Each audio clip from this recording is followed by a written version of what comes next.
Bang! Fang He slammed heavily onto the mat, the intense wave of dizziness making him feel like he was going to vomit. 30 matches, 10 wins and 20 losses. Fang He, you are such a disappointment. During the placement test a year ago, that boy named Lu Ningxi had taken him, the top genius of middle school, and crushed him into the dirt with just one move. Ever since then, everyone has been laughing at his expense. A fallen genius, fading into obscurity. Even he himself thought he would only end up in an ordinary technical college. Until today. Fang He opened his eyes wide, as the year-long chaos and sense of fragmentation in his mind erupted with unprecedented intensity. Memories of two worlds intertwined frantically, and along with them came a surging, terrifying spiritual power. Fang He, wake up, stop sleeping in history class. His desk mate, Kyan Hao, bumped him hard, looking nervous. The teacher is watching you.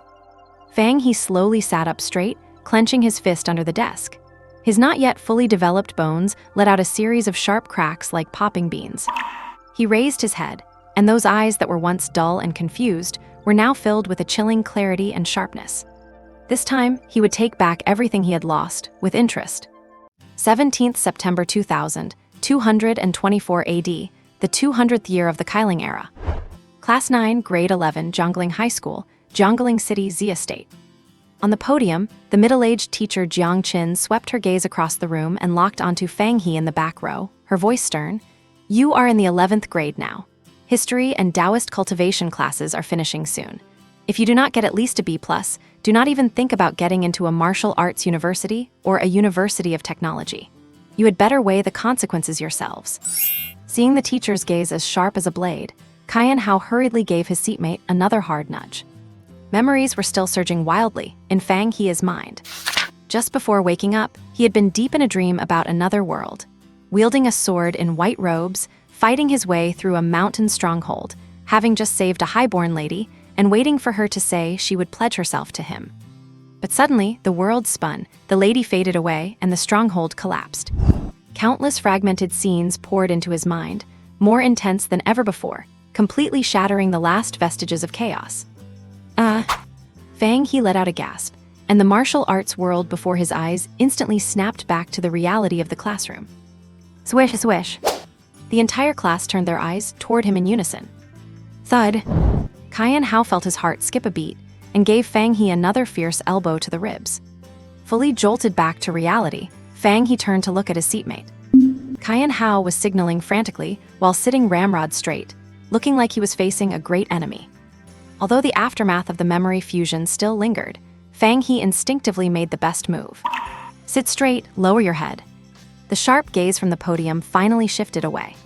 Fang He let out a sigh of relief, and the surrounding classmates also looked away one by one. Prepare for class, let us review first. Jiang Qin leaned against the podium with both hands, her gaze as sharp as a knife. These are all mandatory test questions for the final exam. The whole class sat up perfectly straight. Fang He, you go first. As expected, Jiang Qin went straight for the kill. State the time and content of the most recent national announcement of basic data. Fang He stood up, and the fused memories poured out like muscle memory. Year 195 of the Kailing era, Xia State population 5,612 cities nationwide, 2,917 universities of technology, 1,206 martial arts universities, 9,706 general universities. Sit down. Jiang Qin nodded slightly and turned her gaze elsewhere. Luo Yi, what was the founding time and symbol of the Blue Star Alliance? Just as Fang He sat down, a fair-skinned girl with a bun in the front row stood up confidently. 2040 AD, year 16 of the Kailing era, the Blue Star Alliance was officially established. Its symbol was the unification of global currency. Jiang Qin continued to call on students. Next, define the first year of the Kailing era and the time when spiritual energy was first discovered. A sturdy boy stood up, his voice loud and clear. The spiritual energy recovery was first discovered in 2022, when the concentration of spiritual energy on Blue Star surged. Ancient martial arts practitioners were the first to perceive it and begin cultivation, and at the same time, living things in nature also underwent mutations. Evolved creatures grew to massive sizes with thick skin and sharp claws, rendering conventional small arms completely ineffective. humanity suffered heavy casualties. To counter the crisis, the Kailing Manual was published globally 2 years later, launching a campaign for everyone to practice martial arts. This year became the first year of the Kailing era. Fang He rested his chin on one hand, while rubbing his temples hard with the other. Ever since the class placement trials a year ago, fragmented, realistic memories would flash through his mind from time to time. It was as if he had truly lived in another world. And now, these memories had finally become completely clear. Fang He shook his head, suppressing the surge of emotion, and forced himself to focus on the lecture. Next, the development policy of Xia State. Year 10 of the Kailing era confirmed the policy of science and martial arts advancing together. Year 20 of the Kailing era, the first batch of universities for technology and martial arts were established. Year 35 of the Kailing era landed on the Red Star. Year 51 of the Kailing era, the virtual world was launched. Year 56, BattleNet went online. Year 62 of the Kailing era, a massive beast tide broke out in the West, resulting in tens of millions of casualties. It has been 200 years since the spiritual energy recovery. Fang He sighed to himself. A few sparse lines in the history books, but behind them were countless lives and heartbreaks. Today, the greatest threat to Blue Star remains the evolved monster beasts, but fortunately, the situation has long been stabilized. As long as people do not leave the cities, they can live and work in peace. The educational system has been reshaped accordingly. Of the 6 high school subjects, mathematics has been incorporated into science, while standing above all else is the martial arts course. Elementary schools teach academics, middle schools teach theory, and in high school, the school issues the Kailing Manual, where teachers guide students in drawing spiritual energy into their bodies to temper their physical forms. To become a warrior. Fang He lowered his gaze, sensing the surging soul power within his body. This was the dream of every teenager in the Xia State, and he was no exception. He once thought he was a failure. But now, I will definitely make it. He turned to look out the window, a raging fire burning in his clear eyes. I will write this high martial arts universe with all my heart. Welcome to the world, created by Xiangui Yuanzhan. Deepest thanks and respects. Ding!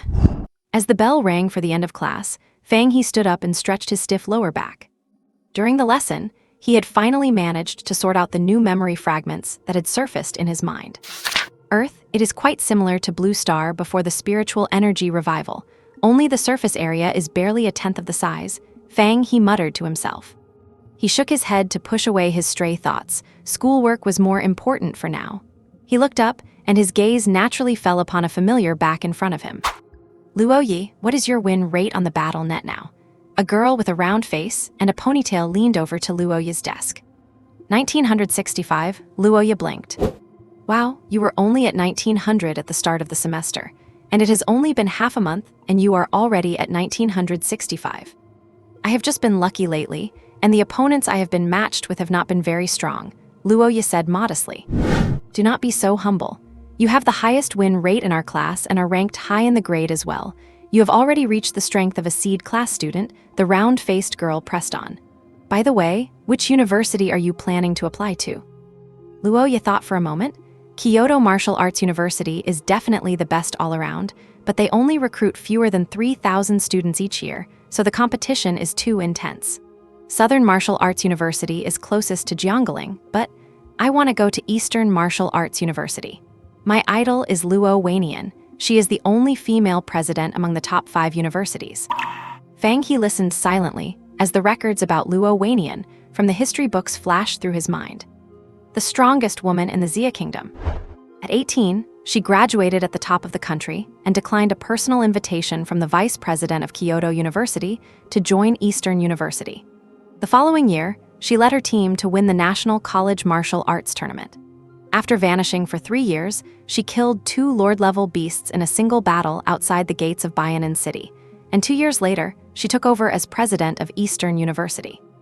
Yeah, even though Eastern University is over 4,000 kilometers away, they have produced the most female powerhouses, the round-faced girl said with longing in her eyes. Since the spiritual energy revival, martial artists have possessed keen senses. Feeling the gaze from behind, Luoyi turned her head and looked directly at him. Fang He, what are you looking at? Fang He's eyes darted away, and he made up a casual excuse. I was just listening to you two chat. seeing where top students like you are planning to go. Li Xinyuan, how about you? Li Xinyuan glanced between the two of them and gave a teasing smile. I am no top student, Luo Yi is the real one. My goal is just to get into a martial arts university in Dingjiang City. But what about you, Fang He? What are your plans? Fang He gave a dry cough under her gaze to hide his inner embarrassment. Li Xinyuan smiled at the sight, tactfully deciding not to tease him any further. Li Xinyuan knew they were middle school classmates, and it was obvious that Fang He liked Luo Yi. This was quite normal. Luo Yi had high talent and a great personality, so many people chased after her, but she was only close to Fang He. It was just that Fang He's martial progress was too slow, while Luo Yi's current improvement could be called lightning fast, making the gap between them wider and wider. Li Xinyuan sighed to herself, not being very optimistic about their future, but she was smart enough to keep her mouth shut and not meddle in other people's business. I will see if I can get into a martial arts university first. If not, I will try for a science and technology university, Fang He said, scratching his head with a vague answer. Jiangling High School is a key school, so even if students do not make it in the martial arts path, they have a solid fallback to get into a decent university of technology. You will definitely have no problem getting into a martial arts university. There are still 2 years until the college entrance exams. It is plenty of time, Luo Yi encouraged him earnestly. I will do my best, Fang He said tentatively. Luo Yi clenched her fist, her eyes filled with determination. I believe in you. And ding ding. The bell for the end of class rang, and students began to leave the classroom one after another. Here, let us go eat. A voice with incredible penetrating power rang out.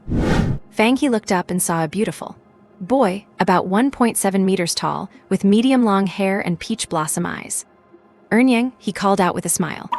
The person was his best friend and roommate, Fan Yiyang. Because he looked androgynous, Fang He had almost thought they were assigned to the wrong dormitory when school started, and thus earned the nickname Earnyang. Hearing this name, Fan Yiyang's face darkened, and he waved his fist in protest. Call me Brother Yang, I am a real man. Unfortunately, his soft voice carried no persuasive power at all. Fang He got up and put an arm around him, coaxing him with a cheeky grin. All right, Brother Yang. Brother Yang, let us go eat now. After saying that, he pushed him toward the door.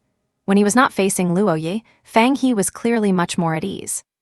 Hey, you. Once out of the classroom, the 9-story building directly across the corridor was the cafeteria. It was lunchtime, and crowds were streaming toward it in groups.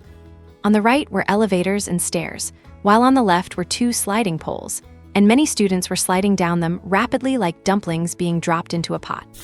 According to school regulations, only those who have reached the bone-forging perfection in the body refining realm can use the sliding poles, the reason being that those at this level have thick enough skin to survive the fall, while those who have not reached the standard must honestly take the stairs. With thousands of students at Jiangling High School spread throughout the teaching building, it did not seem too crowded. And here, what do you want to eat? Once inside the cafeteria, Fan Yiyang scanned the area. Fang He glanced at the digital screen on his left displaying the day's dishes and window numbers, and suggested, why do not we go upstairs and take a look? I heard the school received a few iron-armored bulls from the patrol teams outside the city today. Let us go to the 8th floor. Fan Yiyang licked his lips, full of anticipation. The 1st to 6th floors of the cafeteria are free, the 7th is reserved for seed classes, and the 8th is for self-funded dining. As for the 9th floor, that is the faculty and staff restaurant. Deal, Fang He agreed readily. As soon as he spoke, he suddenly felt the world spinning. Fragmented memories swirled madly in his mind, and Fang He's legs went soft, nearly causing him to collapse. Fan Yiyang grabbed him. Hey, what is wrong? Do not scare me. Fang He shook his head hard, forcing down the dizziness, and gave him a smile he hoped looked relaxed. Are you stupid? Fan Yiyang waved a hand in front of him. Should we go to the infirmary? I am fine. Fang He steadied himself, wondering to himself, this had never happened before. Are you really okay? Fan Yiyang looked suspicious. If you are actually weak, just say it, do not worry, I will not tell anyone. Get lost, Fang He snapped with a frown. Hearing him sound so full of energy, Fan Yiyang finally felt relieved. Let us go, to the 8th floor, my treat. Why do not you treat me on the 9th floor? When you finally complete your body refinement, the homeroom teacher will naturally take you to the 9th floor every day, Fan Yang rolled his eyes and headed toward the elevator. Fine, when I make it there, I will definitely bring you along. Fang He followed him. Why do not you drown yourself? He. Whoa, the food is great today. Wild-hunted stuff really tastes better than farm-raised. Back in their dorm, Fan Yang slumped onto the sofa in a completely relaxed posture. Jiangling High School's double-occupancy dorms all came equipped with a small living room. It tastes good all right, but it is just too expensive. Fang He smacked his lips. A single serving of iron-shelled beef cost 200 blue star coins. You have to realize the national average monthly income just barely reached 5,000. I told you I would treat you, but you insisted on paying yourself, Fan Yang said with an indifferent shrug. I can only mooch off you so much at school. I will bleed you dry once we get out. Fang He knew Fan Yang's family was well off, but he had never asked for details. The school allowed payments in credits, where 1 credit equaled 10 blue star coins. One could earn credits through breakthroughs in martial arts, top exam scores, or climbing the combat network rankings. Sure thing, you pick the place. I am going to sleep now. I need to recharge for the martial arts class this afternoon. Fan Yang agreed immediately and turned back to his room. Lying on the bed, Fang He's thoughts began to wander. Ever since chaotic memory fragments first surged into his mind a year ago, he had found it hard to concentrate. And in martial arts training, lack of focus is the biggest taboo. Coupled with the blow from the streaming test, he still had not even grasped the basics of martial arts, and his cultivation level remained stuck at the bone-forging stage of the body refining realm. Without realizing it, Fang He drifted into a deep sleep. He had a dream, one clearer and more coherent than any he had ever had. In the dream was a similarly blue planet called Earth. The environment was like blue stars, but much smaller. There were no ferocious beasts or martial artists soaring through the sky. It was a purely technological society. The he in the dream was also named Fang He, born on the exact same day as him. He was clever and quick to learn from a young age, a bona fide genius. He loved adventures and was obsessed with exploring the unknown. His past flashed through his mind, as if he had experienced it himself, until the summer of 22-23, when he had an accident during an expedition. The scenes came to an abrupt halt, but the dream continued. What emerged next was his own past on Blue Star. 3 years old. Little He is amazing, you recited another poem. His mother praised. I can recite another one. 6 years old. Fang He, you start school today. Do not bully your classmates and listen to your teachers. His father, usually easygoing, was stern for once. Yes. 8 years old. Little He, stand straight. We start simple training today, can you hold out? His grandfather, a former soldier, looked at him with a mix of expectation and complexity. I can. 12 years old. What is your name? On the first day of middle school, Fang He yelled at the back of a running figure. Luo Yi, the girl called back clearly without turning around. 13 years old. Grandma, I ranked first in my class. Fang He ran to share the good news. That is wonderful. What do you want? Grandma will buy it for you. 15 years old. Brother, you got recommended to Jiangling High School. His cousin said happily at their New Year dinner. Haha, it is all right, it is all right. Fang He was modest, but he could not hide his smile. Not bad, better than your brother. Once you graduate high school, we can go treasure hunting in the wild together. His cousin, who was already in a martial arts university, chimed in. Me too, me too. His cousin raised her hand immediately. 16 years old. 1 month after enrollment, we hold the streaming test today. Your performance determines your stream, so please give it your all. The grade director stood on stage, looking over a sea of freshmen. Bam! Full of confidence, Fang He was easily knocked down in his first match. He did not even see how his opponent struck. The cold-faced boy stepped off the ring without a second glance. What is your name? Fang He climbed up and shouted at his departing back. The other boy did not turn back, did not stop, and just let 3 words drift away. Lunengxi. And bam! Fang He was sent flying again. Lying on the mat, he wished he could just pass out.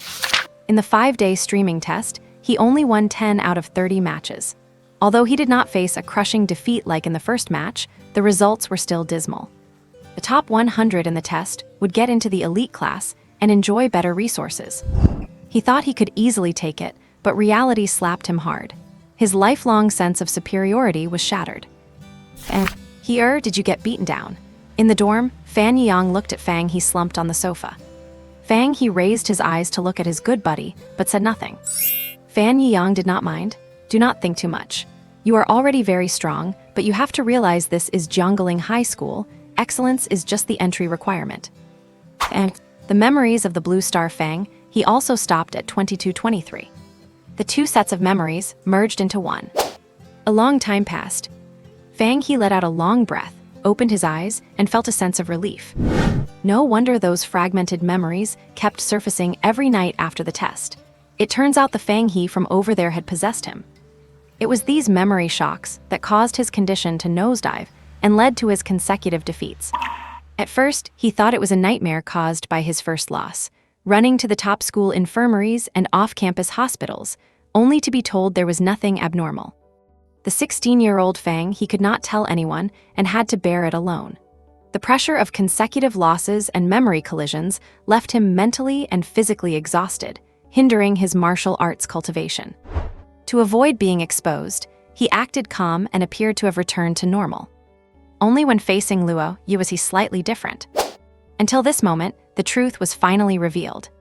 Fang He stretched, feeling the shackles fall away and his spirit refreshed. He sat back in a cross-legged position and closed his eyes to look within. It used to take 5 minutes to finish an internal scan, but now it was done in 2. How did my soul power get so much stronger?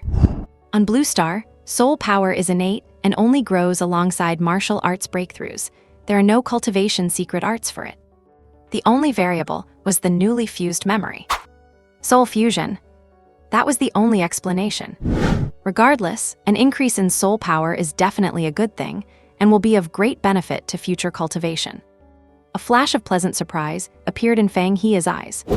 You all just wait, I will definitely catch up. The failure in the freshman streaming test had once made him fall into self-doubt. But now that the mystery was solved and his soul power enhanced, his long-lost confidence had completely returned. Telling Luo Yi he would just go to a tech university was merely self-comfort. In the Xia Kingdom, where everyone practices martial arts experts hold an extraordinary status. Who would not want to become a respected expert? Deep down, he wanted to pursue martial arts. Martial arts begins with body refining, divided into 4 steps: skin and flesh, tendons and bones, internal organs, and marrow and blood. Fang He is currently in the bone forging stage, having only tempered 51 trunk bones, with a long way to go before completion. Progress had been slow for the past year, but now that sophomore year had just started, there was plenty of time. Thump, thump, thump. Get up, do not be late for martial arts class, or Kong will not let us off easy, Fan Yang shouted outside the door. He Xingchen, the martial arts teacher for class 9. His name was gentle, but his physique was like a King Kong, and his temper was even more explosive. Coming. Fang He quickly put on his black martial arts gi and stretched, feeling no restriction at all. Hurry up, Fan Yang urged again. Let us go. Fang He pushed the door open and headed out. On the way, Fan Yang suddenly spoke. By the way, the 2 classes have a combined lecture today. Which class? Class 1. Fan Yang glanced at Fang He. Their martial arts teacher asked for leave, and Kong is substituting. Oh, Lu Ningxi seems to be in that class. The martial arts class is held in another building, and each class has its own dedicated classroom. The martial arts classroom is less like a typical classroom and more like a training hall, covering an area of about 2,000 square meters. Various training equipment is organized in specific zones, and everyone has their own personal locker. Fang He and his friends did not arrive particularly early, and quite a few students from Class 9 were already there. There were also some unfamiliar faces gathered in small groups, chatting. He walked to his locker, entered the password, and the door swung open with a click. What met his eyes was a long sword with a classic design, 3 feet long and 2 inches wide. The spine of the blade was covered in neat, black diamond-shaped patterns. It had no sharp edge, yet it possessed a reserved and piercing quality. This was a gift from his grandfather when he got into Jiangling High School. The sword's name is Lin Yuan. Fang He lightly brushed his fingertips over the blade. A chill crept up his forearm. He then gripped the hilt firmly, his eyes filled with poorly concealed excitement. Assemble. He Xingchen's booming voice matched his imposing physique perfectly. His shout pierced through the silence of the entire hall. Everyone, whether from Class 9 or Class 1, quickly lined up, with the two classes standing clearly separated. Fang He stood in the middle of the ranks, his gaze shifting slightly to catch sight of a figure at the very front of the Class 1 line. Standing straight as a spear with arms at their sides, even just standing there silently, they possessed a striking presence that easily captured the attention of everyone around. He Xingqian swept his gaze across the room, and seeing that no one was late, a hint of satisfaction crossed his face as he spoke.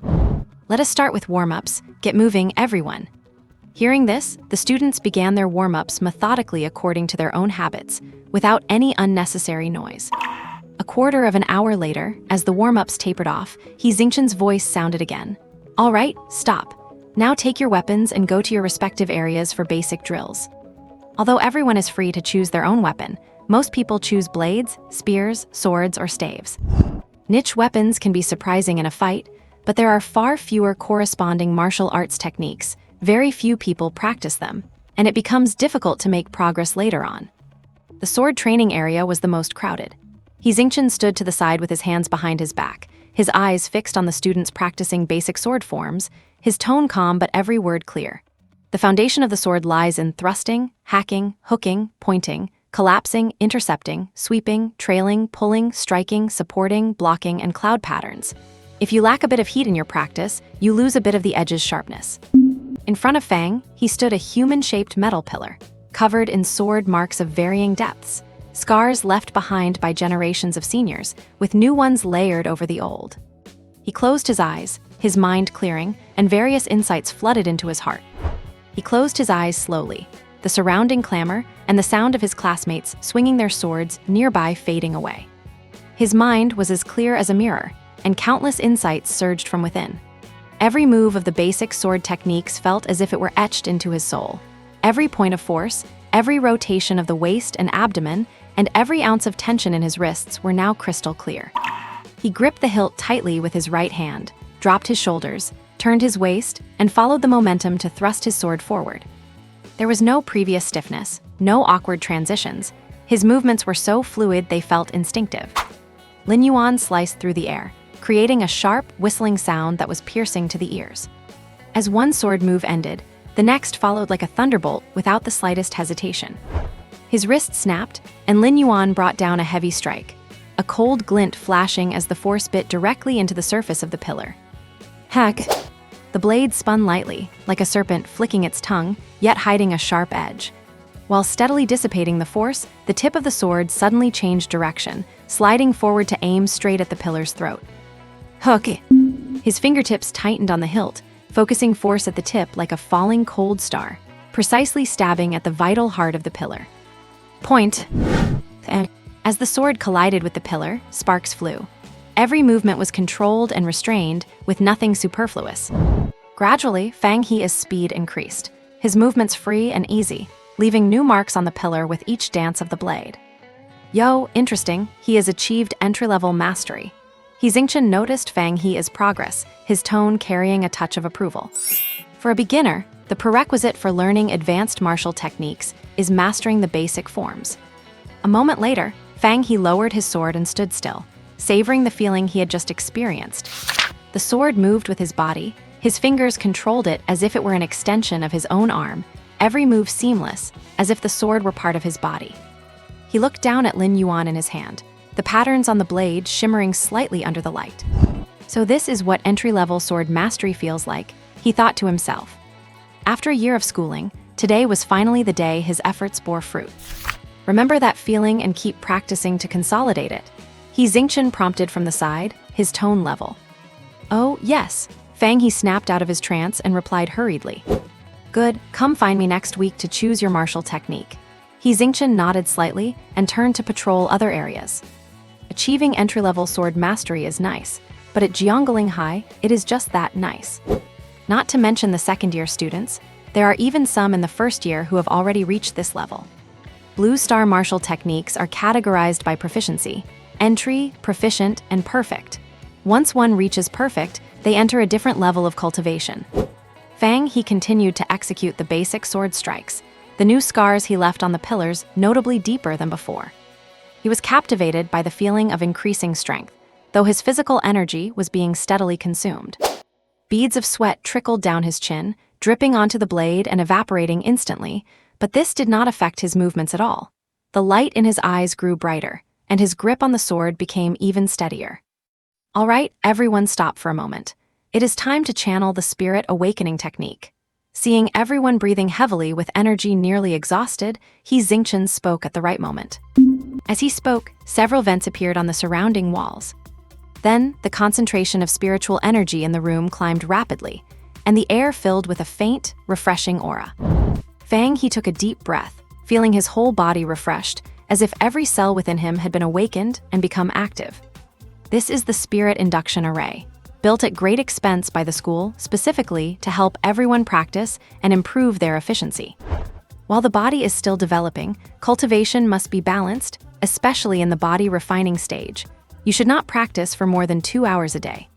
Everyone's body has a limit to what it can handle, and if you push past that limit, you run the risk of internal injuries that will hinder future progress. Of course, some people are born with special constitutions that can withstand more, and some descendants of major powers use gentle medicinal herbs from childhood to nourish their bodies. But that is a different story. Fang He pushed away all distractions and focused on channeling the Spirit Awakening technique. It is recognized worldwide as the best introductory cultivation method, with none better. The human skeleton consists of 3 parts: the skull, the trunk, and the limbs, totaling 206 bones. Refining all of them is known as achieving perfect bone forging. Fang He concentrated and saw his internal body condition once more. Since the refining of his trunk bones was already complete, he prepared to focus on the bones of his right upper limb this time. Thanks to the enhancement of his soul power, the spiritual energy that was once difficult to manage now felt quite docile, and he could channel even more of it than usual. After an unknown amount of time, he felt his meridians start to ache and swell. He knew he had reached his limit for the day, and any further practice would be counterproductive. He decisively stopped the technique and performed an internal inspection, only to find the results far exceeded his expectations.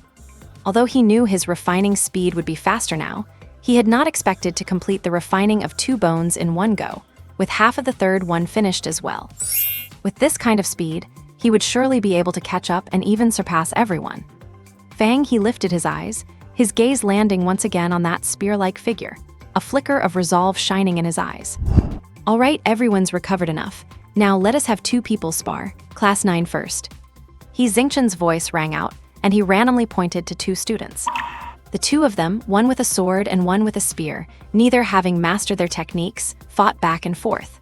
Their moves were awkward, but their momentum was genuine. Ever since his soul fused, Fang He's already acute perception had ascended to a new level. He could easily catch every movement they made and even predict them to a certain extent, quickly identifying how to respond. In his eyes, their flaws were obvious. Their transitions between moves were sluggish, and a single mistake would be enough to break their rhythm. He Xingqian observed from the side, called a halt to the sparring after a few minutes, gave a brief critique in a few words, and then called up a new pair, alternating between Class 1 and Class 9, all in orderly fashion. Fang He, step up and attack me. This time, He Xingqian did not call anyone else. He stepped into the ring himself. Fang He was slightly surprised but did not ask questions. He walked onto the stage slowly. The moment he stood firm, he thrust his sword forward without any probing, each move aimed directly at a vital point. He Xingqian did not use spiritual energy. He used his own sword to block lightly, deflecting Fang He's blade, a move light on force, yet carrying an undeniable stability. His sword being deflected was exactly as expected. Fang He turned his body slightly, changed his move, and flicked the sword upward from below. The transition between the 2 moves was one continuous, smooth motion. He Xingqian parried each move, only defending without attacking. Every block was perfectly timed, clearly intended to help him solidify his newly mastered technique. Fang He realized this and continued to press the attack, his sword flashing brightly. Clang, clang. The crisp sound of clashing weapons echoed throughout the classroom, the rhythm brisk yet distinct. Who is this kid? He is actually at entry level. Do not know, he just broke through. His sword style is still a bit raw. I think I remember him. I sparred with him back in freshman year. Diamond must be helping him practice since he just broke through. These were the students from Class 1, discussing in hushed tones. On the Class 9 side, there was also a flurry of discussion. He actually reached entry level. Li Xinyun's eyes were full of astonishment, her voice kept very low. What do you mean actually? Luoya shot her a glance. Given his talent, he should have reached this level long ago. She always believed Fang He could get back on his feet, and this sword mastery was just the first sign. Nice, he finally broke through. Fan Yiyang watched his good friend on the stage, a sense of joy bubbling up inside him. Looking at the spirited gleam in Fang He's eyes, it felt as though he were seeing that young man from the first day of school, eyes bright and full of confidence, declaring he would get into the Beijing Martial Arts Academy. And that is enough. Any more training would be counterproductive. He Xingchen observed Fang He's condition and thought to himself. Without moving his body, he swung his sword, precisely cutting off Fang He's next move. Although Fang He's soul power had strengthened and his dynamic vision had greatly improved, he still could not track He Xingchen's sword trajectory. He only felt a steady force strike him, pinning him down firmly without the slightest room for struggle. Not bad, keep up the hard work, He Xingchen encouraged, then turned to the whole class, his voice resonant. Mastering martial arts is just the beginning. I hope everyone will continue to work hard. Below, the students of Class 9, who had not yet mastered martial arts, all felt a flicker of envy in their eyes. Fang He, you're awesome. A crisp voice rang out. Fang He followed the sound and saw Luoya cupping her hands around her mouth like a megaphone, shouting at him. The joy in her eyes was undisguised, and seeing him look over, she waved her arms excitedly, her eyes curving into joyful crescents. Fan Yiyang chimed in crudely, that is impressive. Other students who usually hung out with Fang He also joined in the cheering, creating a lively atmosphere. Compared to the atmosphere in Class 9, Class 1 was much quieter. Mastering martial arts, it is just the average standard. What is there to make such a fuss about? Is it not just mastering basic swordsmanship? An inappropriate voice suddenly cut in, not very loud but remarkably grating. Fang He did not twitch an eyebrow, his expression indifferent. He had no intention of responding. There are always people in this world who love to seek attention. Rather than wasting breath on them, it is better to ignore them. Acknowledging them only gives them importance they do not deserve. Fan Yiyang could not help himself. He immediately turned his head, shot a fierce glare toward the source of the voice, and retorted, Tang Liang, why do you have so much nonsense to say? What business is this of yours? Seeing that someone had taken the bait, Tang Liang felt emboldened. He bared his teeth with a hypocritical smile and said sarcastically, I was just giving him a reminder. Do not get too arrogant just because you have mastered the basics of swordsmanship. After all, during the placement test, he was beaten by me until he was lying on the ground, unable to even get up. When the placement test reached the second day, the two of them did have a clash at the very end, and Fang He lost. However, it was definitely not as exaggerated as Tang Liang described. Hearing Fan Yiyang standing up for him, Fang He could no longer pretend not to hear. Besides, after this guy won during the placement trials, he had been foul-mouthed.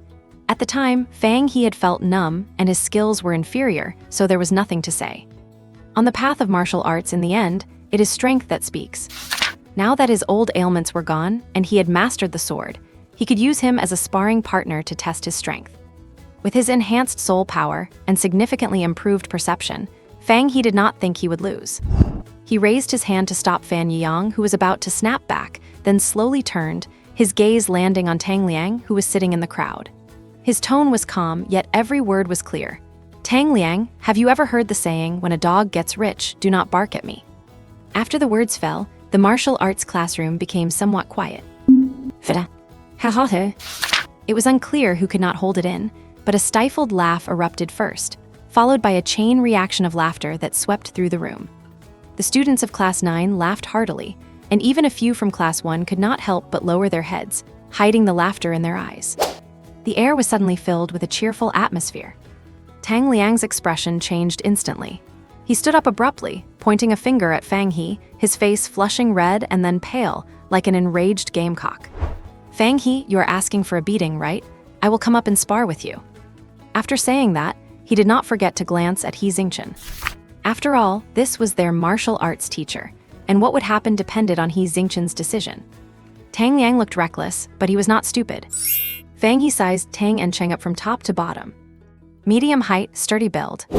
He looked like an honest and upright person, but his eyes were very narrow, giving him an air of slyness. It was no secret that this guy liked Luo Ye.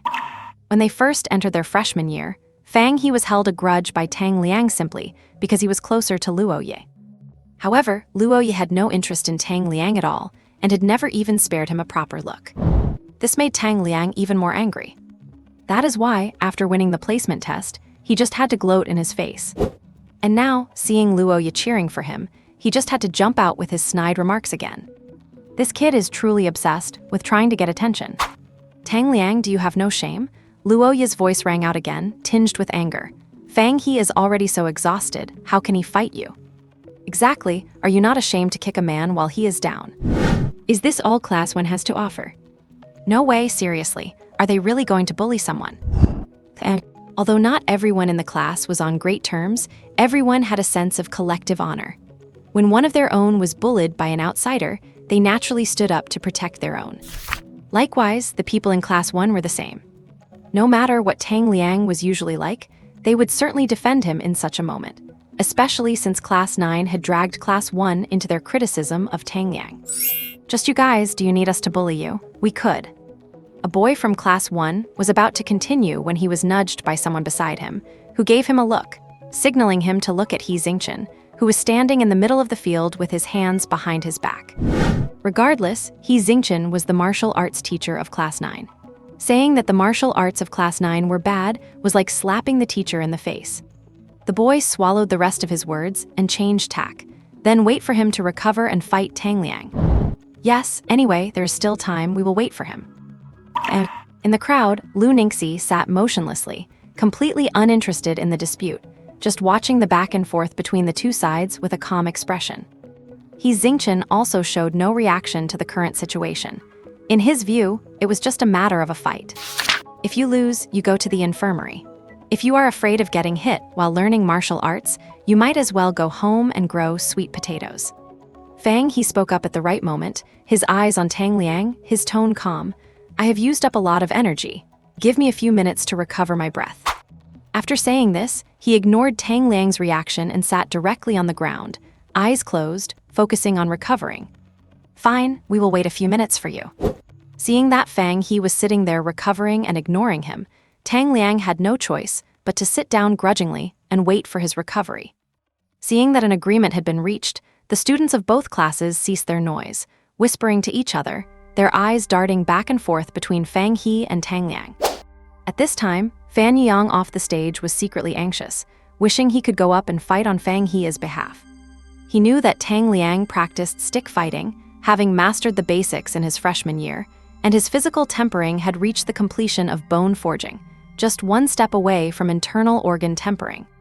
But with his own true strength, beating Tang Liang would be an easy task. He had already made up his mind. If Fang He lost, he would immediately step up to challenge Tang Liang. Fan Yang did not care what others said. He also knew that things had reached this point, and Fang He could not afford to back down. Losing was a small matter, but losing face was big. Retreating before a fight would make it impossible to hold his head high at Jiangling High School.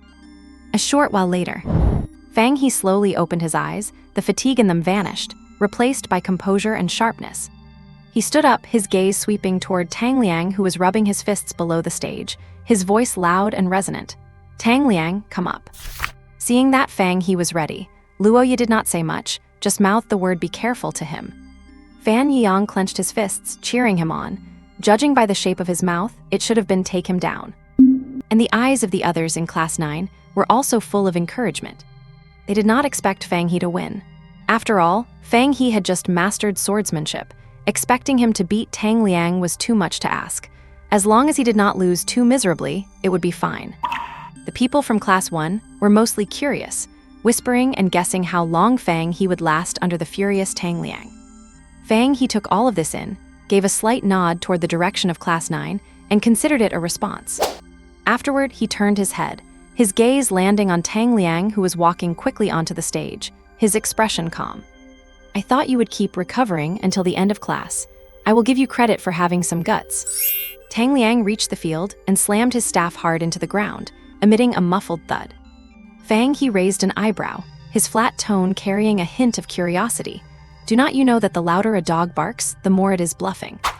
The expression on his face made it seem like he was genuinely asking for advice. A burst of laughter came from the direction of Class 9, hearty and clear. Tang Liang's face changed again, his chest heaving violently, nearly losing his cool again, but he forced his anger down. He took a look at He Xingchen, then locked his gaze onto Fang He, thinking that he would definitely teach him a good lesson later. Seeing that Tang Liang did not respond, Fang He did not try to provoke him any further. In a martial arts contest, besides one's own strength, the mind is also very important. Hot-headed guys like him are the easiest to beat. He Xingchen took a step forward and said expressionlessly, "The match is allowed, but no deliberate maiming." He paused, glanced at the two, and slowly said, "The match begins."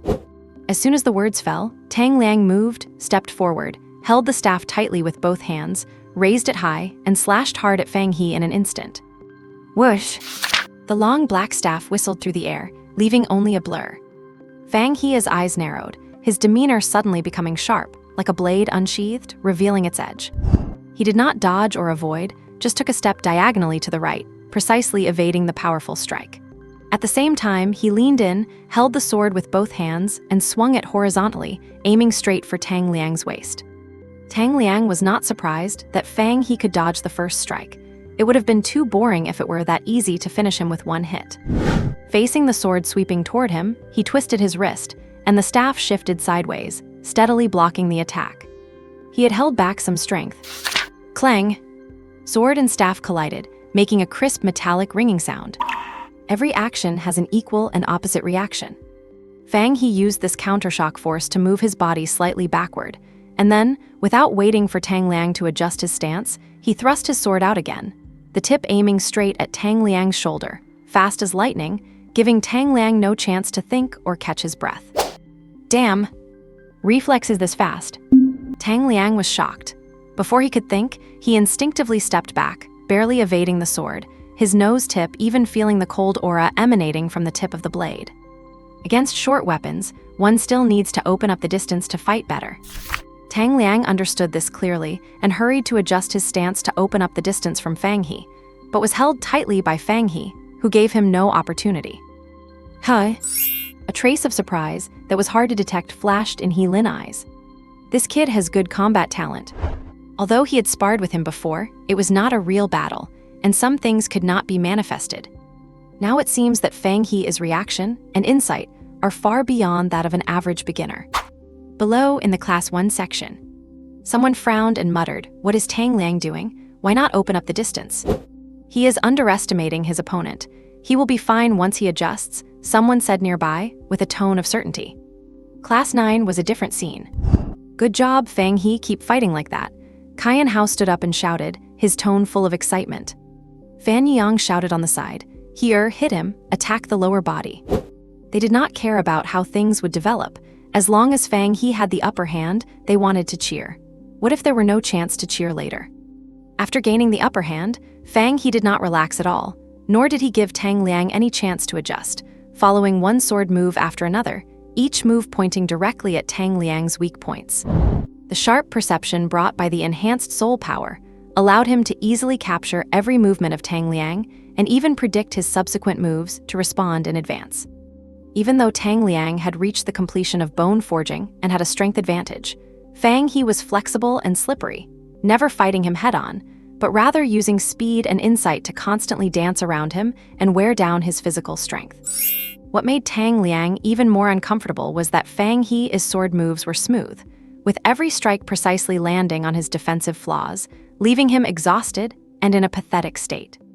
Time passed, and under the suppression of Fang He's constant sword style, Tang Liang gradually appeared overstretched, his breathing becoming increasingly rapid and fine beads of sweat trickling down his forehead. His physical exertion was actually even greater than Fang He's. The surrounding crowd also realized this. If Tang Liang did not make a change, he would just be worn out by Fang He. Who could have guessed that after Fang He gained the advantage, he would not give Tang Liang even a single chance, but would keep expanding his lead? Could he actually win? Tang Liang, change your move. Do not follow his rhythm. Someone from Class 1 could not help but call out a reminder. Fan Yang glanced sideways at that person and yelled, "Here, do not give him a chance. Keep hitting him, take him down." Tang Liang was a student of Class 1 after all, not a fool, and knew he could not go on like this.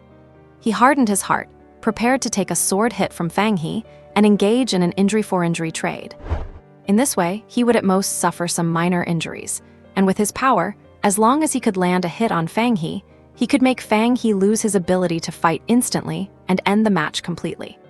Having made his decision, Tang Liang did not dodge, but proactively moved to meet the sword Fang He slashed at him. Bang! The unsharpened sword hit Tang Liang's left shoulder. Although it had no blade, it carried fierce force. Tang Liang let out a muffled groan, a sharp pain radiating from his shoulder, but he gritted his teeth and persisted without retreating. Go to hell. His eyes were bloodshot, both hands gripped the staff, tendons bulging on his arms, and with all his might, he smashed toward Fang He's left leg. For this strike, he used 100% of his strength. It was precisely the martial art he chose when he mastered stick fighting, the 1,000 Jun strike. This move was powerful and heavy, enough to shatter bones. Be careful. The students of Class 9 spoke up, instinctively clenching their fists. It is the 1,000 Jun staff. Tang Liang is finally getting serious.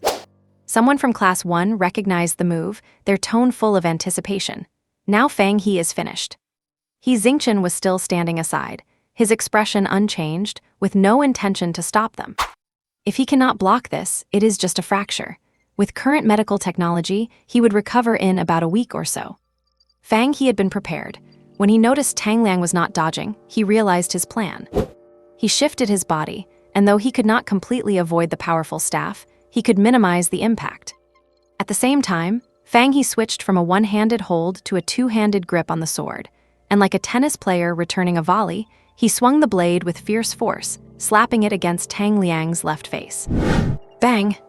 This sword strike hit squarely, and Fang He did not hold back at all. Tang Liang was already unstable from taking a sword hit, and upon being struck by this blow, he flew out like a kite with a broken string, falling heavily to the ground with a muffled thud. Thud! Tang Liang lay on the ground, unable to recover for a long time, his left cheek swelling visibly and blood seeping from the corner of his mouth. Even though he had reached the completion of bone forging, taking this full-force blow from Fang He was not easy. He felt dizzy and disoriented. And his powerful strike had only grazed Fang He's lower leg, causing little damage and leaving him without strength. Fang He wins. With the winner decided, He Xingchen took a step forward and announced the result calmly. Afterward, he looked toward Class 1, someone come up and help him off. Two people from Class 1 quickly ran up, propping Tang Liang up on either side and helping him down. Tang Liang actually lost to that Fang He. Someone in Class 1 was confused. Compared to the surprise of everyone in Class 1, Lu Kai remained calm and showed no reaction. Fang He stood where he was, watching Tang Liang's back as he was helped away, without any pride in his eyes, just slowly raising his left hand, clenching his fist, and giving a light wave. Then, carrying the sword in his right hand, a faint smile appeared on his face as he walked slowly toward the direction of Class 9. My God, amazing. Brother He is awesome. As expected of someone I have my eye on, impressive. Luoya smiled beautifully, her eyes curving. Fang He curled his lips, that goes without saying. Hiss, easy there, go easy on me. Fang He winced in pain. Tisk tisk, you did not make a sound in front of all those people earlier, but now that you are back, you start crying out in pain? Fan Yiyang rolled his eyes. What do you know? I call this a reasonable release of emotions. Quit talking nonsense. Spray this medicine yourself, twice a day, morning and night, do not forget it. Back when Fang He was dragging his feet as he left the field, Fan Yiyang had already noticed something was wrong, but he did not call him out in public. Later, he brought Fang He to the infirmary to get it checked out. Fortunately, it was just a hairline fracture. The doctor prescribed some medicine, and it should be fine after a few days of regular application. You showed off in front of 2 classes today, feel satisfied now. Fan Yiyang said as he tossed the medicine bottle to Fang He, who was lying on the sofa. It was all right, nothing special.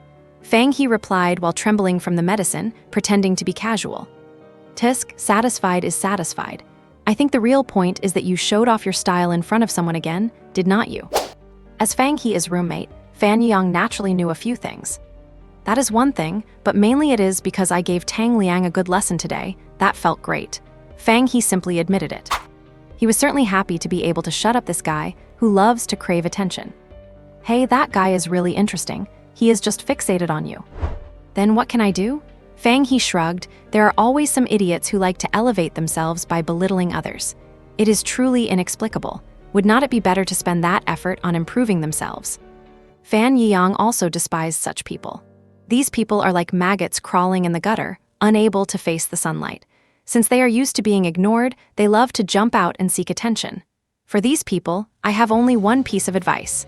Beat them until they are convinced, keep hitting them until they do not dare to bark anymore. Fang He snapped his fingers and raised an eyebrow. I agree. All right, enough talking. I am heading to the classroom. Fan Yiyang checked the time and said, I am not going to the classroom tonight. Tell the class monitor that I will turn in my homework as soon as I finish it. Fang He tilted his head back, lying on the sofa as he spoke to Fan Yiyang. Blue Star also has evening study sessions, but here they are used for doing homework and independent review, running from 7 p.m. to 8 p.m. Got it. Wait for me to come back tonight so we can do in the battle net. Fan Yiyang said while tidying up things in the room without turning his head back. Sounds good, but I plan on playing a couple of rounds by myself first. Sure. After the virtual world was opened in the 51st year of Kailing, scientists put in all their efforts to develop an arena platform. After logging into the virtual world, people can enter BattleNet to compete. With generation after generation of improvements, the importance of BattleNet has become prominent. Realistic combat simulations and various combat environment settings have greatly improved the basic qualities of martial artists. BattleNet is divided into adult and minor divisions, allowing for both solo duels and team battles. The winner gains victory points, and the loser has corresponding points deducted. Now, BattleNet has been integrated into the college entrance examination. For martial arts assessments, besides one's own cultivation realm, there is also a combat power assessment. The combat power assessment is conducted within BattleNet, and those with high victory points can be exempted from the preliminary test and go directly to the secondary test. Fang He checked the time. It was only 6 o'clock, so he decided to review some knowledge points first. Even though he had made progress in martial arts, he could not let his academic studies slide. 9th section Calamus, warm in nature, pungent in taste. The rhizome grows horizontally, adding one segment every 5 years, maturing into 9 segments. Multileaf, the leaf outline is broadly ovate. Grows in shrubbery at an altitude of 2,000 meters, mainly distributed in the western part of Jiangling, the western part of Luling, etc. after picking. It can be dried and stored for medicinal use. Poria fungus, neutral in nature, sweet in taste. A fungus, usually in irregular shapes. The best quality is spherical, known as the Poria King. The exterior has a thick and wrinkled crust, brownish. The older it is, the darker the color, and the interior is white. Grows on the roots of ancient trees, distributed all over the country. Can be used as medicine. A tangle lotus. And who? Fang He let out a long breath, stretched his back, loosened his muscles and bones, and muttered to himself. There is really a lot. I have been studying for a long time and have only gone through a small portion. Fang He was just studying the plant section of biology. Thanks to the enhancement of his soul power, his learning efficiency had also significantly improved.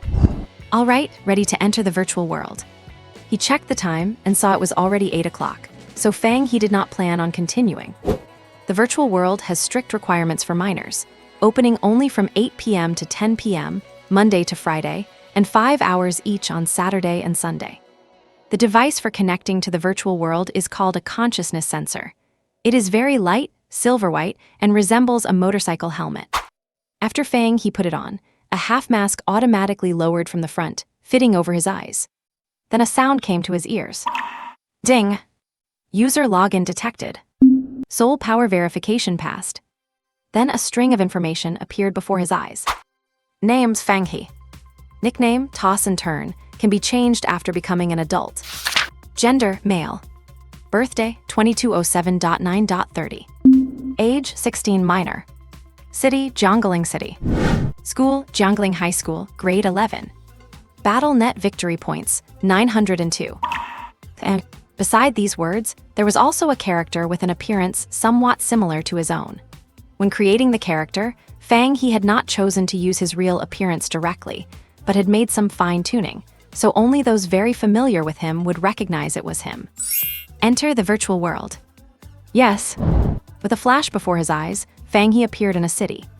Fang He stood on the street as people of all kinds came and went, men and women, young and old. Of course, this was only their surface image. After all, character appearances were all self-sculpted. There were many shops along the sides.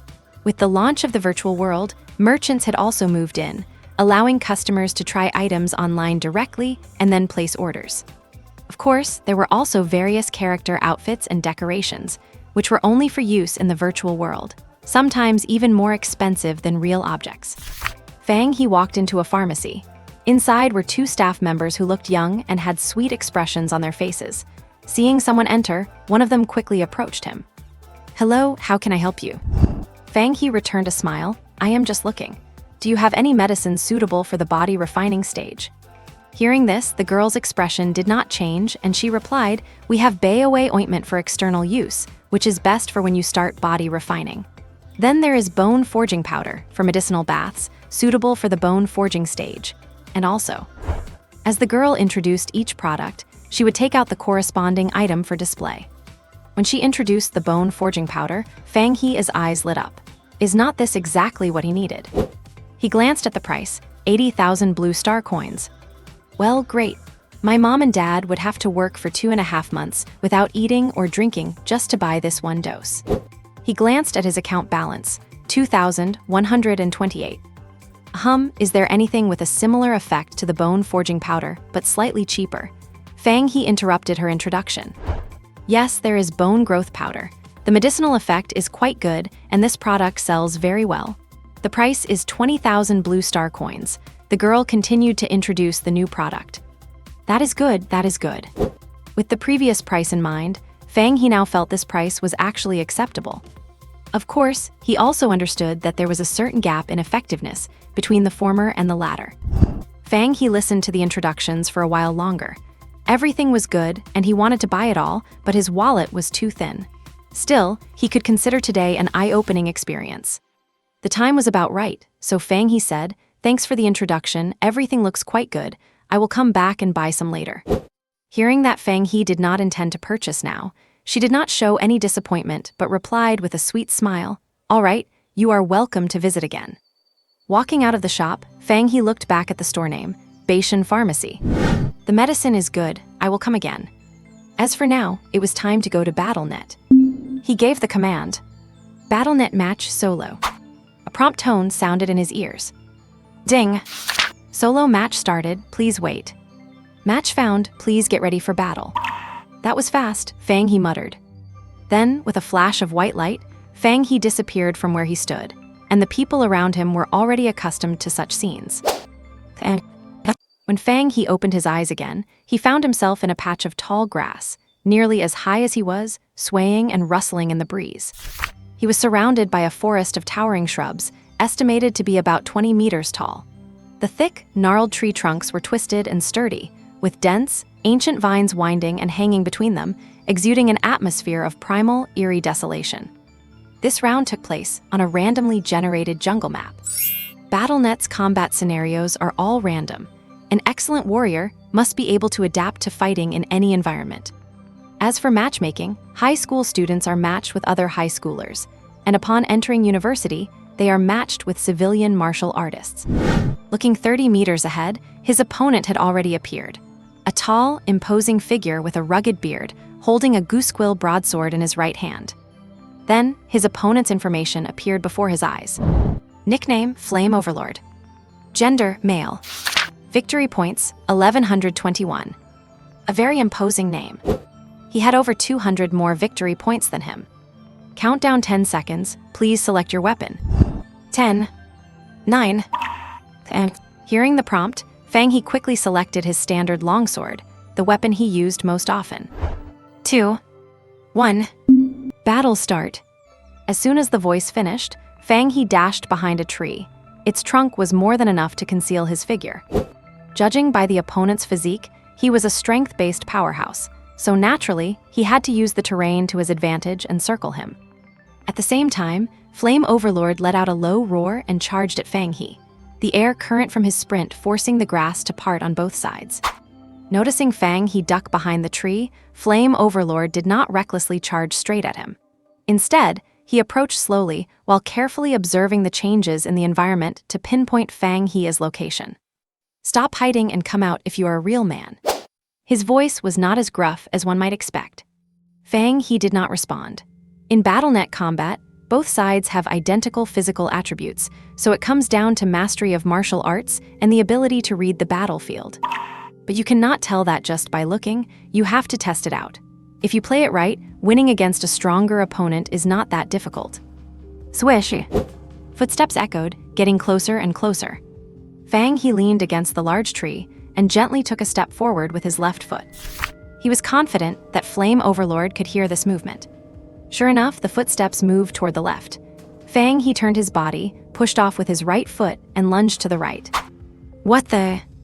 Once Fang He lunged out, he realized Flame Overlord was watching him from not far away, completely unbothered. He had not moved to the left as Fang He had expected at all. As soon as Fang He poked his head out, he saw a blade coming straight for him. There was no time to think. His body reacted instinctively, narrowly dodging the blow. The force of the blade made Fang He's cheek ache. If that had connected, he would have been at least severely injured. In BattleNet, combat includes a sensation of pain that cannot be turned off, although it is significantly reduced compared to real life. After steadying himself, Fang He took advantage of the brief window before the opponent could strike again to thrust his sword toward the wrist holding the blade. A flash of surprise crossed Flame Overlord's eyes, but he did not idle. Instead of retreating, he pushed forward, using the momentum of his own blade to dodge while the two swapped positions. After their brief clash, they put some distance between each other, staring intently at one another. Fang He smirked and said, "That name of yours really does not suit you at all." "Well, you learned a lesson today. Do not judge a book by its cover." Flame Overlord was unfazed. Fang He was not the first to say that, and he would not be the last. Through their brief contact, both realized the other's martial arts skills were at the introductory level. Now, both had a question in their minds: why were his points so low? Logically, with skills at the introductory level, victory points should be between 1,000 and 2,000. Based on the strength just shown, it should be around 1,500 points. Is he the same as me? Flame Overlord wondered to himself. Fang He checked the time. Nearly 3 minutes had already passed. There is a time limit to combat. If neither side can secure a win within 10 minutes, the system judges the outcome based on performance and status. Since they were already face to face, there was no point in planning ambushes. Fang He gave a light shout, his sword flashing as he went straight for Flame Overlord's throat. Clang! Flame Overlord crouched down, using the back of his blade as a shield to skillfully deflect the attack. He then followed up with a backhanded slash toward Fang He's waist. Both sides traded blows, each scoring their own hits. In the blink of an eye, 20 moves had passed. As the situation reached a stalemate, the advantage of Fang He's soul power became increasingly apparent. In high-intensity combat, you have to maintain enough focus, or you will be taken out in a single move. When the 8th minute arrived, Fang He finally found his opening and pierced Flame Overlord's heart with his sword. The system prompt sounded. Battle ended. Congratulations on your hard-fought victory. Victory points +3. Hearing the sound, Fang He finally relaxed. The battle had not been simple for him. In terms of martial arts skill, the opponent was better, but he had used his advantage in soul power to drag the fight into his own rhythm and secure the win. Huh? Flame Overlord lay on the ground, letting out a long breath. He had no complaints. He was outclassed and accepted his defeat. The way Fang He felt to him was like a robot, tireless and flawless. If his martial arts had been a little more polished, he probably would have gone down even faster. How about we add each other as friends later? Flame Overlord initiated. Fang He had no objections and nodded, sure. A flash of white light passed, and Fang He reappeared on the street from before. Soon after, he received a notification. Flame Overlord wants to add you as a friend. Do you accept? Accept. Where are you from, brother? Jiangling. I am from Shaju, not far. Let us spar again if we get the chance. Sure. The conversation ended there. Fang He had no desire to chat with people he did not know well. Fan Yang was not back yet, so he left him a message and started another match. BattleNet matchmaking solo. Match found, please prepare for battle. 2 minutes later. Battle ended. Congratulations on your victory, victory points +2. This opponent used a staff, but his technique was crude, not even at the entry level. After a short test, Fang He won easily. It is just that the points were a bit low. Victory points gained in BattleNet are not fixed. The system determines them based on the opponent's strength, the combat process, and other factors. A flash of white light, and Fang He reappeared on the street. His victory points were now 907, but he was still a long way from the Jiangling City rankings. BattleNet's high school division has 3 rankings: city, regional, and national. Each ranking only includes 1,000 people. Currently, every ranking list is essentially dominated by seniors. As for sophomores and freshmen, those who make it are rare. Anyone who can rank while in their first or second year is considered a prominent figure at their respective schools. For example, Lu Ningxi, ranked 29th in Jiangling City. He is the only non-senior in the top 100 in Jiangling City. The school has high hopes for him, and many believe he has a chance to compete for the 22-26 Southern District top scorer or even the national top scorer title. Just as Fang He was checking the rankings, he received a message from Fan Yiyang. He's hurry. 1. Iron-blooded true man invites you to BattleNet duel matchmaking. Do you accept? Accept. The random map this time is a desert, a vast and boundless wilderness that looks like a golden ocean under the sunlight. Fang He turned his head and saw that Fan Yiyang had already appeared beside him. The guy looked like a muscular hunk now, dressed in black and red combat gear with a horizontal saber slung over his shoulder. He actually looked the part. Whoa, not bad, 907 points already. As soon as they met, Fan Yiyang noticed the change in Fang He's score. 2 wins in a row, Fang He said with a calm expression. Hahi. Just as the two were chatting, the countdown was coming to an end. Battle start. Fan Yiyang took the lead and charged toward the opponents. His momentum was truly that of a tough, iron-blooded man. Fang He held back, waiting for an opportunity to strike. Battles in the desert are like this, wide open with no cover to block your line of sight. The only thing you need to watch out for is the quicksand that might appear under your feet at any moment. The two opponents were different. One had a long face, a burly build, and was holding twin axes. The other looked like a bamboo pole and was also using a sword. Facing the fierce-looking Fan Yiyang, the pair did not split up. The long-faced one charged forward while the bamboo pole provided support from the side, planning to take care of Fan Yiyang first. Fang He knew Fan Yiyang's strength very well. Do not let his lazy appearance fool you, and do not mind that he does not play BattleNet often. His martial arts skills were likely already on the verge of mastery. Clang! The long-faced man used his axes as a shield, spreading them horizontally to block Fan Yiyang's strike. Fan Yiyang did not feel discouraged after missing his first strike. He used the momentum to arc through the air and close in on the bamboo pole guy. Fang He followed closely, filling in the gap Fan Yiyang left behind and taking on the long-faced man. The coordination was seamless, and anyone watching would have to give it praise. Fang He did not care what the opponent was thinking. He swept his sword toward the long-faced man's face. The long-faced man retreated repeatedly, narrowly dodging the blow, but still left with a bloody mark on his face. Before the long-faced man could catch his breath, Fang He pressed forward, bringing his sword down with both hands. The long-faced man had no choice but to lift his twin axes in a cross block. Fang He had anticipated the block. He kicked out with his right foot, landing a solid hit that sent the long-faced man rolling backward. Just as he was preparing to follow up and finish him off, he noticed a horizontal saber flying past. SHHH. The saber grazed the long-faced man's neck before sticking into a nearby sand dune. Looking over, Fan Yiyang had already finished off the bamboo pole guy and had time to spare to help out. Facing Fang He's gaze, Fan Yiyang raised his eyebrows in response. Pretty fast there. You were just too slow. Want to keep going in a bit?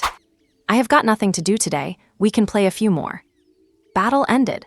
Congratulations on your easy victory. Zhanduan Zhans gained 2 points. Taixuzhen Anan gained 3 points.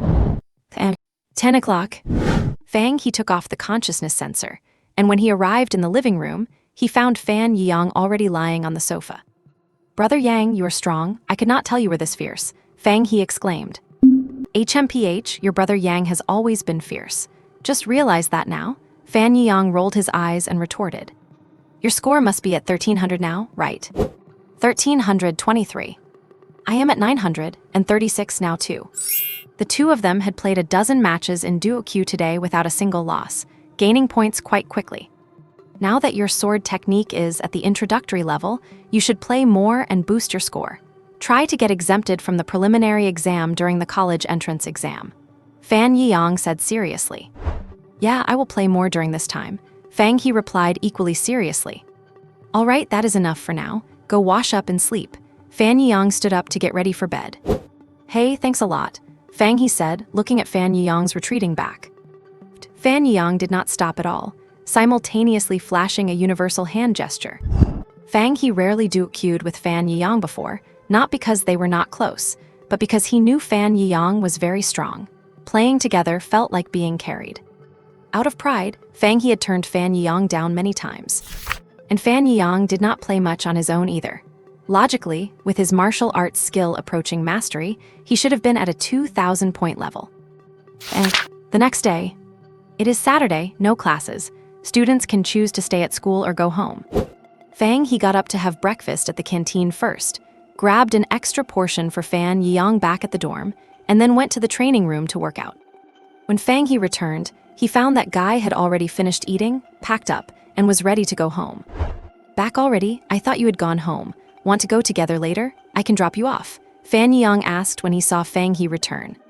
No need, you go ahead. I still have to train for a while. Fang He planned to finish his cultivation, take a shower, and then head home before lunch, having already checked in with his family. Then I am off. See you Monday. Fang He waved. In the room. Feeling his meridians beginning to throb with pain, Fang He stopped the Qi awakening technique. The result of the session was refining 2 bones, which was slightly less efficient than yesterday, making Fang He miss the spirit array at school. He checked the time. It was already 11 o'clock, time to get moving. And it is common knowledge that the air inside the school feels different from the air outside. Fang He stood outside the school gate, looked up at the azure sky, and took a deep breath, deeply agreeing with that sentiment. Beep! A small aircraft slowly descended by the side of the road, and Fang He stepped on board. Since 2034, Blue Star's technology has developed rapidly, and the urban low-altitude aircraft that once existed in ideals have now been applied to daily life. Sit tight, we are taking off, the middle-aged driver said, reminding him after Fang He closed the door. After a subtle push against his back, the aircraft entered the flight lane. Is the young man from Jiangling High? The uncle asked, noticing Fang He got on from the gate of Jiangling High School. Yeah, that is right. That is impressive. I have heard everyone in Jiangling is a genius. It is not that exaggerated. Haha, my son is at Lingbei, just got in this year. That is quite an achievement. By the way, my son said that there is a super genius in the graduating class of their school this year, called Zhou something Yu. Zhou Chuyu, Fang He added. Ah, right, that is it. Do you know him too? Do not know him personally, just heard of him.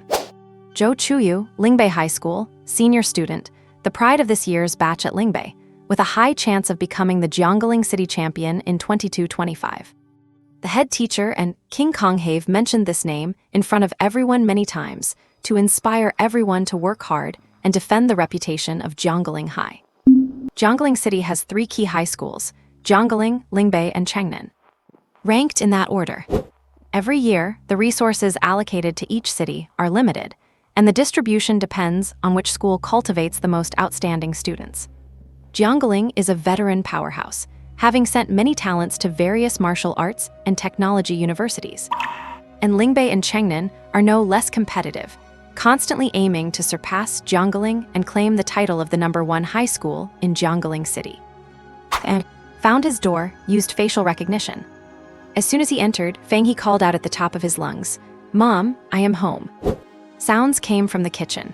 His old man, Fang Shengyuan, walked out wearing an apron and holding a basin. It looked like he was cleaning vegetables. Fang Shengyuan had not seen his son for a week and was naturally happy to see him. But he said, "You are back and you did not even call your dad." "Oh, Dad, so where is Mom?" Fang He said dismissively and then asked. Fang Shengyuan retorted, "Your mom went to buy meat for you and should be back soon. Take a break, we will eat in a while." After saying that, he turned and went back into the kitchen. Not long after Fang He returned to his room, he heard the door open. He stepped out and saw his mom, Nanzu, carrying a bag. "Zio, he is home. I bought some red-scaled beast ribs for you today. I will stew some soup later," Nanzu said with a radiant smile. The red-scaled beast is a fire attribute creature. Once an adult, it is 2 zhang long, extremely agile, covered in red scales that are hard to pierce with ordinary blades, and it is very difficult to catch, let alone farm. Just the 3 pounds of ribs his mom was holding would cost at least 1,000 blue star coins. Eating so well today, Fang He replied with a smile. "You only come home once a week, so you should eat better. These are also good for your bone forging." Nanzu knew that eating meat from these monster beasts was helpful for his son during the body refining stage, so she bought some every weekend. Fang He naturally understood his parents' intentions. Now that the nightmares were gone and he had talent for soul power, his future path would be much smoother, and when he achieved success, he would give them a surprise. "Next week when you come back, we will go see your grandparents together. Do not forget," Nanzu reminded him. "Do not worry, I will not." His parents were an engineer and a designer, usually so busy they were never around. As for his grandparents, they lived in the old town of Jiangling, tens of kilometers away, and they usually visited every 2 weeks. In Fang He's memory, his grandfather was an army veteran, but was usually a very kind old man, only getting very serious when it came to his cultivation. He said he would give him a little gift when his sword technique reached the entry level. I wonder what it could be? Truly a bit exciting. "Fang He, come out and eat," his dad's voice rang out. "Coming." Time at home always feels too short. In the blink of an eye, it was already Monday and time to return to school. It is worth mentioning that Fang He's leg injury had completely healed, a testament to the advanced state of Blue Star's medical technology. At the same time, Fang He shared the news with his parents that he had mastered the basics of his sword technique and could choose a martial skill upon returning to school. They were overjoyed and urged him to study and practice diligently. They knew Fang He's progress had been slow since that incident in his freshman year, but in terms of martial arts, they themselves had only just entered the spirit motion realm and had barely managed to cultivate a seed of spiritual energy. They had not even grasped the basics of any martial skills themselves, so they could not guide him and could only offer quiet encouragement while supporting his logistics. Upon arriving at school, Fang He dropped off the new supplies he had brought from home, and before classes started, rushed off to find He Xingchen to select his first martial skill. "Knock, knock, knock. Come in." "Good morning, teacher He," Fang He said politely after entering the room. A hint of a smile flashed in He Xingchen's eyes. "You are quite early. It seems you just could not wait." He, Fang He rubbed his hands together. "All right, you may choose one introductory sword technique from our school. If you want to pick another one later, you will either need to exchange school credits for it or reach the proficiency level in this one first."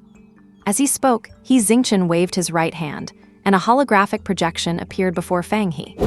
Flowing light sword technique, breaking army sword technique, full moon sword technique, lingbo sword technique. There were about 20 sword techniques in total, with their corresponding descriptions listed below. The flowing light sword technique focuses on speed, swift as a flash of light. Practitioners must have extremely high reaction speed, aiming for instant strikes to defeat the enemy in one move. The breaking army sword technique requires a forward-charging momentum. One must cultivate a courageous spirit and always press forward in battle. The full moon sword technique starts with refining the mind. It requires inner peace and maintaining calm during combat. The lingbo sword technique focuses on agility and flexibility in footwork. It includes a specific set of steps and emphasizes the integration of movement and swordsmanship. It is quite difficult to master. He Xingchen stood by with his hands behind his back, not interfering with Fang He's choice. Since the characteristics of each technique were clearly annotated, he did not need to explain much. "Teacher, I choose the lingbo sword technique." After comparing them, Fang He made his choice. Although the flowing light sword technique suited his fast reaction speed, it was really just about that one single strike.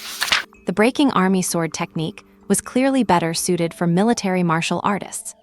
Compared to the full moon sword technique, the lingbo sword technique had complementary footwork, so Fang He ultimately chose that one. The lingbo sword technique is quite difficult to cultivate. Are you sure you want to choose it? He Xingqian was not too surprised by Fang He's choice. After all, this technique was considered top tier among all Tier 1 martial skills. Like cultivation methods, martial skills on Blue Star are divided into 6 tiers, with Tier 1 being the lowest and Tier 6 the highest. Yes, teacher, I am cert. Fang He's tone was very firm. Many seniors before you have chosen this sword technique, but very few have actually mastered it. You should think it over. He Xingqian reminded him. Yes, I have thought it over.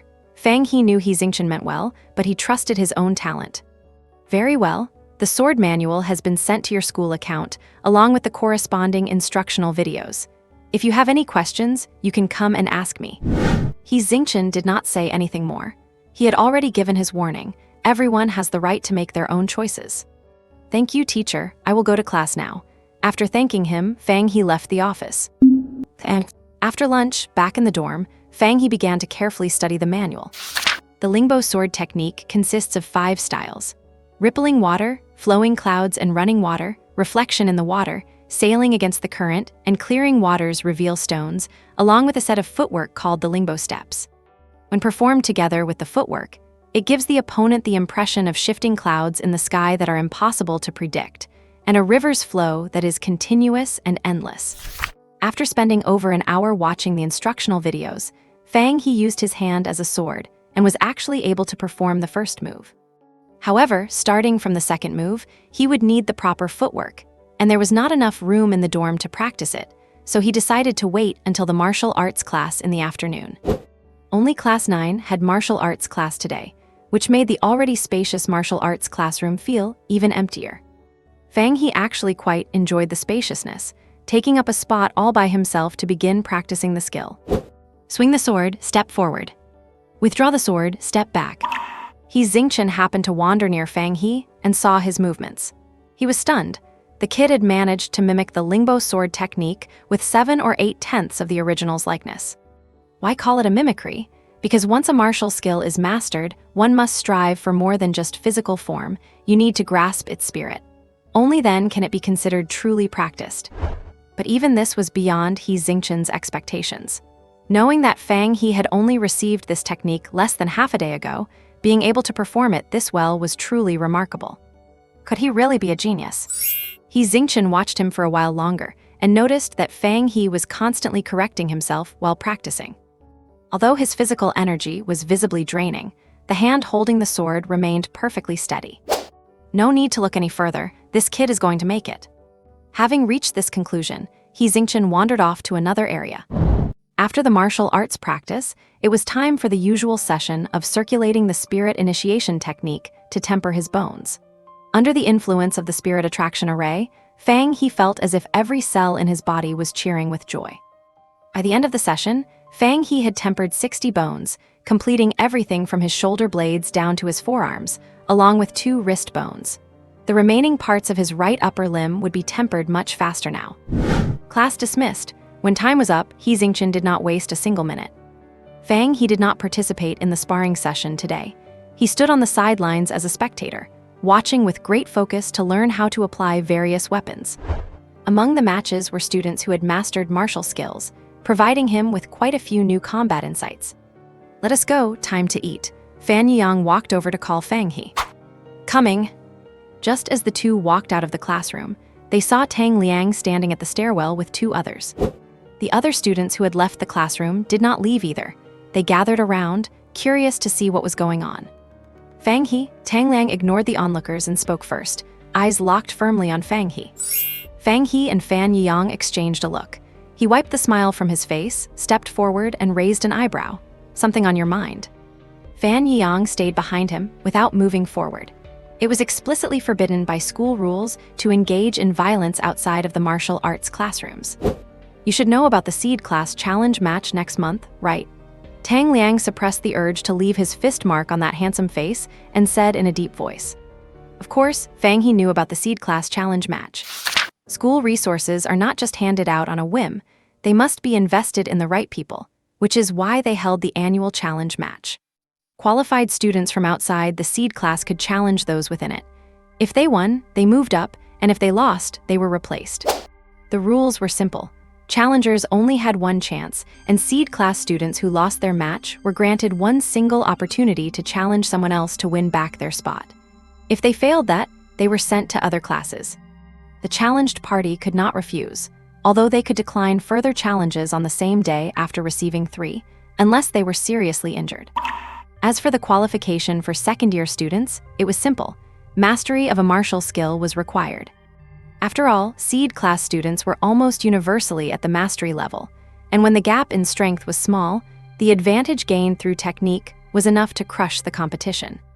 And so, Fang He asked directly after recalling what Tang Liang was referring to. "Do you dare to challenge me during next month's competition?" Tang Liang had specifically chosen to deliver this challenge after class, so that Fang He would have to accept it in front of everyone. Upon hearing Tang Liang's intentions, the surrounding students started whispering to each other. Fang He instantly realized what Tang Liang was planning. A mocking smile curled on his lips as he asked, "Why should I agree to that?" "Are you afraid?" Tang Liang taunted. "Why would I be afraid of someone I have already defeated?" After saying this, Fang He walked around Tang Liang. Fan Yang followed behind immediately, not even sparing Tang Liang a glance. "Last time was just me being careless. You are clearly just afraid." Tang Liang clenched his fists and shouted at Fang He as retreating back. "You lost last time." Fang He's voice drifted back lightly. Tang Liang's eyes seemed to burn with rage. He gritted his teeth and said, "If you challenge me and win, I will give you 1,000 school credits. Credits could be transferred with a teacher's permission." "Deal." Fang He immediately turned back, revealing a row of white teeth. "Do you realize that guy has already reached the pinnacle of bone forging and is about to start inner organ refinement?" Fan Yang sat across from Fang He with a helpless expression. Fang He had agreed so quickly that he had not even had time to react. "I know," Fang He replied while devouring his food. "He just wants to use this time to break through, defeat me in the challenge match, and stop me from entering the seed class." "Fine, as long as you know." Since Fang He was aware of it, Fan Yang did not say anything more. "Yeah, let us eat. Today's food tastes pretty good." 4 days later. "Who?" Exhaling a long breath, Fang He opened his eyes, a flicker of excitement shining within them. The bones of the right upper limb are finally fully tempered. Since Monday, Fang He had not encountered anything else. Every day was just a routine of going between home, school, and training. Today, he finally completed the tempering of the remaining 23 bones in his right upper limb. Generally speaking, the tempering speed should not have been this fast, because although the hand bones are small, they require much more control, so they should not be faster to temper than larger bones. However, with the help of his powerful soul force, Fang He tempered his hand bones very smoothly, which is why he managed to complete the rest in just 4 days. "Fang He, Rang Shengfei, you two come up here." When it was time for sparring, He Xingchen chose Fang He and another student to face off on the stage. "Yes," they both replied in unison. Standing on the stage, Fang He sized up his opponent. Although they had not interacted much, Fang He knew a thing or two about him. Rang Xingfei, class monitor of Class 9, sophomore year. Over 1.9 meters tall, skilled in basic spear techniques at the bone forging stage. A weapon is stronger the longer it is. As soon as the match started, Rang Xingfei launched an aggressive spear attack. Over the past few days, Fang He had practiced the ripple sword technique to a point where he had the form down, though he was still short of mastering the true essence. Still, it was enough for the current situation. Stepping with the ripple movement, he made small shifts to dodge the attack. Rippling water. Sword light flickered, and for a moment, shadows of the blade were everywhere, making it hard to tell where the real sword was. Since he could not tell, he stopped trying to distinguish it. A spear has an inherent advantage in strength over a sword. Once Rang Xingfei made up his mind, he pulled back his spear and swept it horizontally. Wuji collapse. He gripped the spear with both hands, and a burst of explosive power instantly increased the speed of his horizontal sweep, aimed directly at Fang He's lower body. Swish! The spear missed, creating a whistling sound as it cut through the air. Fang He tapped his toes lightly, his figure already floating backward. "Fang He, you have made great progress since you grasped the fundamentals of your sword technique," Rang Xingfei said, not giving chase after his sweep missed. "I am just starting to get the hang of it. I guess I am just lucky." It is not just luck to be able to master the ripple sword technique. After exchanging a few pleasantries, the two fought again. After a few moves, Fang He had figured out Ran Xingfei's strength and also found his weakness. He just needed to parry, and then strike 5 inches down the spear shaft to disrupt his balance. But Fang He did not do that. He wanted to use this chance to practice his swordplay, and he also wanted to save some face for the class monitor. After fighting for dozens of rounds, Ran Xingfei stepped back, exited the circle, and waved his hand. "I give up, I cannot win. You usually do not show off, but I did not expect your reactions to be this fast." Throughout the match, Ran Xingfei only had 2 words to describe his experience: feeling stifled. Every time he attacked, it felt like his move had been predicted, and he was blocked every single time. It looked as if he were throwing himself onto Fang He's blade on purpose. Wow! Hearing Ran Xingfei admit defeat, a wave of discussion broke out in Class 9. Whoa, Ran Xingfei lost. It is not that surprising, since he defeated Tang Liang earlier. To Class 9, they only heard that the seed class was strong, but did not have a concrete concept of it. But Ran Xingfei, whom they were familiar with, was someone they understood well, so seeing him lose left a deeper impression on them. His progress is too fast. I heard he was one of the top students at number 12 high school and was directly recommended to our school. Now you could say he is finally fulfilling that early talent. Then why did not he get into the seed class? Who knows? And the next morning, Fang He got up early to prepare. It was Saturday, and he was going to his grandfather's place. His mom had called him last night, saying his dad would come to the school to pick him up. "Let us go, hop in." Fang Shengyuan drove a flying car, parking it steadily in front of Fang He, with Nanzu sitting in the passenger seat. Got it, Fang He opened the back door smoothly and hopped in. Nowadays, flying cars are not that expensive. You can get a cheap one for around 100,000 Blue Star credits, though applying for flight paths is quite difficult. Of course, there is ground transport, but it is much slower. How was school this week? Nanzu turned around and asked with a smile. Pretty good, everything is normal. Fang He did not mention the incident with Tang Liang, so they would not worry and then make him explain for ages. By the way, is your school having that challenge match thing where you can enter the seed class if you win? Fang Shengyuan suddenly turned around again. Yeah, that is a thing. Where did you hear that? Hey, Dad, turn back and watch the road. Fang He answered, then reminded his dad to keep his eyes on the road. It is on autopilot, it is very stable. A colleague at work, his daughter also got into your school this year, said every grade has a competition and the sophomore one is a challenge match or something. I just heard him mention it. Fang Shengyuan said, smacking his lips. Yeah, it is just a normal competition, where you stop at the point of impact. You have to be careful not to get hurt, Nanzu reminded him from the side. Fang He replied cooperatively. After a half-hour flight, the craft landed safely in an old residential area. They say all the people living here are veterans retired from the battlefield. Grandma, Grandpa, I am here, Fang He shouted at the top of his lungs after scanning his face to get through the door. Oh, little He is here. Grandma emerged from the kitchen upon hearing him, a kindly smile all over her face. Her wrinkles seemed to smooth out when she saw him. I am here, where is Grandpa? Fang He laughed along. He is in the study, go find him. I am going to start cooking all your favorite dishes. All right. Fang He walked to the study door. It was slightly ajar, so he pushed it open and entered. Rather than a study, it was more like a carving room. There were more wooden and stone carvings here than books. On the wall opposite the door hung a piece of calligraphy. Guard the home, defend the nation. At this moment, old man Fang Xinwu was focusing intently on carving a piece of wood. Fang He did not disturb him, just watched quietly from the side. The wood already had the outline of a person. As the chisel moved, the image became clearer and clearer. It was a middle-aged man in a combat uniform, holding a combat knife, staring into the distance with a firm expression. With the final few strokes, the carving was complete. Fang Xinwu placed the carving on the shelf behind him, where a row of various human-shaped wooden carvings already stood. Little He, I heard from your father that your sword technique has reached the basics. Fang Xinwu turned around, his tone filled with the relief of a burden being lifted. Haha, I was lucky, I just suddenly understood it, Fang He said with a cheeky grin. He would not tell anyone about the nightmares. Fang Xinwu smiled slightly, but did not speak. Instead, he took out an exquisite porcelain bottle from the drawer and said, This is that small gift I mentioned I would have for you once your sword technique reached the basics.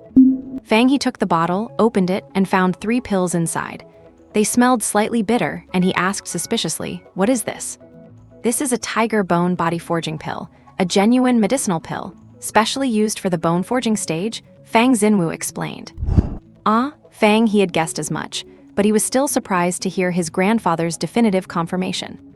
The medicinal pastes, potions, and medicated baths he had seen before were already expensive, and he had never even seen an actual pill.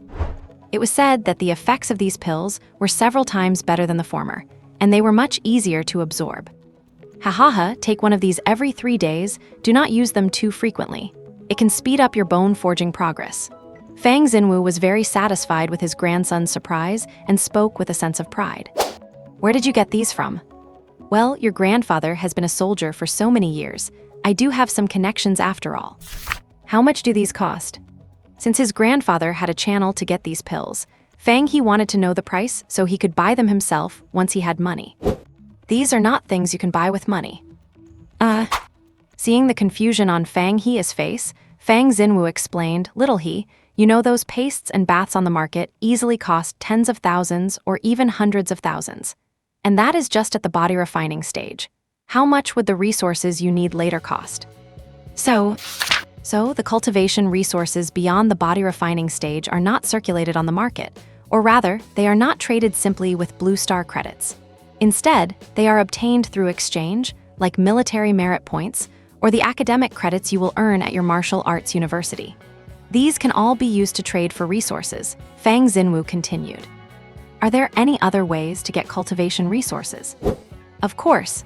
If you hunt down beast monsters in the wild, or find precious medicinal herbs, you can exchange them for spirit points at official channels, and then use those spirit points to buy the resources you need."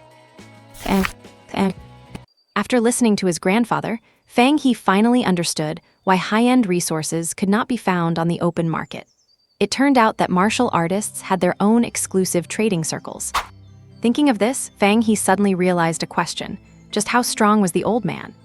"So, what level are you at now?" A flicker of reminiscence crossed Fang Xinwu's eyes. He spread out his right hand, and a cluster of flames appeared in his palm. "What level do you think I am?" "Spirit awakening," Fang He probed tentatively. He knew that in martial arts cultivation, the stage following body refining was the spirit awakening realm, where one could open a sea of energy in the Danshan to nurture a seed of spiritual power. Once that seed grew and blossomed, one could move on to the next level of cultivation. Of course, everyone's constitution is different, so the attributes of the spiritual seeds they condense vary as well. Spiritual attributes are mainly gold, wood, water, fire, and earth, along with other rare ones like light, dark, wind, and lightning. Something like that, Fang Xinwu answered ambiguously. The flame in his palm danced back and forth under his control, yet Fang He did not feel any scorching heat coming from it. Grandfather is certainly no simple person. That fire manipulation technique alone is something not even average spirit awakening martial artists could pull off. "Are these all your old comrades?" Fang He asked, looking around the room. He had always known his grandfather served in the military, but he never knew the specifics, and the old man never talked about it. Today, he decided to take the chance to ask. Fang Xinwu's gaze swept calmly over the statues. "Yes, they are all my comrades in arms," he replied, though his tone was deeper than usual, tinged with a hint of sorrow. "Where did you serve before, and where are all these comrades of yours now?" He asked 2 questions in a row. "That is not something you can know right now, but you will have a chance to find out in the future." Fang Xinwu did not reveal his past, paused for a moment, and continued. "As for these comrades, some have sacrificed their lives, some are still fighting on the front lines, and others, like me, have returned." Fang Xinwu said the last sentence in a very soft tone, as if reminiscing about days gone by. "All right, let us go eat. Your grandmother has made quite a few of your favorite dishes." Having changed the subject, Fang Xinwu headed toward the dining room, and Fang He followed behind, nodding. After the meal, Fang Shengyuan and Nanzu left, but Fang Xinwu kept Fang He behind, saying he wanted to guide his training. Since mostly retired veterans lived here, there was plenty of exercise equipment downstairs, and it looked like it was kept in good condition. "What martial arts technique are you practicing right now?" Fang Xinwu asked after bringing Fang He to an open area. "Lingbo sword technique." "Oh, how far have you progressed with it?" Fang Xinwu seemed surprised, as he had heard of this technique before. I have basically mastered the forms, but I always feel like something is missing. Let me show you. With no sword in hand, Fang He picked up a tree branch from the nearby greenery and began to practice. Fang He stepped into the lingbo footwork, followed by the sword moves. Rippling water. The sword light shimmered like ripples on the water. Flowing clouds in water. The sword moves connected continuously like a flowing stream. Flower in the mirror, moon on the water. Shadows of the sword filled the air, dizzying to behold. And in terms of form and execution, he was not far off from the instructional videos. A spark of intrigue lit up Fang Xinwu's eyes. When Fang He finished, he shouted, "Good." "Grandfather, could you tell?" Fang He asked. "Yes, you have the form down, but you are missing the essence. Once you have entered the gate of a martial technique, you are not just practicing moves anymore. You have to grasp its soul, or what we call its momentum. As you know, there are 3 levels after entering: proficiency, mastery, and perfection. Beyond that, you need to cultivate your own momentum. Only by reaching this level can you say you have achieved something in martial arts. Now, try to feel my momentum." As he spoke, the old man seemed to transform. A sharp, piercing aura erupted from his body. Standing opposite him, Fang He felt a brutal, stinging pressure hit him head-on. His whole body felt like it was being pricked by needles, and he could not move a muscle. This momentum came as quickly as it went, vanishing without a trace in an instant. As the pressure faded, Fang He recovered immediately, excitement flooding his face. "Grandfather, teach me." Worried his grandson might be injured by the shock of his blade intent, Fang Xinwu had only let him feel a glimpse of it before withdrawing. He had not expected Fang He to recover so quickly. Do not get ahead of yourself. Martial momentum is still too far off for you. Focus on sensing the sword technique first and infuse it with your own soul. Everyone's perception is different. Think about what the core of this sword technique is. With that, Fang Xinwu strolled back upstairs, leaving Fang He to ponder. Lingbo, rising and falling waves. Water, overcoming hardness with softness. Fang He felt like he was starting to understand. Grandmother stood by the window, watching her grandson below, lost in his sword practice. Her eyes were filled with tenderness, and she did not turn even when she heard the door open. "Zio, he has finally entered the gate of his technique." Fang Xinwu walked over to his wife, hands behind his back, his tone a mix of gratification and worry. "I know," grandmother replied softly. She did not care whether her grandson succeeded in his martial arts. She only cared if he was happy. Watching him suffer through his slump earlier had pained her heart deeply. Because of that, she had not argued with Fang Xinwu a few times. Hearing the resentment in his wife's voice, Fang Xinwu said, "Fang He is different from his father. He has a natural talent for cultivation. That is a good thing, but..." "I understand the logic, but I do not want to hear it." Grandmother cut him off. "I just want to see him grow up healthy and happy." She knew what Fang Xinwu wanted to say. In fact, every time they argued before, he would use the same argument. And she was always the one who ended up persuaded. Now that her grandson had mastered the basics and returned to his former self, she did not want to hear that speech she had already heard countless times. Fang Xinwu opened his mouth, but in the end, he did not say anything further. Just looking at the boy below swinging his sword, his eyes could not help but redden. He looks so much like his eldest father. That spirited air is just like him. What grandfather does not love his grandson? But precisely because he cared so much, he was terrified of losing him. With his eldest gone, Fang He was the only one left to carry on the family line, and he truly did not want to see his grandson risk his life. "Old Fang," grandmother suddenly turned her head. "What is it?" Fang Xinwu blinked twice, trying to stay composed. "I miss our eldest." "Then let us go visit him now." Time is like running sand, slipping quietly through one's fingers without notice. A few more days had passed since the trip to his grandfather's house. Since returning to school, Fang He spent most of his time at the swimming pool, immersing himself in the water to practice his sword moves and experience the feel of the ripples. Once he could fluidly execute his moves in calm water, he requested to simulate ocean wave training to start a new round of drills. Aside from his sword practice, Fang He also made significant progress in body refining. The tiger bone refining pill was indeed a treasure hard to find on the market. He had used only 2, and they had already completely tempered the bones of his left upper limb.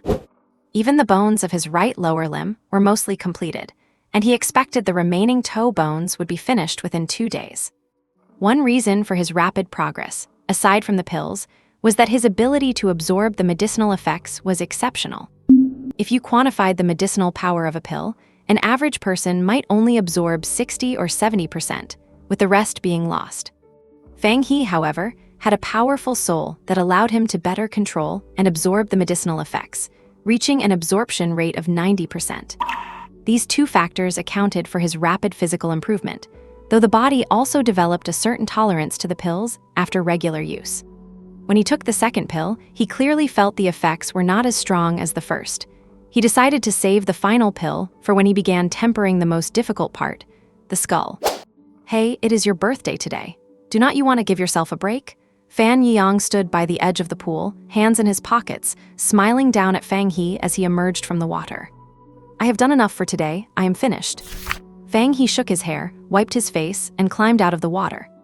His soaked training suit clung to his body, highlighting his lean, powerful physique. "Then let us go. I have already made the arrangements," Fan Yang said, handing him a towel with a smile. "All right, I will go take a shower and be right out." Fang He took the towel and headed toward the showers. Although it was a Thursday, the school was closing for the 3-day National Day holiday starting tomorrow, so students could leave after morning classes. At the same time, today was Fang He's birthday. Fan Yang did not know what to get him, so he simply asked Fang He what he wanted. Fang He casually said he would like a membership to a martial arts gym. So, today, Fan Yang had arranged to take Fang He to check one out. Wow, this place is huge. Standing in front of the massive entrance of the Pinnacle Martial Arts Hall, Fang He could not help but exclaim. He had long heard of the Pinnacle Martial Arts Hall's fame, but had never been here before. All he knew was that this hall claimed to be the top martial arts center in Jiangling, with branches all across many southern cities. "Let us go inside." Fan Yang gave Fang He a pat on the shoulder, then led him directly up to the 5th floor. "This way, please. Manager Le has been expecting you for a while now." At the elevator entrance, a receptionist who had already received instructions stepped forward to guide them once they arrived. Walking to the door marked with the manager's title, the receptionist knocked and said, "Manager Le, the 2 guests have arrived." "Please come in," a calm, masculine voice replied from inside. As Fang He and Fan Yang entered, the receptionist gently closed the door behind them.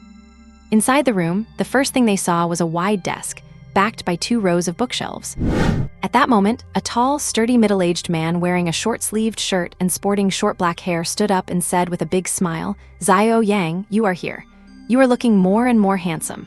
This must be your classmate, right? Come, sit down." "Uncle Le, why are you greeting us in person?" Fan Yang seemed quite familiar with the man. He sat down on the nearby sofa without any hesitation. Fang He followed suit and sat down as well, politely saying, "Hello, Manager Le." Manager Le, named Le Jurin, was middle-aged, but thanks to his lifelong martial arts practice, he was still in great shape. Le Jurin nodded with a kind smile and said, "I happen to be free today, and it has been a while since I saw you, so I figured I would host you myself." "Then I am sorry for the trouble, Uncle Le. This is my brother, Fang He. Today is his birthday, so I thought I would get him a membership to the Pinnacle Martial Arts Hall." After a brief polite exchange, Fan Yang stated the purpose of their visit. "That is a small matter. I will have someone get Xiao He's identification info registered in a moment." Although Le Jurin looked quite rugged, he was actually very approachable. "Thank you, Manager Le," Fang He replied. "We are all like family, no need to be so formal. Just call me Uncle Le like you Yang does," Le Jurin said with a hearty wave of his hand. After chatting for a while longer, Fan Yang bid farewell. On their way down, they decided to take the stairs instead of the elevator, intending to look around as they descended. "You have got quite a bit of influence, having a manager receive you personally," Fang He said to Fan Yang while inspecting the layout of the hall. "I do not have that much pull. They are just looking at my family's background. Pinnacle wants to expand, and my family happens to be able to help with that," Fan Yang replied nonchalantly. "So it is Master Yang. My apologies for not recognizing you sooner." "Whatever." And the 2 of them toured the 5-story building and finally got a feel for the place. The layout of the first 3 floors was largely similar, filled with various training equipment, though the intensity of the gear varied based on one's strength level. The 4th floor was for resting and dining, and the 5th was for the management offices. As the saying goes, since we are already here, the 2 decided to get some practice in on the 3rd floor. 806 kg, 612 kg, 823 kg, 603 kg. Fang He punched the target repeatedly, a series of numbers flashing across the screen. Fang He was quite satisfied with the results. After all, he was not a strength-based martial artist, so these figures were perfectly normal. The difference in strength between his left and right hands was quite significant, so he should focus on training his left hand in the future. 1030 kg, 868 kg, 1100 kg, 923 kg. Fan Yang looked much more relaxed than Fang He, yet his numbers were a whole tier higher. Look at you, such a beast. Not playing humble anymore, are we? Fang He glanced at the numbers on the screen. Fan Yang rolled his eyes and retorted, "How about we go to the ring over there and exchange some pointers? I am feeling a bit unwell today. Let us fight another day." Just as the two were bantering, a beautiful girl appeared at the entrance, and many people training nearby had their eyes drawn to her. She seemed to be looking for someone, and when she saw Fang He's group, her eyes lit up, and she walked toward them. "Who is that girl?" "You do not know her. That is the young boss of the Pinnacle Martial Arts Hall. First time seeing her today. Those legs, damn, they look really powerful. Cut it out, just looking is enough." And Fang He did not know her, of course, but since she was walking toward their direction and there was no one else around, she had to be here for Fan Yang. The girl had her long black hair tied in a ponytail, wheat-colored skin, and a bright smile. The loose martial arts uniform could not hide her graceful curves. When she stood in front of Fan Yang, Fang He realized she was quite tall, nearly the same height as him. "Le Qingying, what are you doing here?" Fan Yang asked directly, clearly knowing her. Le Qingying seemed excited to see Fan Yang. She huffed and said, "This is my family's place. Why cannot I be here? Since we are both here, let us go. Let us have a match on the ring." Seeing this, Fang He nudged Fan Yang with his elbow and raised his eyebrows toward Le Qingying, the meaning obvious. Fan Yang understood what Fang He meant and introduced them. "This is Uncle Le's daughter. We have known each other since we were kids. She loves martial arts. We used to spar together often." "You are Fang He, right? My dad mentioned you. You will be training here often from now on, so let us spar together sometime. Add me on the virtual network later." Le Qingying chimed in generously. Fang He's first impression of Le Qingying was quite positive. She was bright, cheerful, and unpretentious, a perfect match for his brother. "Sure, that sounds good," Fang He replied. "Fan Yang, come on, get on the ring," Le Qingying said, pulling him away. Fan Yang had grown accustomed to this over the years and could only resign himself to his fate.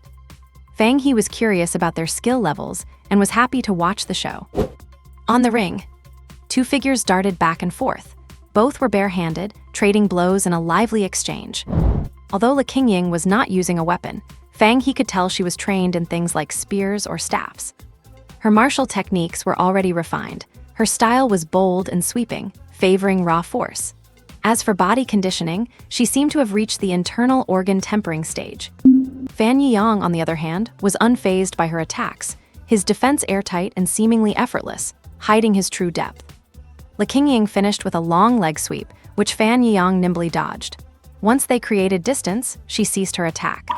"That is enough for today. Sparring with you is always a blast," Le Qingying said as she stopped. Fan Yang was a very qualified sparring partner. Despite having several chances to end the fight, he had held back, showing great grace. However, after it finished, he could not help but complain, "Next time, do not jump straight to the ring the moment we meet." Le Qingying did not reply. Fan Yang added, "We will be heading off now." He jumped off the ring and left the martial arts hall with Fang He. "Come back soon," Le Qingying waved. And 5th floor, manager's office. "How was it today?" Le Jurin asked his daughter. "It was a great fight," Le Qingying replied while taking a drink of water. A hint of frustration flickered across Le Jurin's face. "I meant, how did things go with Xiao Yang?" "He is very strong. I still have quite a gap between us." Veins popped on Le Jurin's forehead. "I am asking how you and Xiao Yang are getting along. You have known each other for so long, and you have sparred so many times. Have not you sparked any romance at all?" "You do not need to worry about that. We are just friends," Le Qingying said, turning her back to him as she left. Of course, she knew what her old man was getting at. Nothing more than trying to play matchmaker for her and Fan Yang. Perhaps precisely because they had been so familiar since childhood, there was simply no romantic spark. Watching Le Qingying leave, Le Jurin felt quite helpless. Fan Yang was top tier in talent, appearance, and background, making him the ideal son-in-law in his eyes. It was a pity that the two of them just did not click, leaving him to worry alone. Mom, I am home. Your mother is working overtime today. She will be back later. Fang Shengyuan's voice echoed from the study. Oh, there is a birthday present for you this year on the desk in your room. Fang He had already returned to his room and immediately spotted an exquisite gift box on the desk. Bone forging powder. After walking closer and reading the words on the package, Fang He exclaimed in surprise. Fang Shengyuan had sneaked up to the door of Fang He's room at some point, feeling very satisfied watching his son's shocked expression. So, are you satisfied with this gift? Fang Shengyuan stood with his arms crossed, leaning against the doorframe, winking at him. Satisfied, of course, but where did you get so much money? Fang He looked at him suspiciously. I am the head of the household after all. Seeing the skepticism in Fang He's eyes, Fang Shengyuan could not keep up the act and admitted, your school is holding that challenge tournament, right? Your mother and I discussed it and figured that since it is your birthday, we would prepare a medicinal bath for you. It should help boost your strength at least a little. Fang He understood. Having achieved his goal, Fang Shengyuan turned around to head back to the study. Dad? Emma? Thank you. Hey, you better work hard. Once you make it into the elite seed class, I will have something to brag about. Nighttime. Fang He sat immersed in a wooden tub with only his head visible. His eyes were tightly shut as he focused all his energy on practicing the Keiling technique to absorb the medicinal power. Judging by the steam rising from the bathroom, he had been at it for quite some time. Normally, one cannot train for such a long duration, but this medicinal bath was relatively mild and easy to absorb, allowing for longer sessions.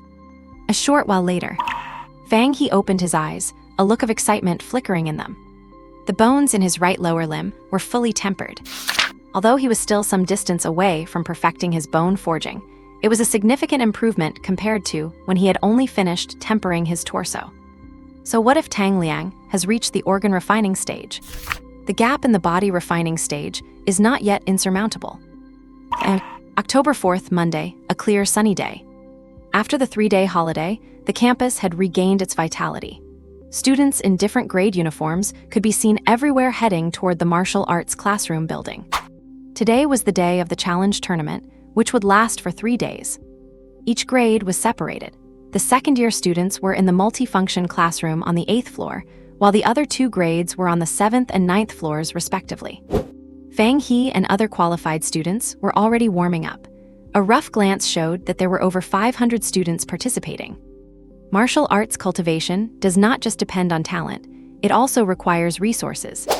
Now that there was a chance to compete for a spot in the elite seed class, everyone who met the standards had naturally come to participate. Tang Liang has already entered the organ refining stage, Fan Yang said while stretching, turning to Fang He beside him. Emma. This was expected, so Fang He was not surprised. Seeing this, Fan Yang did not say anything more, letting Fang He focus on his preparation. Not far from them were the qualified students from Class 9, including Luo Yi, Li Xinyuan, Ran Xingfei, and 6 or 7 others. Who do you think I should challenge later? Li Xinyuan had finished warming up and was asking Luo Yi for advice. Obviously, someone ranked lower. Do not tell me you have not decided who to challenge yet, Luo Yi replied matter-of-factly. I have decided, just wanted to double-check with you. By the way, between Fang He and Tang Liang today, who do you think has a better chance of winning? Fang He. But Tang Liang has already reached the organ refining stage. He has not hidden it at all, and he said he is going to teach Fang He a lesson today. Li Xinyuan could not understand why Luo Yi held such high expectations for Fang He. Do you know what my rank was in middle school? Luo Yi did not answer, but asked a question instead. Third, I think, Li Xinyuan said uncertainly. Well, Fang He was the top student in the grade.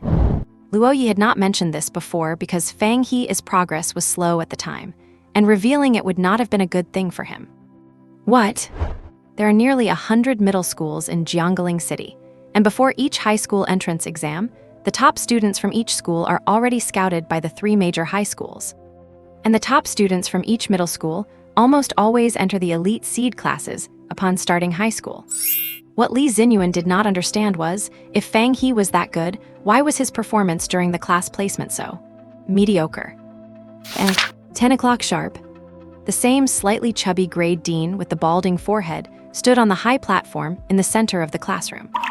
Below him were more than 600 students in martial arts uniforms, with the two sides clearly divided between the seed classes and the regular class challengers. Further away were students from various other classes who had come to watch. Today is the challenge tournament. Everyone knows the rules, so I will not repeat them. There are 10 rings available. Those who want a challenge can step up. I reiterate, malicious injury is forbidden, and violators will be severely punished. The grade dean was very direct and concise. After finishing, he stepped down without any hesitation. Subsequently, 10 martial arts teachers appeared on the rings to serve as referees for this tournament. Downstairs, the students not in the seed classes were in no hurry to challenge, instead sizing up the seed class students, hesitant to be the first one to take the risk. They knew that whoever went up first would inevitably face a fierce counterattack and be used as an example to establish authority.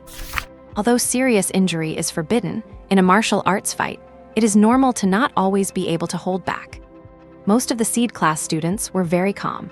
They had already been stronger than the other students when they entered school, and after a year of specialized training, they were confident they could easily defeat the challengers. A small group of them, however, looked solemn. They were the lower-ranked ones and the easiest targets. Even if they had the advantage in strength, it would be dangerous if they were challenged repeatedly. If they were injured, it would be even harder to defend their position over the next 2 days. They were currently calculating that if they were challenged, they would have to strike ruthlessly to establish their momentum. Lu Ningxi stood in the first row, his expression cold and aloof, his slender figure standing tall. He appeared completely indifferent and ignored the gazes sweeping over him. He certainly had the capital to do so. As the recognized top student of the second year, none of the 500-plus participants dared to target him. On the ring, the referees did not rush them. Their task was only to ensure the fairness of the bouts and to intervene in time to protect the students from severe injury. Fang He smiled, deciding to take the initiative. He raised his arm, parted the crowd, and walked forward. He was not exactly a famous figure, and apart from those in Class 9 and Class 1, almost no one recognized him. The moment he moved, he drew quite a few looks. Seeing Fang He move, Tang Liang, amidst the seed class crowd, could barely contain his smirk. He had already begun to imagine the scene of Fang He being defeated and falling to the ground. Who is that guy? Someone started asking those around them. Fang He from Class 9. The name sounds familiar. He is the guy Tang Liang from Class 1 bragged about wanting to teach a lesson. Oh, so it is him. Although Tang Liang's words had made the name Fang He known to many, this was the first time most had seen him in person. At first glance, he seemed quite ordinary, and they wondered what kind of ability he had. How did he end up clashing with Tang Liang? It started back when. After understanding the backstory, the crowd looked at Fang He again with a sense of anticipation. Challenges with personal grudges are always the most exciting to watch. Fang He carried his sword, Linyuan, and walked up the steps.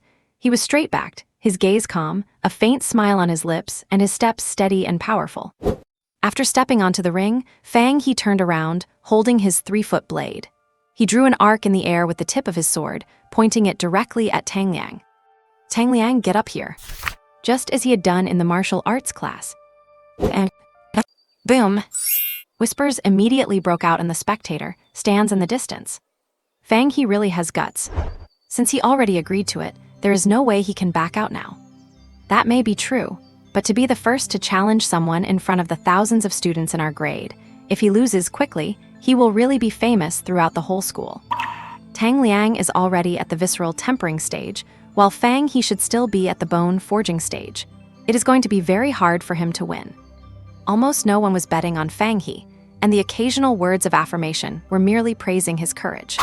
Provoked like this by Fang He, Tang Liang's breathing grew heavy. His narrow eyes flashed with a burning rage, as if he wanted to tear Fang He to pieces, his expression twisted by his fury. He pushed through the people in front, walked to the ring in a few strides, and hopped up, his staff striking the ground with a dull thud. Ignoring the enraged Tang Liang, Fang He turned to the referee and said, "Teacher, we have a wager this time. If Tang Liang loses, he has to transfer 1,000 credits to me." The referee looked at Tang Liang. Tang Liang replied muffledly, yes. All he wanted now was for the fight to start, so he hurriedly confirmed the truth of the statement with the referee. Then, without stopping, he transferred the 1,000 credits to the referee for safekeeping. After the referee confirmed everything was correct, he took a step back and declared loudly, "The match begins." Before the words even faded, the long-restrained Tang Liang lunged forward, swinging his staff down at the same time. A strike with the force of 1,000 jun.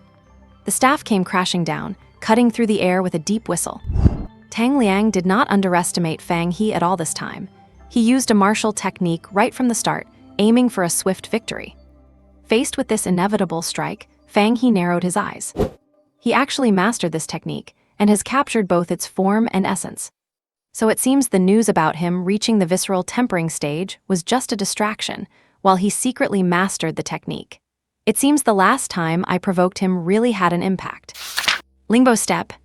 Fang He moved his feet, his figure rippling like waves on a lake, dodging the strike with a sway.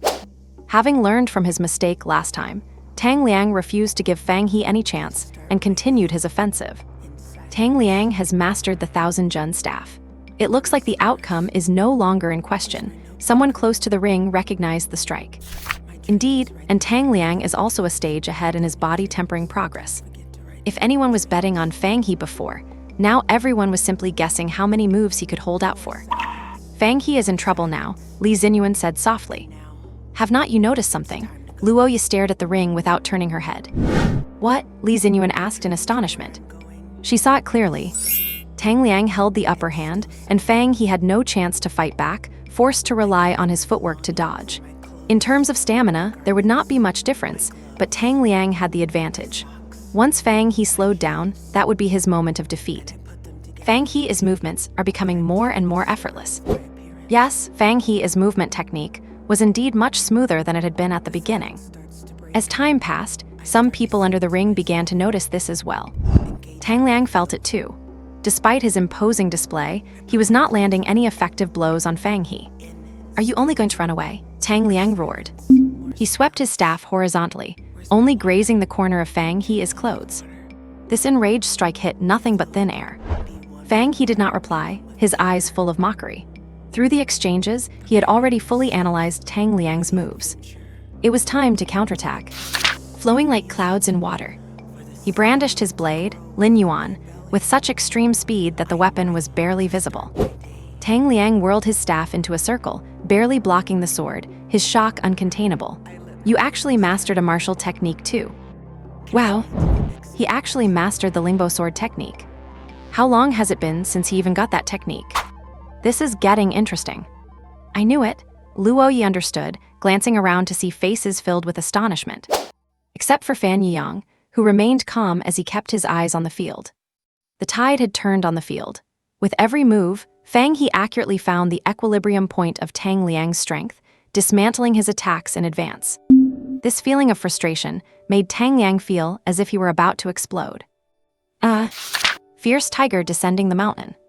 Tang Liang let out a yell and unleashed a new martial technique. This was a technique he had begged his family to find for him. He had not mastered it completely, but with all his previous moves broken, he had no other choice. Tang Liang's frame seemed to expand, and with a burst of power from his feet, he lunged forward with the true momentum of a fierce tiger. Fang He's pupils contracted slightly.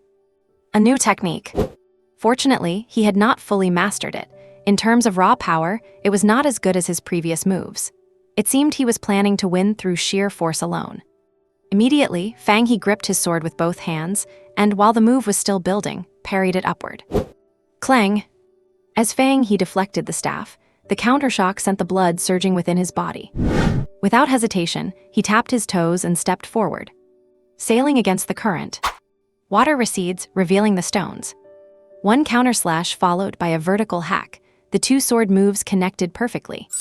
Tang Liang only blocked the first blow, and facing the second descending strike, he could only hold his staff with one hand to block above him. Blade met staff, sending a shower of sparks flying. Bang! The other end of the staff hit the ground. Tang Liang was forced to one knee, and the blade slid down the staff, hovering right at his throat. Tang Liang defeated. Fang He looked at the referee, and only after the referee nodded did he pull his sword away. Tang Liang stood up silently, turned, and walked off the stage without a word. He did not want to be a prop in Fang He's victory, nor did he want to hear the others gossip. He had not underestimated his opponent this time, he had given it his all. He had no excuses, and he did not lower himself by demeaning Fang He, that would only belittle himself. For this challenge, Fang He is the winner. He enters the seed class and is now open to challenges. The referee announced the result while transferring the credits to Fang He's account. Phew. Finally won. It was not easy, but it was much better than the last time, where it ended in mutual injury. All of this was witnessed by an old man standing in the corner, with the grade director standing a step behind him. Fang He performed well this time. The old man nodded, his voice filled with relief. Indeed, he was always a good seed. He just hit a wall in his first year. It seems he has finally broken through his shackles, the grade director replied from the side. It looks like Zhou Chuyu from Lingbei is determined to take the national title for the year 2025. We cannot afford to lose this generation. Give these children more attention. Yes, principal. With that, the old man turned and left, and the grade director turned his attention back to the ring. Fang He's victory was like a bugle call for battle, and the challengers finally began to stir. Feng Yuchen from Class 3 challenges Yang Zai. Dong Lei from Class 5 challenges Zhang Zhen. And Luoye from Class 9 challenges Du Zhang. Luoye jumped onto the ring to challenge the seed class. She practiced boxing and had already put on her iron-plated gauntlets. Her target was one of the two people who had accompanied Tang Liang when he delivered his challenge. Du Zhang's expression was grim. His strength was even inferior to Tang Liang's, and Luoye's reputation had reached the ears of those in the seed class. This fight would not be easy. However, even if it was going to be tough, he could not dodge the fight. Du Zhang hesitated only for a moment before stepping onto the ring to face the battle. Fan Yiyang from Class 9 challenges Wang Yanghao. Fan Yiyang followed immediately, challenging the last remaining one. Wang Yanghao was quite relaxed. Fan Yiyang was usually low-key, and there were no rumors of any major achievements, so naturally, no one paid him much mind. But he did not drop his guard either, as Tang Liang's example served as a reminder that there were strong hidden talents among the non-seed students. After the referee announced the start, fierce battles broke out on all rings. In general, the seed class held a significant advantage, with Luo Yi and Fan Yiyang being the only exceptions. Luo Yi stepped forward, her punches striking like a viper leaving its den, fast and sharp, leaving her opponent no time to react. The movement of her iron gauntlets echoed with a dull thud. Judging by the momentum, she had also mastered her martial technique. Du Zhang grumbled inwardly. Where did these people come from? He used a saber. A saber wielder should be charging forward, breaking through obstacles, but against Luo Yi's dazzling boxing techniques, he was forced into a purely defensive stance. Break, Luo Yi narrowed her eyes and let out a soft cry. Bang! In his panic defense, Du Zhang was hit in the right shoulder. With a slight sound of bone fracturing, he was sent flying. Fortunately, the referee caught him, or he would have been knocked right out of the ring. The referee did not hesitate and announced, Luo Yi wins, enters the seed class and is now open to challenges. When Luo Yi left the stage, she noticed that Fan Yiyang had already finished his fight. It only took 2 slashes from start to finish, one to send Wang Yanghao's sword flying, and the second to strike Wang Yanghao himself. That was the end of it. Fan Yiyang's strength was now on full display, late-stage visceral tempering, about to enter the marrow-washing phase, drawing gasps of awe from the crowd. Yang, you really are my good brother, Fang He said, looking at Fan Yiyang as he stepped down. Fan Yiyang rolled his eyes. I just do not like the look of him. What does that have to do with you? Fang He did not mind, then turned and smiled at Luo Yi, who had just stepped down, saying, and of course, thanks for stepping in to help, Sister Yi. Luo Yi let out a soft snort, striking a bossy pose, and replied in a sweet tone, you are my little underling, how could I let anyone else bully you? Back when they first started middle school, Luo Yi had already displayed her talent, ranking near the top of her grade. But Fang He was physically weak at the time, and when he was bullied by classmates, Luo Yi had stood up for him. That was how Fang He came to recognize Luo Yi as his big sister. Because she did not like being called boss, she had Fang He call her boss instead. And even after Fang He revealed his talent and surpassed her, he never changed the way he addressed her. The seed class truly lived up to its name. By the time the challenge matches ended, less than 10% of the original students had been replaced. Class 9 made a big splash this time, with Fang He and 2 others making it into the seed class. Because of the immense strength they displayed in the arena, they remained secure without anyone daring to challenge them until the very end. Ran Xingfei successfully won a spot, but unfortunately, he could not hold on to it. He was knocked out by a challenger on the last day, exhausted from consecutive battles.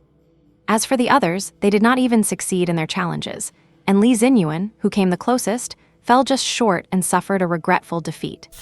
After promoting to the seed class, Fang He got a taste of what it felt like to have resources tilted in his favor. First, he gained access to the 7th floor of the cafeteria. For martial arts cultivation, dietary supplements are just as important as pills and medicinal baths, though they do not produce results quite as quickly. Secondly, the spirit gathering array exclusive to the seed class was much more effective, increasing his conversion rate every time he practiced the enlightenment art.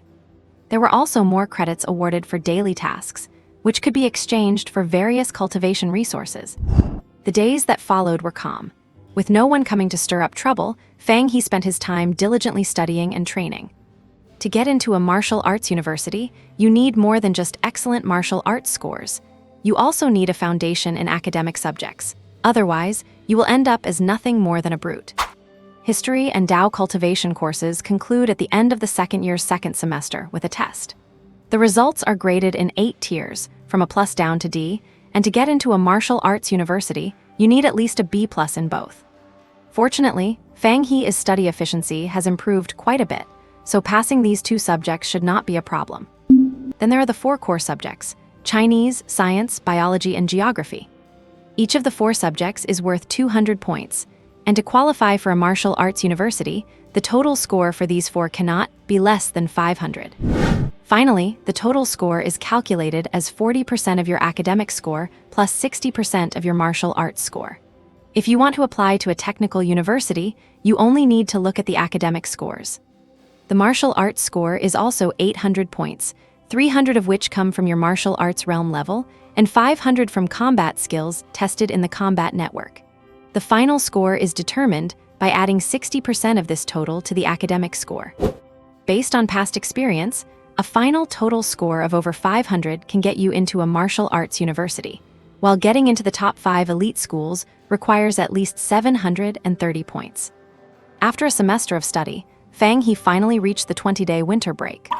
The first semester exams for the second year only covered academic subjects, and the results were quite good. He got a B+ in both history and Tao cultivation, and his total for the 4 core subjects was around 600 points. In the dormitory, Fan Yiyang packed his things and asked, "What are you planning to do during winter break?" "Just stay home, what else is there to do? How about you?" Fang He was already packed, ready to head downstairs with him. "I am going home too, but my family might take me on a trip." "That is nice." A flash of envy crossed Fang He's eyes.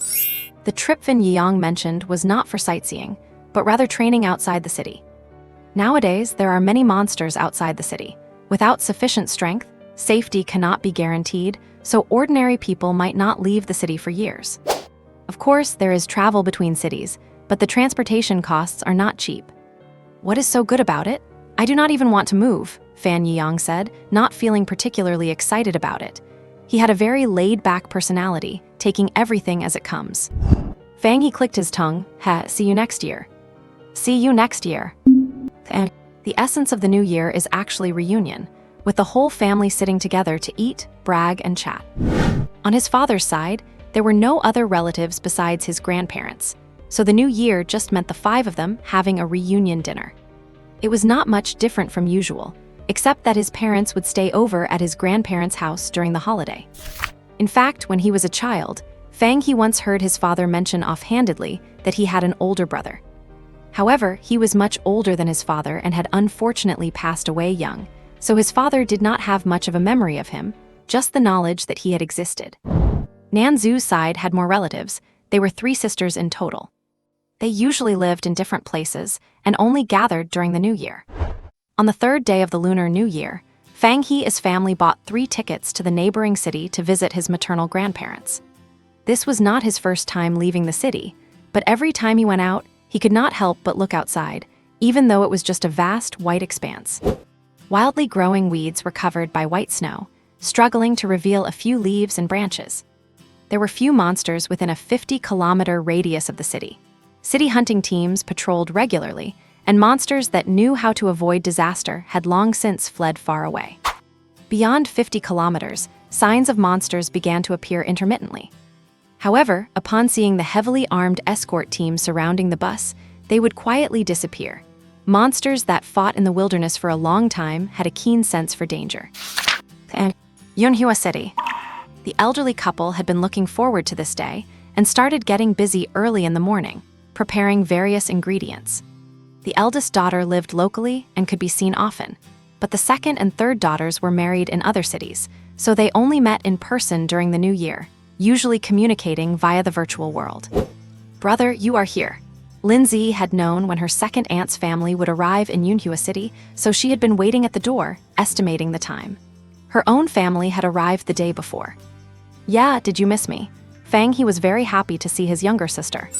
"I did," Lindsay answered decisively, then changed the subject. "Where is my gift?" "Do not worry, I did not forget." Fang He took out a bracelet woven from ice silkworm silk he had bought at the mall earlier, which helped calm the mind and focus. It had cost him a significant chunk of his savings. "Hee, thanks, brother."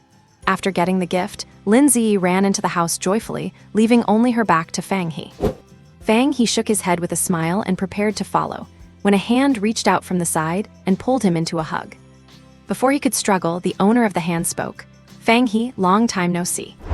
"Hanji," Fang He recognized the voice. This was his cousin, Yang Zhehan, currently a sophomore at the Bihai Martial Arts University in Dingjiang City. "Do not be a stranger just because we have not seen each other in a few days," Yang Zhehan said, pretending to be offended. "No, not at all," Fang He denied, then asked curiously, "What is your power level now?" "Late spirit movement stage, my spirit seed is about to bloom," Yang Zhehan said proudly, condensing a ball of spiritual energy in his palm as he spoke, from which Fang He could feel a sharp, piercing aura. "Is your spiritual energy metal-natured?" Though it was a question, the tone was certain. "That is right, I only entered the spirit movement realm and condensed my spirit seed after starting university. What about you?" Yang Zhehan confirmed and asked back. "I am almost finished refining my internal organs and am about to start marrow washing." Yes, Fang He was indeed almost finished with refining his internal organs. Over the past 4 months, Fang He had used the last tiger bone body refining pill to finish hammering his skull, then began refining his organs, and was now on the verge of the marrow washing stage. "So fast, you really are the genius of our family," Yang Zhehan said, surprised. "You have to know that some students in martial arts universities are still in the blood-quenching stage during their freshman year, and his own cousin was already ready to wash his marrow before even finishing his second year of high school. That was simply terrifying."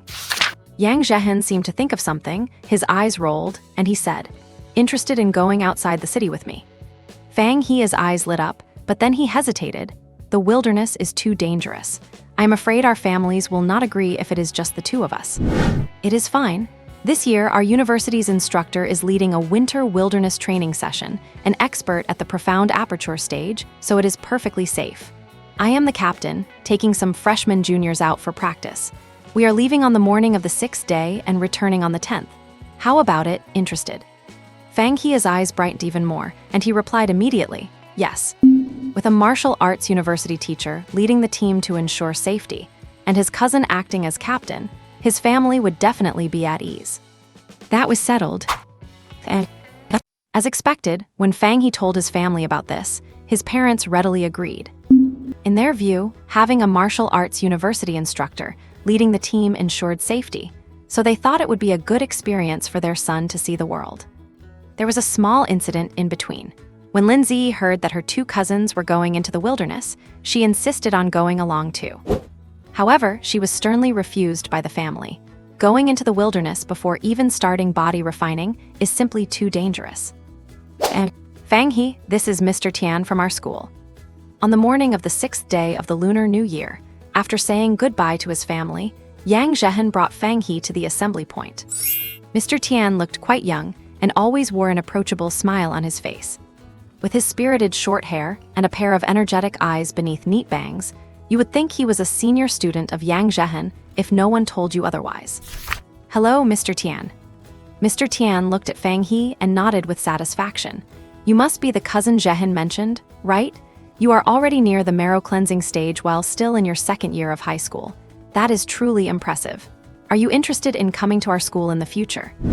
Although it was a happy thing for his cousin to be recognized by the instructor, Yang Jehin still gave Fang He a subtle look. His cousin is aiming for the top 5 universities. While their own school is good, it is still far from being on the same level as the top 5. Thank you for the compliment, sir, but it is still too early before the college entrance exam. I think I will make my decision after the exams are over. Fang He naturally knew he could not agree, not even verbally, so he declined politely. All right, Mr. Tian did not mind. He was just showing interest in a promising talent, and it was no big deal to be turned down. Seeing that everyone had arrived, he added, since everyone is here, let us set off. This was Fang He's first time leaving the city in the true sense. Previous trips usually involved boarding a vehicle inside the city and being escorted by guards directly to another city. Excluding Fang He and Yang Jehin, there were 10 students participating in the winter training, 7 boys and 3 girls. Therefore, the team rented 2 large trucks. After all, many of the beasts are quite large. Killing them and bringing them back could be exchanged for star coins. If they were higher level, they could even be exchanged for spirit points. The city wall is so tall and thick. A boy in the same vehicle as Fang He exclaimed as they were passing through the gates. Of course, this wall is the strongest line of defense against the beasts. When it was built, not only did Earth attribute experts reinforce it, but Gold attribute experts also strengthened it, and there are teams patrolling the exterior 24 hours a day. Yang Jehin explained the survival knowledge of the wilderness to the juniors. The rookies on the bus were fascinated, wishing they could instantly boost their martial cultivation to punch ancient demons in the mountains and kick sea dragons in the deep ocean. There are not many strong beasts near the city. Our training range for this trip is set between 100 and 150 kilometers, which is a relatively safe distance. As the team leader, Yang Jehin explained patiently. Senior, have you ever been to the Yunmeng Marshes? A girl asked. The Yunmeng Marshes? I went there once with my mentor last semester. It is too dangerous. Even the fringe areas have spirit-sensing level beasts. If I went there alone, my level of strength would not be enough to serve as a snack for them. Wow, tell us more about it, Senior. The girl was named Kong Qingshuang. She was carefree and easy to leave an impression on people. Yang Jehin cleared his throat, then let me tell you. Taking the cue from her topic, everyone in the vehicle started chatting about the Yunmeng Marshes. Fang He did not participate in the discussion, he just listened quietly. After all, his theoretical knowledge only came from textbooks and the internet, and he did not have any personal insights. As the discussion went on, he also gained a better understanding of the Yunmeng Marshes. The Yunmeng Marshes, covering nearly 100,000 square kilometers, is the largest inland lake in the southern region. There are countless beasts inside, and it is rumored that even flood dragons roam there. The abundant water resources nourish the surrounding dense mountains and forests, also attracting a large number of birds and beasts. But corresponding to the danger are the various resources that can be called treasures. The strange herbs in the mountains and forests can be used to concoct medicinal pills. Ores can be used to forge weapons or be exchanged for cultivation supplies. As for the high-quality pearls produced in the Yunmeng Marshes, they have the effect of assisting cultivation when worn. It is said that the construction of spirit-gathering formations even uses these pearls. All right, stop the cars, prepare to set up camp. Just as the group was discussing, Mr. Tian, who was bringing up the rear, called out as they arrived at the predetermined destination. Hearing the order, everyone got off the vehicles. With his feet firmly on the ground, Fang He took a deep breath and could not help but open his arms to embrace this world. The feeling of being in the wilderness is indeed completely different from being in the city. However, he did not forget what the book said. The wilderness is dangerous, and one must remain vigilant at all times. Fang He looked around. Everything was peaceful, with no signs of anything unusual. Stop looking around, get to work, Yang Jehin called out. Not just Fang He, but everyone who was stepping out into the wild for the first time had about the same reaction. After hearing the captain's call, everyone started to take action. First, they found a place sheltered from the wind to set up the camp. Then, everyone started moving supplies or clearing away the snow. Fang He did not have experience in this area, so he helped out wherever he was needed. Many hands make light work, Within half an hour, a simple camp was set up. Mr. Tian checked the time and said, "Now, Yang Zhehan will lead the team to move around the perimeter and hunt some beasts for today's food. I will wait for you at the camp. If you encounter danger, release a signal flare immediately, and I will arrive as soon as possible." Then, Mr. Tian gave a few more instructions and signaled for Yang Zhehan to lead the team out. "Let us go." By now, the sun had risen, and the winter sunlight spilled onto the snow, reflecting a golden glow, giving a sense of peace and tranquility. The 12-member group, led by Yang Zhehan, walked toward the distance, leaving behind a trail of footprints. Moo!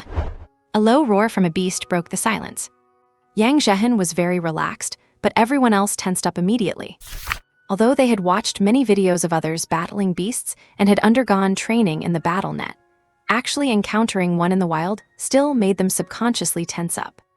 It is a giant horned bull. Its level is not high, it is at the viscera refining stage. Who wants to try it out? Yang Zhehan jumped onto a large tree, discovered a stray giant horned bull not far away, and asked the group below the tree. Hearing this, the group hesitated for a moment. Their strength was all at the blood tempering stage. Although they might be comparable to the beast in terms of power, the wild nature of a beast can raise its combat capability by a notch, and a moment of carelessness could lead to a serious injury. The training had just begun, so they all wanted to observe for a while. "I will do it." Fang He stepped forward first and walked toward the direction indicated by his cousin. Anyway, with his cousin watching from behind, what was there to fear? "Be careful, Fang He. Do not be careless. Stay safe." Seeing Fang He taking the lead, the others also chimed in with warnings. Fang He nodded and accepted their kindness. While walking, he recalled the information on the giant horned bull in his mind. A giant horned bull is generally 3 to 4 meters long when mature, weighs about 2,500 kilograms, and has strength equivalent to the viscera refining stage. Powerful, irritable, and has tough skin, do not engage head-on. Its weak points are the eyes and the nose. The best among them can compete with martial artists at the blood tempering stage, and the strongest can reach the spirit sensing stage. The larger the horns, the stronger the beast. The horns can be used as medicine. When ground into powder and mixed with other herbs, they can repel insects, which is an essential item for the wilderness. Because this training was decided on the spur of the moment, his weapon, Lin Yuan, was still left at school. Fang He had bought a standard premium longsword in Yunhua City. While not as handy as Lin Yuan, it was passable. As for heavy firearms, no one brought them. They only carried some lightweight firearms, as this training was primarily for tempering martial arts. Fang He took a deep breath to steady himself, gripped the longsword tightly in his right hand, and quickly approached the target. Hunting beasts, this was something he had wanted to do since he was a child. "Do you think Fang He can handle this giant horned bull, King Shuang?" a boy asked. "I do not know, but the senior said his cousin is a genius, so he must have something special. Even if he cannot handle it, the senior is watching from the sidelines, so nothing will go wrong," King Shuang said, looking at Fang He's back. "Let us follow him. If Fang He needs backup, we can get there in time," suggested another girl. "Yeah, let us follow, but do not get too close. Give him enough space." After saying this, King Shuang led the group forward. Her outgoing and straightforward personality really made it easy for her to become a leader among the crowd. And crunch! His boots made a faint sound as they stepped into the deep snow. Fang He was trying his best to control it, but it was truly unavoidable. He hid behind a large tree and cautiously poked his head out, only to see the giant horned bull wandering around like an old man on a stroll. It looked okay from afar, but up close, its massive size felt like a heavy little mountain. Its entire body was a bluish gray, its hide smooth and sleek, and 2 giant horns shaped like crescent moons were at least a meter long. "Stay calm." Fang He slowed his breathing as much as possible, recalling the lessons on dealing with monsters from his classes and training videos. Bang! A rock struck the giant horned bull. It did not hurt, but it felt provoked. Raising its head, the bull sniffed out the unfamiliar scent behind the tree. It scraped the ground with its hooves, built up momentum, and charged. When he heard a sound like a heavy hammer hitting a drum, Fang He knew something was wrong. He immediately dove forward, rolling away from his original spot. Sure enough, the moment he moved, the bull crashed into the tree that would take 2 people to wrap their arms around, snapping it in half. For a moment, wood chips and snow sprayed everywhere, as if a snowstorm had suddenly descended upon the area. SSS, someone gasped. It really is different from the videos. The impact is too strong. If it were me, I would need at least 10 slashes to chop down that tree. Everyone quiet down, do not make a sound. Kong Qingshuang watched the front with undivided attention, wanting to see how Fang He would respond. Fang He stood up quickly after the roll, covered in snowy mud and dead leaves, looking quite disheveled. But now was not the time to worry about his appearance. He leaned forward slightly, ready to dodge the next attack. The bull did not keep Fang He waiting long. After locking onto its target, it lowered its massive head and charged straight ahead. Damn, it is fast, Fang He could not help but mutter. Do not let its bulky size fool you, it was fast. Its charge felt like a heavy truck barreling towards him, and one with a target locking system at that. Utilizing his agile footwork, Fang He kept dodging behind nearby trees, while the bull destroyed them one by one. Bangs, bangs, bang. With every falling tree, the scattering snow seemed to put on a unique snow-colored fireworks show for everyone. However, Fang He was in no mood to watch this display. He just wanted to finish off this big guy.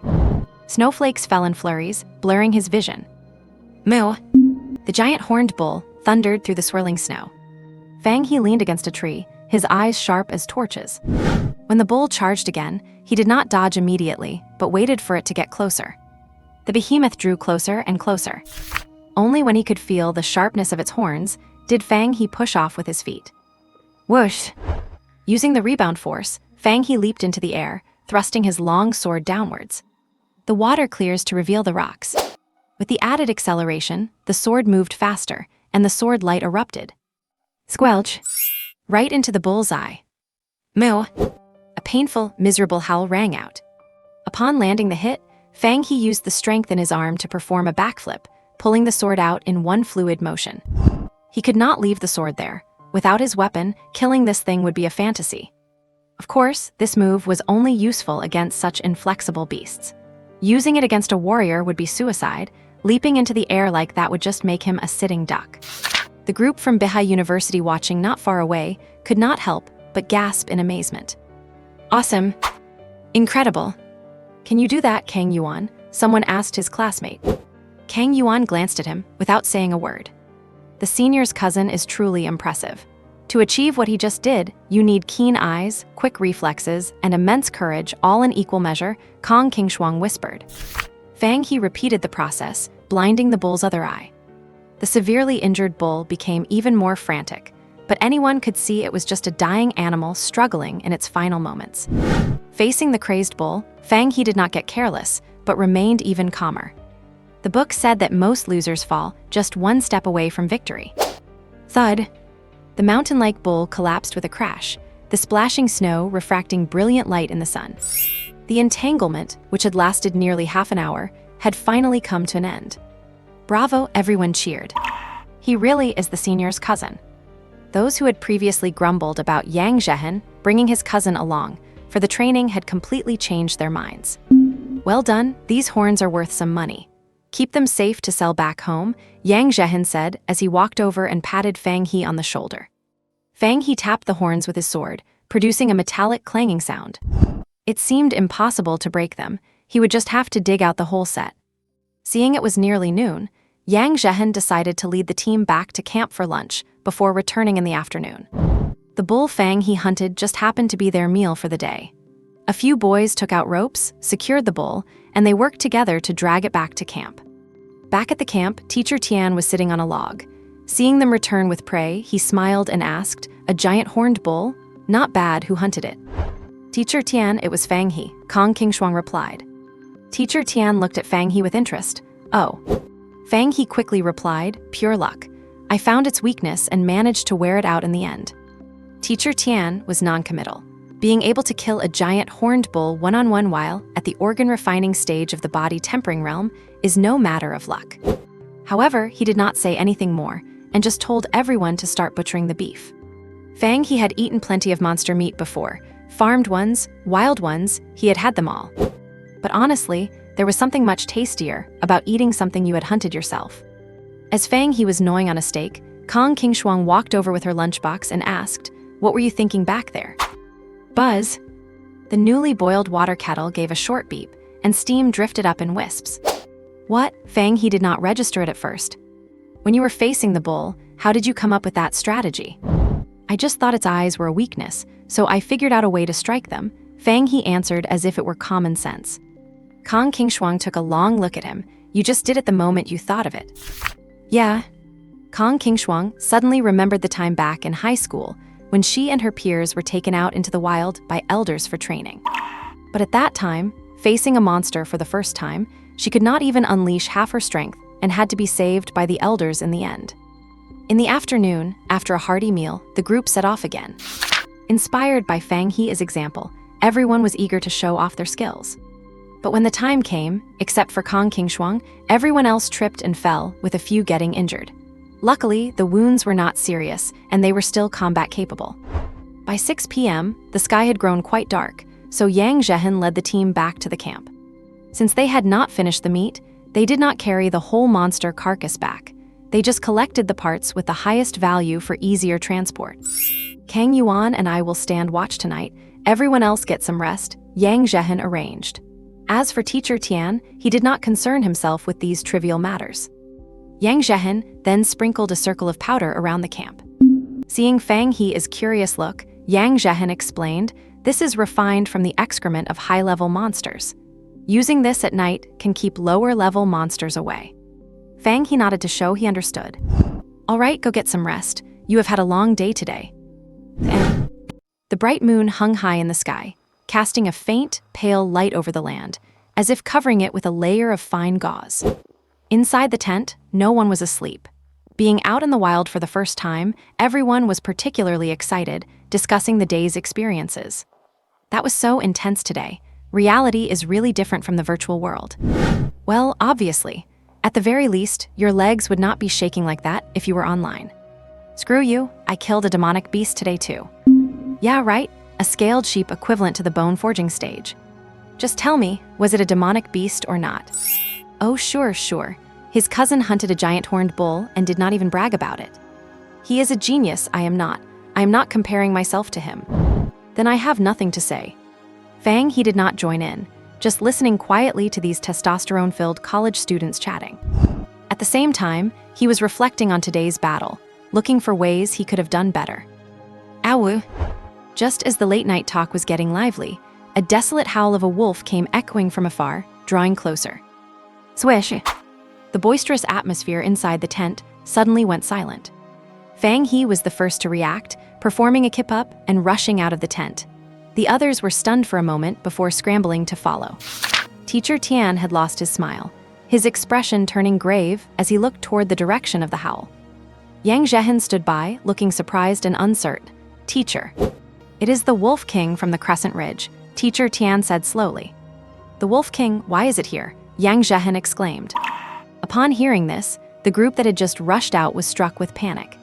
Since they were out for field training, they naturally had done their homework. Crescent Ridge is about 2,500 kilometers away from Yunhua City, named after its crescent-like shape. It is home to a pack of single-horned snow wolves.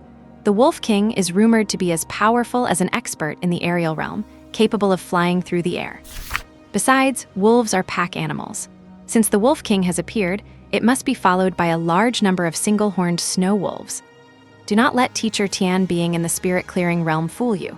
He would be powerless against a single-horned snow wolf king, which is on par with an aerial realm master, let alone the huge pack. Teacher, what should we do now? No rush. The Wolf King is still far away, at least 200 kilometers. Besides, our local experts should be arriving soon. Teacher Tian turned his gaze in another direction. Sure enough, not long after, Fang He saw a black figure treading through the air, flashing by as it flew toward the sound of the wolf's howl. All right, it is fine now. Those who need to rest, go rest. Teacher Tian breathed a sigh of relief upon seeing this. Who was the person that just flew past? Fang He asked in a low voice. Likely someone from the military. There are military outposts scattered throughout the wilderness specifically to monitor these powerful demonic beasts. They investigate as soon as there is any disturbance, Yang Zhehan replied in a low voice. And the next day, early morning. Due to last night's wolf howl incident, everyone unanimously decided to move the camp to stay as far away from that area as possible. Although experts had already gone to handle it, everyone still felt it safer to change locations. Teacher Tian had no objections. As long as their lives were not in danger, he would not intervene. While moving, Kang Yuan was looking around aimlessly. Hey, what is that? Two black dots were approaching rapidly in the sky, and only when they got closer did they realize it was two people. Yang Zhehan let out a quiet sigh of relief. At least it was not a demonic beast. The two people in the sky stopped when they saw the team below and began to descend slowly. Yang Zhehan signaled everyone not to act rashly. Of the two, one had a full head of white hair, but his face had not a single wrinkle, looking like a young man. Yet, his eyes were filled with a sense of vicissitudes, and his expression was gentle. The other was a young woman with long, silky, jet-black hair flowing down. She had an oval face, willow leaf eyebrows, and bright eyes. Her indifferent expression made her exquisite face appear even more aloof.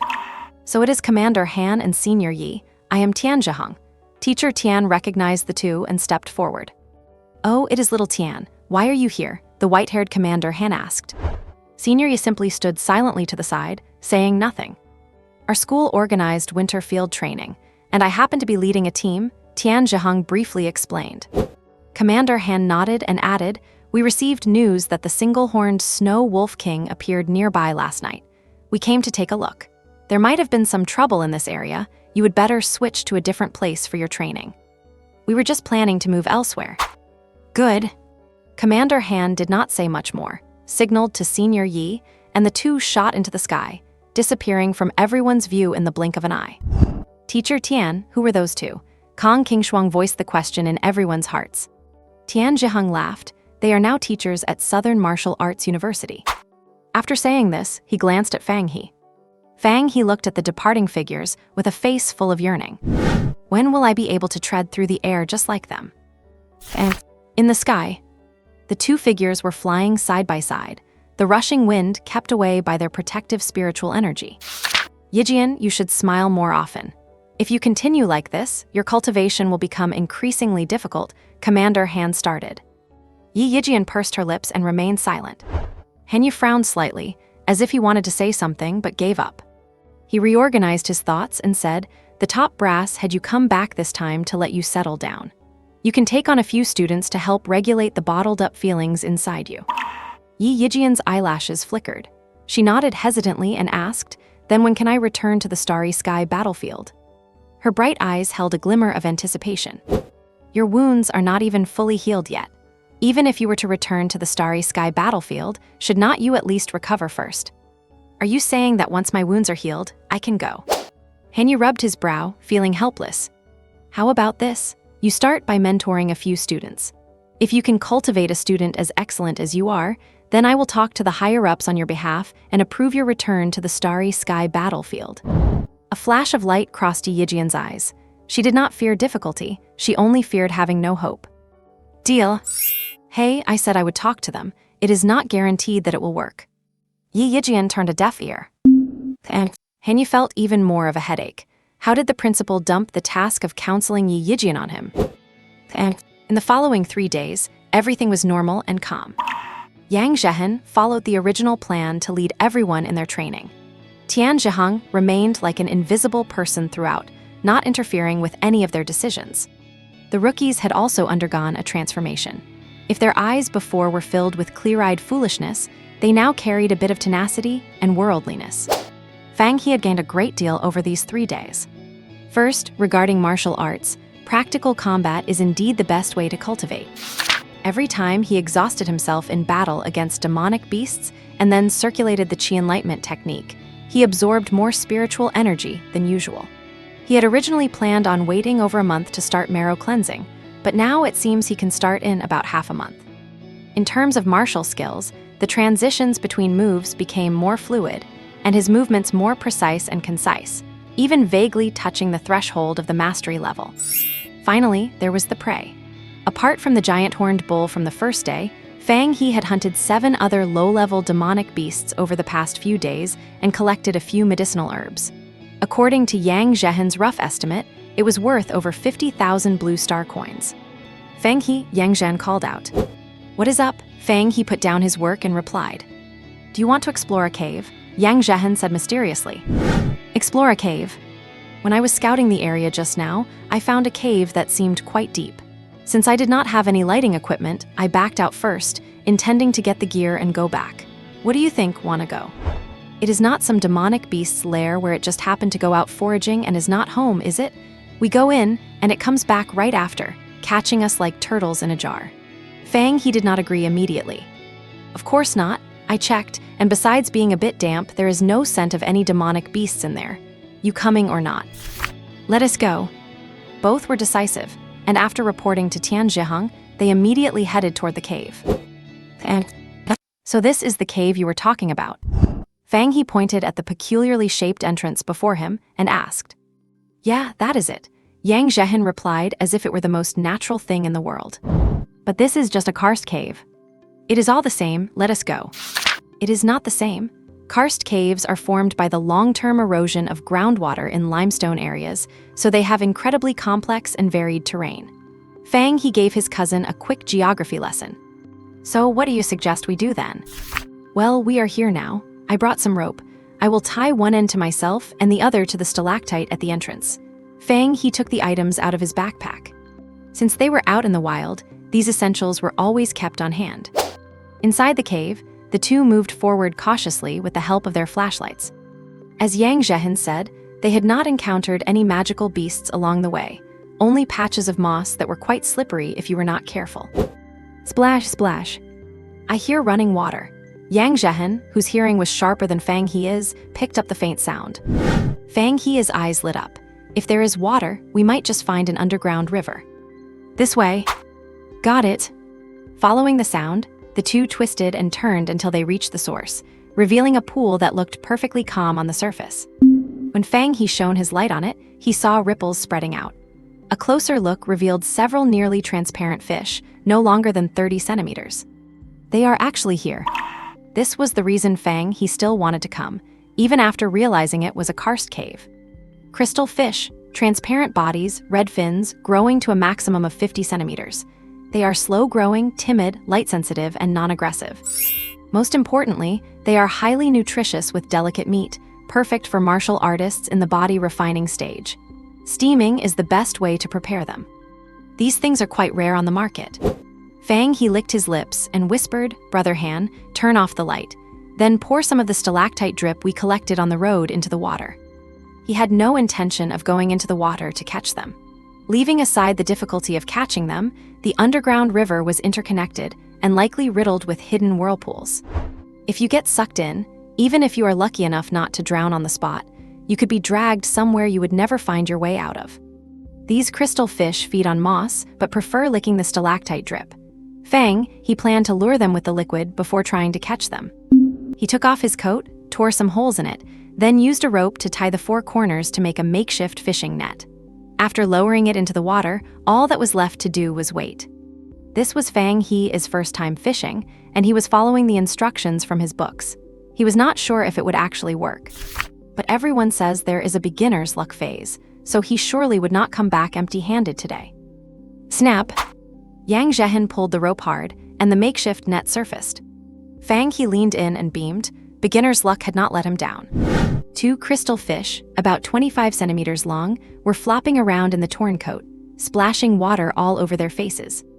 Woohoo, Yang Zhehen said, clearly excited. Keep going, Fang He said in a low voice. As for these two, they dug a small pit nearby and filled it with water from the underground river to keep them alive.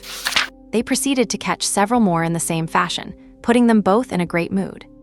But just as they were checking their new catch, they did not notice a black shadow quietly approaching from not far away. Splash! The shadow lunged out of the water, attacking Fang He. Without the light, they could not clearly see what it was. In a split second, Fang He instinctively raised his arm to block it. That is some serious strength. That was his first thought. Fang He was smacked into the water. Yang Zhehen, on the bank, reacted quickly and immediately turned on the light. Now they could see that the shadow was a fish-like creature about 3 meters long. Due to the angle of the light, they could only see its large tail and mouth, unable to identify the specific type of beast. The creature was opening its massive jaw, revealing sharp teeth, and lunging at Fang He, aiming to swallow him whole. Fang He had no intention of a prolonged fight. Struggling against a water beast in the water itself was a death wish. He was only about 10 meters from the bank, usually just a leap away, but in the water, it felt incredibly far. Luckily, Fang He kept his long sword with him. He drew his blade. Clang! A dull thud echoed. Sword met sharp teeth. Thanks to the underwater simulation training at school, his movements did not feel stiff. Against the current, with a strike of his sword, a spray of water erupted into the air. The fish's scales were incredibly slick. Fang He's strike felt like it did nothing. The beast whipped its tail around, sending Fang He even further from the bank. Just then, Yang Zhehan jumped in with his spear. He was not great at underwater combat either, but he had reached the spirit movement stage. Infusing his spear with gold spiritual power, he thrust forward. Bang! The spear hit its mark. Although protected by scales, the fish was clearly in pain after the hit. With a violent lash of its tail, it retreated from the fray. Sensing that these two were not easy prey, the fish did not attack again and turned to swim into the deeper parts of the pool. Get out of here, Yang Zhehan urged. Yeah. Seeing their chance, they did not dare stay in the water and scrambled for the bank. Who knew if the fish would go call for help? Once on land, feeling the lingering fear, they did not want to waste another second. They quickly packed the crystal fish into the boxes they had brought for herbs and followed the rope out of the cave. Warm sunlight bathed the area. Hugh! Seeing the light they had missed so much, both let out a sigh of relief. Only then did Fang He feel a wave of dread. Luckily, the beast had not reached the spirit movement stage, or even with his cousin's help, things would have been dire. The previous 3 days of hunting had gone smoothly, and the ease of catching the crystal fish had made him momentarily forget the dangers of the wild. I must stay vigilant at all times. Otherwise, I will not be so lucky next time. Fang He reminded himself silently. Back at camp, the others saw how soaked they were and asked out of curiosity what had happened. The two just said they had gone fishing and left it at that, then opened the box. Crystal fish are delicate to begin with. After being bumped around in a small box, only 8 of the 12 had survived. Everyone there knew exactly what they were looking at. Crystal fish, seniors, you guys are so lucky. I have seen these online. They sell for tens of thousands of blue star coins each. Fang He wanted to take a few live ones back for his family, and also to give to Fan Yiyang and Luo Yi as a New Year's gift. He knew live ones were worth more than the dead ones, so he said he only needed 5. That will not do. There are 12, so let us split them. You take 6 live ones back. Yang Zhehan insisted they split them evenly, regardless of whether they were alive or dead. Fang He naturally stuck to his plan. Yang Zhehan could not win against him, so he said, "Fine, then I will take some back for my grandparents as well." Fang He was satisfied with that. And that night, Yang Zhehan used 2 of the crystal fish to make a large pot of fish soup. Everyone had a share, earning cheers from the younger students. Fang He took a sip. It was indeed incredibly fresh and tender. There was no need for any seasoning when making soup with crystal fish. The natural flavor was perfect. After eating, he felt a warmth spread through his body, and his circulation seemed to improve significantly. Fang He stood up and looked at the bright moon hanging in the sky. Heading home tomorrow. Early morning. Bathed in the morning sun, the convoy returned to Yunhua City after a 3-day absence. Upon entering the city, under Tian Zhiheng's guidance, everyone headed to the official martial artist exchange, located just a short distance from the city gate to make it convenient for martial artists to trade immediately upon their return. The exchange prices are generally a bit lower than the open market, but the convenience is a plus. It is up to you whether you want to sell your haul here, Tian Zhiheng explained briefly. Fang He certainly wanted to sell here. Although he had only collected the valuable parts of the beasts, their massive size meant the total weight was quite significant. Besides, he did not have any connections, and finding buyers on his own would be a hassle, so it was easier to just sell everything in a package to the exchange. Herbs go to the left, beast materials go to the right. Wait for me outside once you have finished your transactions. After saying this, Tian Zhiheng went straight upstairs. The exchange has 5 floors, and for supplies at the body refining stage like theirs, the first floor is sufficient. Then, everyone went to find their respective counters based on what they had. Giant horned bull horns, pheasant tail feathers. Fang He took out his spoils one by one. The clerk was a middle-aged man who, after counting and confirming everything was in order, quoted directly, 31,000 blue star coins. This price was about the same as his cousin's estimate. Once Fang He agreed to the deal, the man transferred the money immediately. After receiving the money, Fang He did not leave right away but instead asked, "What is the buying price for crystal fish here?" Hearing this, the man perked up. "You have crystal fish. That stuff is rare." "I do not have any. Our senior caught one while we were out this time and we made soup with it. The taste, wow." At this point, Fang He smacked his lips and continued, "I heard them say crystal fish are quite expensive, so I just came to ask." Seeing there was no stock, the man lost some interest but still replied, "Your senior is quite generous. We pay at least 30,000 blue star coins for one crystal fish now, and the bigger they are, the more valuable. If one can reach 50 centimeters, it is worth 100,000 blue star coins." Fang He understood, thanked him, and headed to the herbal section, where he sold the 5 herbs he had collected for 17,000 blue star coins. 51,030 blue star coins. This was the current balance in Fang He's account. It was the first time he had so much money, and he could not help but marvel at how quickly martial artists make money. However, on second thought, it was also because he was lucky enough to have a teacher from the martial arts university overseeing them this time. Otherwise, which ordinary hunting squad would not be extremely cautious when going out, and how could they have such a big haul? After resting, his cousin and the others were heading straight back to the university in Dingjiang City, which was not on his way. So, after saying goodbye to Yang Zhehan, Fang He bought a ticket back to Jiangling and headed straight home. Jiangling City. It was already afternoon when Fang He arrived downstairs. His parents should not be home yet at this hour. He stopped at a nearby supermarket to buy some side dishes, intending to cook a meal with steamed crystal fish as the main course. "It smells so good." Fang Shengyuan caught the scent as soon as he stepped through the door. "Zio, he told me he was back and wanted to show off his cooking," Nanzu said while changing her shoes. "Why did not he tell me?" Fang Shengyuan asked, confused. Nanzu ignored him and walked straight to the kitchen. "Zio, he. Mom, you are back. Dinner will be ready soon, I just need to steam the fish."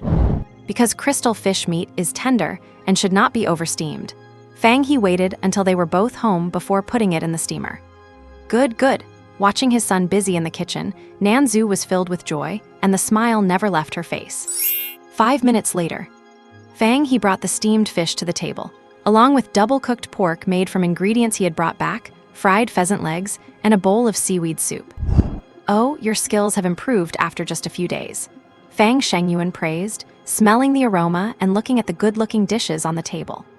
"In the wild, we have to fend for ourselves." "Zio, he must have had a tough time in the wild. You have lost weight," Nanzu said, feeling sorry for her son. "No, I have not. Hurry up and taste it," Fang He urged. Tastes great," Fang Shengyuan said after a bite. "Delicious," Nanzu was very satisfied. "Of course, I caught these ingredients myself. I also collected some materials and sold them to the exchange, made some money." Fang He boasted proudly, though he did not mention the dangers during the hunt. "By the way, next time we go to see Grandpa, let us take a fish to him. It is good for the health." 23rd February 2225, the 16th day of the first lunar month, an auspicious day for the start of the school semester. Fang He got up early and started packing his things. He hummed a song while packing, clearly in a very good mood. Just yesterday, during his routine cultivation, he broke through to the marrow cleansing stage, a week ahead of schedule. After packing, Fang He grabbed the 2 black water tanks containing the crystal fish and took a taxi to school. In the dormitory, Yang, guess what this is? Fang He dangled the black tank in front of Fan Yiyang. "A box. I mean, guess what is inside the box?" "Water." Fang He was speechless and opened the box. Splash. The crystal fish flicked its tail, splashing water onto the floor. "Oh, a crystal fish. Where did you get it?" Fan Yiyang, who knew his stuff, asked curiously. "Went to the wild with my cousin's school team during the winter break and got lucky catching it. New Year's gift for you," Fang He said nonchalantly. A smile tugged at Fan Yiyang's lips. "What a coincidence, I also picked up a little something in the wild this time. Here you go." Saying that, he took a jade-like item from his pocket and tossed it to Fang He. Clapped. Fang He caught it. It felt slightly cool to the touch. Despite its small size, it was surprisingly heavy. After examining it closely, he asked tentatively, "Ice Lotus Jade?" Fan Yang nodded slightly, confirming it. Ice lotus jade, although named jade, is actually solidified sap extracted from ice lotus leaves. Adding it to the forge when crafting weapons helps better balance the properties of various materials. It is a rare auxiliary material. Getting the confirmation, Fang He punched Fan Yang in the chest. You are quite lucky too, finding an ice lotus. Ice lotuses are mainly found on the snowy mountains in the east. They are pure white and odorless, almost blending into the snow, so it takes a lot of effort to find one. Is the other one for Luo Yi? Fan Yang asked, seeing another box on the table. Yeah. Fan Yang frowned almost imperceptibly, thinking of news he had heard over the winter break. When are you planning to take it over? Now anyway, we have half a day to settle in today. I will ask where she is. The school is quite considerate, giving students half a day to adjust after a long break, with only martial arts classes in the afternoon and no evening self-study. Immediately, Fang He sent a message to Luo Yi. Sister Yi, where are you? The office building. All right, wait for me. I will be there in a bit. I prepared a little gift for you. Okay. Although the tone of the chat was a bit different from usual, Fang He did not think too much about it. Wait, I will go with you. Seeing Fang He heading out with the stuff, Fan Yang said. Sure. And on the snowy wilderness mountains, a group of people were resting in a windbreak. Among them, a boy with fair skin and beautiful peach blossom eyes was poking at a bonfire with a stick. Just then, a broad-shouldered, strong, and handsome boy, who bore a slight resemblance to the boy with peach blossom eyes, sat down right next to him. The boy with peach blossom eyes moved his seat unobtrusively to distance himself. The handsome boy did not seem to mind, saying, Yang, I recently heard some news about your school. Want to know what it is? Fan Yang's face darkened instantly, and he said in a low voice, Fan Longqiu, have I ever told you not to interfere in my business? As if accustomed to Fan Yang's reaction, Fan Longqiu continued, as an older brother, of course I have to care about my younger brother's life. Fan Yang remained silent, a look of disgust flashing in his eyes. Fan Longqiu went on talking to himself. The Luo family recently produced a genius. It is said that during their clan ceremony held once every 20 years, it was discovered that her bloodline is gradually awakening. Once it stabilizes, her talent will reach a terrifying level. The stick poking the fire stopped, and the drifting sparks gradually vanished into the air. She is not from the main branch of the Fengquin City Luo family, but from Jiangling City. Speaking of this, Fan Longqiu paused. Her name is Luo Yi. So, Fan Yang finally spoke. So she will be taken back to Fengquin for training. Fan Longqiu's smile was somewhat meaningful. And the office building was not far from the boys' dormitory. They arrived in no time, and Fan Yang snapped back to reality from his past thoughts. Fang He had already spotted Luo Yi standing downstairs. She wore a black outfit that perfectly accentuated her curvy figure. Her jet black, shiny hair was tied behind her head, revealing her snowy white neck, making her look even taller and more slender, like a noble black swan. Seeing Luo Yi dressed like this for the first time, Fang He was slightly stunned, but he quickly recovered. Sister Yi. Luo Yi turned around upon hearing his voice and forced a smile. Fang He walked over quickly. Long time no see. Long time no see, Luo Yi replied somewhat absent-mindedly. A New Year's gift. This is a crystal fish I caught in the wild during the winter break. Fang He lifted the box and shook it, the sound of splashing water coming from inside. Thank you. Fang He noticed at this moment that Luo Yi's mood was not very high. Fan Yang was standing by, just watching without saying a word. Just as Fang He was about to say something to liven up the atmosphere, Luo Yi suddenly whispered, I am leaving. Fang He gave a dry laugh and said jokingly, Where to? Are you quitting school? To Fengquin. My grandfather came to Jiangling from there, and now my whole family is moving back. Luo Yi looked into the distance, her eyes drifting. Oh, that is so sudden. You have never mentioned it before. I went back for ancestor worship this winter break, and the clan discovered I had some talent, so they want to take me back. My grandfather and father are also very hopeful about me returning to the clan. I can get better training there. Luo Yi said slowly. After listening to her, Fang He grinned and said, Is that so? That is great news. If you have time in the future, come back to visit. By then, I can tell people that was my big sister, and I was under your protection. Okay, Luo Yi looked at Fang He and answered very clearly. Right, take this fish. It tastes best when steamed. Fang He handed over the water tank. Luo Yi accepted the tank, thought for a moment, then took out a pendant from her purse, placed it in her palm, held it out in front of Fang He, and said, "Here, a belated birthday gift, though it is not finished yet." Fang He took the pendant. It was shaped like a wolf's fang, milky white in color, and made of metal.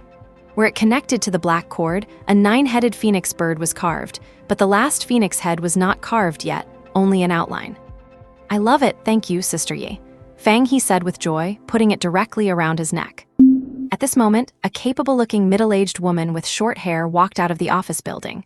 When she reached Luo Yi's side, she said, "Miss, the formalities are complete. We can go now."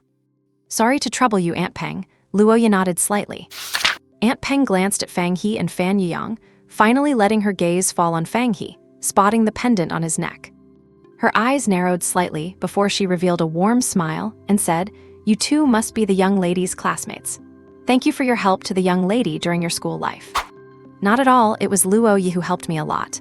Fang He looked at Aunt Peng, then continued to Luo Yi, "We should get going then. I wish you a bright future." "Goodbye, you two," Luo Yi said softly. Fang He nodded and turned to leave with Fan Yiyang. Aunt Peng noticed the tank Luo Yi was carrying. "What is this?" "A crystal fish," Luo Yi did not say much. "Let me carry it." Aunt Peng reached out, wanting to take the tank. "No need." Luo Yi dodged Aunt Peng's hand, carried it herself, and turned to walk toward the school gate.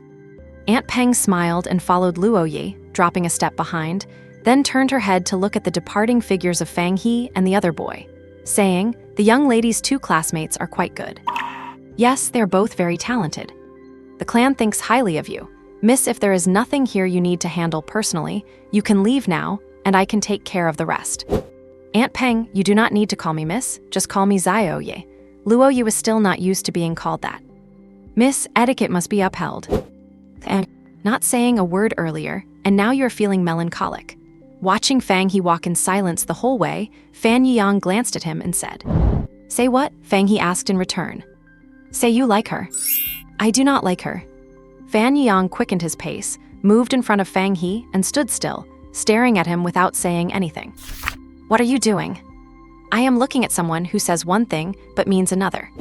Fang He felt uncomfortable being stared at and said, "Fine, I do have a crush on her, just a little bit.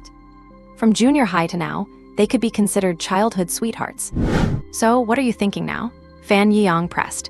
He was genuinely worried that Fang He would sink into a slump because of this. Fang He did not answer directly, but said, "You saw that Aunt Peng woman next to Luo Yi, did not you? She is clearly not a simple person. Her aura was so strong. That family of hers in Fengquin must be very powerful." Fan Yiyang, of course, knew how powerful the Fengquin Luo family was, so he nodded, gesturing for Fang He to continue. "So if I say it now, what is the point? No matter how she responds, it would only add trouble for both of us. I cannot stop her from having a better future, can I? If so, it is better not to say anything at all." Fang He had clearly considered this carefully. "You are not afraid of regretting it later." Fan Yiyang gave him a sidelong glance. "We each strive on our own paths, yet we are driven by the same wind across the 10,000 miles. Fang He replied firmly, with great spirit. Then, facing Fan Yiyang's slightly surprised look, he waved his hand nonchalantly. "Besides, my ultimate goal is the Sea of Stars. Romantic entanglements are not something we should be considering right now." Seeing that Fang He did not look like he was going to be depressed, Fan Yiyang felt relieved and sneered, "Haha, showing off now, are we? You do not get it." "Damn it, I do not get it, do you?" The setting sun faded into the distance, carrying away the last trace of warmth from the day. After the martial arts class, there was no evening self-study. With Fan Yiyang away from school on business, Fang He was just wondering whether to head to the swimming pool when he noticed a figure appear before him. Looking up, it was none other than Aunt Peng, who had been by Luo Yi's side that morning. Fang He remained silent. Aunt Peng spoke first. "Let me introduce myself. I am the personal assistant sent by the family to be by Miss Luo Yi's side." Fang He nodded to show he understood. "It is like this, student Fang He. To express our gratitude for the help you have given Miss Luo Yi over the years, we would like to treat you to a meal. Do you have any time?" Aunt Peng stated her purpose directly. Fang He was not surprised that she knew his name. Instead of agreeing, he asked, "What about Luo Yi?" The young lady's family was in a hurry, so she has already set off and left. "I remained behind to tie up loose ends," Aunt Peng answered before adding an invitation. "So, does student Fang He have any time now?" Fang He hesitated for a moment, thinking he could use this opportunity to learn about the family behind Luo Ye, so he agreed. I have time. You can just call me Fang He. Good, and you can just call me Aunt Peng as well. Seeing that Fang He had agreed, Aunt Peng broke into a smile, taking the opportunity to close the distance between them. Then, the two walked side by side towards the school gate. I heard that you and Miss Luo, you were classmates back in middle school. That is correct. The young lady has told me that you helped her a lot during those middle school years. She helped me much more. In the beginning, I knew nothing, and she was the one who protected me. Aunt Peng nodded without dwelling on this point too much. She had only been looking for an excuse to approach Fang He anyway. Parked at the school gate was the latest Kyushu V-type aircraft produced by Stargate Corporation. Its triangular black exterior, massive frame, and streamlined fuselage all served to highlight its immense cost. Passers-by were mostly all busy taking photos. It should be known that this was Stargate's latest product, which had only been showcased once at an exhibition in Kyoto and was not yet available for public sale. Stargate Corporation is one of the leading aircraft manufacturers on Blue Planet, and their Kyushu series is widely acclaimed by users, serving as the preferred transport for martial arts masters within the city. Since it is forbidden for martial arts experts to fly within the city unless absolutely necessary, choosing an aircraft for travel inside the city is essential. Of course, one still has to use ground transportation in the wilderness. After all, without enough strength, flying in the sky is just making yourself a target for monsters. Fang He naturally recognized this latest product from Stargate. The company's advertising was so pervasive that it was impossible not to know it. When Aunt Peng and Fang He emerged from the school gate, the door of the Kyushu V-type aircraft opened automatically. As soon as they sat down, the aircraft started up and flew directly into the highest restricted flight lane in the city.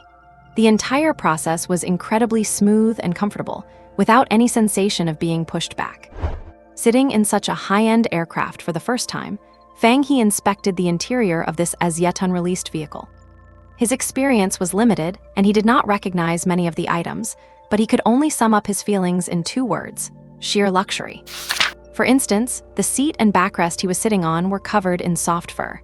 Once seated, he felt the exhaustion of the day fade away, leaving his mind feeling clear and refreshed. Furthermore, the spiritual energy concentration inside the craft was higher than outside, and with every breath, the cells in his body seemed to grow more active. Rest for a moment, we will be there soon. Aunt Peng noticed Fang He observing the interior but said nothing, only curling her lips into a faint smile. All right, sounds good. About 10 minutes later, the aircraft landed smoothly on the roof of a building. At that moment, there were not many aircraft parked on the roof, only 3 or 5, but every single one of them was a luxury model. The host standing by the side saw the guests arrive, hurried forward, and after Aunt Peng and Fang, he stepped off, guided them with a sweet smile. This is Shuyun Pavilion. It is quite a nice place. The ingredients here are all hunted in the wild by the hunting teams hired by the boss and transported back on the same day. Aunt Peng briefly introduced the venue. Fang He nodded. Having lived in Jiangling for 16 years, he had never even heard of this Shuyun Pavilion. The host led the two to a private room, opened the door, and departed, leaving the service to those inside the room. The room was spacious and decorated in a classic, antique style. The tables, chairs, and stools were clearly made from genuine high-grade timber. There was even a small lawn with 2 fruit trees, and next to it was a pond where a few koi were swimming. You may serve the dishes, Aunt Peng instructed the waiter, then added to Fang He, the daily menu here changes. It depends entirely on the day's catch, so we cannot order specific dishes. However, the food here is excellent, so you can enjoy it with confidence. Then thank you, Aunt Peng, for your hospitality. You are welcome. The young lady should have hosted you personally, but time is indeed tight, so I will host her friend on her behalf. At this moment, Aunt Peng lost her professional edge, replaced by a gentle smile. Aunt Peng, will Luo Ye be highly valued after returning to Fengquan this time? Although Aunt Peng's attitude and the pomp with which she treated him suggested that Luo Ye's status in the main Luo family branch was undoubtedly high, Fang He still wanted to hear the confirmation from her own mouth. Of course, the Luo family's clan ritual happens every 20 years. Each ritual includes a talent test for the new generation, and the young lady's talent this time shocked even the elders in the clan. They immediately ordered her to be brought back, intending to provide her with the best training possible. Aunt Peng answered without hesitation, while briefly introducing the Luo family ritual. That is good. The Eastern Martial Arts University is right there in Fengquin City, and Luo Yi has always admired Principal Luo the most. Having received confirmation, Fang He felt relieved. With the young lady's talent, let alone Eastern Martial Arts University, even Kyoto Martial Arts University would be easy for her to enter, Aunt Peng said with a touch of pride in her voice. Fang He had previously known that since Luo Yi could draw attention within the Luo family, her talent could not be low, but he had no concept of exactly how high it was. Now that Aunt Peng mentioned she could easily get into Kyoto Martial Arts University, that concept suddenly became very clear. The Xia Kingdom now has a population of over 5 billion, with 50 to 60 million students taking entrance exams every year, while Kyoto Martial Arts University only admits around 3,000 students annually. Averaged across every city, that is less than 5 people per city. One can imagine how incredibly exclusive that is.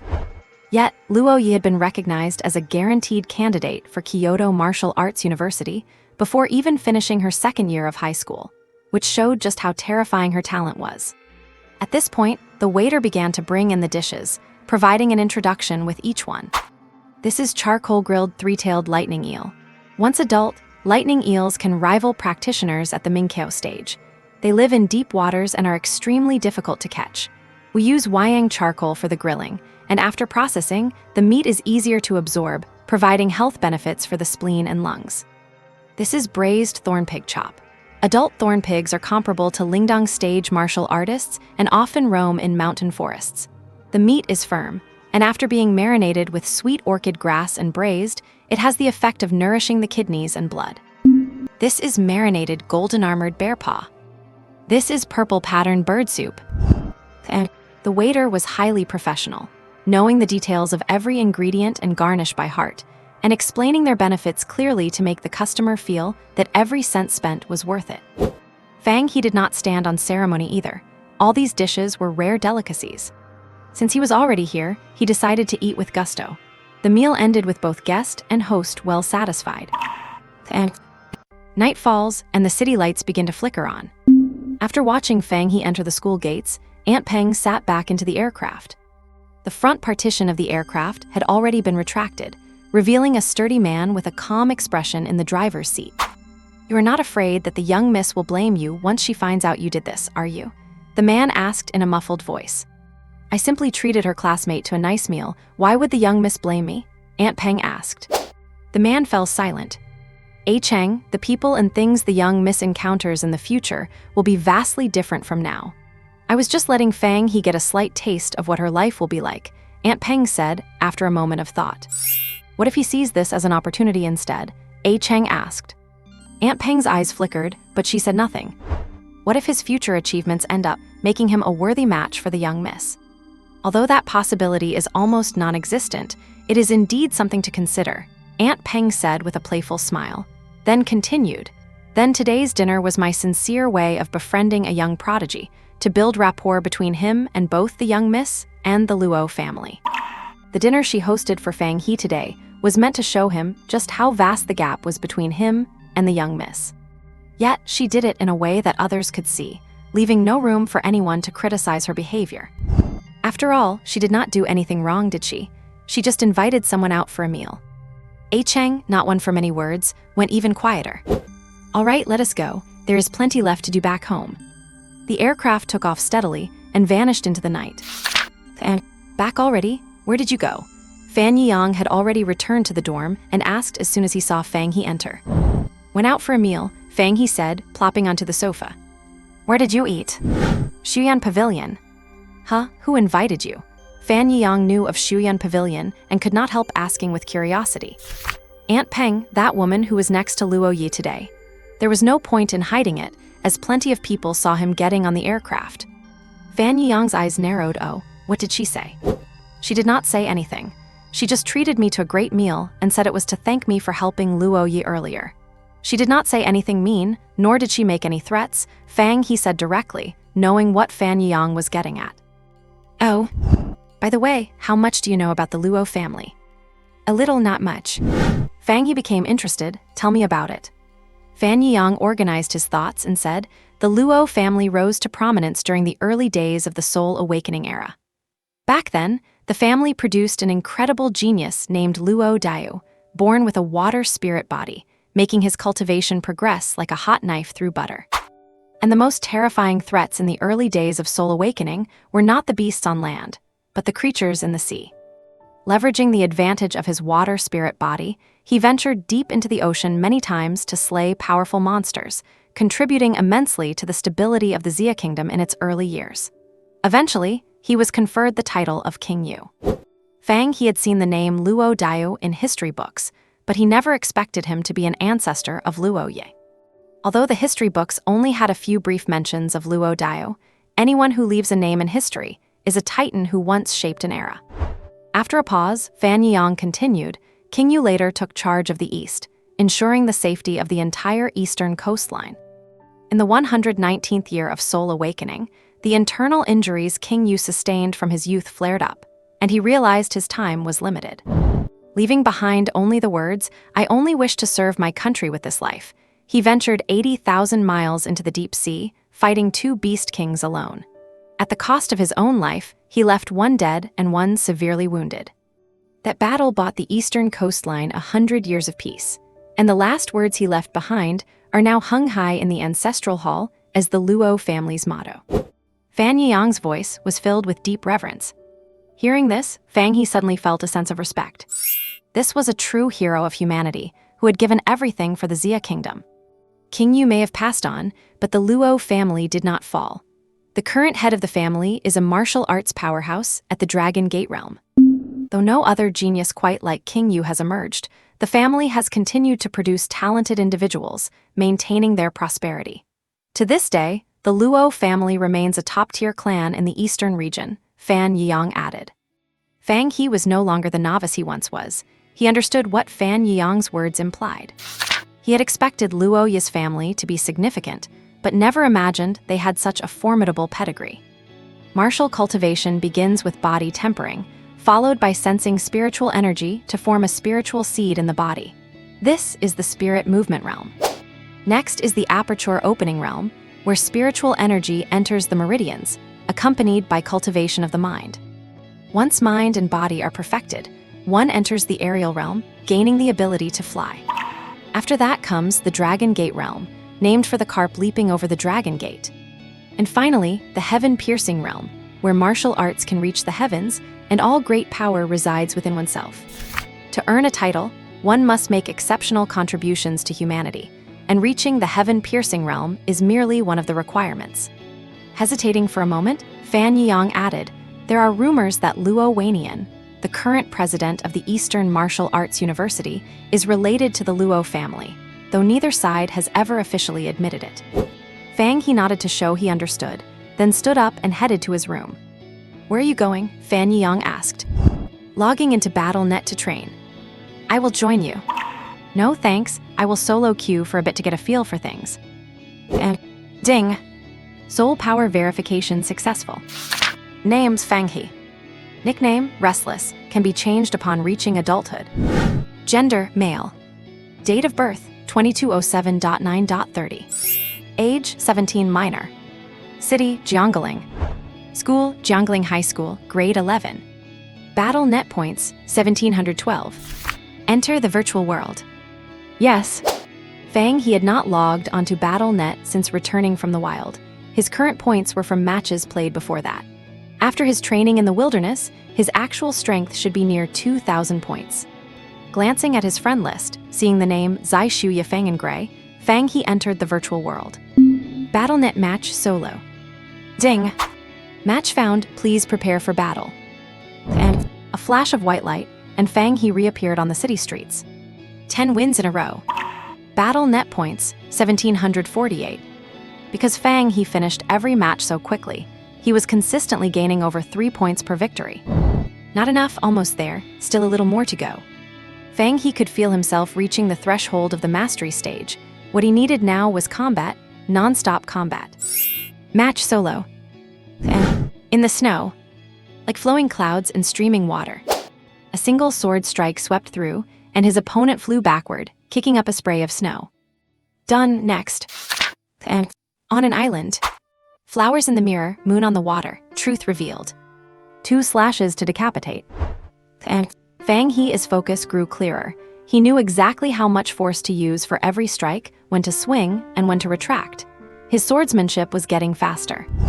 Finally, after defeating yet another opponent, his swordsmanship had a breakthrough. Mastery level achieved. Tomorrow, I can go pick up a new technique. Fang He stopped queuing. He let out a long breath. The breakthrough in his martial art eased some of the tension in his heart. Though he had been full of ambition in the morning, that was before he knew the true strength of the Luo family. After the visit to Shuiyun Pavilion and Fan Yiyang's introduction, Fang He had gained a rough understanding of the family. Inevitably, this made him feel the pressure. He chose to fight on battle net. Following his rigorous training in the wild and a period of quiet reflection, his technique was already at the edge of a breakthrough.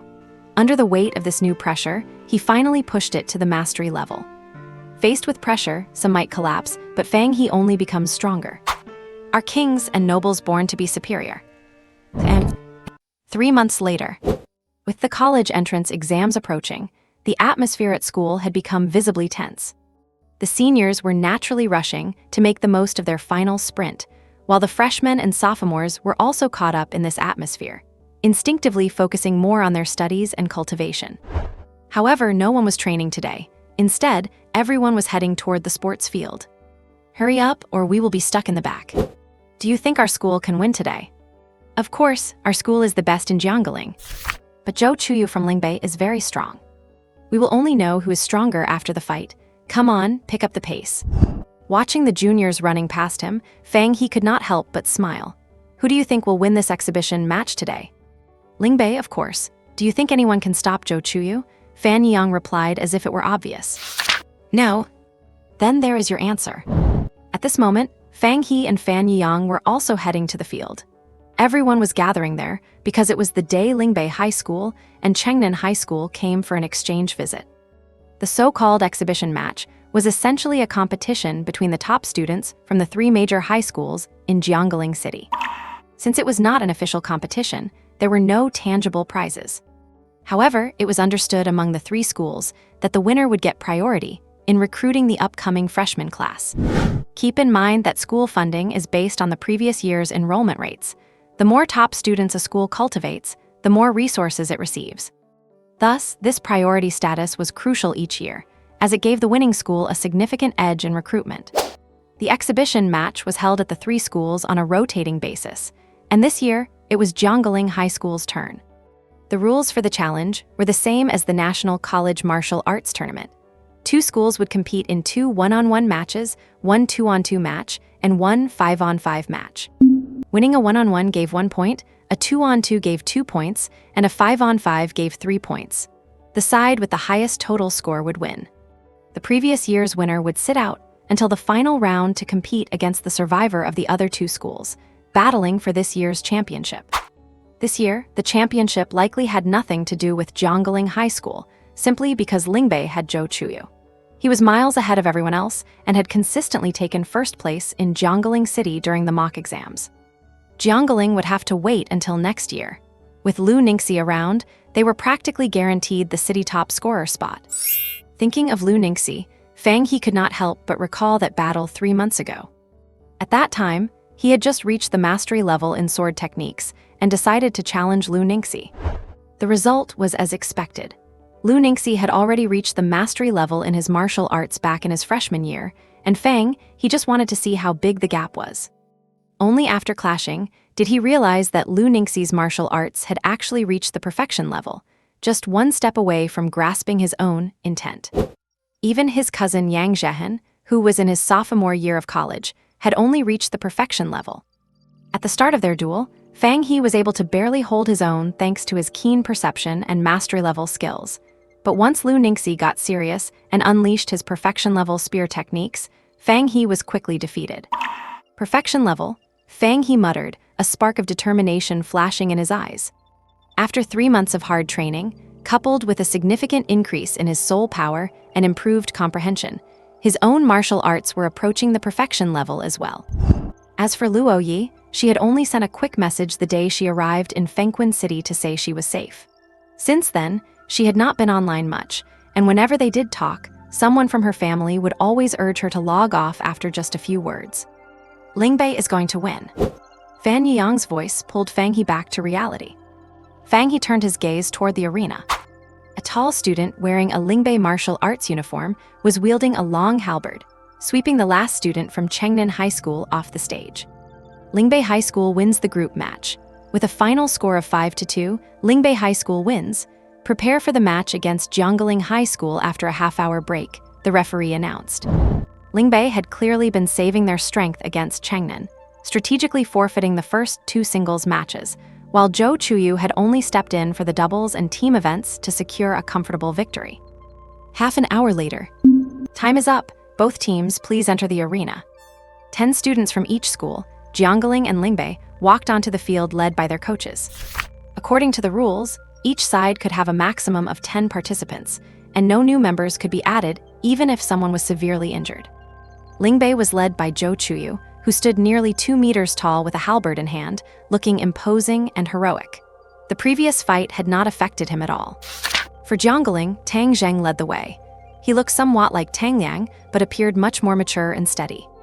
He was indeed Tang Liang's cousin, and like him, he used a bow staff, looking straight ahead with unwavering determination.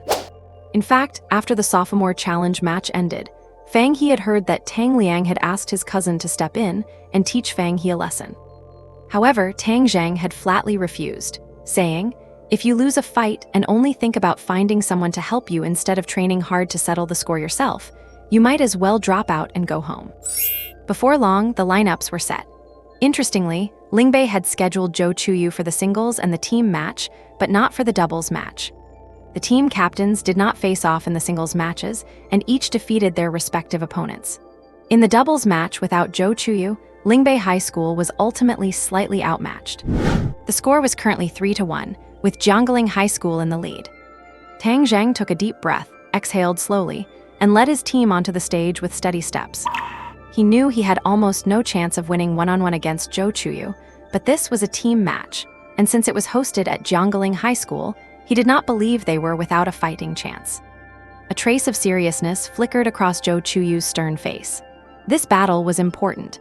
Before he left, the principal had promised that if he could bring home the championship, he would personally help him grasp the halberd intent faster after the exams. He never doubted that he would eventually break through the perfection level, but it would take time. For geniuses in their rapid growth phase, time was the most valuable asset. A perfection-level skill might make you a genius in ordinary places, but in the top 5 universities, you were just average. Everyone who got in there was a genius. To stand out, you had to be better than everyone else. Zhou Chuyu's gaze darkened. As soon as the referee announced the start, he charged forward.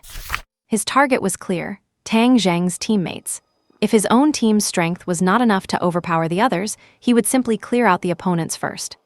Tang Zheng, on the other hand, planned to hold off Zhou Chuyu while his teammates dealt with the rest, intending to challenge Zhou Chuyu only after they finished. Huh? Zhou Chuyu swung his halberd, holding nothing back. Clang! The bow staff and the long halberd collided. Tang Zheng had arrived just in time. The immense force from the halberd nearly made him lose his grip on the staff. Facing Zhou Chuyu, he was still a bit out of his depth, but he managed to block the blow. While Tang Zheng kept Zhou busy, the other 4 members rushed toward their counterparts from Lingbei.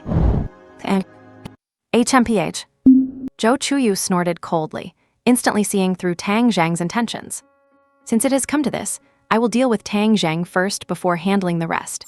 He swung his halberd with wide, sweeping motions. Although the strikes looked simple, they left Tang Zheng struggling to parry.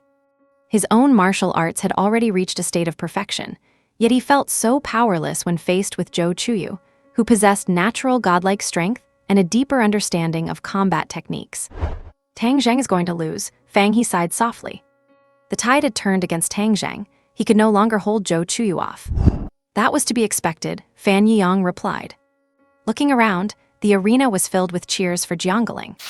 The waves of sound swept over the arena, and under the encouragement of these cheers, Tang Zheng actually found a burst of renewed strength, holding off a few more attacks. But this could not last. Now he could only hope that the other 4 would finish off their opponents and come to his aid. Clang! Sparks flew, and the staff flew out of his hands. After knocking the staff away with his halberd, Zhou Chuyu moved to sweep Tang Zheng off the ring. Tang Zheng dodged.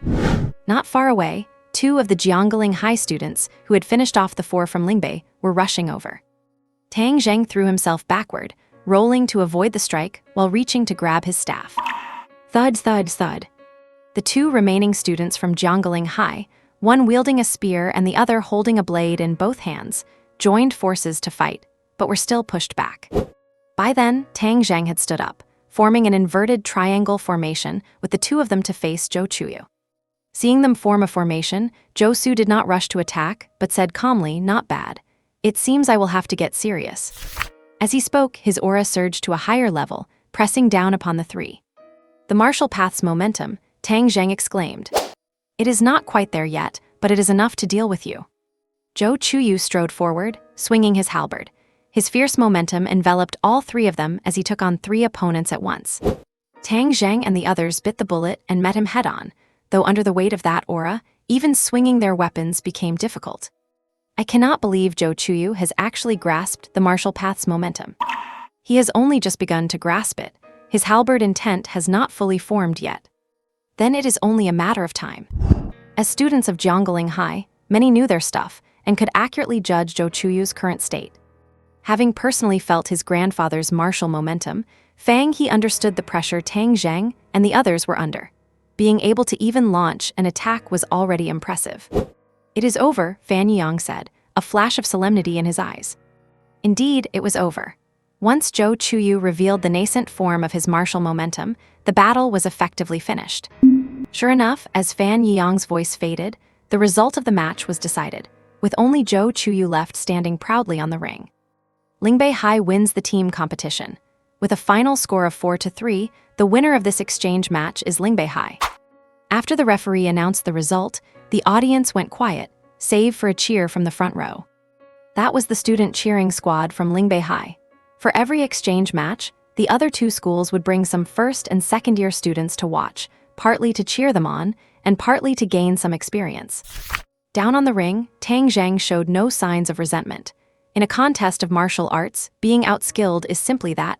There is nothing more to say. "You are strong," Tang Zheng said, looking at Zhou Chuyu as he stepped off the stage. "I will wait for you at the capital martial university." Zhou Chuyu acknowledged Tang 9cm's strength. "Good." Fang He glanced forward, seeing the principal, whom he only ever remembered seeing at the annual opening ceremony, standing at the front with the grade director respectfully at his side. Fang He and Fan Yang's martial arts teacher was no longer the one called Vajra, but Zhuang Wencheng, known as the Gentle Blade. Compared to He Xingchen's burly physique, the latter appeared somewhat slender and always wore a gentle smile on his face. But now, Zhuang Wencheng was standing behind the principal with a line of other martial arts teachers, and the usual smile was absent from his face. The principal stood in the spacious martial arts hall, facing the top 10 students from the seed class. His gaze swept over them one by one, pausing slightly on Fang He before saying, "You have all seen the results of this exchange match. Lingbei won. Next year, it is up to all of you." This was the first time Fang He had been this close to the principal. He was not tall, his temples were gray with age, and time had carved lines into his face, but his voice was full of energy.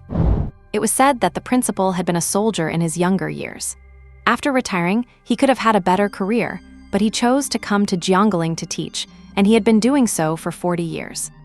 Therefore, after discussions with the school administration, we have decided that I will personally lead the team on a wilderness training expedition. This expedition may go quite deep, so you all need to discuss it with your families, give me your answer tomorrow, and we depart in 3 days. When the principal finished, the martial arts teachers behind him remained expressionless, clearly having known about this plan for a long time. Meanwhile, the students before him were suddenly buzzing with excitement. In their minds, there was no thought of going home to consult their parents at all. For most of them, the wilderness was filled with mystery and excitement. After all, it is easy to go out for a stroll, but getting off the transport to go on an adventure is another thing entirely. Every young martial artist yearned to one day leave the city to hunt wild beasts. They never expected a dream they thought they would only achieve in university would present itself now. How could they have any other thoughts? Once an opportunity like this is missed, who knows when it will ever appear again? At the very least, they had never heard from any seniors that the school would organize wilderness training. As for safety concerns, with the principal leading the team personally, everyone was very much at ease. Principal, I am in. Principal, same here. Principal, count me in too. And the principal was pleased with their enthusiastic attitude, but said sternly, no, you must consult your parents at home before confirming. If you want to participate, bring a consent form signed by your parents tomorrow. Seeing the principal's firm stance, the group had to calm down, though they could not hide the excitement in their eyes. All right, go back now and prepare well. After mentioning a few more precautions, the principal dismissed everyone to go and prepare their gear. Fang He and the others saluted the principal and the teachers before leaving the classroom one by one. Principal, Lu Ningxi, Fan Yang, and Fang He are all excellent seedlings. Next year's exchange match, our Jiangling is sure to take the championship, the grade director said, stepping forward to whisper to the principal. MMH, keep a close eye on them. We must be very careful during this expedition and ensure the accompanying teachers are well trained. Yes, sir. And are you going this time? Fan Yang asked, his hands clasped behind his head. Of course. Look at that crowd, Fang He replied casually, gesturing with his head toward the front. The classmates who had just come out were all very excited, discussing in twos and threes what to bring for the wilderness training. Only Lu Ningxi walked ahead alone, leaving behind nothing but a straight, upright silhouette. Fan Yang shrugged and did not reply. What about your family? Will they agree to let a young master like you participate in a high school wilderness expedition? Fang He knew that his family had a specific tradition of wilderness training and that safety was guaranteed, so he was unsure if Fan Yang would take part in the school's program. HMPH, they are dying for me to get more real-world experience. Besides, our principal Liu is a top-tier expert. There is definitely no doubt about our safety. An expert? How skilled exactly? About as high as the Shuyan Pavilion, I guess. How do you know that? My family told me before I came to Jiangling to study. And the sky was thick with dark clouds, thunder rumbled, and the rain poured down like a waterfall. Fang He wiped the rainwater from his face, raised a hand to shield his brow, and peered intently into the distance. This place was near Yunmeng Swamp. Usually, moisture filled the air and visibility was low, let alone now with such a torrential downpour. It was completely shrouded in mist. They had been out for a week now, exceeding the duration of their last training expedition. Aside from the principal, 5 martial arts teachers were leading this trip. Gentle Blade and King Kong were among them, while the remaining 3 were martial arts teachers for the third-year students. Of the 10 students participating, everyone except Lu Ningxi, Fang He, and Fan Yang was stepping into the wild for the first time. After a week of tempering, the other 7 had shed their novice awkwardness and moved with considerable competence. Splash, splash, splash. Raindrops hit the leaves, creating a rhythmic, crisp sound. 2 boys and 1 girl were working together to take on a leopard in the heavy rain, while the others were spread out around them, ready to provide support at any moment. The accompanying teachers stood further back, keeping a close watch on the situation. Yan Jindong, the leopard's weakness is its nose. Someone shouted a reminder. The voice cut through the curtain of rain and reached Yan Jindong. He did not turn back, just gave a slight nod, his eyes remaining locked on the leopard. Roar! Under the heavy rain, the leopard seemed to lose its usual patience. With a low growl, it pounced toward Yan Jindong. Huh? Yan Jindong gripped his broad-backed saber with both hands and slashed at the leopard's pouncing claws. If it were one-on-one, he might have chosen to dodge and wait for an opening, but now he had 2 teammates with him. Clang! He parried the sharp claws. Yan Jindong gritted his teeth and roared, Zhuolin, Ren Yun, now. Having coordinated with Yan Jindong many times over the past few days, the 2 did not wait for a command before acting, striking the leopard with a blade and a sword. Driven by pain and its fierce nature, the leopard lashed out with its tail and lunged to bite Ren Yun. However, everything was within the trio's expectations. The leopard's counterattack was merely the final struggle of a trapped beast, and before long, it collapsed at their feet. Yan Jindong's tense face finally revealed a smile as he said to the 2, "The rain is getting heavier. Let us pack up and head back quickly." The others arrived at their side and began helping to process the leopard without a word. Not bad, your coordination is getting smoother and smoother. The accompanying teacher from afar appeared in a few flashes and remarked. Fang He was not very familiar with this teacher. He only knew his surname was Wu, and he looked like a sharp and capable middle-aged man. Teacher Wu walked through the rain to their side without getting a drop on him. Looking closely, one could see a pale yellow halo of spiritual energy around his body. When the rain touched it, it simply slid off. Fang He knew this was the hallmark of an expert at the Minkeo realm. With spiritual energy covering the body, they could deflect attacks, and keeping the rain away was effortless. Let us head back. This storm came too suddenly, and there are basically no demonic beasts active in this weather, Teacher Wu said once he saw they were done collecting. Understood. Back at the camp, everyone changed into dry clothes before sitting down to rest. Unlike the wild training expedition during winter break, this camp was inside a cave. When they first found this cave, they discovered a fire lizard inside. After killing it, they chose this spot for their camp because of its good location and dryness. The sky grew even darker, yet the rain showed no signs of letting up. Everyone sat around, roasting the red-scaled beast meat they had hunted the day before. Fang He swallowed hard as he watched the ribs sizzle with oil. Although the red-scaled beast was not very strong, it was incredibly fast. It had taken a great deal of effort for him and Fan Yang to catch it. These little ones are performing better and better. Teacher Wu, acting as the supervisor for the day, shared with the other teachers. Indeed, they are making rapid progress. They truly are the best batch we have had in years, the only female teacher among them agreed. If our school performs well this year, we might just sweep the top 3 spots in Jiangling City next year, Teacher Wu said, casting a glance at the students who were focused on roasting meat. It would be better if Luo Yi had not left, a younger teacher remarked, clearly having heard of Luo Yi, with a tone of regret. Teacher Miao, the woman, sighed with a hint of envy. It really comes down to old Zhuang's excellent teaching. When it comes to teaching students, it has to be Teacher Zhuang, the younger teacher added. Zhuang Su listened to them discussing his students without interrupting, just smiling as he listened. Only when he was mentioned did he finally speak. Teacher Zhang and Teacher Miao, please do not flatter me. These two fought their way up from the parallel classes. If anyone deserves credit, it is Teacher He. He Xingqian had a fiery personality and was not great at small talk. Yeah, it is their own talent. It does not have much to do with me. He was telling the truth. Fang He and Fan Yiyang, one had suddenly seemed enlightened over half a year ago, showing rapid progress in both cultivation and martial skills, while the other was like a frog that only moved when poked and who knew how much he was still holding back. He did not feel he had done anything special. If anything, he had just given them extra attention and offered some guidance on their thinking regarding cultivation. The rest was all on them. The younger teacher Zhang laughed. Teacher He, you are too modest. He Xingqian just smiled without further explanation. After these few days of training, the students had lost their initial excitement. After eating, they each found a spot to recover from the day's exhaustion. The teachers were resting in another area, while the principal was not in the cave. Zhu Lin and Ren Yun were responsible for the night watch. They had already sprinkled beast-repelling powder around, and since it was a stormy night with alarm and monitoring equipment in place, the watch was not too difficult. And at midnight, everything was deathly silent. Roar, screech, howl, grunt. While everyone was sleeping soundly, a series of beast roars came from the distance. Fang He snapped his eyes open and sat straight up. The surrounding students also woke up, looking at each other in confusion, not knowing what had happened.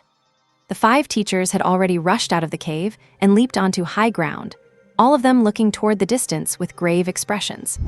Zhuang Su fiddled with his communicator to reach the principal while signaling with his hand for Fang He and the others not to come out. Roar, screech, howl, grunt. The animal roars continued. Fang He stood at the cave entrance and listened intently. The sound should be less than 20 kilometers away.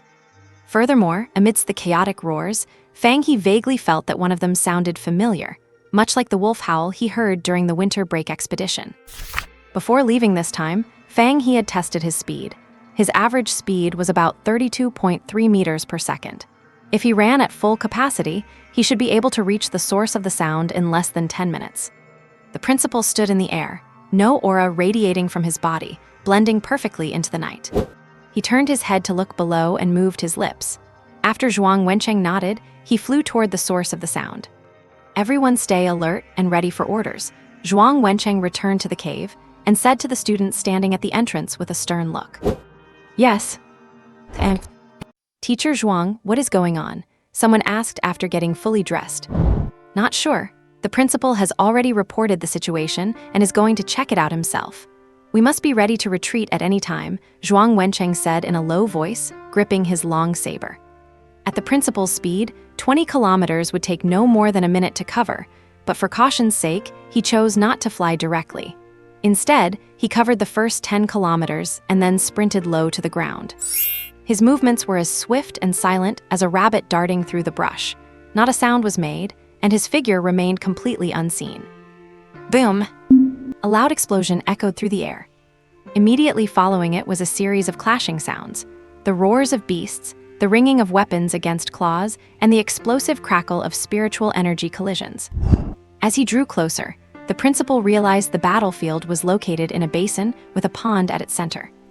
At the center of the water stood a crystal-clear white lotus flower, still in bud. Its petals were layered in delicate folds, looking like a piece of perfect artwork. Even from some distance away, he could smell a faint, ethereal fragrance. As the scent reached him, his mind felt suddenly clear, and his spirit was instantly invigorated. The principal's pupils contracted slightly. It is a 1,000-leaf bodhi lotus, known for consolidating one's foundation and enhancing soul power. For those in the air void realm, a whole 1,000-leaf bodhi lotus can significantly increase the probability of breaking through to the dragon gate realm. Fighting in the air were 4 people and 4 beasts. A white tiger, towering like a mountain and radiating an imposing aura. A white crane with a wingspan of 8 zhang, its feathers shimmering like silver under the flashes of lightning. A single-horned snow wolf howling at the sky, its horn periodically emitting rays of icy blue energy. And finally, a giant green-eyed toad, its chest pulsating to create thunderous rumbles. Of the 4 people fighting the beasts, 2 wore military combat uniforms and appeared to be men. The other 2 were in custom combat gear, 1 man and 1 woman. Below them, a group of well-trained soldiers worked in perfect coordination to hold back waves of wolves.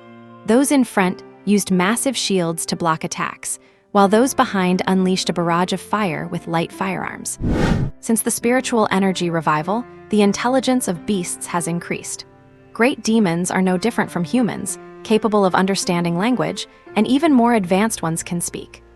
The classification of beasts on the blue star is simple: lesser demon, great demon, overlord, and beast king. Anything below the air void realm is a lesser demon, while a great demon is equivalent to the air void realm, an overlord to the dragon gate realm, and a beast king can rival the heaven-reaching realm of humans. Yijian, deal with the white crane first. Hanya lunged forward, his broadsword sweeping through the air to form a net, forcibly sealing off the crane's escape route. Yi Yijian did not answer. A brilliant golden light flashed in her beautiful eyes, and then she unleashed a will far exceeding mere martial prowess. It focused directly on the crane, her long sword erupting with sharp, cutting golden energy. Cut, Yi Yijian shouted softly. She was putting everything she currently had into this attack. The long sword, wrapped in sword intent that seemed to tear through everything, slashed down at the crane in midair. The white crane's eyes showed human-like panic as it sensed the terrifying power of that strike. It was unstoppable, but there was nowhere to hide. It had to struggle. Cree! The feathers all over the crane's body stood on end as silver-white light swirled around it, and then each feather shot toward Han Yi and Yi Yijian like arrows leaving a bow. Seeing their intention, the 2 military fighters also released rainbows of blood energy from their heads, throwing iron-fisted punches to desperately hold back the other 3 rampaging beasts. Beasts that reach the level of Great Demon have intelligence no less than humans, and they knew they were a team. If the white crane fell, they would be next. Each of them unleashed their ultimate skills, trying to break free to provide support. Roar! The tiger's roar shook the sky, its sound waves gathering into a beam directed at the taller of the 2, while a massive tiger paw the size of a door slammed down. Howl! The Snow Wolf King's horn radiated bitter cold, as if to freeze the very space around them.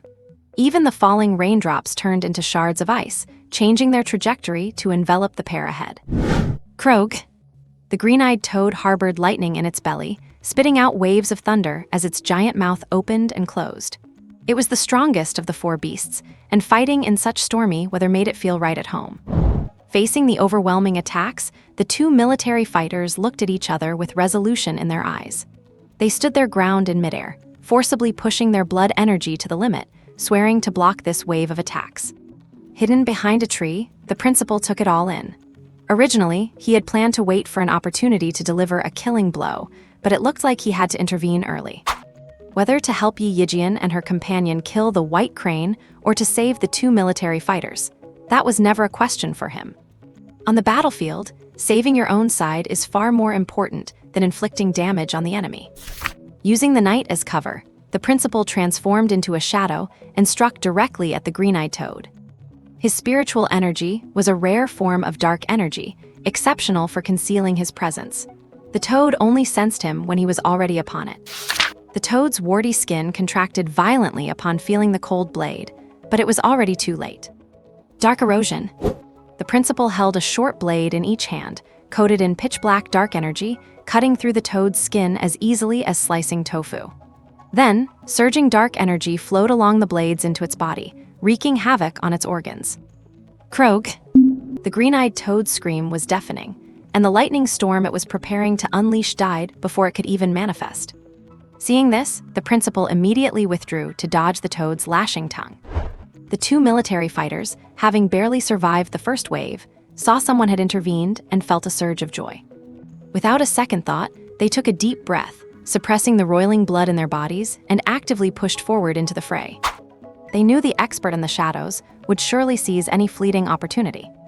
The two beasts that had not been attacked yet were filled with suspicion, and they began to act timid in the face of the military men's counteroffensive. Cree! The other battlefield had reached its conclusion. The White Crane let out a final sorrowful cry, its head drooping as its body plummeted powerlessly to the ground. Han Yi and Yi Yijian did not bother looking at the falling crane, rushing straight toward the other side. Their sword intent arrived before they did. Howl! Sensing the encroaching sword intent and realizing the situation was lost, the Snow Wolf King let out a howl toward the sky, giving the order to retreat. The attacking wolf pack received the command and broke off from the fight without hesitation, retreating in succession. Roar! The white tiger's roar was filled with reluctance, but with the wolf gone and the crane dead, it had no choice but to turn and follow suit. Krog! The green-eyed toad's gaze was full of resentment. It had lost one eye to that annoying thing that kept circling like a fly, landing a cut on it every now and then. Now that its allies were either dead or fleeing, there was nothing it could do. With one last hateful scan of the darkness with its remaining eye, it leaped away from the basin. No one pursued. They were close to the Yunmeng marshes, and who knew what might be waiting for them there. Furthermore, apart from the principal who had just joined the fray, everyone else was injured. Because Han Yi had trapped the White Crane, he had taken the full force of the crane's final death throw arrow feathers. His combat uniform was shredded, revealing ghastly wounds through the gaps. Yi Yijian had sustained only light injuries because Han Yi had blocked most of the attacks. She was mostly just exhausted, still maintaining some combat capability. As for the two military men, their state was much worse. After opening their faceplates, their faces were as pale as paper, and breathing was difficult. If it had not been for the principal's timely intervention, they might well have perished there today. Thank you for your help, Principal Liu. The two military personnel recognized who had come to their aid. As people stationed in the wilderness of Jiangling City, who would not recognize the famous Principal Liu Xian. Liu Xian waved his hand. It was just a small effort. When meeting in the wilderness, we should help each other as fellow citizens of the Xia Kingdom. Han Yi and his companion were not from Jiangling City and were unfamiliar with Principal Liu, but they had heard stories about him from their seniors at school. Now that they finally saw him, they could not help but take a few extra glances. Principal Liu, are you out in the wilderness looking for some materials? Han Yi asked. Since the battle was over, it was time to divide the spoils. So, he took the initiative to start the conversation as an entry point.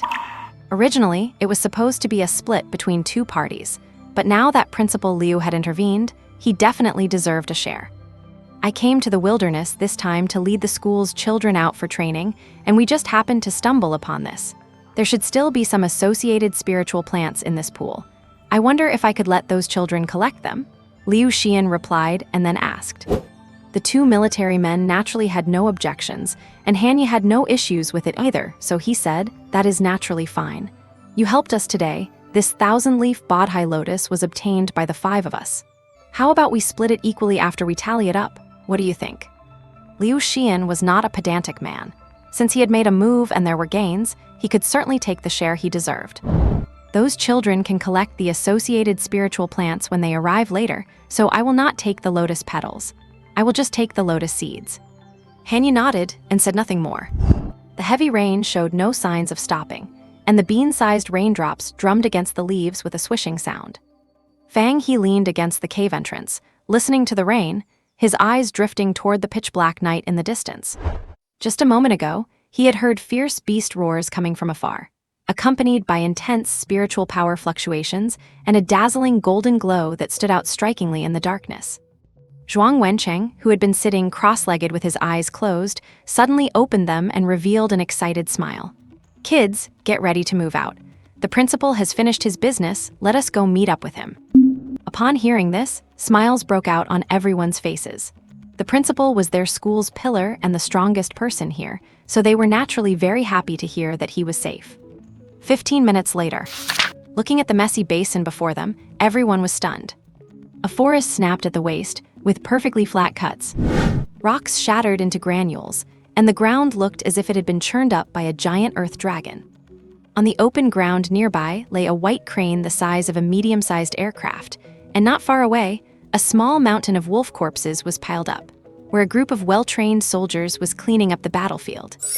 Although they had seen footage of high-level martial artists fighting, encountering the visual impact of it in reality was still quite significant. "You are here," Liu Xian said, spotting Fang He and his group. "Yes, 10 students and 5 teachers, all present and accounted for," reported Zhuang Wencheng. There should still be some spiritual plants in that pool in the center. "Let the children go and collect them. Whatever they find is theirs," Liu Xian nodded and arranged. After Zhuang Wencheng passed on the principal's words, it predictably sparked a wave of cheers. They were not fools either. They had noticed the pool as soon as they arrived. That place was at the center of the entire basin, with rich spiritual energy, and was bound to contain something exotic. However, that precious item must have already been taken. Shaking their heads to clear away distracting thoughts, the group organized their gear and prepared to enter the water. Those legendary items were too far out of their reach. Getting the chance to collect spiritual treasures of their own, thanks to the principal, was what really mattered. Do not get too far apart from each other, and if there is danger, send a signal immediately. Zhuang Wencheng reminded them, standing at the edge of the water. Although it was called a pool, it covered nearly 10 square kilometers, so the 10 of them disappeared from view as soon as they went under. On a rainy night with the moon obscured by dark clouds, working underwater was no easy task, but everyone was in high spirits. 10 meters, 20 meters, 50 meters. And as they descended further, the water pressure increased steadily. Fortunately, the combat suits could withstand part of the pressure, so Fang He still felt relatively comfortable. Finally, in the darkness, Fang He saw the bottom of the pool with the help of his light source. His feet touched the ground, and he felt a sense of stability. He checked his sensor, depth 109 meters. After adjusting slightly, Fang He began to search around. Fragrant grass. It was not long before Fang He discovered a cluster of dark green plants growing in the crevices of the rocks. Fragrant grass is dark green throughout, usually grows at the bottom of water about 100 meters deep, has a clear scent, and can be used as medicine. A good find, Fang He took out a small shovel, carefully plucked it, and placed it in his pocket. With a good start, Fang He became more confident and began looking for new spiritual treasures. During this time, Fang He met some classmates, but they just nodded at each other and went their separate ways. Beep, beep, beep. The headset signal chimed. Everyone prepare to return. Zhuang Wencheng saw that it was about time, so he contacted the students to return. Hugh. After taking off his mask, Fang He took a deep breath, lying on the bank and watching his classmates surfacing one after another. Everyone had a smile on their face, clearly having had a successful haul. What did you all find? Fan Yiyang asked. Fragrant grass, colorful spirit fruit, water jade beads, and a few fish I caught to make soup in the morning. Fang He opened his pocket, shook it a little, and showed it to Fan Yiyang. Not bad, that is worth 100,000 or so. Fan Yiyang glanced at it and estimated the value of the pile. How about you? Nothing much, just some little trinkets. Fan Yang also showed Fang He his own harvest. What do you think the spiritual treasure nurtured in this basin is? After finishing their tally, Fang He gestured toward the center of the pool with a lift of his brow. How would I know? But that battle was likely caused by that thing, so it will not be low in value. Fan Yang stroked his chin and answered. Yeah, Fang He sighed. When he first arrived, he recognized Yi Yijian and Han Ye, the teachers from Southern Martial Arts University he had met in the wilderness during the winter break. It seems they had been patrolling the wilderness ever since they came out to investigate back then. Boom! Lightning flashed, accompanied by a huge roar, illuminating everyone's faces. Everyone find a place to hide. Principal Liu suddenly rose into the air and shouted. There was no time to think. Fang He and Fan Yang retreated immediately to find cover. Besides Principal Liu, the two military personnel and Yi Yijian and Han Ye also shot up into the sky. Krog Trog. The emerald-eyed toad returned, wrapped in lightning, opening its massive mouth to spit out a tide of electricity. You villain, you dare to come back. Han Ye swung the broadsword in his hand at the tide of lightning. Even though the two military men were severely injured, they still threw a punch. Just as Yi Yijian was about to make a move, he noticed a black shadow attacking at lightning speed. In his haste, Yi Yijian had to deal with this shadow first. Over here, Fang He and Fan Yang had just finished hiding, and before they could catch their breath, they noticed that the falling raindrops seemed to have stopped. No, they were not stopping, they were merging. The spiritual power fluctuations, triggered by the confrontation between the powerful figures, lit up the night. Only then could Fang He see that as these raindrops merged, they formed a massive sphere of water, which then came crashing down at incredible speed.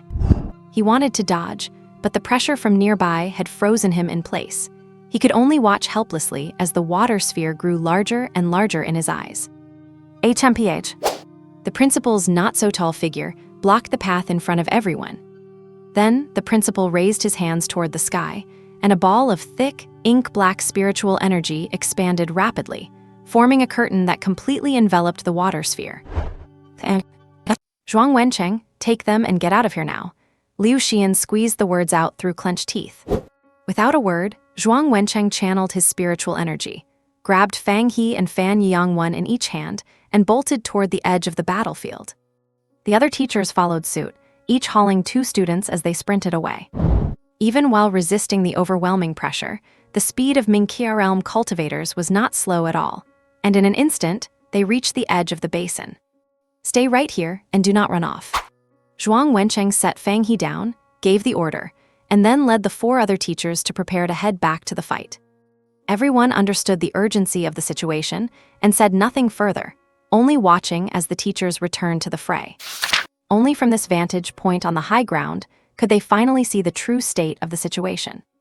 They saw Yi Yijian wreathed in golden light, her formless sword intent suppressing a colossal behemoth. It was a giant crocodile, its entire body covered in heavy, yellowish-brown scales, its eyes like crystalline gems, flashing with a chilling light. The size difference between them was staggering, yet Yi Yijian was completely dominating. Had it not been for the creature's incredible defense, it would likely have been finished off long ago. Over there, the principal's opponent was a terrifying giant turtle with fangs, its shell covered in several massive, sky-piercing spikes. The principal was not suited for direct combat, and he found himself in a stalemate against the giant turtle's onslaught. The green-eyed toad was the only one of the attacking great demons that had been injured, yet it was also the most ferocious. Its remaining single eye burned with madness, clearly in a life-or-death frenzy. Although 3 people were fighting it, all 3 were heavily wounded and struggling to hold their ground. Meanwhile, on the ground, swarms of crocodiles were locked in a bloody battle with the military personnel. Whoosh, whoosh, whoosh. 3 arrows were fired simultaneously, streaks of light plunging into the crocodile swarm. Boom! An explosion echoed, instantly easing the pressure on the military fighters. Tracing the direction of the arrows, the archer was none other than Teacher Miao. The other teachers also charged forward. Zhuang Wencheng, known as the Gentle Blade, lived up to his name, dispatching one demon beast after another with soft, fluid movements. He Xingchen, known as the Diamond, was engulfed in flames as he barreled through the fray like a bulldozer. No demon beast of the same level could even break through his defenses. Teachers Zhang and Wu were not to be outdone, each showing their own unique prowess. For a moment, They held the advantage on the ground, but everyone knew the ultimate outcome of the battle depended on the fight in the sky. "What do we do now?" someone asked in a low voice. "Stay right here. The best way we can help the teachers right now is by not getting in their way," replied Yan Jindong. Everyone agreed. It was obvious that this conflict was far beyond their ability to intervene, and simply staying safe was their way of contributing. They did not choose to retreat on their own. The basin was a total chaos, the fighting earth-shaking, and the demon beasts originally living there were scattering in panic. Since the edge of the basin was not far from the battlefield, no beasts came to bother them. But who knew if there were high-level beasts in the surrounding jungle? If they ran into even one, their team of 10 would be wiped out. Lu Ningxi held the best vantage point, eyes locked onto the battlefield, gripping her spear so hard her knuckles turned white. I wonder how far he has come in these 3 months. Fang He glanced at him and thought to himself. Splish, splash. The rain continued to fall, bean-sized droplets pattering against them, creating a subtle, incessant sound. Combined with their circumstances, the atmosphere made everyone feel a chill down their spines. I wish we had not come out with the principal, a girl complained. Tao Yi, what is that supposed to mean? Zhuo Lin was hot-tempered and demanded an answer immediately. Perhaps out of fear, Tao Yi's voice turned sharp. It is true. If the school had not organized this operation, we would not be in such danger right now. You did not look like that when you were diving into the pool to hunt for treasure. Besides, we all signed up for this. Who exactly are you blaming right now? Zhuo Lin respected Principal Liu most of all, and hearing someone lay the blame on him made him lose his temper. The school has a duty to ensure our safety. Tao Yi paused for a moment before shouting, no longer bothering to keep her voice down. If you're so afraid of dying, why did you even bother training? Zhuo Lin retorted. Enough, a clear voice rang out. The two of them, deep in their argument, immediately fell silent, simply because it was Lu Ningxi who had spoken. Do you think this is a game? If you keep making such a racket, not only will you attract demon beasts and get yourselves killed, you might drag everyone else down with you. Lu Ningxi turned around, staring at them as she spoke in a low voice. Tao Yi dared not meet Lu Ningxi's gaze, looking down in silence. Ren Yun stepped in to smooth things over. We are all classmates. We should be working together now. Let us stop arguing. As she spoke, she pulled Tao Yi aside, giving her a graceful way out. Zhuo Lin did not think he was in the wrong, but he held his tongue. Fang He looked away, having initially intended to intervene, but choosing to stay silent when Lu Ningxi took the lead. Infighting was the last thing they needed. However, he scoffed inwardly at Tao Yi's words.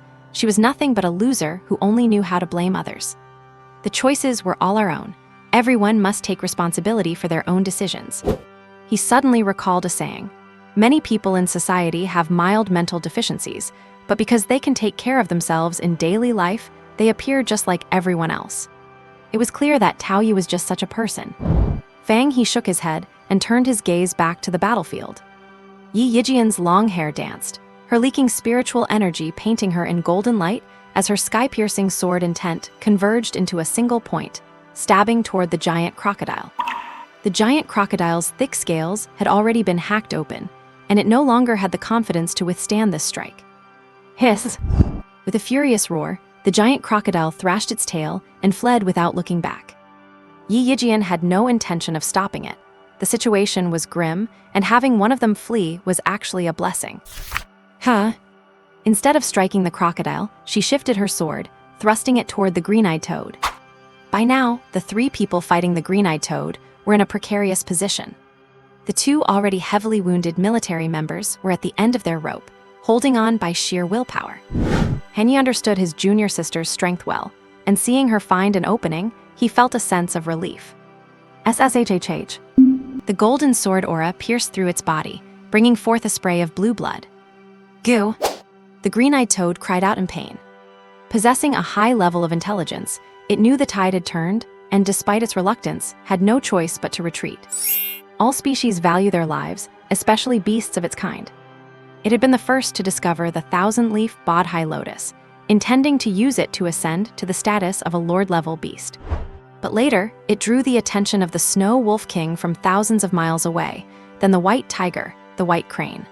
Until finally, the gathering of these unusual great demons attracted the eyes of humanity. Today, the 1,000-leaf Bodhi lotus bloomed, humans and demons fought a great battle, and they were soundly defeated. After the massive clash, let alone the lotus seeds, it had not even secured a single leaf, and it had lost an eye to boot. Then it had snuck back to the Yunmeng marsh, recruited a few allies, and wanted to wipe out this group of humans. But these humans' resilience was beyond its imagination, and it seemed this raid was destined to fail as well. But it had to have its revenge. What it hated most was not the incredibly powerful Yi Yijian, but the suddenly appearing Liu Xian. If he had not shown up, it would have surely claimed the 1,000-leaf Bodhi lotus today. Goo! It cast its gaze toward the spot where Fang He and the others were hiding. It had seen it earlier, the way Liu Xian had desperately protected those ants.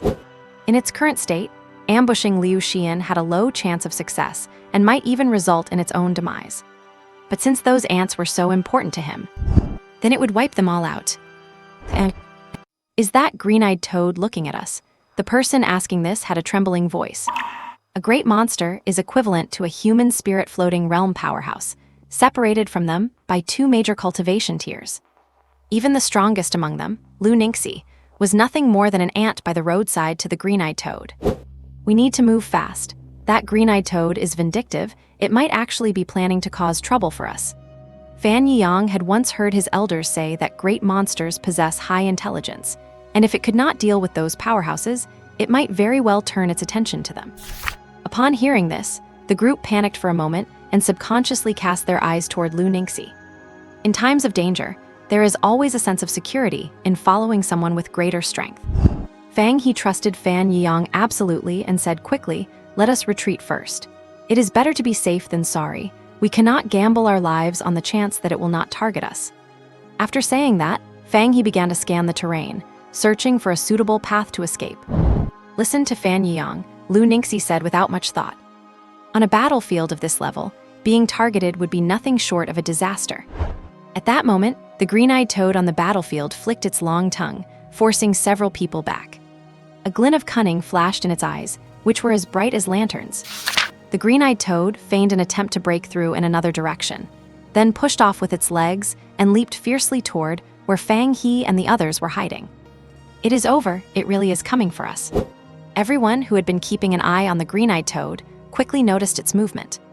"You beast!" Liu Xian was furious to the point of madness. He had been deadlocked with the giant turtle. Although he could not defeat it, he was still able to observe the other battles. Ignoring the giant turtle, Liu Xian channeled his spiritual energy to intercept the green-eyed toad. The giant turtle had also been thinking of retreating. Seeing Liu Xian leave the battlefield, it fled at a speed that defied its massive size. Besides Liu Xian, the only one left on the field with any combat strength was Yi Yijian. However, she was further away than Liu Xian, making it difficult for her to reach them in time. So she unleashed a wave of sword light, hoping to protect the students with it. Watching the green-eyed toad descend like a collapsing mountain, the students felt a moment of despair. In the nick of time, the sword light arrived, covering the area above and providing a temporary defense. "Scatter and run, save as many as we can," Lu Ningxi shouted. With no time to think, in this life-or-death moment, everyone pushed their speed beyond their usual limits. "Earnyang, this really is a matter of luck now." Fang He actually had time to say this to Fan Yiyang. Before Fan Yiyang could respond, Fang He shot off like an arrow released from a bow. This time, Fan Yiyang did not bicker with Fang He. Silently wishing him luck in his heart, he exerted his own strength and bolted in the opposite direction. Krog! A tidal wave of lightning surged forward and collided with the sword light. Purple and gold entangled in midair. Pop! After a brief stalemate, the sword light dissipated, and the lightning tide rained down. With the sound of wind and lightning strikes in his ears, Fang He had no time to worry about his surroundings and could only scurry blindly like a headless fly. A scream echoed from not far away, then cut off abruptly. He did not look back. Only now did he have a clear understanding of the dangers of the wilderness. During his first field training, everything was peaceful, which had caused him to lower his guard. During his second training, the protection of the powerful principal and numerous teachers had made him feel at ease. Even when faced with the surprise attack of the green-eyed toad, he had not panicked because he knew the principal would protect them. But now, facing a great monster equivalent to a human spirit-floating realm powerhouse, he could not help but feel fear. The wilderness is not a vacation. People really die out here. Clang! A massive boulder smashed down beside him, almost crushing him. Not daring to pause even for a second, he continued to sprint wildly. Boom, boom, boom. The lightning strikes were relentless. 3 consecutive bolts crashed down near Fang He. Fortunately, his luck held, and he narrowly avoided them. Retreat! A long shout rang out. Immediately after, a gale swept through, and the falling lightning tide was swept back.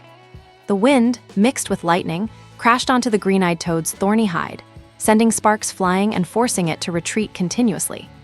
Then, a slightly chubby man in a cyan combat uniform appeared, riding the wind and standing in the air, facing the green-eyed toad directly. Bind! Without wasting words, the chubby man formed seals with his hands and struck at the green-eyed toad. The wind's spiritual energy in the area increased sharply, forming an invisible net that covered the green-eyed toad. Facing this wind net, the green-eyed toad, having fought for a long time, could no longer dodge and could only watch as it settled upon its body. By now, Liu Xian had arrived, his eyes locked on the target with an uncontrollable, burning rage. He did not dare to think about how many of his students could have survived beneath that lightning tide. Underworld demonic slash. A flash of blood red crossed his short blades, which were then covered in black spiritual energy. Taking advantage of the moment the green-eyed toad was bound, Liu Xian drove his blades deep into its body. This time, he did not strike and retreat, but continued to press his attack. Underworld piercing slash. He was determined he had to finish it here. Croak. The intense pain provoked a miserable howl from the green-eyed toad. Obliterate. Before the person arrived, the sword intent had already reached it. Yi Yijian stepped through the air, golden light trailing behind her. Croak. The green-eyed toad's belly swelled as thunder roared. Its eyes were filled with venomous hatred. It had not expected more human powerhouses to appear and seal off its escape route. There was no escape now. These humans would not give it another chance. If that is the case, then let us die together. Its bloated belly grew larger, and endless thunder gathered within it. It is going to self-destruct. Get out of here. The chubby man noticed first and continued forming seals, attempting to minimize the impact of the self-destruction. Liu Xian and Yi Yijian were battle-hardened veterans. Realizing the toad's intent, they immediately withdrew. Boom! A thunderclap, 100 times more intense than before, resounded in his ears, leaving Fang He feeling dizzy and disoriented. He crawled up from the ground covered in dust and looked back, only to find the green-eyed toad gone, leaving behind only roiling thunderclouds and flickering bolts of light in the sky. Thank goodness they had escaped a disaster. Only now did Fang He finally relax, leaning against a large tree and panting heavily. In that short burst of less than 10 seconds, he really had pushed his speed to the absolute limit. Now that he had stopped, he could feel a tearing sensation in his muscles. However, the 3 people blown back by the blast wave in the sky showed no sign of relief. Instead, they scanned their surroundings with grave expressions. For a great monster to evolve to the Lord level, it must, like humans, seek a sublimation of the soul. As a peak great monster, the green-eyed toad had already begun the process of soul transformation, which is why it was so obsessed with the 1,000-leaf Bodhi lotus. Such a peak great monster would not easily die out completely, even after self-destructing. It was very likely that a soul fragment remained and had escaped. Although a lingering soul fragment could not cause much trouble, they did not want to leave even the slightest potential threat behind. The green-eyed toad was cunning by nature. Even while planning for mutual destruction, it had kept an ace up its sleeve. Its soul, currently in transformation, could exist for some time after the physical body dissipated. And during this period, if it could find a suitable host, it might even achieve a form of rebirth. Fang He, who was busy resting, did not notice a faint, ghostly shadow hovering above his head. Had he looked up, he would have seen this transparent shadow, identical to the green-eyed toad, though much smaller and with dull, lifeless eyes.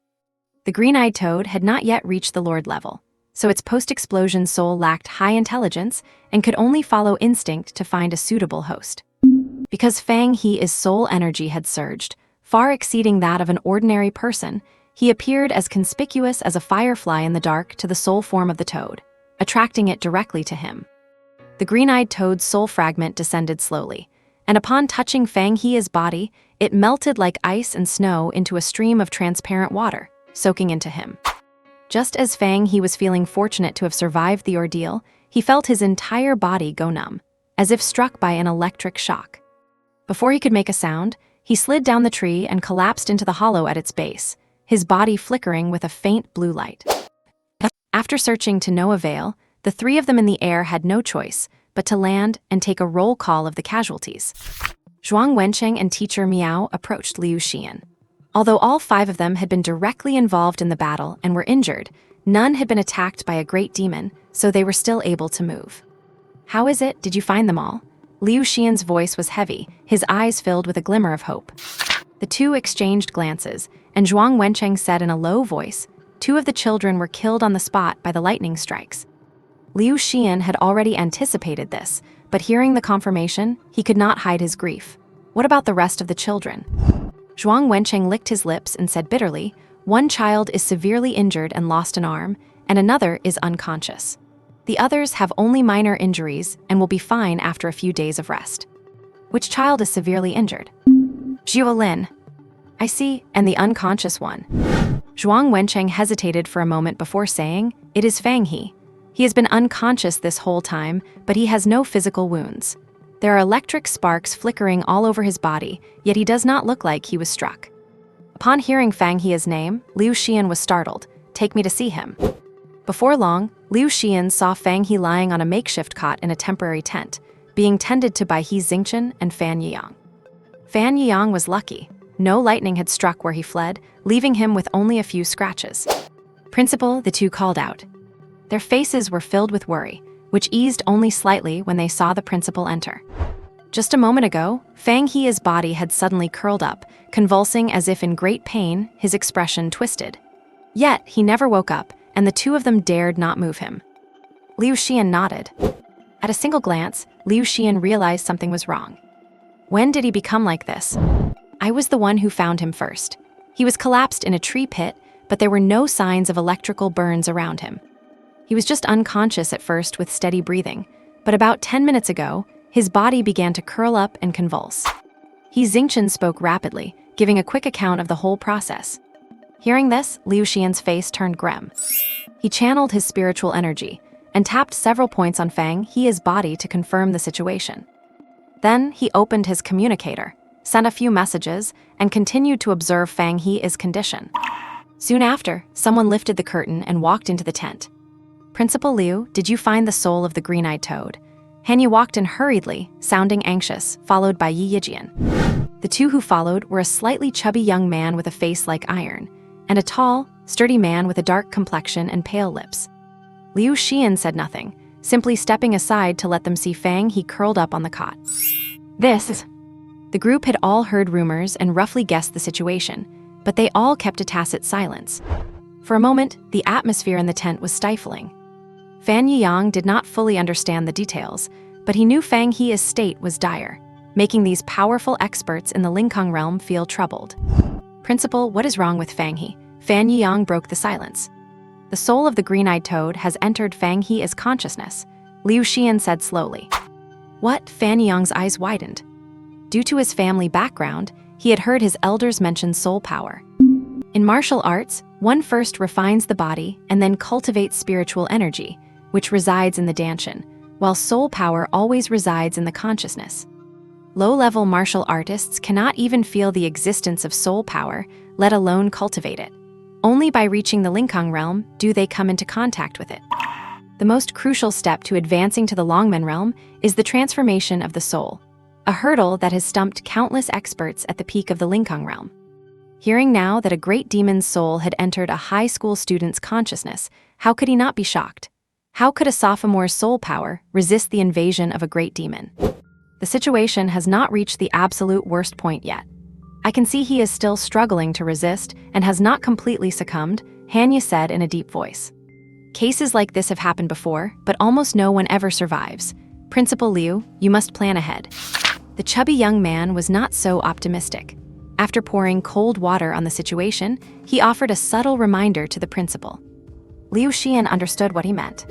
For the past 200 years, the conflict between humans and beasts had never ceased, and similar situations had occurred. Yet in their memory, there was only one case where someone remained conscious after being invaded by a beast soul. And that person was already in the Mingqiao realm at the time, with a Longmen realm expert providing protection to help them pull through. But now, Fang He is merely in the body refining realm. What can he use to resist?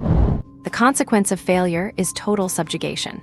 Having one's body taken over by the demon beast, becoming a monster with a human shell and a beast soul. A monster that gains this kind of alternative rebirth is far more troublesome than an ordinary one. Once it escapes, it will become a grave threat to humanity. That was why the chubby young man reminded the principal not to be soft-hearted. If Fang He succumbs and his body is occupied by the beast, there is only one outcome: execute him without exception. Liu Xian knew all too well that if he succumbed, Fang He would no longer be human, but a beast in human skin, the green-eyed toad. But after a lifetime of teaching, how could he strike down his own student? Not to mention, he was the only grandson of an old subordinate. The chubby young man saw the principal's hesitation and reluctance, so he said, "Principal Liu, if you're tired, you can go and rest. I will take charge here." The others remained silent, but their attitudes were clear. When facing beasts, there is no room for negotiation. Although Fan Yang had not heard of these secrets, he could see the gravity of the situation and pleaded, "Principal, please save Fang He. He can definitely make it through." Even as he said it, he felt his own lack of conviction. The soul is a universally acknowledged challenge, and with no Longmen realm expert present, how could the others help? Liu Xian closed his eyes, let out a soft breath, and then opened them, saying, "In my official capacity, I am the principal, and privately, he is the grandson of an old friend. Regardless, I must save him." The chubby young man frowned and was about to speak. Liu Xian did not pause and continued, "Everyone, please grant me some time. If he truly, I will take action myself." Having said that, he took out the portion of 1,000-leaf Bodhi lotus seeds he had been allocated. That 1,000-leaf Bodhi lotus had 30 seeds in total, and he had received 6. He took them all out now and handed them to He Xingchen. "Xingchen, you have fire spiritual energy. Control the temperature, melt these seeds, and have Fang He consume them." Seeing Liu Xian take out the seeds, everyone was stunned. This was an opportunity to advance to the Longmen realm. It was not that they did not know the seeds could enhance the soul and might help Fang He at this moment. But the seeds were precious, and if it were certain they could save a gifted youth, they would be willing to use them. But using them did not guarantee he would be saved, especially since the youth looked to be on the brink of total collapse, as if he might succumb the next second. How many would be willing to gamble something certain on an uncertain, dim hope? At least, if they were in the principal's shoes, they would find it hard to make such a decision. Fan Yang was filled with excitement. Though the hope was slim, there was hope nonetheless. The rest would depend on Fang He himself.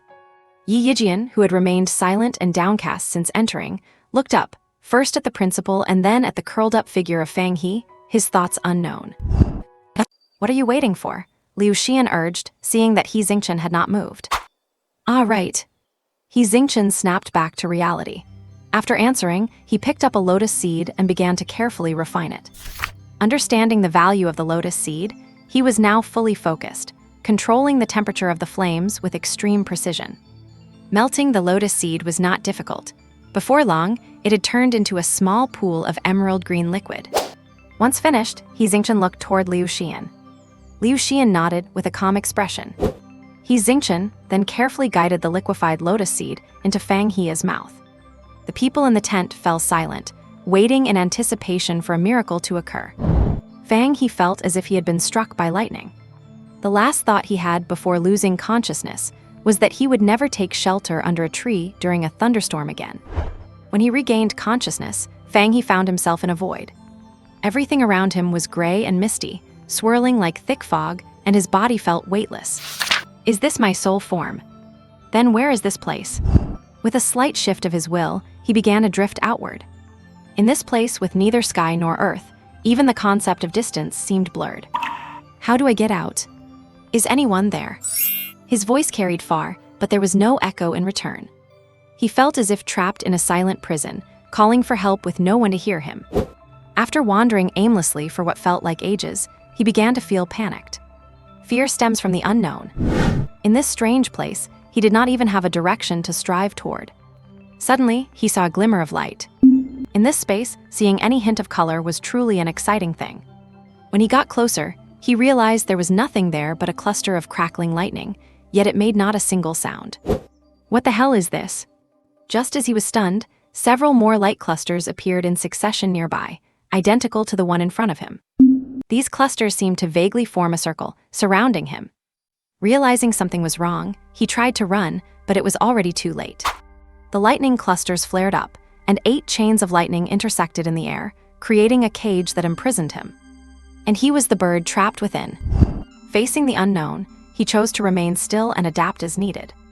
After an unknown amount of time, a distorted, illusory figure appeared before Fang He. The jade-eyed toad. Did not it blow itself up? But there was no time to think. As soon as the toad appeared, it attacked him, forcing him to dodge frantically. I dodged it. Even Fang He was surprised. It looks like the gap between us is not that immense. If only I had a sword. Suddenly, a sword appeared in his hand, exactly the same as Lin Yuan. With the sword in hand, his confidence surged. He stood ready, gripping the sword focused. Only then did he notice that this jade-eyed toad seemed a bit slow-witted. Compared to before, its eyes were noticeably dull, and its attacks were simple and instinctive. As he thought this, the toad opened its mouth, spewing a tide of lightning, while the lightning cage began to shrink. Nowhere to retreat. His sword swing could not shatter the lightning tide. He had no choice but to take it head-on. Fang He could not help but scream. His body convulsed, his face twisted in agony. The cage had shrunk, turning into chains that held him fast. As the chains touched him, another wave of intense pain made his whole body tremble, yet this time he did not utter a sound. The sensation was indescribable, with nowhere to vent. He felt as if his whole body was being crushed slowly by a giant boulder from head to toe, leaving him on the verge of fainting. I really want to crush this stinking toad. The moment this thought surfaced, a giant hand appeared above the space and grabbed the jade-eyed toad. However, this hand did not crush the toad to death. Fang He's eyes lit up. Is this my home turf? Could this be my consciousness ocean? But I thought only those who reached the Dragon Gate realm could enter their consciousness ocean and see their soul. Regardless, there is no time to think about that now. The priority is dealing with the toad. Harder. The giant hand began to squeeze tighter. Goo. The jade-eyed toad resisted violently, its body swelling, nearly breaking free from the hand. It was fighting with all its might too. Bang! The hand dissipated. A flicker of confusion flashed in the toad's dull eyes. How could a human as small as an ant possess such powerful soul strength? Logically, he should not even have been able to dodge the first attack.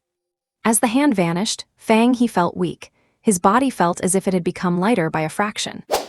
Goo!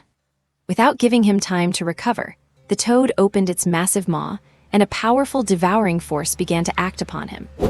Steady. Fang He used all his strength to stabilize himself, but he was still inching toward the giant mouth. Later, no matter what methods he tried, he could only slow his approach, watching helplessly as he got closer and closer. You damn toad, even if my soul dissipates today, I will not let you have it easy. Fang He roared, his eyes full of determination.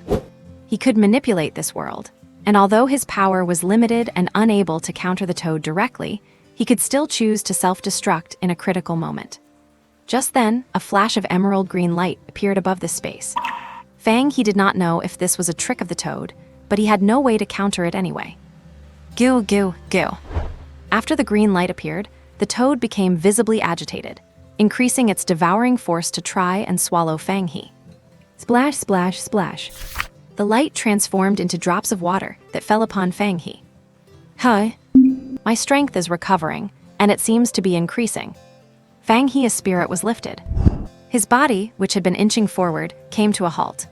With the supplement of the water's energy, the stalemate held for a moment. At this point, Fang He noticed that the toad's soul form was also fading slightly. I have got a chance.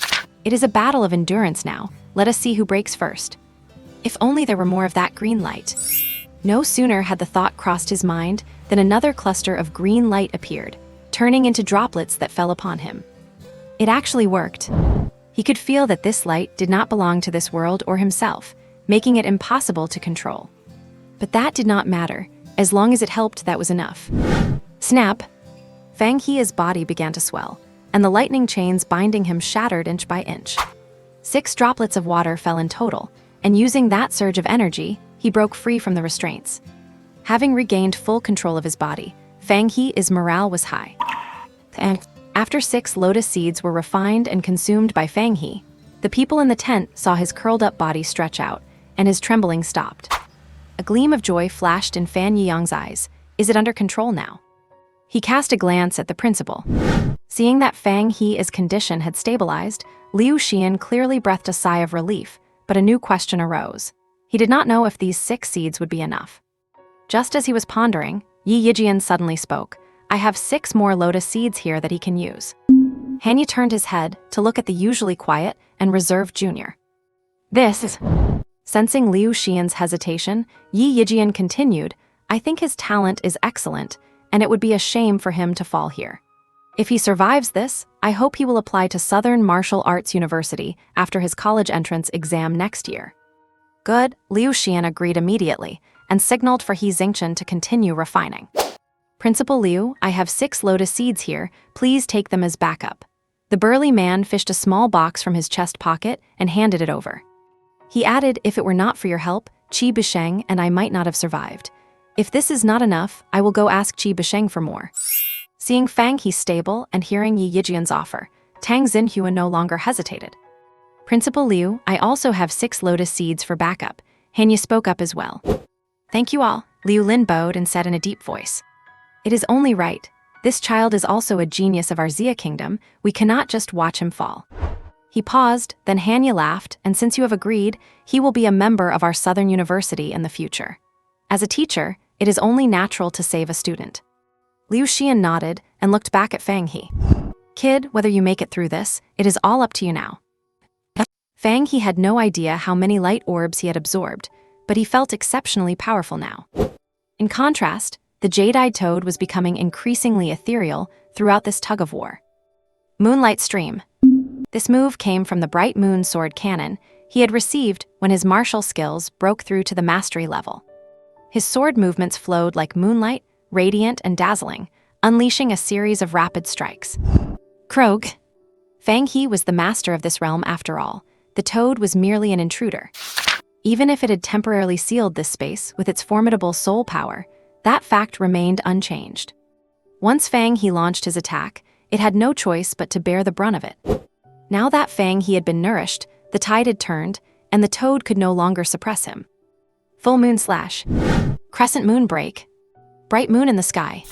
Fang He held nothing back. If he did not fight now, when would he? The roles of attacker and defender had reversed. After such a long standoff, Fang He was hyped up as if he had been injected with adrenaline, but the jade-eyed toad had no source of replenishment. The ferocity of the great beast was fully triggered. Krog. The jade-eyed toad roared at the sky, its body emitting a blinding light as it rapidly expanded. The light grew ever more intense, and its soul body began to warp under extreme pressure. Boom! With a thunderous sound, the bloated soul body exploded, and a powerful soul wave swept in all directions. Holy crap! Seeing the surging tidal wave of soul energy, Fang He only had time to gasp those 2 words. With a flicker of thought, protect! Layer upon layer of soul power wrapped around him, resisting the shock of the explosion. Who? When everything went still, Fang He dispersed his defense. The space before him was no longer its initial gray, hazy state. It was bright and clear. It was finally over. Whoosh! Fang He opened his eyes, feeling a bit dizzy, and immediately heard the highly recognizable voice of Fan Yiyang. He is awake, Principal Fang He is awake. Toward the end, his voice even cracked. Following the sound, he saw Fan Yiyang's cheeks, which were flushed with excitement. His skin was already fair, making it even more noticeable.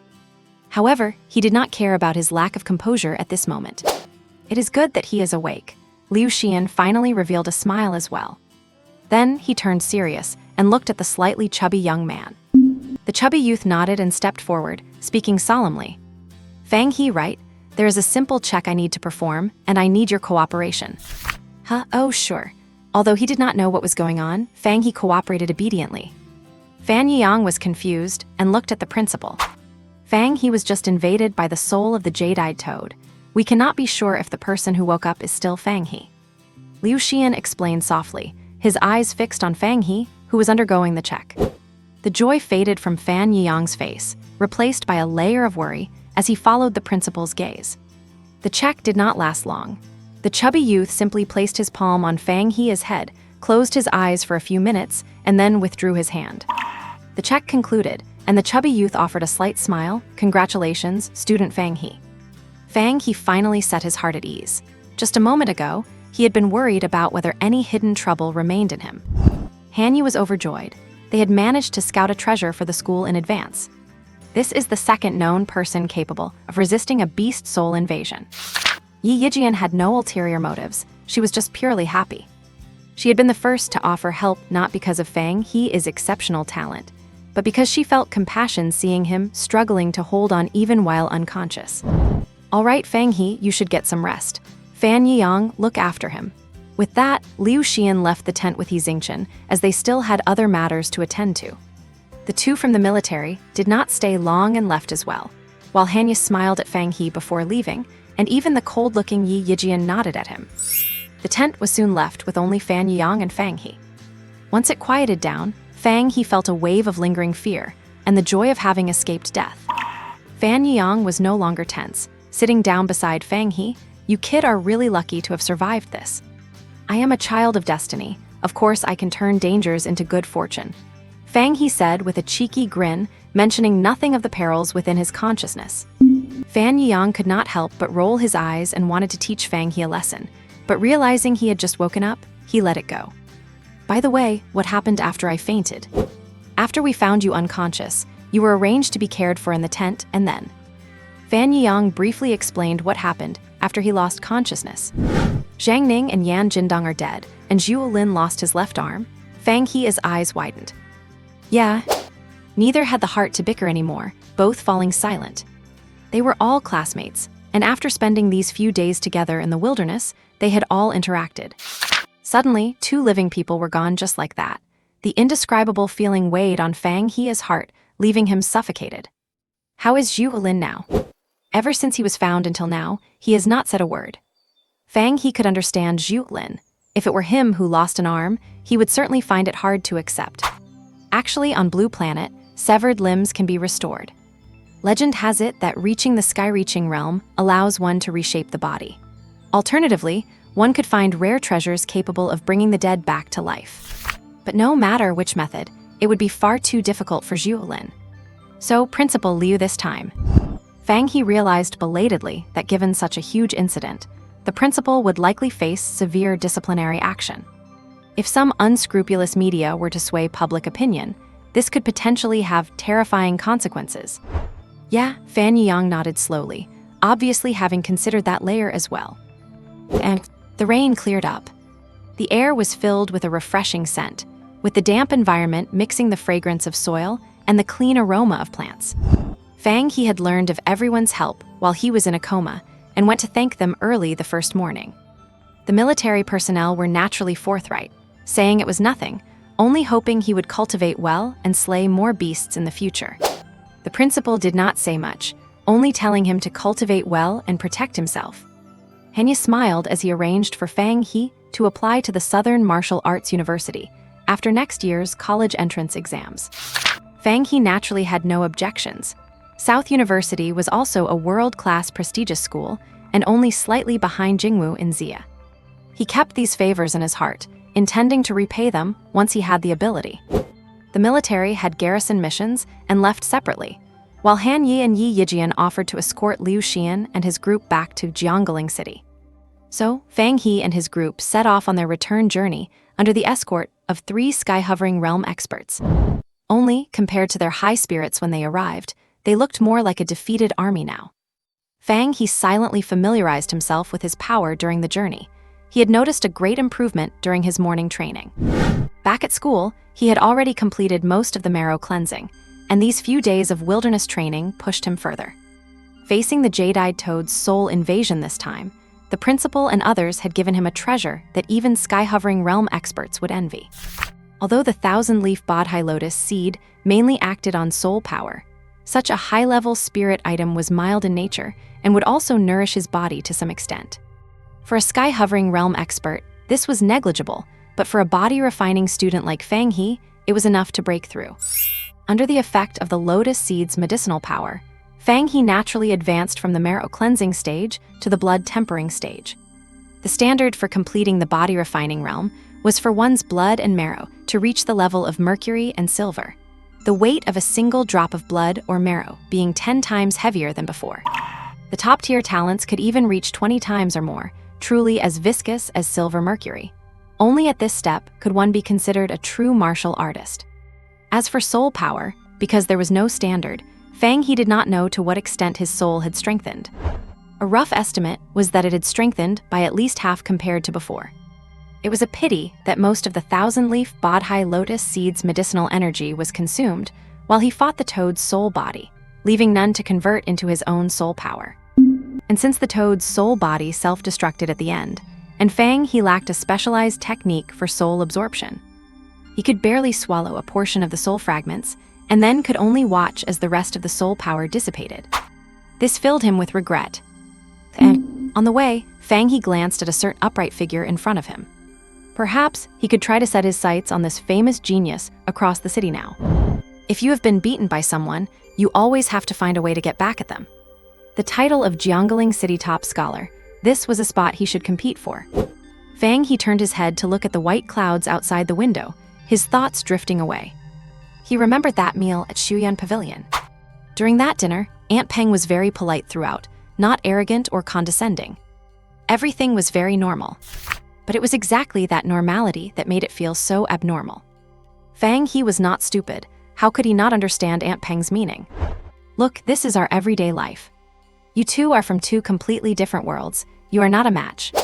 He received all these messages, but he did not reveal anything on the spot. Was he supposed to stand up angrily and ask, "You invited me to such a nice place for dinner. Are you looking down on me?" That would just make him a clown. So the meal was eaten with both host and guest seeming pleased.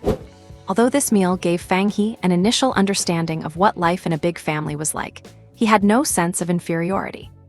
I am going to become a sky-reaching realm martial artist in the future. Fang He imagined boldly. A teenager in his teens is when there are infinite possibilities. Then he remembered how he first met Luo Yi, and a smile hooked at the corner of his mouth. That was when he just started middle school, which started with an act of chivalry. But it was not a hero saving a beauty, but a beauty saving a bear. Fang He was the one being saved. Thus, the two formed a bond.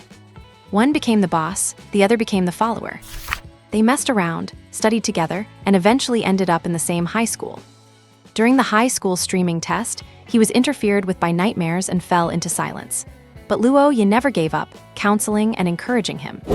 His heart was not made of iron, he could feel it all. But at that time, he had become very sensitive, introverted, and insecure. He could not express his feelings, nor did he dare to, so he just sank into silence. But things were different now. He had returned to the Fang He used to be.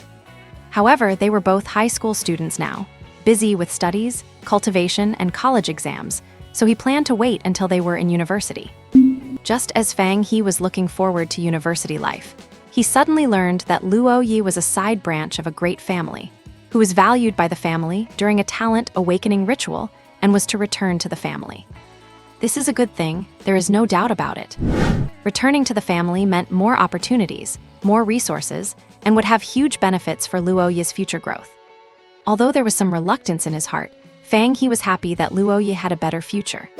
Parting is just the prelude to the next meeting. Let time take care of the future. And because the students were injured, we had to stop frequently along the way, taking 3 days to return to the city.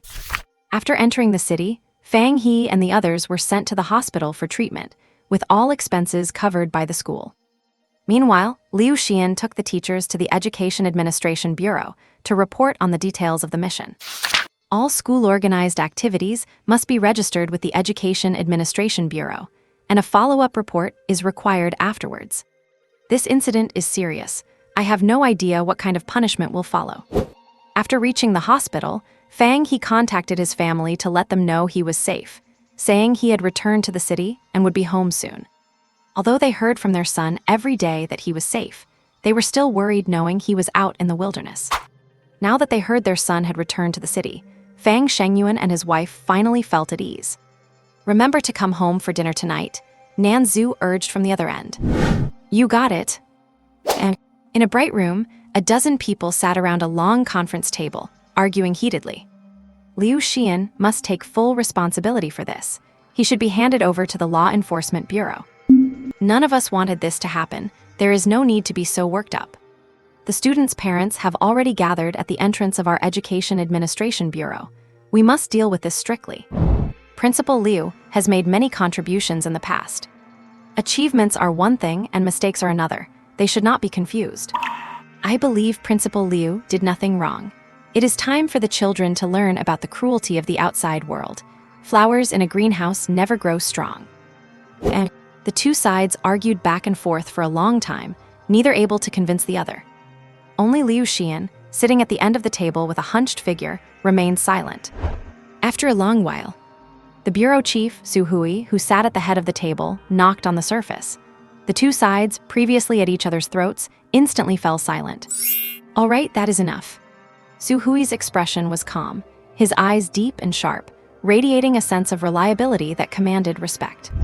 Everyone is already clear on the sequence of events. Due to Liu Xian's failure to provide adequate protection, resulting in 2 student deaths and 1 disability, he is hereby removed from his position as principal of Jiangling High School. He is ordered to guard the outskirts of Jiangling City for 3 years and is forbidden from returning to the city without permission. Upon hearing this, those who had previously insisted on turning Liu Xian over to the Law Enforcement Bureau looked anxious. They opened their mouths to speak, but held back, intimidated by Su Hui's usual authority. I understand all your concerns, but the pressure on the Starry Sky battlefield has been mounting in recent years, and it may be revealed to the public in the future. As the future pillars of our Xia Kingdom, this is something they will eventually have to face, Su Hui said slowly. Su Hui's words fell on the room like a thunderclap.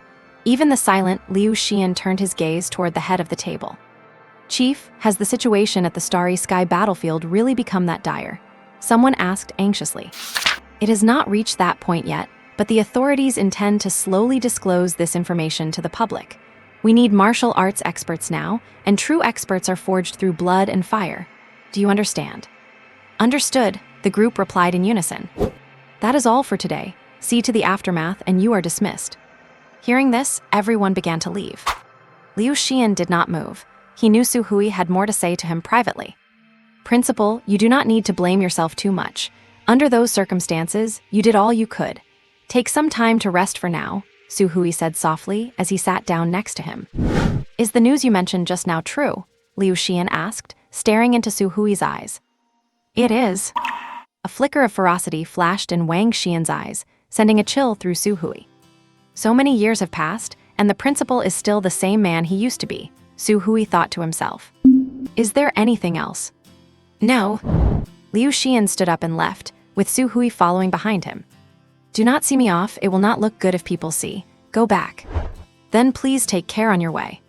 Su Hui understood that although the principal appeared calm on the surface, he was actually suffering deeply inside. Having devoted his life to education for 40 years and treating every student like his own kin, this incident was a devastating blow to him. And Fang He only went to school once in the past few days to take the final exams for history and spiritual cultivation. The results came out that same day. He got an A in both, which, while not an A+, was enough. As for the final term exams, he was excused by special permission from the school. During this period, Fang He spent the rest of his time training. This wilderness experience made him realize the inadequacy of his own strength, the brutal struggle between humans and demon beasts, and just how dangerous the world outside the city walls really was. Ordinary people living in the city might never imagine what the outside world is like, foolishly believing that after the chaotic initial period of spiritual resurgence, everything has become wonderful. Even the seemingly safe intercity transport routes are the result of the city's hunting squads clearing them out time and time again. They are not living in a peaceful and beautiful era. They were just born into a peaceful and beautiful Xia Kingdom. Fang He wants to be strong, to be an expert capable of protecting himself, his family, and his friends. He never wants to be a spectator again, waiting for others to rescue him when facing a great demon beast. While training, Fang He kept an eye on news from the outside, but found no reports regarding Jiangling High School. I should ask Fan Yang, he is well informed. With that thought, Fang He picked up his communicator to contact Fan Yang. You there? Barring any accidents, I will be here for the next 100 years. Fan Yang replied quickly. Any news lately? The principal resigned and the dean is taking over. Fan Yang did not beat around the bush. This was expected. After such an incident, Principal Liu could not continue in his position. It is like schools organizing field trips before the spiritual resurgence, even if everyone signed a consent form agreeing to it. If something actually went wrong, someone still had to take the blame. And then the principal is going to guard the wilderness for 3 years to defend Jiangling City. But that is probably what the principal wanted anyway. Yeah. How about we go visit Xu Lin together this afternoon? Sure, what time? Let us meet at the usual spot at 3, then buy some things to bring along. Sounds good. 3 o'clock. Fang He and Fan Yang met at the entrance of a shopping mall. This mall was a place they often visited during their weekend breaks, not so much for shopping, but mostly to grab some good food. Decided what to buy yet? Not yet, let us head in and take a look around. The mall was huge, filled with an array of goods. They sold everything. Let us get some fruit. Fang He noticed a fruit shop where the fruit displayed outside looked very delicious. Yeah, okay. Spirit crystal fruits, azure sea lemons, purple fire durians. There is quite a variety, let us buy some of each. The two of them each weighed some fruit, packed them up and checked out. That will be 60 12-star coins. The young cashier smiled brightly. Watching the star coins being deducted from his account, Fang He could not help but feel a pinch. The 50,000 extra he had earned from his winter break training had long been spent. Thankfully, he had sold the spoils from his last mission for 150,000 star coins, or he would not even have enough for the gifts this time. So expensive, Fang He whispered to Fan Liang after leaving the shop. Cannot help it, these spiritual fruits are beneficial to martial artists, so of course they are not cheap. Fang He knew Fan Yang was right. These days, anything related to martial arts never came cheap. There is a pharmacy over there, let us check it out. Fan Yang spotted a drugstore. Where? To the left, look ahead. Oh, I see it, Beishan Pharmacy. Following Fan Yang's directions, Fang He saw the pharmacy too. It was the same one he had visited in the virtual world, and now he had found a physical location offline. Yeah, let us go. While the physical store did not have as complete a variety as the online one, it still had plenty. Afraid of picking the wrong thing due to his lack of knowledge about herbal properties, Fang He asked directly, "Do you have anything here to replenish blood and vitality?" The clerk patiently explained, blood jade dew, refined primarily with blood lingjai. Spirit recovery fluid, refined primarily with metaspirit grass. Can these two medicines be used at the same time? Fan Yang asked from the side. Yes, they work even better when taken together. The two glanced at each other, and each decided to buy one. Fang He held a bottle no taller than 10 cm, turning it over in his hand. This little thing had cost him 20,000 star coins. Yang, why do not you take up alchemy as an elective in university? Alchemists make so much money. Fan Yang rolled his eyes out of habit and ignored him. Is this room 23 on the 3rd floor of Sector F? Following the signs, Fang He arrived at the door of a hospital room. Fan Yang glanced at the address sent to his communicator and confirmed, yeah, that is right, this is it. Knock, knock, knock. Please come in, the voice sounded a bit weak.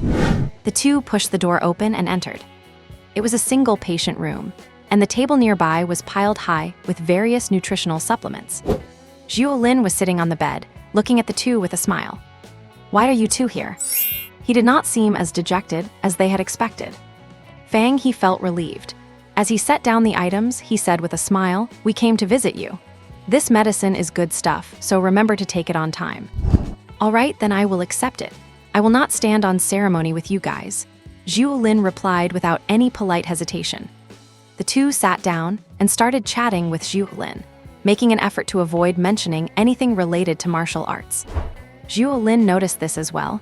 You do not need to be so cautious. Actually, the principal came to see me a couple of days ago.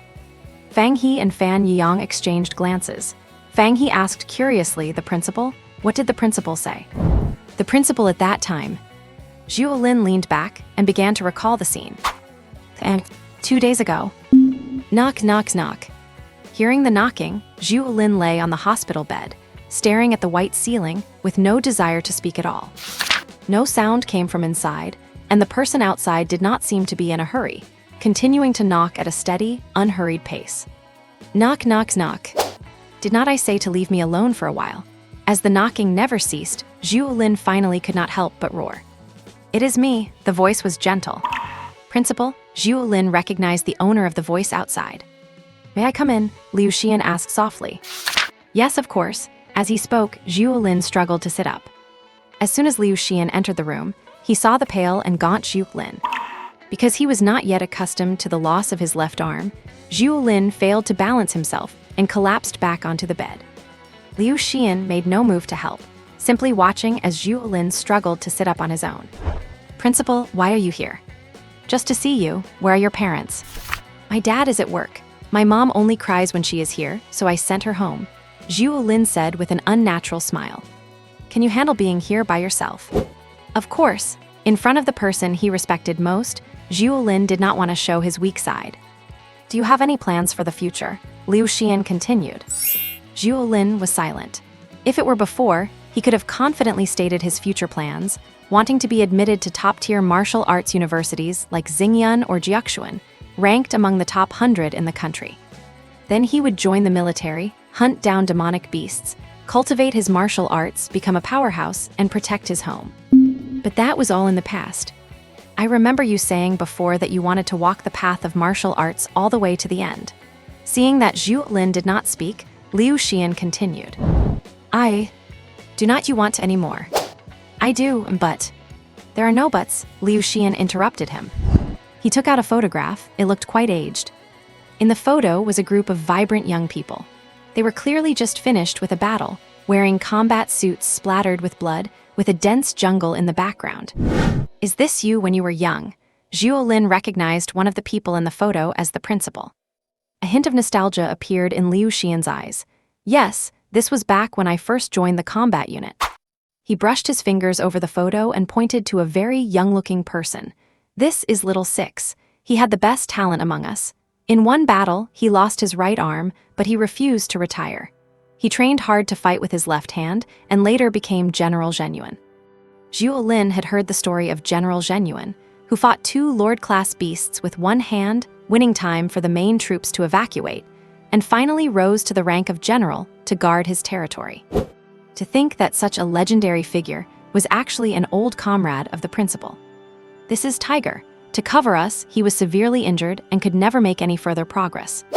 This is Madman. He fought without any regard for his own life, and in his final battle, he perished along with 3 great demons. This is... The principal recounted the stories of one person after another in the photo, and Zhu Lin listened with fascination. Among these figures were people he was familiar with, and others he had never heard of, but that did not diminish their greatness. They were all heroes of the nation, heroes of the Blue Planet. Principal, I understand now. Zhu Lin's eyes reignited with fighting spirit. Liu Xian revealed a smile. As long as you understand. Principal, do not worry. I definitely will not let our school down in next year's tri-school exchange competition. I look forward to seeing that. Liu Xian nodded with a smile. He did not mention that he was about to head out to the wilderness for guard duty. So the principal told you so many stories from the past. Fang He said with a look of envy at just the right moment. Haha, it means the principal thinks highly of me. Zhu Lin laughed proudly. Then once you have recovered, let us see who is stronger. Fang He issued a challenge. It is a deal. Zhu Lin was not intimidated at all. Well then, Zhu Lin, you get some rest. Fang He and I are going to head off now. Fan Yiyang spoke up. Yeah, get some good rest, Zhu Lin. See you back at school. Fang He added. See you. See you. When they walked out of the hospital, the sun was already setting, and its afterglow stretched their shadows long across the ground. It looks like Zhu Lin has recovered his fighting spirit. Fang He walked with his hands behind his head, swaying back and forth, clearly in a good mood. It seems the principal's visit was a huge motivation for him. Fan Yiyang said, his hands in his pockets, as the summer breeze ruffled his hair. Who can blame him when he is such a loyal fan of the principal? Fang He knew just how much Zhu Lin idolized him. Then he changed the subject. That fool Tao Yi has not been spreading rumors outside, has he? He was causing trouble for the first 2 days, but then he suddenly quieted down and has not shown his face since. Fang He had nothing but contempt for people like Tao Yi, who were all smiles when taking benefits, but shifted the blame as soon as there was any risk. Fan Yiyang understood Fang He's personality and stopped talking about Tao Yi, switching to another topic. By the way, the written exam results for this year's college entrance exams are coming out soon. Fang He tilted his head, thinking for a moment before realizing that tomorrow was the day the results were released. Technology is getting more advanced, and results are coming out faster and faster. Usually, the results are released within 3 days after the exam, along with the city, regional, and national rankings. And that will be the busiest time at school, with universities from all over the country setting up recruitment booths, attracting not just the current graduates, but also first and second-year students looking for consultations. Zhou Chuyu should be a shoo-in for the city top scorer this time. Almost certainly. Aside from meeting a few geniuses from other cities, he basically had no rivals in the martial arts exam. All right, let us stop talking about him. We will see the news tomorrow. Now, there is something more important. Fang He looked at Fan Yiyang with a serious expression. Fan Yiyang was taken aback and instinctively asked, "What is it?" "I am hungry, treat me to dinner." Is not that important? Seeing Fan Yiyang ignoring him and walking straight ahead, Fang He hurried after him. "Hey, where are you going?" "To find somewhere to eat," Fan Yiyang replied impatiently. "I know a place, I saw some recommendations online, let us go." Fang He took the lead. Fan Yiyang followed behind him. The next day, Fang He woke up late and found his communicator flooded with local news notifications. The 22-25 Jiangling City College entrance exam top scorer is finally here. Great news! Zhou Chuyu breaks into the top 30 of the southern region. Zhou Chuyu crowned top scorer in Jiangling. Is Lingbei High School about to surpass Jiangling High? Principal Liu steps down. What does the future hold for Jiangling High? Fang He clicked on a few headlines. They were either hyping up Zhou Chuyu and Lingbei High or trashing Jiangling High. Some media outlets even got wind of the principal's resignation and linked it to the exam results. HMPH. Fang He snorted and closed all the notifications. These media outlets are always the same. They flock to whoever is on top just to grab public attention. Everything else is secondary. Fang He then opened his class group chat, and as expected, it was already blowing up. The first to go off was the hot-tempered Zhu Lin. With his fighting spirit rekindled, his temper had returned along with it. Damn it, what are these media outlets talking about? Just because we missed the top spot this one time, they claim Jiangling is finished. Others chimed in, exactly. We were 2-time champions before this. +1. +2. And Jin Yi, the media is always like this. When we won back-to-back, did not they say we were going to widen the gap between us and Lingbei and Chengnan permanently? Ren Yun, do not lower yourselves to their level. Let us just work hard next year and prove them wrong. Zhu Lin, the exchange competition championship and the top exam score next year will definitely both be ours. Exactly. +1. And thankfully, he had muted the group chat, or he would have been woken up early in the morning. Fang He scrolled up through the chat logs. Everyone was venting about the media. Except for Lu Ningxi, who never speaks, and a few others, almost everyone was active. At the same time, everyone had an unspoken understanding, not to mention the school's wilderness training incident in the group. As for the principal's resignation, the school stated that after 40 years of hard work, he was just taking some time off. Those in the know said nothing, and those who did not know were surprised, but accepted the explanation without question. The school was also actively handling the compensation and support regarding the 2 students who passed away and Zhu Lin's lost arm. The 10 students who participated in the wilderness training had signed non-disclosure agreements, so others were unaware of the specific situation. Glancing at the grayed-out icon of Zai Shu Yifang, Fang He decided to turn off his communicator and stay out of the group discussion. Beep, beep, beep. A message notification sound rang out. Come over to my place this afternoon, I have something to tell you. Fang He was surprised to see it was from his grandfather, as the old man rarely messaged him.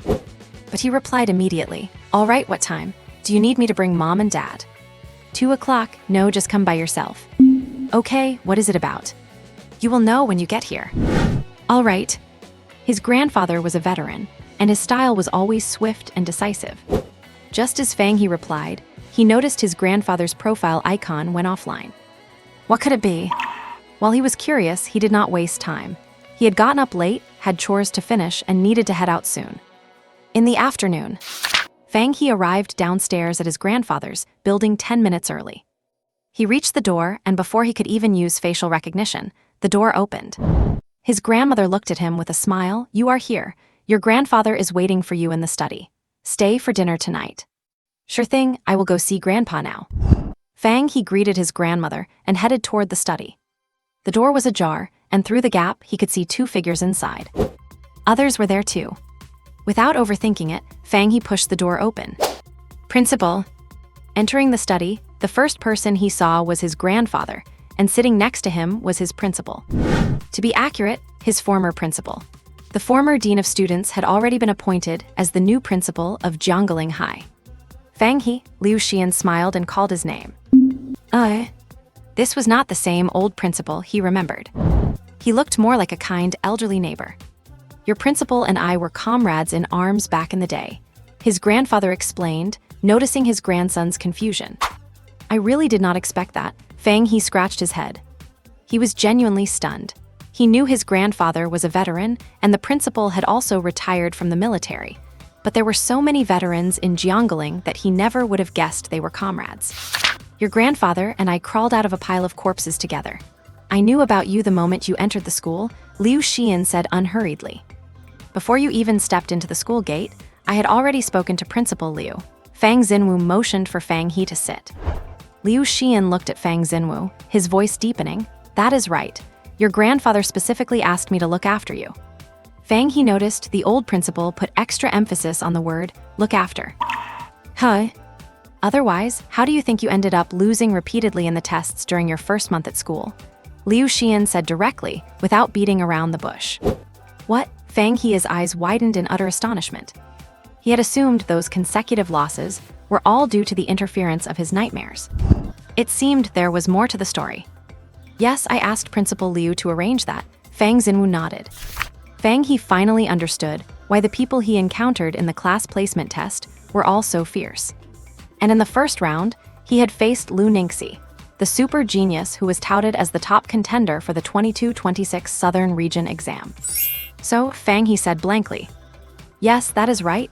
The opponents you faced in your first 6 rounds were all students our school staff picked as the top 10 talents in your year." Liu Xian continued, confirming his suspicion. No wonder he felt the intensity was so high.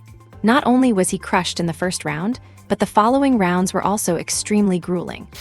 Looking back, the strength of his opponents on that first day was actually on par with his own. But due to the impact of that first loss, his mentality was shattered, leading to poor performance, and he only won 2 out of the next 5 rounds. What about later? Fang He looked toward the old principal. The rest were standard matches. Nothing was intentionally arranged. Actually, Fang He had felt that too. After the first day, the difficulty level had clearly dropped. But by then, the nightmares had already started, making it hard to focus, so his win rate was miserable. He only won 8 out of the next 24 rounds. Only now did Fang He finally realize there had been this much going on behind the scenes. To be paired against Lu Ningxi in his very first high school match, who could handle that? And as you get older, you actually start to become more timid. Fang Xinwu is not afraid of death. He has braved blood and fire on the Starfield battlefield before, so what else is there to fear? But he is afraid that something might happen to his only grandson. Fang Xinwu truly does not want to experience the pain of burying a child again. When Fang He was first discovered to have martial arts talent, he felt both joy and anxiety.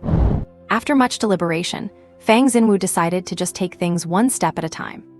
Let us start by building a foundation. Future matters can be dealt with in the future.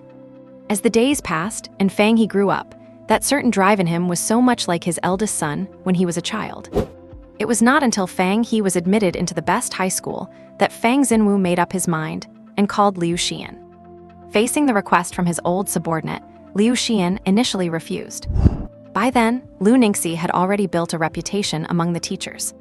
Arranging for Lu Ningxi to be Fang He's first opponent, followed by a series of other strong opponents, was risky. A single slip-up could easily have a major impact on Fang He's mentality.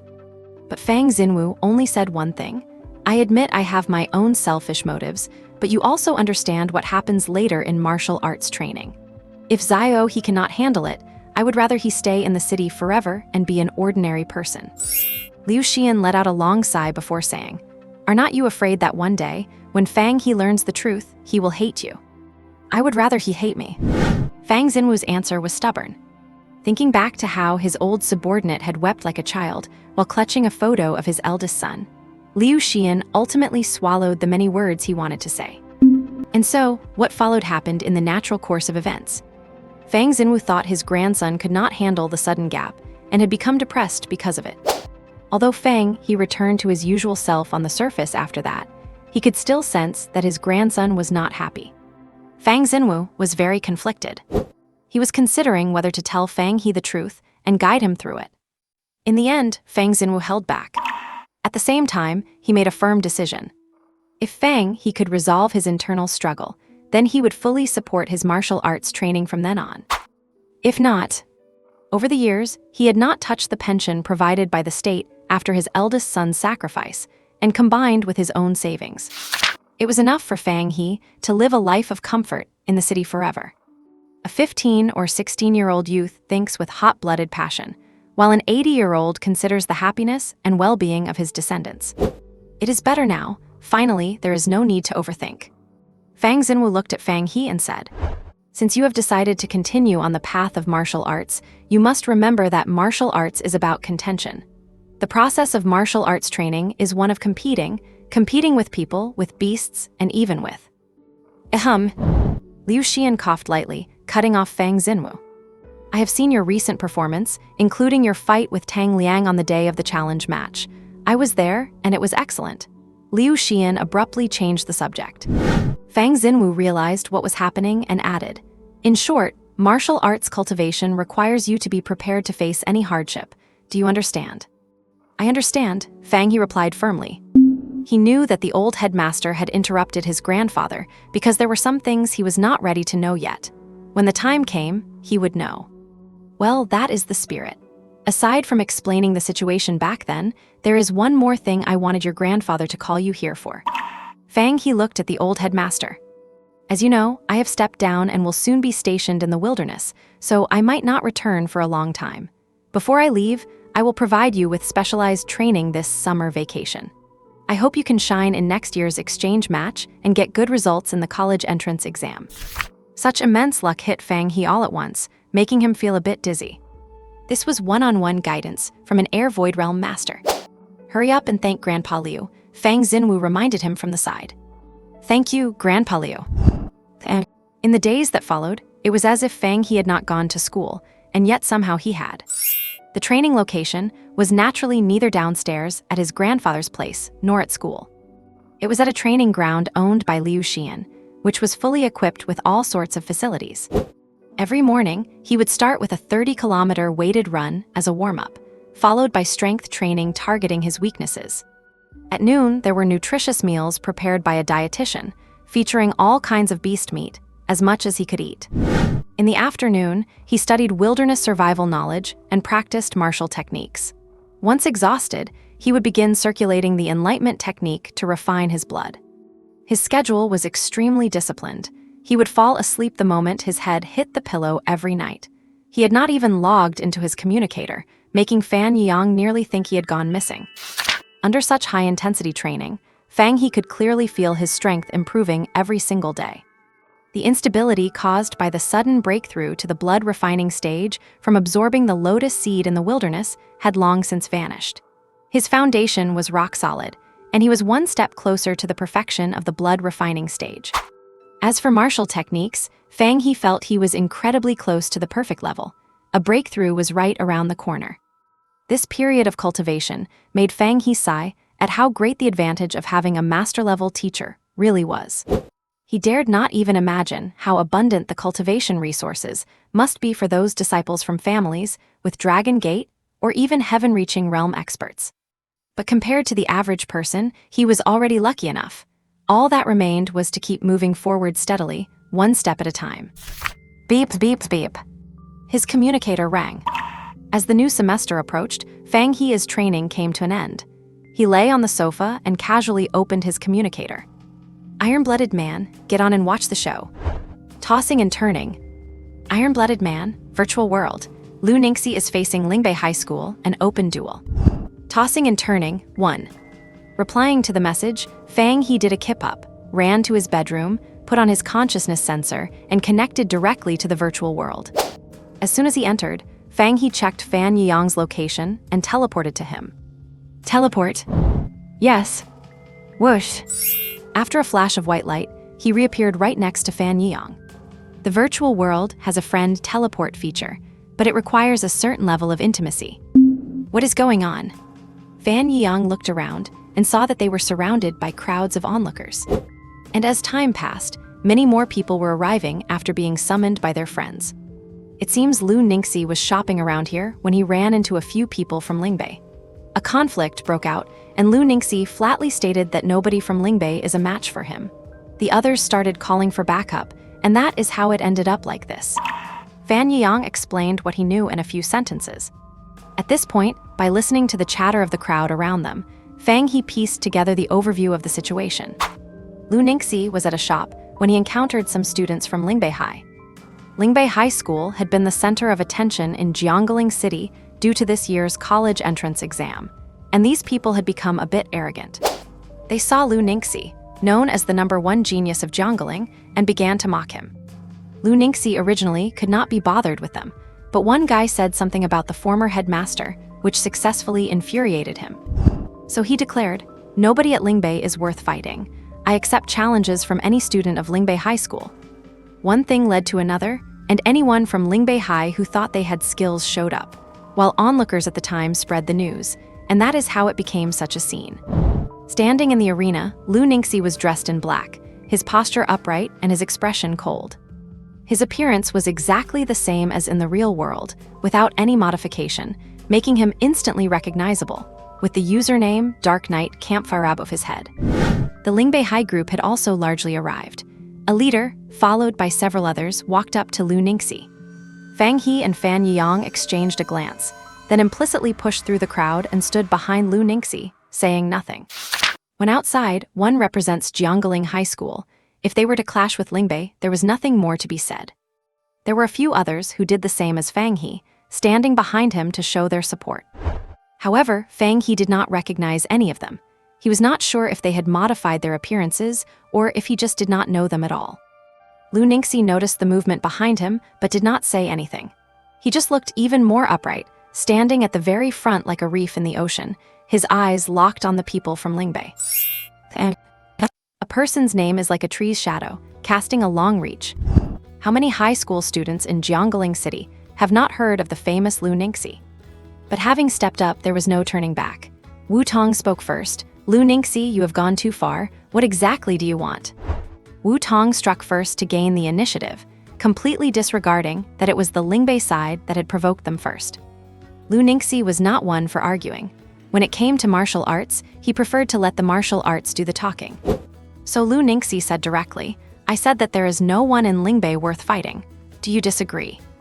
A stir rippled through the surrounding crowd. So cool. Is this the confidence of being #1 in Jiangling? He is way too arrogant. He has the strength to be arrogant. Why do you care? As the situation escalated, the crowd of onlookers grew to include not just students from the two high schools, but also people from Chengnan Middle School and some local college students. Wu Tong knew that at this point, he was riding a tiger and could not get off. They were representing Lingbei High School now, and he could not let Lu Ningxi suppress them single-handedly. Gritting his teeth, he said, "Did not you say Lingbei had no one? Do you dare to log on to the battle net?" Wu Tong had a clear strategy. He knew Lu Ningxi had a higher martial arts cultivation and that in terms of overall strength, they would be crushed. But in the battle net, where everyone had the same physical stats and only fighting techniques mattered, they might stand a chance. Lu Ningxi shot him a sidelong glance, perfectly aware of his intentions. He simply said, "I will fight 5 rounds against you. If you win even one, I will count it as your victory. How about that?" Lu Ningxi's words caused a massive uproar. Lu Ningxi really intends to make Lingbei surrender all at once. Let us see what Wu Tong says. What else can he say? He has to accept the challenge. Fang He and Fan Yiyang exchanged looks, both seeing the surprise in the other's eyes. They did not expect that, while Lu Ningxi usually seemed cold and indifferent, he was so ruthless when he acted. This time, he was really going to grind Lingbei's pride into the dirt. Even if they only needed to win 1 out of 5, winning even one against Lu Ningxi was far from easy. Wu Tong's face turned beet red upon hearing this. "I hope you can still be this arrogant later." After saying that, he turned around to organize his lineup. Lu Ningxi stood where he was, composed and waiting for them to finish their strategy session.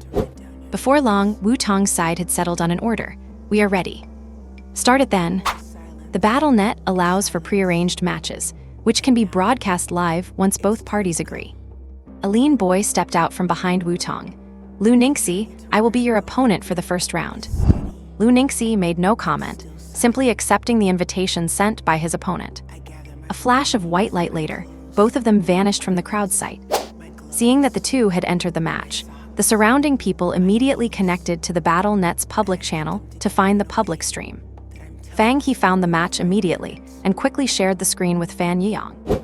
In the image, Annan's Ningxi and the lean boy were in the middle of a grassland, about 30 meters apart, with a small stream nearby.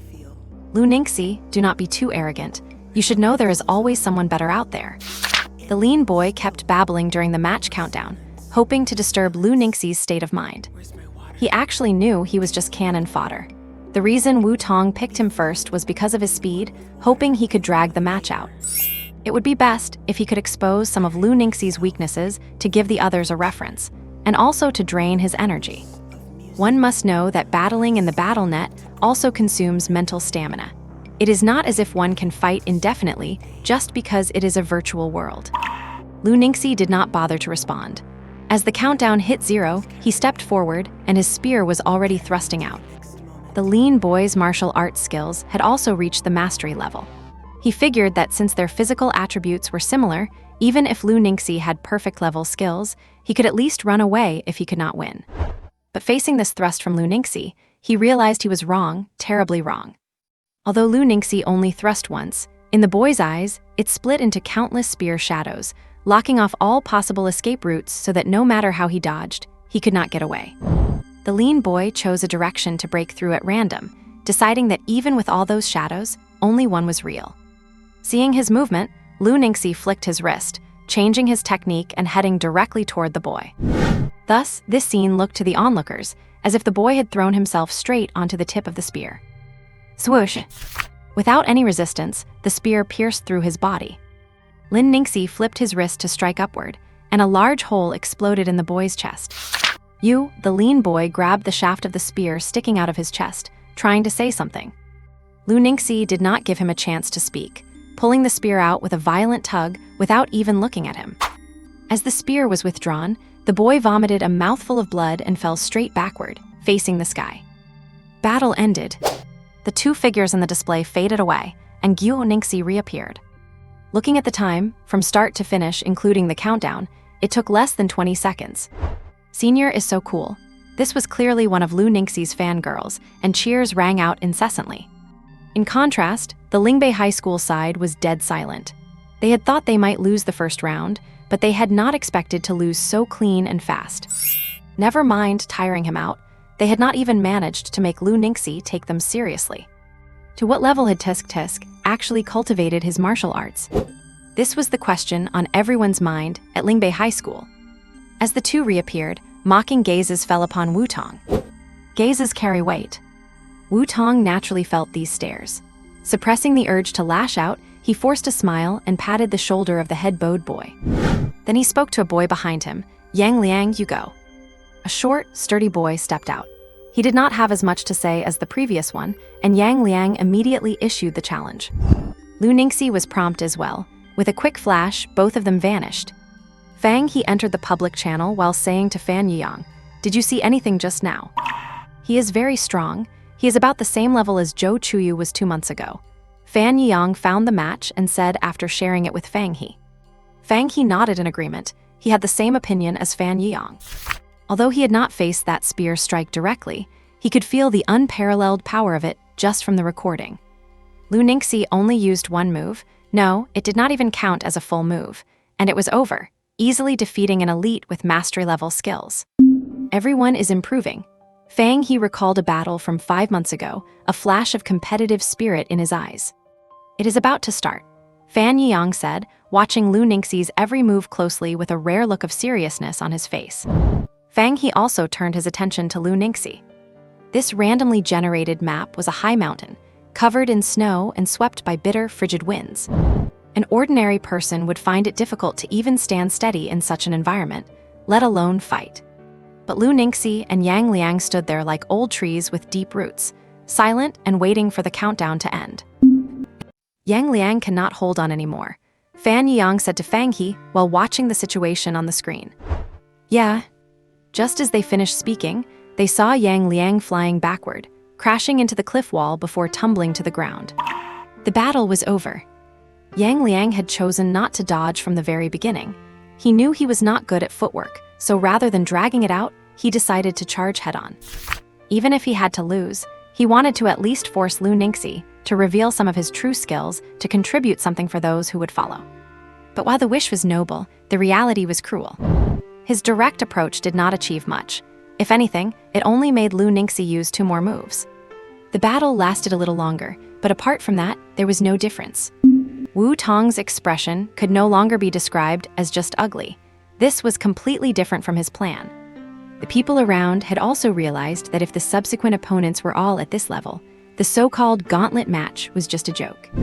It was hard enough for Lingbei to produce a Zhou Chuyu, but who would have thought that Jiangling would produce an even fiercer Lu Ningxi in the next generation? It looks like there is no suspense for next year's exchange tournament, and the top ranking either. The face that Zhou Chuyu earned for Lingbei this year has all been thrown away by them. You can say that again. I am trembling with anger. When will our city south finally be able to stand tall? The surrounding crowd did not try to lower their voices, and Wu Tong heard it all. He knew things could not go on like this, and stopped the next person who was about to step onto the stage. Wu Tong took a deep breath, regained his composure, put on a smile, and said, as expected of Lu Ningxi, known as the #1 genius in the southern region, "Since their martial techniques have not reached the perfect stage yet, they are far from being your match. I do not think they need to spar with you anymore. Let me have the final fight with you myself." As these words were spoken, the scene quieted down slightly, and several teachers from Lingbei Middle School who had rushed over also nodded in approval. First, Wu Tong had flattered Lu Ningxi by calling him the top genius of the southern region. Naturally, losing to the top genius was nothing to be ashamed of. Besides, teenagers at this age are at their most arrogant. Once Wu Tong's words spread, those who consider themselves capable will see Lu Ningxi as a target and bring him quite a bit of trouble. Secondly, by stepping forward now and admitting that the others lacked the strength, he actually appeared more magnanimous, which is better than having them go up only to be defeated in a few moves. Lastly, he showed his sense of responsibility by deciding to take on Lu Ningxi himself, despite the clear gap in strength. Although Lingbei Middle School would certainly lose some face after this, he had already minimized the damage. Fine. Lu Ningxi's expression remained unchanged, and no one knew what he was thinking. Wu Tong's smile became significantly more sincere. Knowing that Lu Ningxi did not like to talk, he did not try to make small talk and directly sent a match request. This Wu Tong's martial technique must have reached the perfect stage as well. After the two disappeared from where they stood, Fan Yang said to Fang He, "Yeah, otherwise there would be no reason for him to step up for the final round. His mind works pretty fast. He is a clever man." Once the match was found, the two stopped talking and focused on watching their fight. Since Wu Tong's martial technique had also reached the perfect stage, he should be able to force Lu Ningxi to show more of his skills. The battleground this time was a wetland. Fighting here meant you had to watch not just the opponent, but your own feet. You might accidentally step on a swamp covered in fallen leaves, and if you lost your balance, the opponent could easily turn the tables. The countdown ended. Lu Ningxi still struck first. In his fighting philosophy, there was no such thing as passive counterattacking. Although he did not think Wu Tong could cause him much trouble, he still went all out from the start. Wu Tong also used a spear. Facing Lu Ningxi's fierce strike, he chose the same approach as Yang Liang, blocking it head-on. But he was not Yang Liang. He would not be unable to block even a single strike. His martial technique had reached the perfect stage during the summer vacation, and this was his first time revealing it in public. Clang! The crisp sound of spear tips and shafts colliding rang out.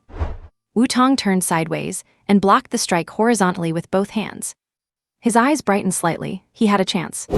In Warnet, the physical attributes of both sides are the same, so they were evenly matched in terms of strength. While he was still at a disadvantage in martial techniques compared to Lu Ningxi, he could still fight by using the terrain to his advantage. Ever since he entered high school, he had constantly heard the name Lu Ningxi, listening to everyone talk about how great he was until his ears were calloused. Today, he wanted to see what Lu Ningxi was really made of. After all, he also wanted the title of the #1 high school student in Jiangling City for the class of 22-26.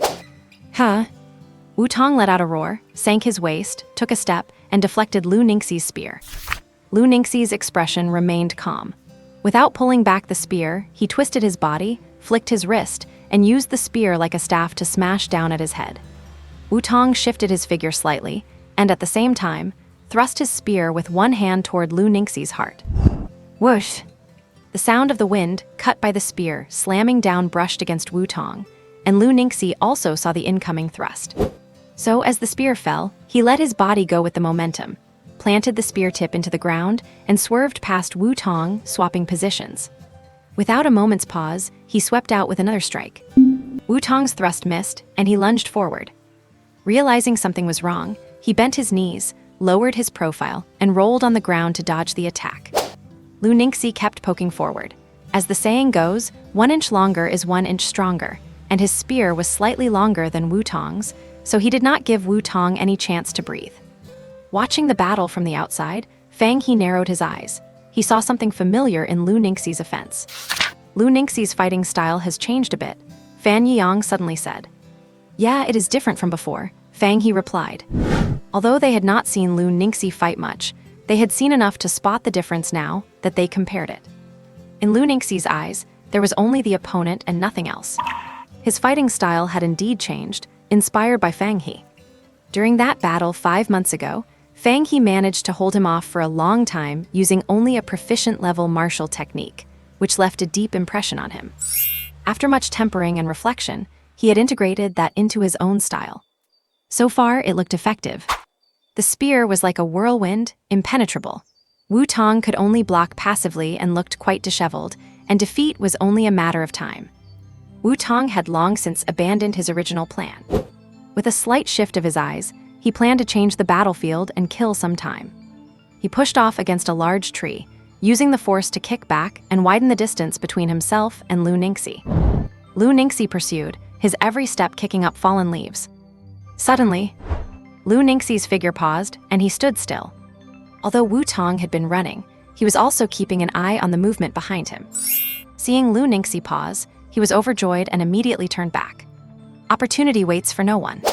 When fighting in a wetland, besides the opponent, you have to be careful of the swamps that might be hidden under your feet at all times. Wu-Tong gripped his spear with both hands and slashed down fiercely, hoping for a one-hit kill.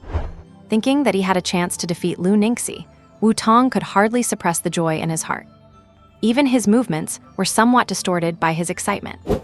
Facing the returning Wu-Tong, a hint of mockery flashed in Lu Ningxi's eyes. Before Wu-Tong's attack landed, he nimbly dodged the spear. Where was he trapped in any swamp?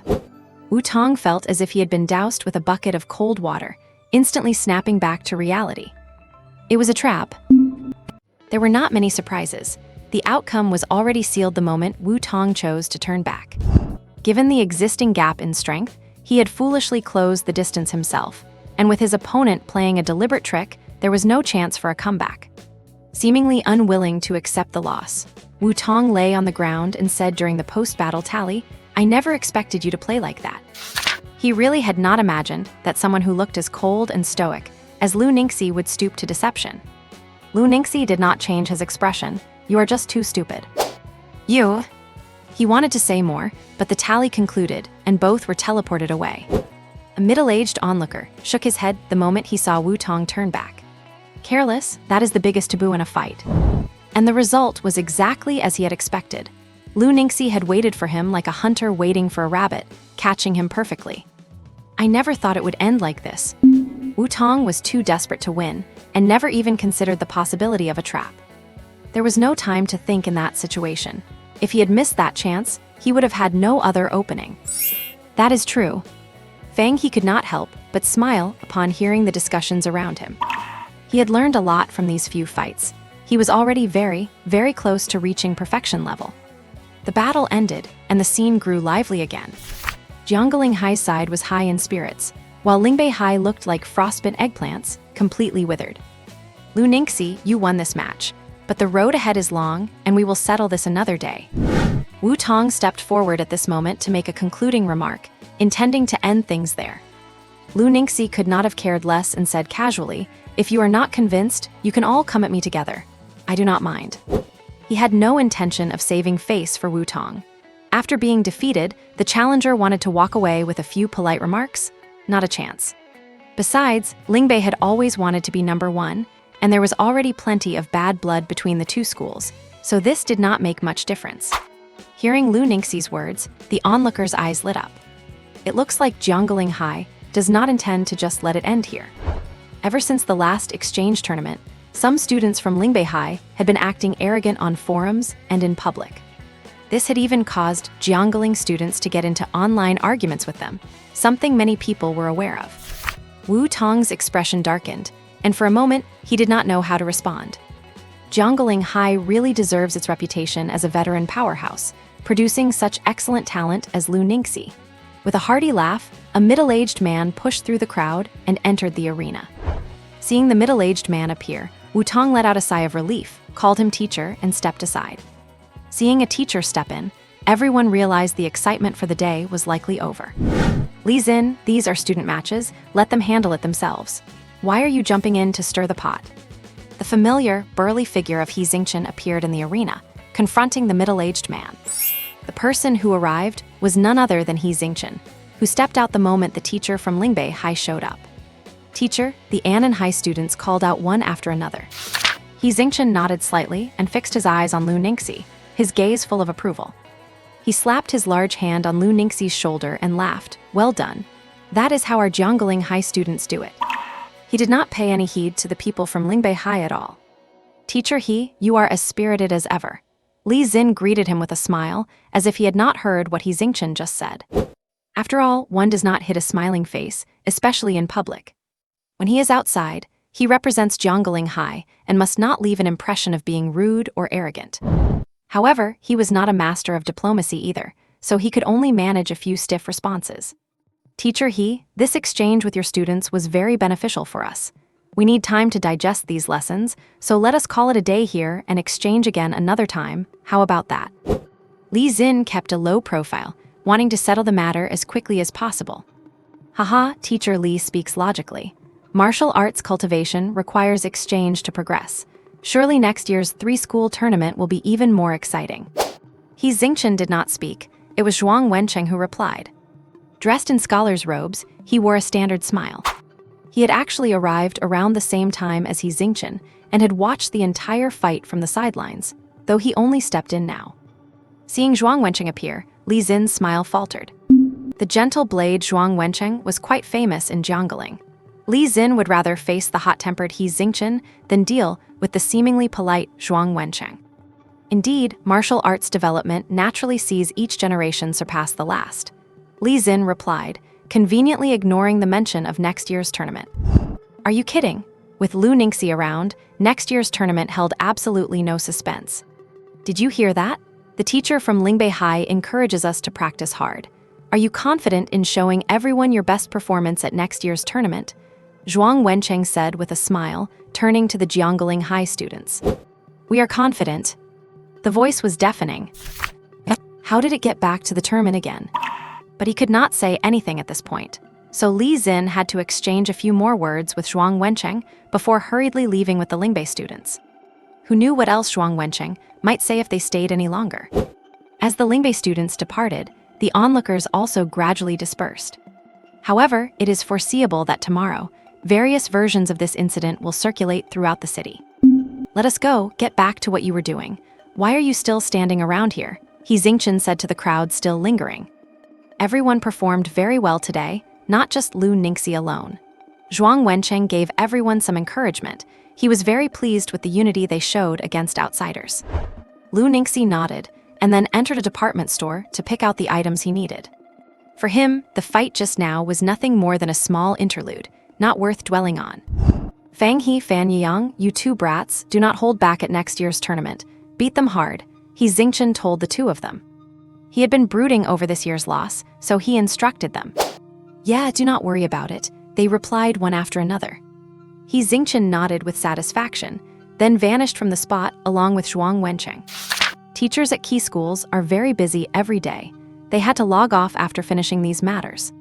Shall we go for a walk? Fang He suggested. Sure, why not, since we are already here. Fan Yang did not mind. School starts in a few days. I need to buy some things. Yeah, I heard you were training with the old principal for a while. How was it? Fan Yang asked, curious to know what Fang He had been through. Fang He did not hide anything and told him directly about the training content.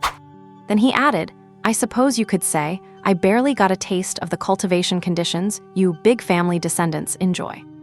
Those conditions are only useful in the early stages of martial arts cultivation.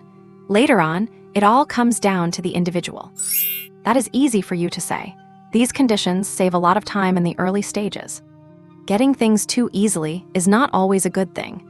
You have to fight and strive to learn how to cherish what you get. And the two walked and chatted like this until their figures disappeared into the streets. In the blink of an eye, a few days passed by, marking the start of a new school year, and Fang He officially became a senior in high school. As expected, news of Lu Ningxi's battle at Lingbei spread, dealing a heavy blow to the rising Lingbei High School. It served as a reminder that Jiangling High School remains the premier institution in Jiangling City. Lingbei High School did not issue any statement regarding this, continuing their enrollment process as planned. Little He, study hard at school and listen to your teachers, Nan Zhu urged. For the new school year, Fang Shengyuan and Nan Zhu made a point to walk Fang He to school together. Standing at the school gate, Fang He said goodbye to them. Do not worry, I will not let you down in next year's college entrance exam. Fang He did not tell his family the details of his second field training session because he did not want them to worry, so they were unaware that he had caught the attention of Nanwu. The couple was pleased with Fang He's state of mind. Seeing that the time was getting late, they greeted him and headed to their flying vehicle to go to work. Hey, you are here. Guess what? The major martial arts gyms in Jiangling City are going to hold a competition. When Fang He arrived at the dormitory, Fan Yang was already there, packing his things, and spoke as soon as he saw Fang He walk in. I have not heard what is up. Fang He had been training with the old principal all summer and had not been to the Summit Martial Arts Gym much, so he was completely in the dark about what Fan Yang was talking about. This tournament is hosted by Jiangling City. It is called the Jiangling City Martial Arts Elite Competition, and it is open to all martial arts gyms in the city, aimed at promoting the development of martial arts, Fan Yang explained briefly. Yeah, and then, so Uncle Le asked me to invite you to represent their Summit Martial Arts Gym. Fang He still remembered Manager Le, a burly man who could rival King Kong. He asked, with so many experts at their gym, do they really need me? Besides, do not they have you an expert? He knew Fan Yang's strength. Although he had made significant progress recently, he still did not have total confidence in beating Fan Yang. This tournament requires participants to be under 18. I do not think any of them are as good as you, so I recommended you to Uncle Le, Fan Yang explained, then his eyes darted around. As for me, it is not convenient for me to compete, and I honestly think you are better than me. Only then did Fang He understand that there was an age restriction. If it was for those under 18, the best students would certainly be from the 3 major high schools in Jiangling City. Actually, Le Jurin had initially wanted to invite Fan Yang to compete, but he refused and recommended Fang He instead, guaranteeing that Fang He would not let him down. PSH cut it out. So, are you participating? I am in, Fang He replied crisply. Even if it was not for Manager Le's sake, he would agree to participate for Fan Yang's. Besides, his martial arts breakthrough was imminent, and sparring with these young experts would surely be helpful to him. Great, I knew I did not misjudge you. Fan Yang gave him a charming smile that gave Fang He goosebumps.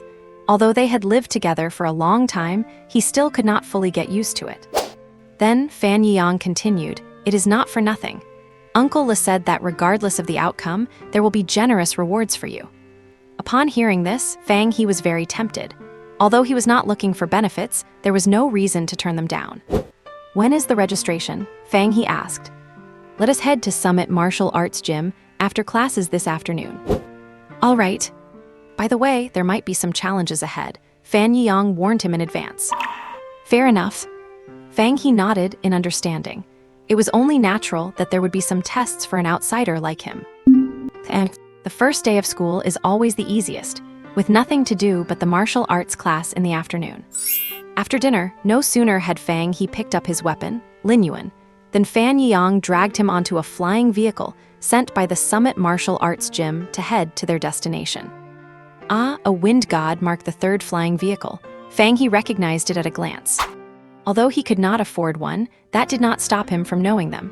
The hallmark of the Wind God series is its speed. It is among the best in its class. "Looks like Manager Le really values us," Fang He said to Fan Yiyang after they were seated. "Of course he does."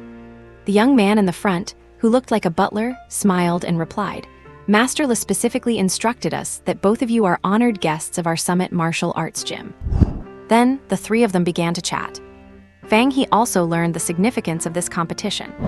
For a martial arts gym, if their representative student wins the final championship, the gym does not just receive a plaque engraved with First Martial Arts Gym of Jiangling City. They also become a key beneficiary of municipal support. Summit Martial Arts Gym is an outsider, so gaining official support from Jiangling City is especially important for them. The champion student also receives a generous reward from Jiangling City, which belongs entirely to the student. The gym takes no cut. As for the format, it is quite simple. Each gym has 4 entry slots. There are 16 seats in the finals, contested by over 400 students from hundreds of gyms. The top 4 gyms in Jiangling City each get 1 slot directly into the finals, bypassing the preliminary rounds, while the remaining 12 slots are competed for by everyone else. Summit Martial Arts Gym is one of the top 4, possessing 1 automatic finals slot, and Lejurin intends to give this spot to Fang He. Having said that, the butler stopped talking. Fang He understood what he meant. Whether he could hold on to this direct-to-finals spot depended entirely on his own strength. 10 minutes later, the Wind God Mark III landed at the entrance of Summit Martial Arts Gym. The receptionist, who had been waiting for a long time, immediately stepped forward and welcomed them inside. "Haha, Xiao Yang, Xiao He."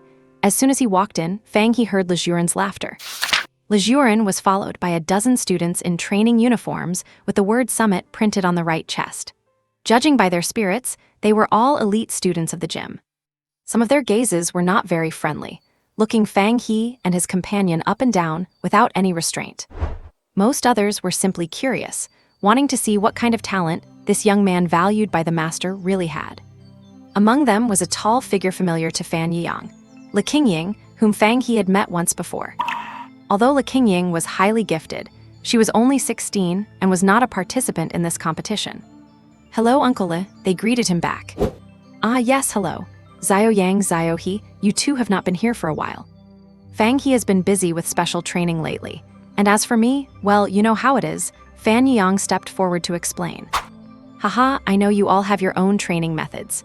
Come, you are all young, get to know each other." Lejurin signaled for the students behind him to step forward and introduce themselves. Hao Yiming, from Lingbei High School Senior.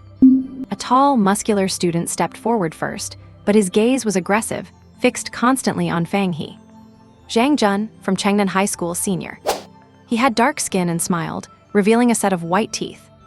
Hu Su, from Jiangling Second High School Senior. This student was not very tall. He finished his introduction in a standard way and quickly stepped back, appearing quite unremarkable. Qi Yuan, from Lingyao High School Senior. He was of medium height, with large knuckles and thick calluses on his hands. He seemed to have a strong opinion of Fang He. From the moment Fang He walked in, he kept staring at him, his voice sounding somewhat sullen when he spoke. Yue Qingying, from Chengnan High School Sophomore. Yue Duz was the last to introduce herself, and after finishing, she winked at the two of them. After hearing the introductions, Fang He had a better understanding of where these people came from. They were basically all seniors from various high schools in Jiangling City, except for Yue Qingying.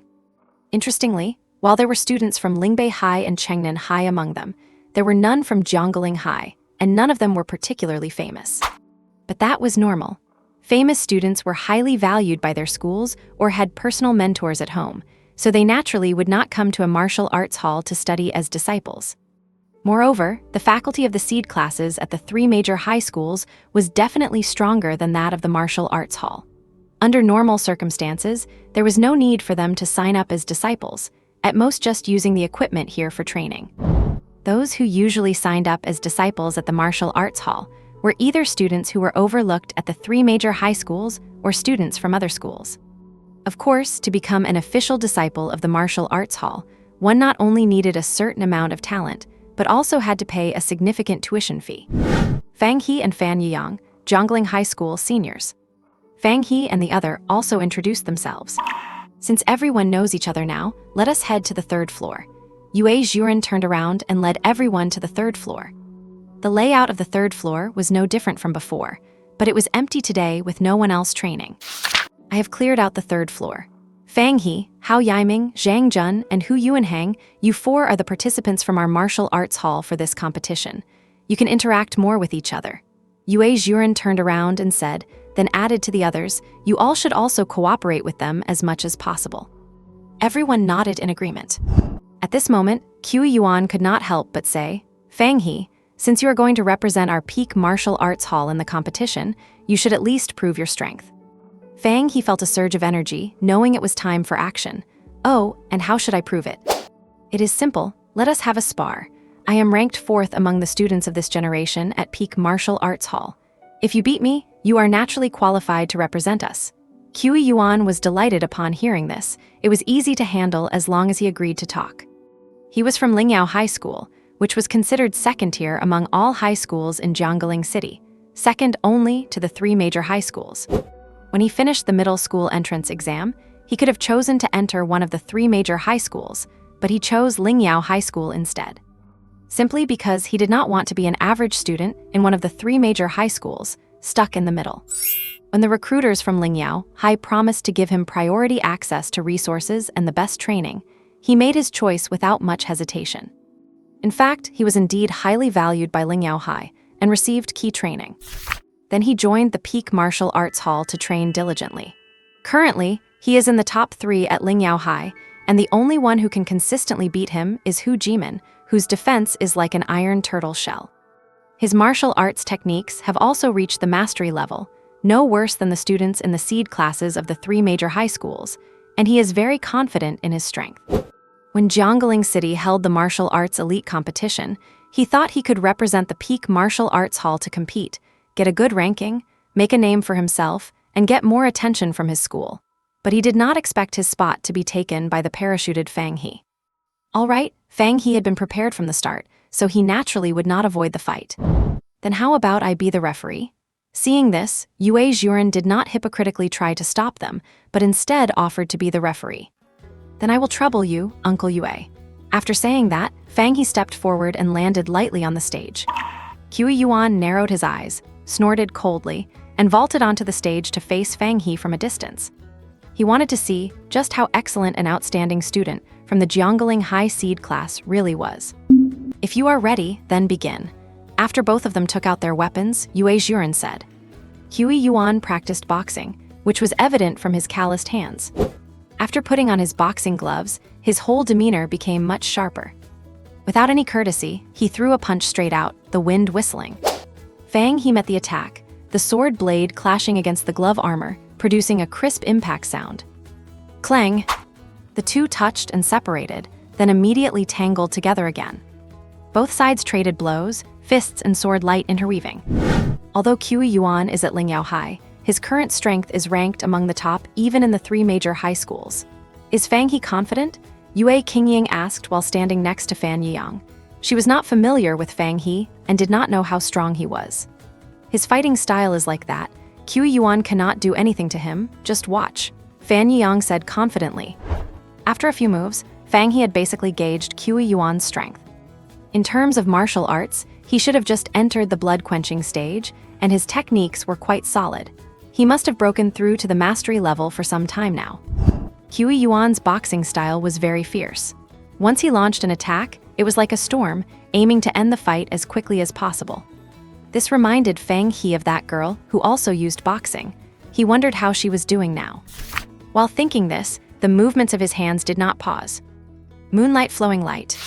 Crescent moon break. Qiu Yuan could already feel the gap between him and Fang He.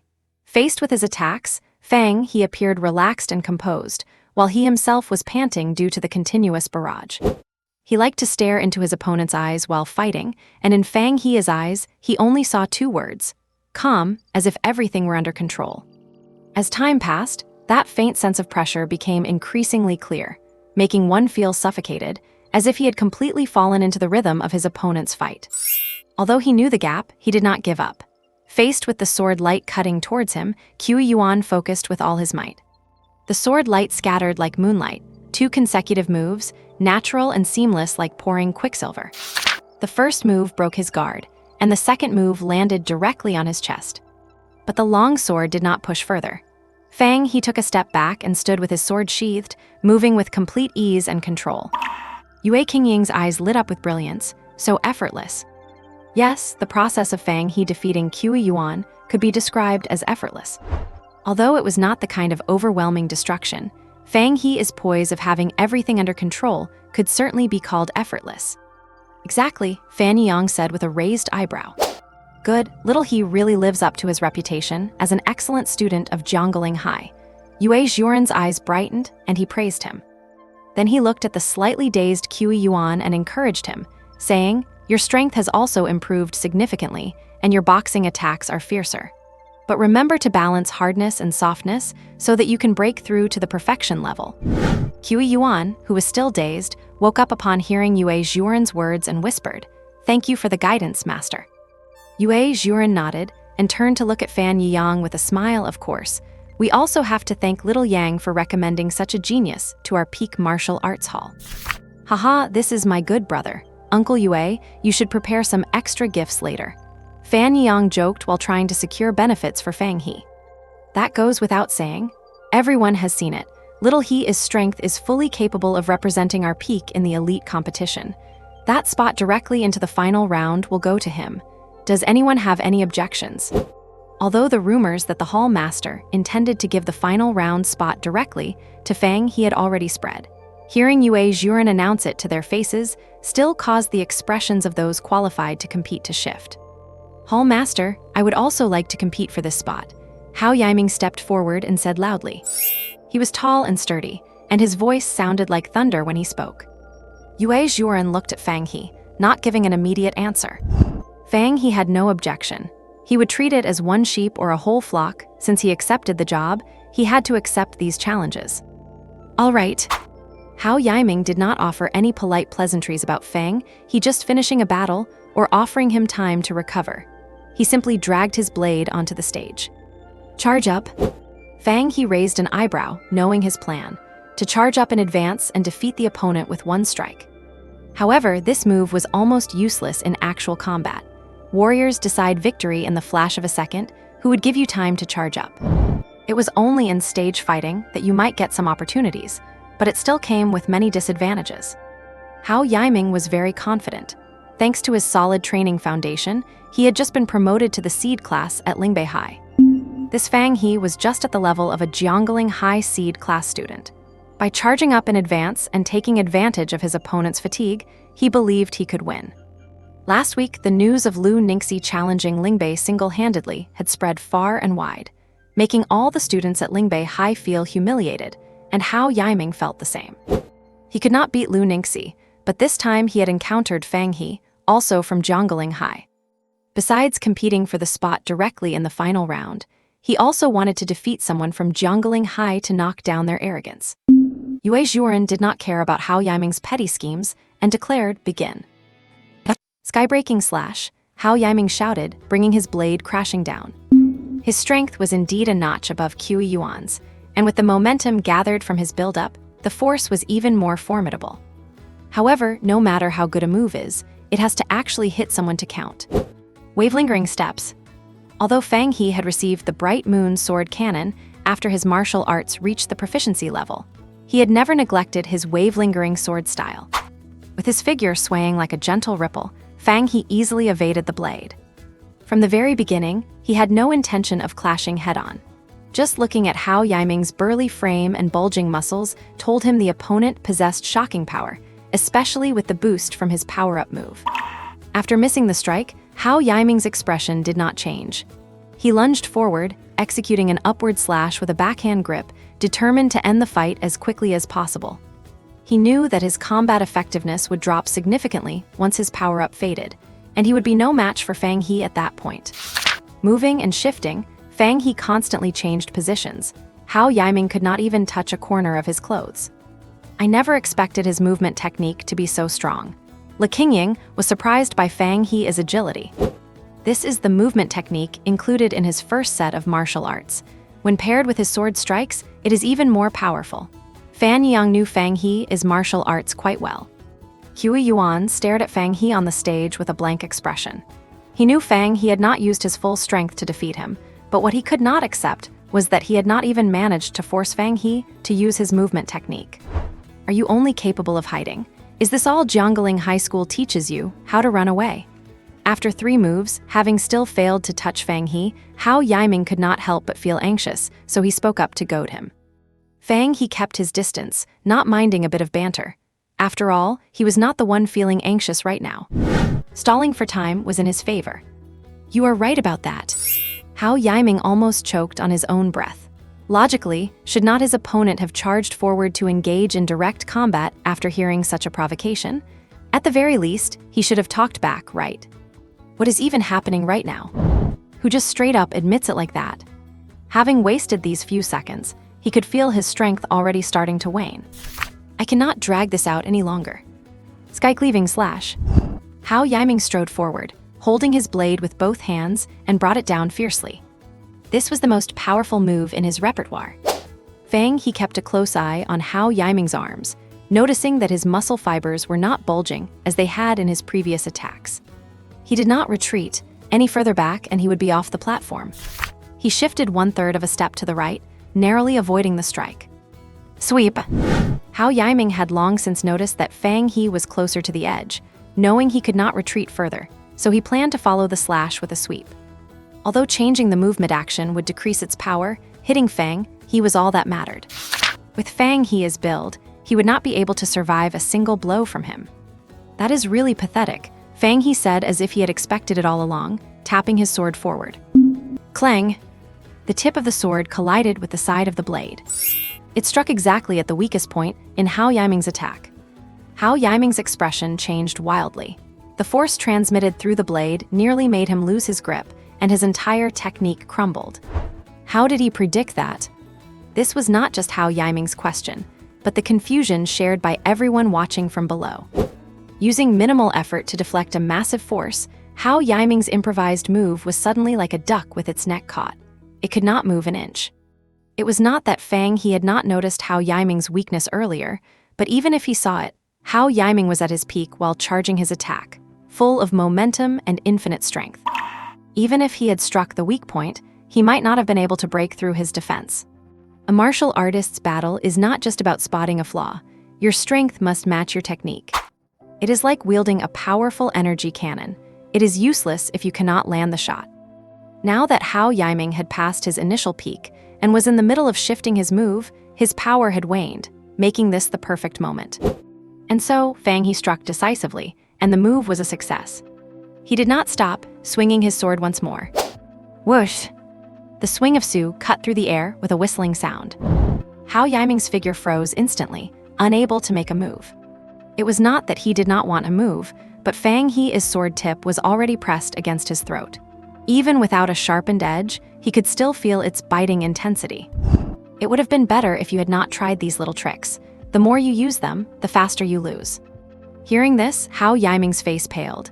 He felt like a clown on stage, putting on a desperate performance while being completely controlled. By the way, now you know that students from Jiangling High School can do more than just run, right? Fang He said to Hao Yiming with a slight curl of his lips. Excellent, a flash of genuine awe crossed Le Juren's eyes. He had seen geniuses who could master martial arts to a proficient or even perfect level at this age, but a talent with combat instincts like Fang He's was rare. This calmness during battle and insight into the flow of the fight were things ordinary people usually needed years of experience to accumulate. Swish! Lin Yuan was returned to its scabbard, and Fang He turned to walk off the stage, ignoring the still dazed Hao Yiming. The crowd watching from below was still savoring Fang He's last strike, not understanding how he had managed to crush Hao Yiming in an instant. Fang He, once this is all over, let us have a match too, Le Qingying said with excitement, looking like a hunter who had just discovered prey. I have exhausted too much energy. Why do not you let Fan Yiyang spar with you instead? Fang He refrained from calling him Ernyang in public. Fan Yiyang, who had been watching from the sidelines, was taken aback when the attention suddenly shifted to him. He hurriedly said, Qingying is already way too familiar with my moves. You should be the one to spar with her later. Do not give me that. You clearly look perfectly fine. I am already bored of fighting him so many times, and I have never fought you before. Le Qingying insisted. While they were talking, Zhang Jun, not far away, kept glancing over from time to time, wondering what he was thinking. Le Juren stepped in to mediate. All right, Qingying, Zio he has to head back to school later. Maybe next time. Although Le Qingying would not give her father any face in private, she knew she had to respect him in front of others. So, she relented, saying, then you must promise to fight me next time. Definitely, definitely. Now that everyone has seen Zio He's strength, he will represent our peak dojo, and he has earned a direct spot in the finals, Le Juren announced loudly. The students of Peak Martial Arts Hall remained silent. Strength is always the simplest way to prove oneself.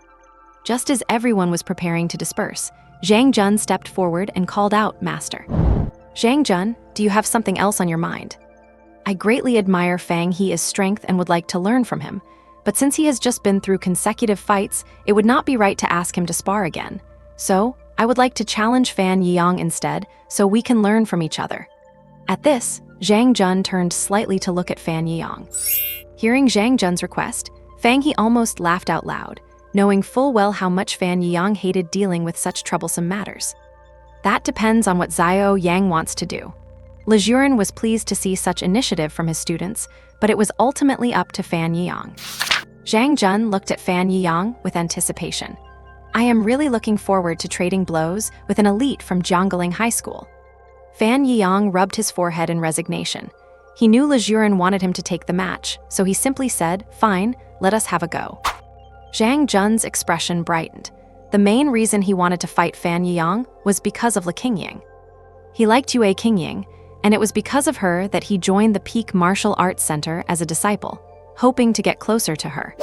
He had thought that his proximity would give him an advantage to win her heart, but he never expected that Yue Qingying would show absolutely no interest in his advances. At first, he could console himself by thinking she treated everyone the same way, but seeing her affectionate behavior toward Fan Yiyang today made him lose his composure, and he kept glancing in their direction. Furthermore, Fan Yiyang had fair skin and handsome features, and that pretty boy look only made him dislike him even more. Zhang Jun had always hidden his feelings well, and no one knew he was in love with Le Qingying. Thus, he deliberately put on a show of being eager and proactive, hoping to use the excuse of a friendly sparring match to teach Fan Yiyang a lesson right in front of Le Qingying. This kind of mentality was simple, and honestly, quite foolish. Le Qingying had a vague feeling that Zhang Jun might be a bit too enthusiastic toward her, but being easygoing by nature, she did not think much of it, as everyone around her treated her well. She was not so arrogant as to assume that everyone who was nice to her must be in love with her. It was not until today, when Zhang Jun suddenly challenged Fan Yiyang, that she started to feel something was off. However, she and Fan Yiyang were childhood sweethearts who had grown up fighting and playing together, so she knew his strength well and was not worried about him losing. Seeing that the match was about to begin, she turned her gaze toward the stage. Fan Yiyang was not a person who liked trouble. He had little patience for anyone except those he knew well, even if Zhang Jun seemed to have a good attitude. Are you ready? Fan Yiyang had not brought his weapon out this time, so he casually picked up a training dado. Please enlighten me. Zhang Jun was also using a saber, though his was a ring pommel saber. Fan Yiyang nodded nonchalantly. Huh? Zhang Jun gripped his saber with both hands. A sharp glint flashed across his swarthy face, and he rushed toward Fan Yiyang with rapid steps. Basic saber techniques consist of nothing more than splitting, chopping, lifting, hacking, and thrusting, 13 forms in total, from which all martial arts moves are derived. Zhang Jun's martial arts clearly had reached a level of proficiency. With a quick lift, he struck directly at the face. Clang! Fan Yiyang moved later but arrived earlier, intercepting the saber halfway. Unlike Fang He's calm and composed style, Fan Yiyang's combat method was more aggressive, which did not match his appearance at all. Mountain-shattering slash. This was the martial skill Fan Yiyang had mastered. In Zhang Jun's eyes, after Fan Yiyang blocked his attack, he immediately performed a one-handed vertical chop. It looked plain and simple, yet it felt impossible to dodge. The blade's gleam flashed and vanished in an instant. Their figures crossed. Fan Yiyang sheathed his saber, placed it on the nearby weapon rack, and called out to Fang He, "Let us go back to school." SZZT. A soft sound rang out. A cut appeared on the chest of Zhang Jun's clothing, while he still held his pose with his sword raised. "Oh right," Fang He replied. "Uncle Le, we will be heading off now." Fan Yiyang said goodbye to Lejuran. "All right, hey you, go see Xiao Yang and Xiao He off." Lejuran called out to the young man who had brought them there earlier. "Fan Yiyang, Fang He, come back next time and let us have a real fight." Le Qingying shouted at their retreating figures. Sure, both of them waved back. Lejuran looked at his daughter, who was obsessed with martial arts and could only let out a sigh to himself. And on the way back to the dorms, the two walked side by side across the track, where some people could still be seen exercising. "So tell me, when did you break through to the perfection level?" Fang He bumped into Fan Yiyang's shoulder. Fan Yiyang stumbled from the bump and put some distance between himself and Fang He. "I broke through after coming back from the wilderness." "Damn, why did not you tell me?" "You did not ask. Wanna play a couple of rounds when we get back?" "Sure. It has been a while since I played, my ranking probably dropped a lot. It is senior year now, gotta hurry up and climb the ranks." Hugh, that was refreshing. After a series of satisfying wins, Fang He said to Fan Yiyang beside him. Fang He's rating had reached 2150 points now, gaining over 100 points in this run. Battle.net has an independent algorithm where you get bonus points for winning streaks, and ratings fluctuate based on the process of each match, which is why climbing is so fast. Jiangling City rank, 2230th. Fang He was fairly satisfied with this ranking. According to the 22-26 college entrance examination rules released by Jiangling City, students who rank in the top 2,000 in their city on Battle.net by 30th May 2226 are exempt from the preliminary test. And once they enter the secondary test, they are guaranteed a score of at least 300 points in the 500-point combat skill assessment. "What is your score?" Fan Yiyang asked. 2150, how about you? 2210. "And your rank?" "Just crack the top 2,000, wanna play a few more." Fang He was just about to agree, but then he saw a long dim avatar suddenly light up, so he changed his mind. "Something's come up, you go ahead and play." Fan Yiyang did not think much of it and started a match by himself, disappearing into a white light. Fang He found a random bubble tea shop on the street and sat down. "I will have a grape smoothie." After paying, a cup of fruit tea appeared out of thin air on Fang He's table. Yes, in the virtual world, you can buy drinks that simulate authentic flavors, though they are cheaper than in reality. Fang He looked at the latest message in the chat box, which he had sent on June 12th. "Happy birthday." He had wanted to send a gift, but without a shipping address, he could only send a happy birthday. Tossing and turning, you finally logged on. Liu Shui Yifang. After nearly half a year of closed-door training, I can finally get back on the virtual world. Tossing and turning. Looks like your strength has improved quite a bit. Zai Shu Yifang. Of course, I am your boss, I have to be strong. Seeing that familiar tone, Fang He breathed a sigh of relief. Tossing and turning. Yes, Sister Yi is the strongest. Can I teleport over? Zai Shu Yifang has sent a teleport request. Do you accept? Ha, as expected of Luo Yi, so decisive, sending the request directly. Accept. Whoosh. Zai Shu Yifang appeared before him. Just like Fang He, Luo Yi's facial features had been slightly adjusted, but those who knew her could still recognize her. Sister Yi, Fang He called out softly with a bright smile. Luo Yi's lips curved upward, a hint of amusement in her eyes. Yo, drinking bubble tea, are we? I already ordered one for you here. Fang He gestured to the cup that had just appeared on the table. Pineapple yogurt, your favorite. Not bad, you have still got a good eye. Luo Yi was satisfied with Fang He's thoughtfulness. Fang He naturally remembered Luoya's preferences. After all, he had done plenty of errands for her back in middle school. Luoya's long hair was left loose, framing her bright eyes and white teeth, and 2 dimples appeared when she smiled. "How have things been in Fengquan City?" After the small talk, Fang He asked. "It is quite good. The family arranged jobs for my parents, and the clan head even designed a personalized training plan for me." "That is good to hear. How is your strength now?" Luoyi curved her lips into an arc. "Blood tempering perfected, martial skills at perfection level." "Amazing." Fang He was not too surprised. After the old principal's special training, he had caught a glimpse of how the big clan children trained, so he was not surprised by Luoyi's progress. "Oh, so that is how it is, so indifferent." Luoyi narrowed her eyes. No, Sister Ye's huge leap in strength is truly worth celebrating."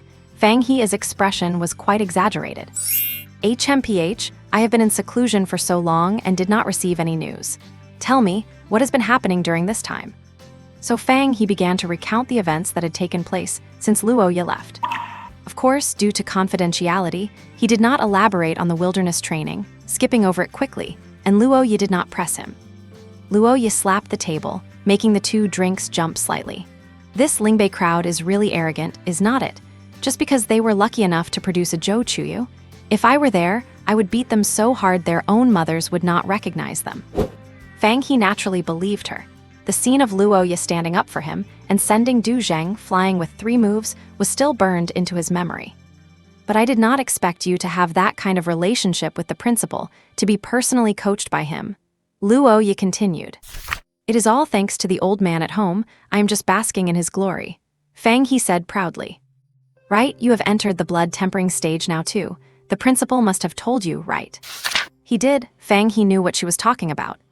The principal had specifically spoken to him about it during his special training. After completing blood tempering, one can prepare to break through to the spirit realm, but many people do not choose to break through immediately. Instead, they choose to continue tempering. The final phase of the body tempering stage is marrow cleansing and blood tempering, and there is a phrase warriors use: mercury blood and silver marrow.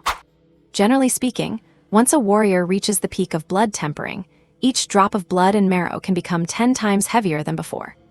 But that is not the limit. One can continue to temper until reaching 20 times, and those with exceptional talent can reach 30 times or more.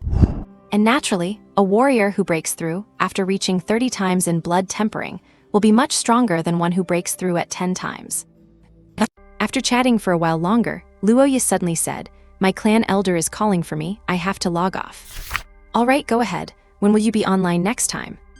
"I am not sure, but I will leave you a message." "Got it. By the way, I received your birthday wishes.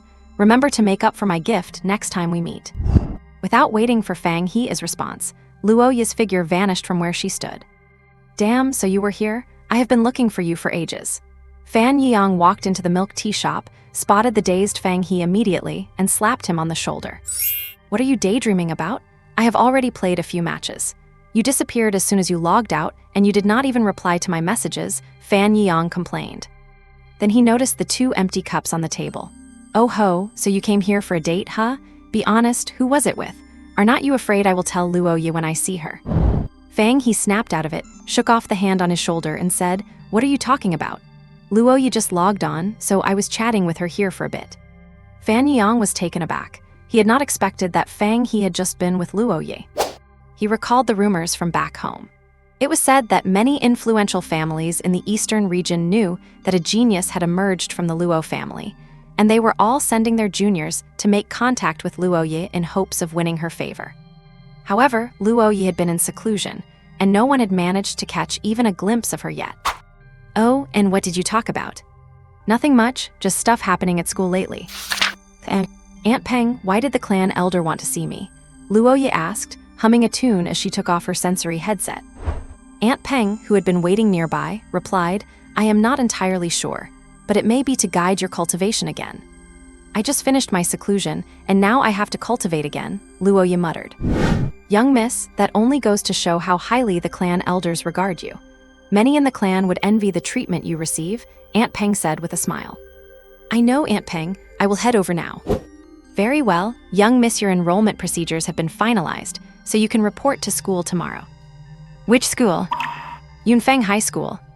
Seeing Luo Yi's figure recede, Aunt Peng dropped her smile and walked out of the room. The Luo clan grounds covered a vast area, with various buildings arranged in perfect harmony, featuring covered bridges and pavilions, each displaying exquisite craftsmanship and ingenious design. Since the early days of Spirit Awakening, the Luo family had weathered over 100 years of storms, and the passage of time had only added a touch of elegance to the architecture. The Luo family had many members, but not everyone could live on the clan grounds. Only those with cultivation talent could reside there permanently. Those without talent went off to develop on their own, returning only during clan sacrificial ceremonies to pay respects to their ancestors. Beyond ancestor worship, the clan sacrifice also served to test the bloodlines of the new generation, and Luo Yi was the genius discovered in this generation of the Luo family. Aunt Peng arrived at a courtyard deep within the clan grounds, stepped forward, pulled the door knocker, and tapped gently. Knock, knock, knock. Come in, a voice that sounded somewhat aged came from inside. Aunt Peng pushed open the door and stepped into the courtyard, keeping her head low. Night had already fallen, the sky was filled with stars, and two people were sitting in the courtyard, drinking wine. Aunt Peng stopped 5 meters away from them, waiting to be addressed. She had heard of this courtyard many times, but had never stepped inside until now, and she knew exactly why she had been granted access. Peng Ru, is it? One of them turned around. He looked like a middle-aged man, yet the profound depth in his eyes seemed to have been tempered by the passage of time. Yes. How is Zio Yi doing today? The young miss seems to be in a good mood today. Oh, is that because of that boy named Fang He? A thin layer of sweat appeared on Aunt Peng's forehead, and she swallowed hard. I am not entirely sure. Back when she first encountered Fang He, she had already organized and submitted reports on him. She did not know why the ancestor would bring him up so suddenly today. All right, you may go back now and take good care of Zio Yi. Yes, Aunt Peng backed out of the courtyard. Big brother, should we? The person who had not spoken until now finally spoke, referring to the man as Big Brother. No need, let us just wait and see for now. The elder brother raised a hand, stopping the man from continuing. In fact, long before Aunt Peng's report, the Luo family had already investigated Luo Yi's past and obtained Fang He's records. For the Luo family, this was not difficult. At the time, the Luo clan elders had advocated for nipping the situation in the bud, not to do anything to Fang He, but to offer a friendly reminder for him not to dream of something out of his league. However, this big brother had suppressed the idea. Later, he saw Aunt Peng's report and how she handled things, and he was very satisfied with her approach, so the matter was put to rest. Big brother, our father has been gone for many years, and our family has not seen a new Tangshan realm cultivator yet. Now that we finally have a genius, we cannot afford any mistakes, the other man said anxiously. Ghost King Luo Dio had 2 sons, the eldest, Luo Haping, and the second, Luo Sisheng. These were the 2 men before us, the true ancestors of the Luo family. Haping, wishing for all to be well on the East Coast. Sisheng, wishing for the prosperity of the Xia nation. Our Luo family has not yet reached a point where we need to rely on a girl to save us. Luo Haping stood up, staring intently at Luo Sisheng. But do you think Luo Yi, having just returned to the Luo family, would feel a strong sense of belonging here? He rudely interrupted his brother. Luo Sisheng was left speechless. What we must do is continue to foster her sense of identification. There must be nothing that could possibly cause her any resentment, Luo Haping said with a stern tone. Big brother, I know that of course, but Luo Yi is a member of our Luo family. Even if she wants to find a husband, it must be a matrilocal son-in-law. Luo Sisheng found his chance to speak. If Luo Yi is truly willing, that boy would be the best candidate since he has no background. Luo Haping turned away, hands behind his back. But he is too clean, no background whatsoever. He is of no help to our Luo family. Luo Sisheng shouted, also standing up. His thoughts were simple. Luo Yi was to remain with the Luo family for the rest of her life. If she were to look for a partner, the person must have a sufficiently strong background and be willing to move into the Luo household. Luo Haping knew what his brother was thinking, but he had his own considerations. In any case, you are not to interfere in this matter. He did not want to say anything more. But that is the decision. You may leave. Luo Haping turned around, his tone brooked no dissent. Yes, big brother. Luo Sisheng gave up trying to persuade him, knowing it would be futile. Luo Jiangnan was the eldest, nearly 20 years older than Luo Sisheng, and he had acted as a father figure to him. With Luo Diu frequently away at war, Luo Sisheng was essentially raised by Luo Haiping, and he feared his older brother even more than his father. Now that his brother had made a decision, he did not dare say another word. However, as he turned to leave, a flash of defiance crossed his eyes. Luo Haiping watched his brother's retreating figure and let out a light sigh. He knew Luo Sisheng would not be so easily convinced. He understood his brother too well. By the time Luo Sisheng was born, Luo Gyu had already become quite powerful. He had grown up with a silver spoon in his mouth, personally experiencing the former glory of the Luo family. Yet, following Luo Diu's passing, the Luo family had inevitably begun to decline. Luo Sisheng had watched it all happen, helpless to do anything about it. He was desperate to restore the former glory of the Luo family.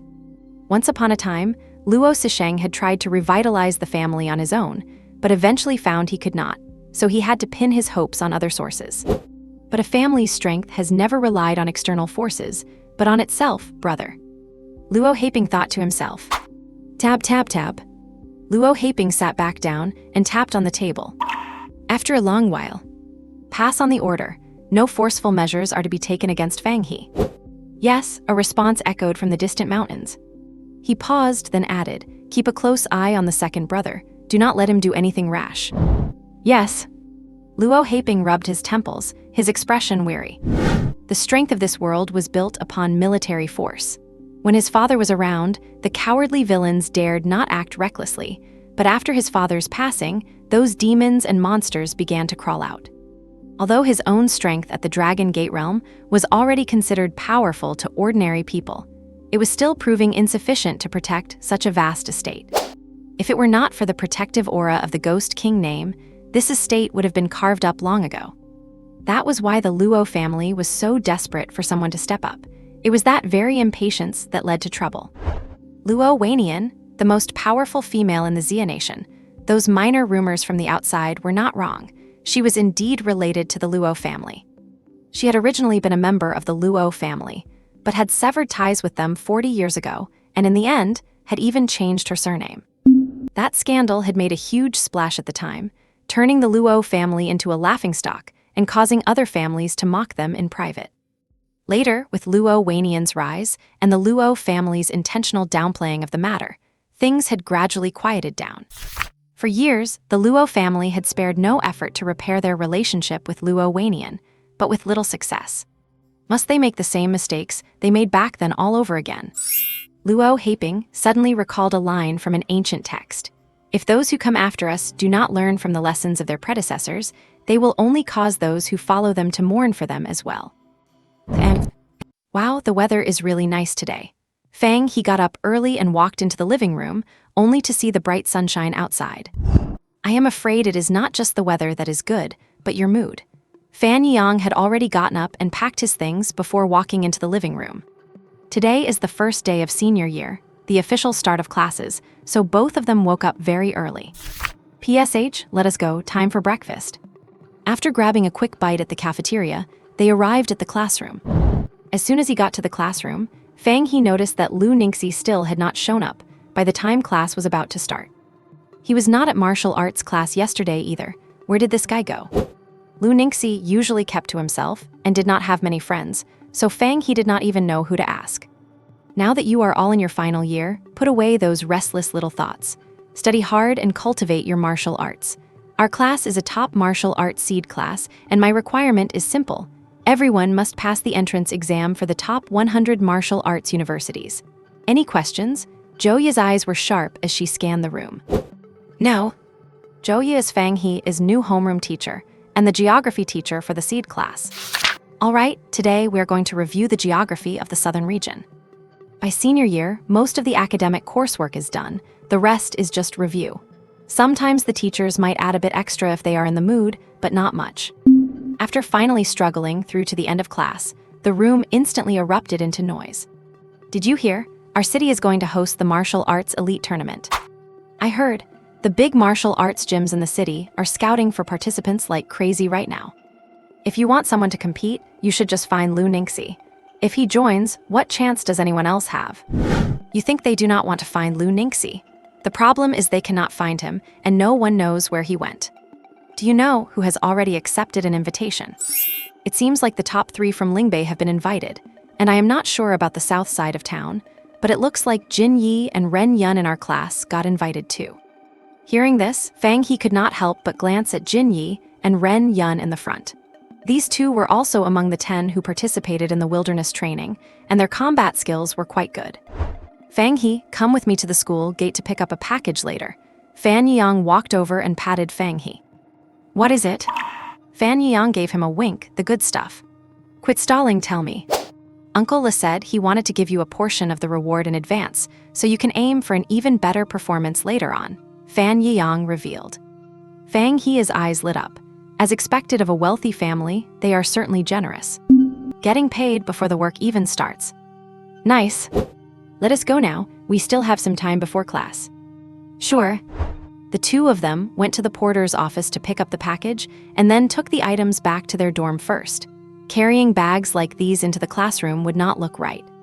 This is body refining pill, this is blood energy pill, this is strength pill, and there is some basic body tempering spirit liquid. Fan Yiyang laid the items out on the table one by one.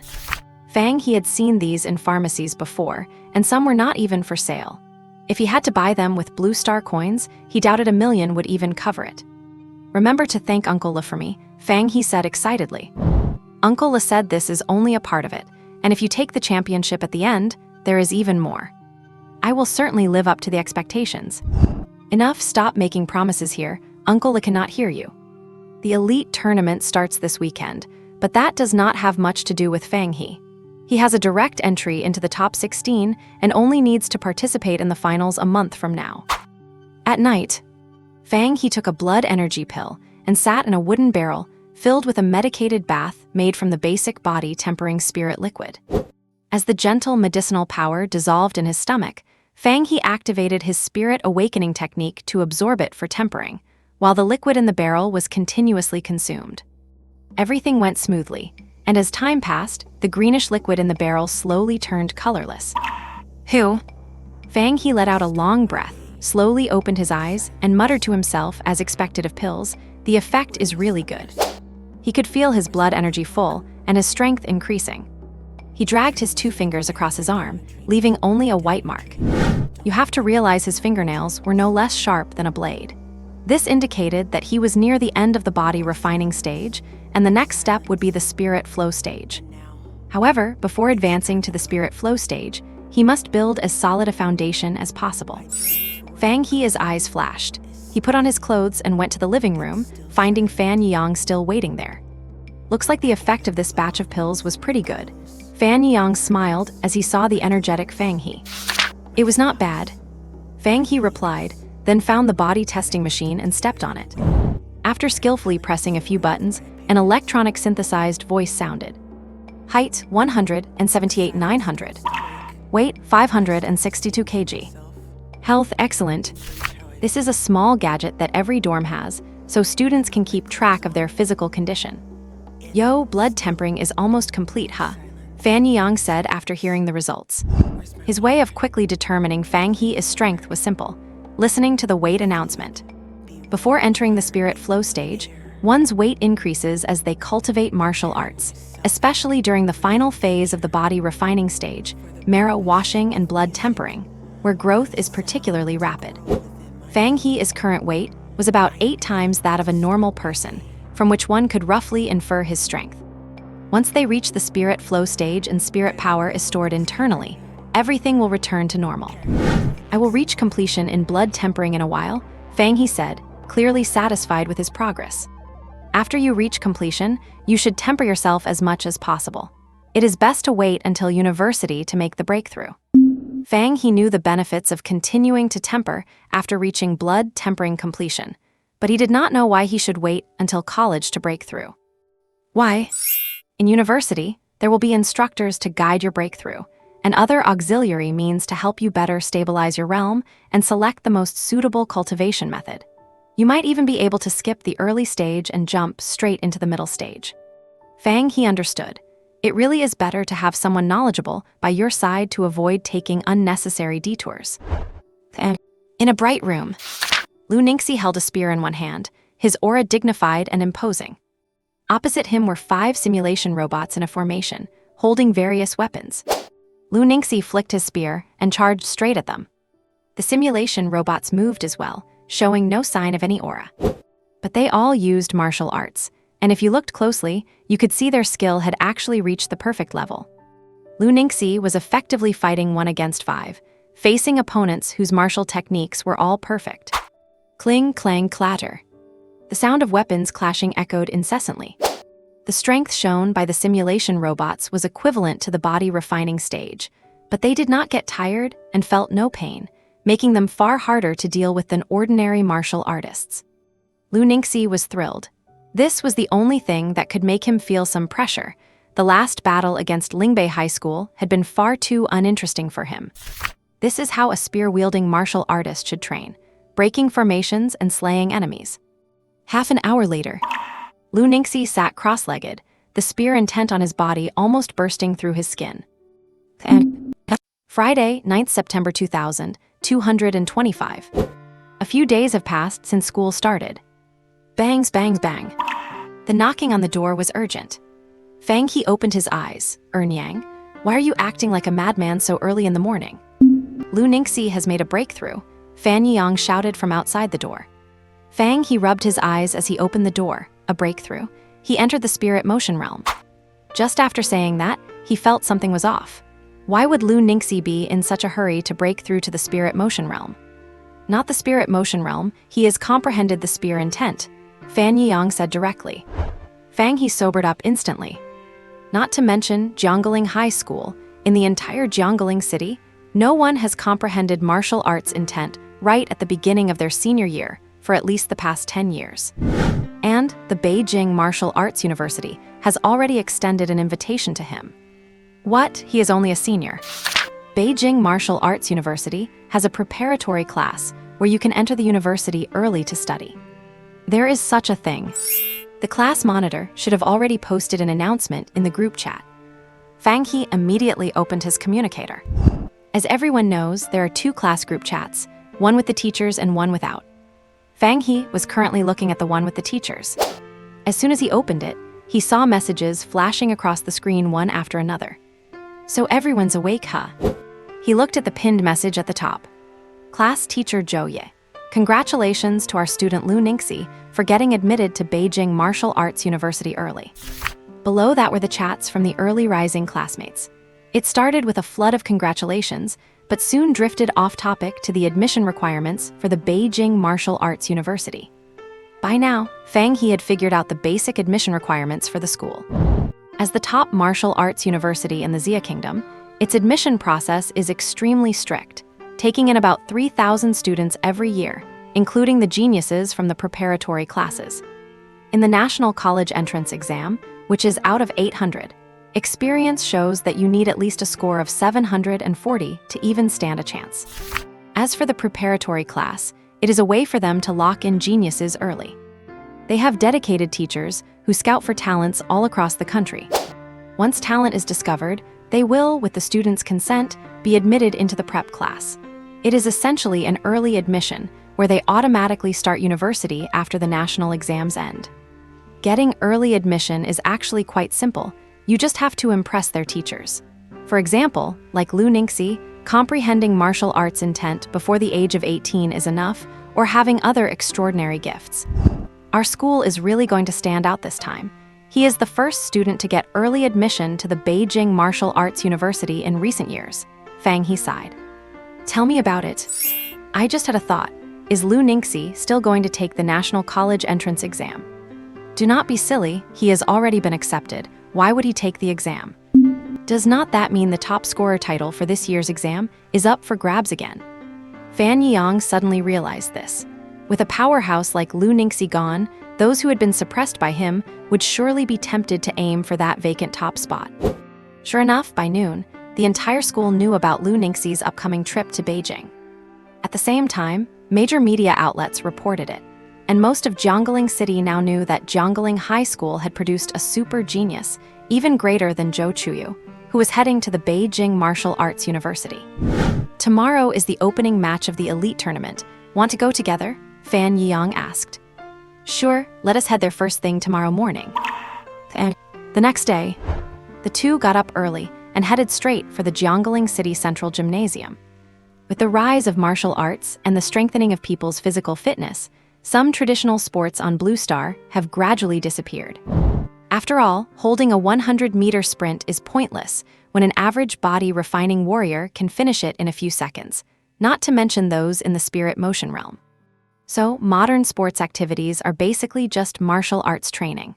The Central Gymnasium is open to the public on weekdays, and there are even martial arts teachers giving open lectures.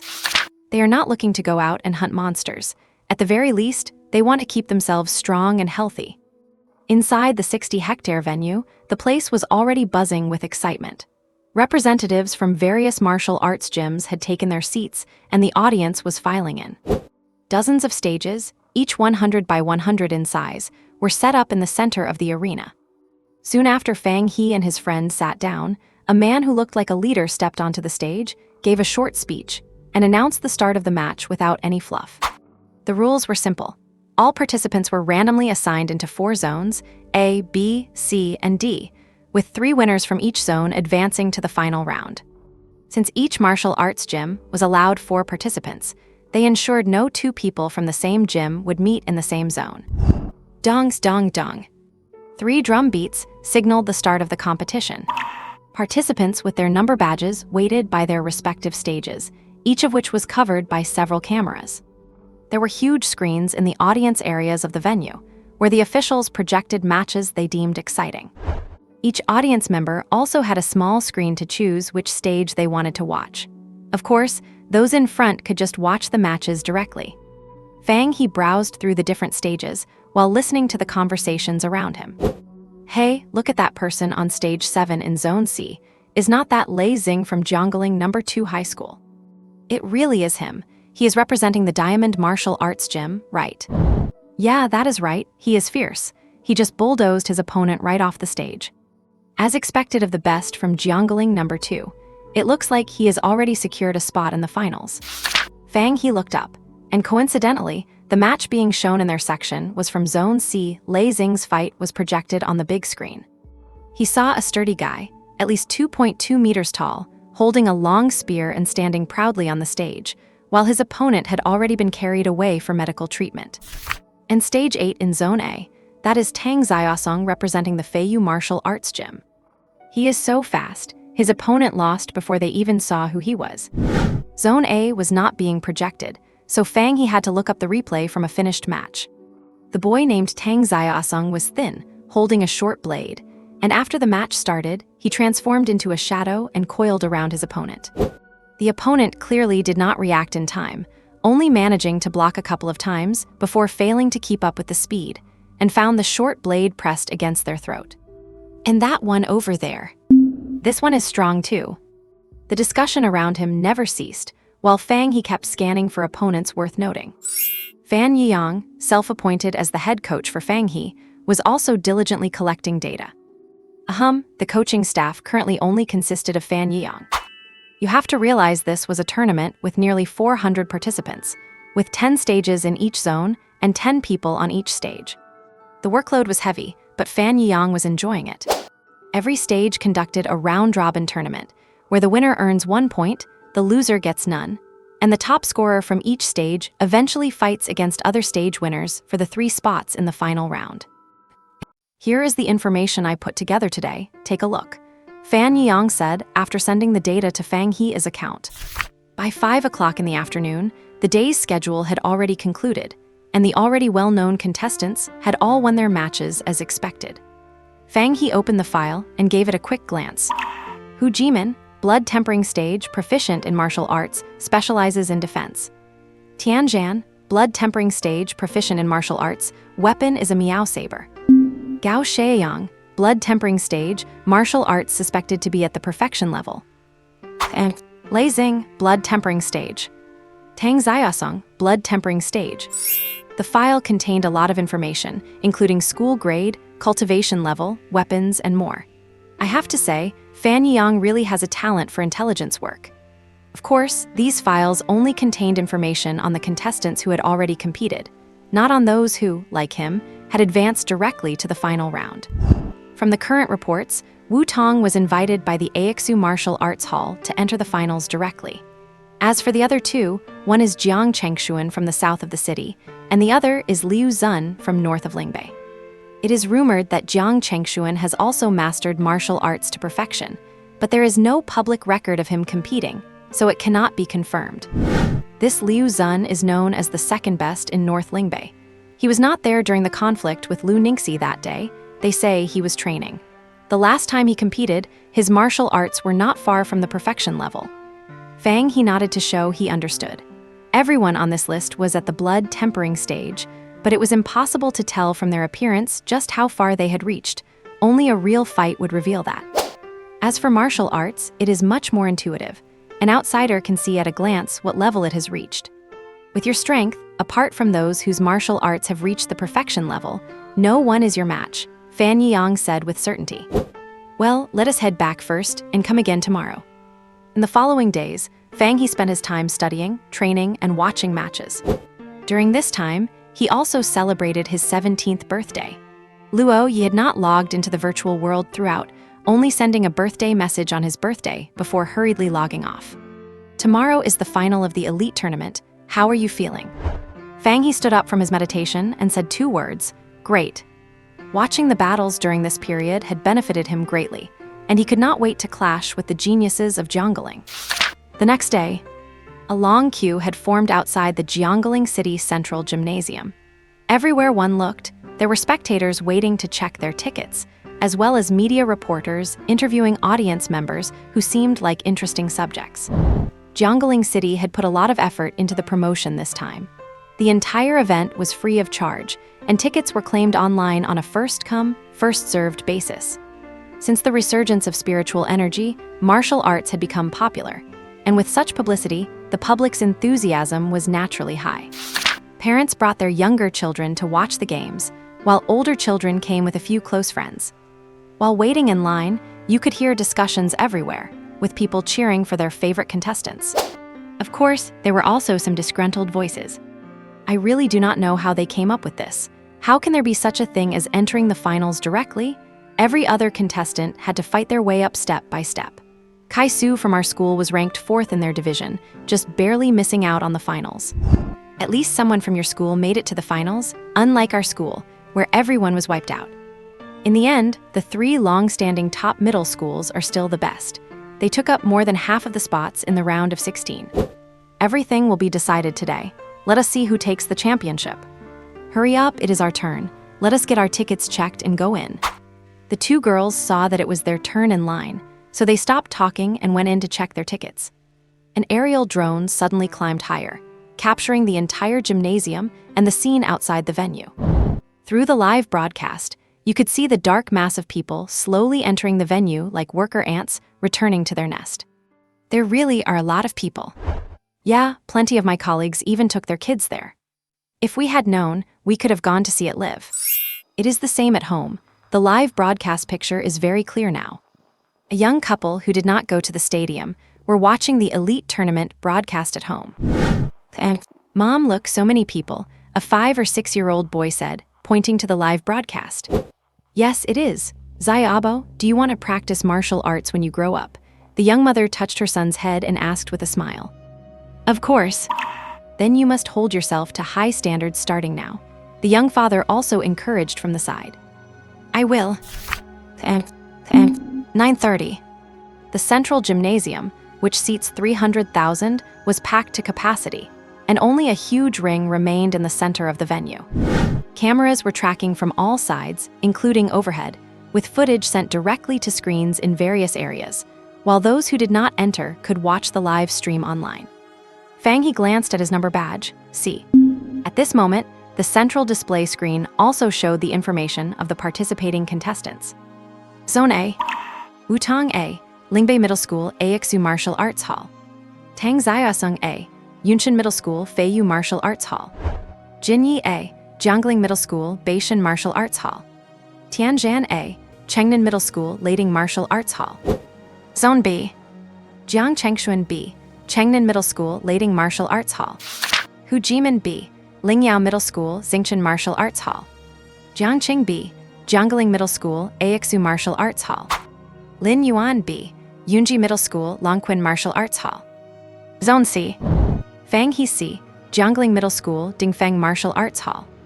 Leizing C, Jiangling No. 2 Middle School, Jinggang Martial Arts Hall. Gaosheyang C, Ziba Middle School, Wanmin Martial Arts Hall. Yangliang C, Lingbei Middle School, Qian Martial Arts Hall. Zone D, Liuzhen D, Lingbei Middle School, Longquan Martial Arts Hall. Hao Yiming D, Lingbei Middle School, Dingfeng Martial Arts Hall. Li Lujiang D, Chengnan Middle School, Dayan Martial Arts Hall. Ren Yan D, Jiangling Middle School, Zihuang Martial Arts Hall. Once the battle chart was released, it clearly showed the contestant schools and representative martial arts halls, with Jiangling Middle School having 4, Lingbei Middle School having 4, and Chengnan Middle School having 3, occupying nearly 3/4 of the final spots. As for the martial arts halls, out of the 16 contestants, 8 came from the top 4 martial arts halls, and the remaining 8 also came from well-known martial arts halls in Jiangling City. 2 hosts, 1 man and 1 woman, went on stage.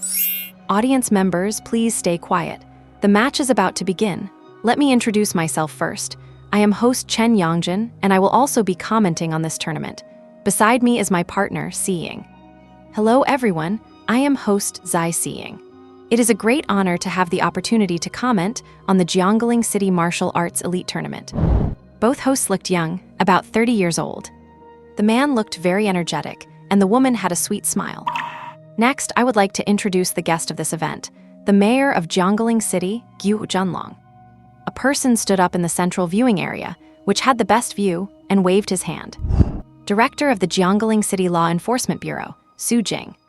Director of the Jiangling City Education Administration, Su Hui.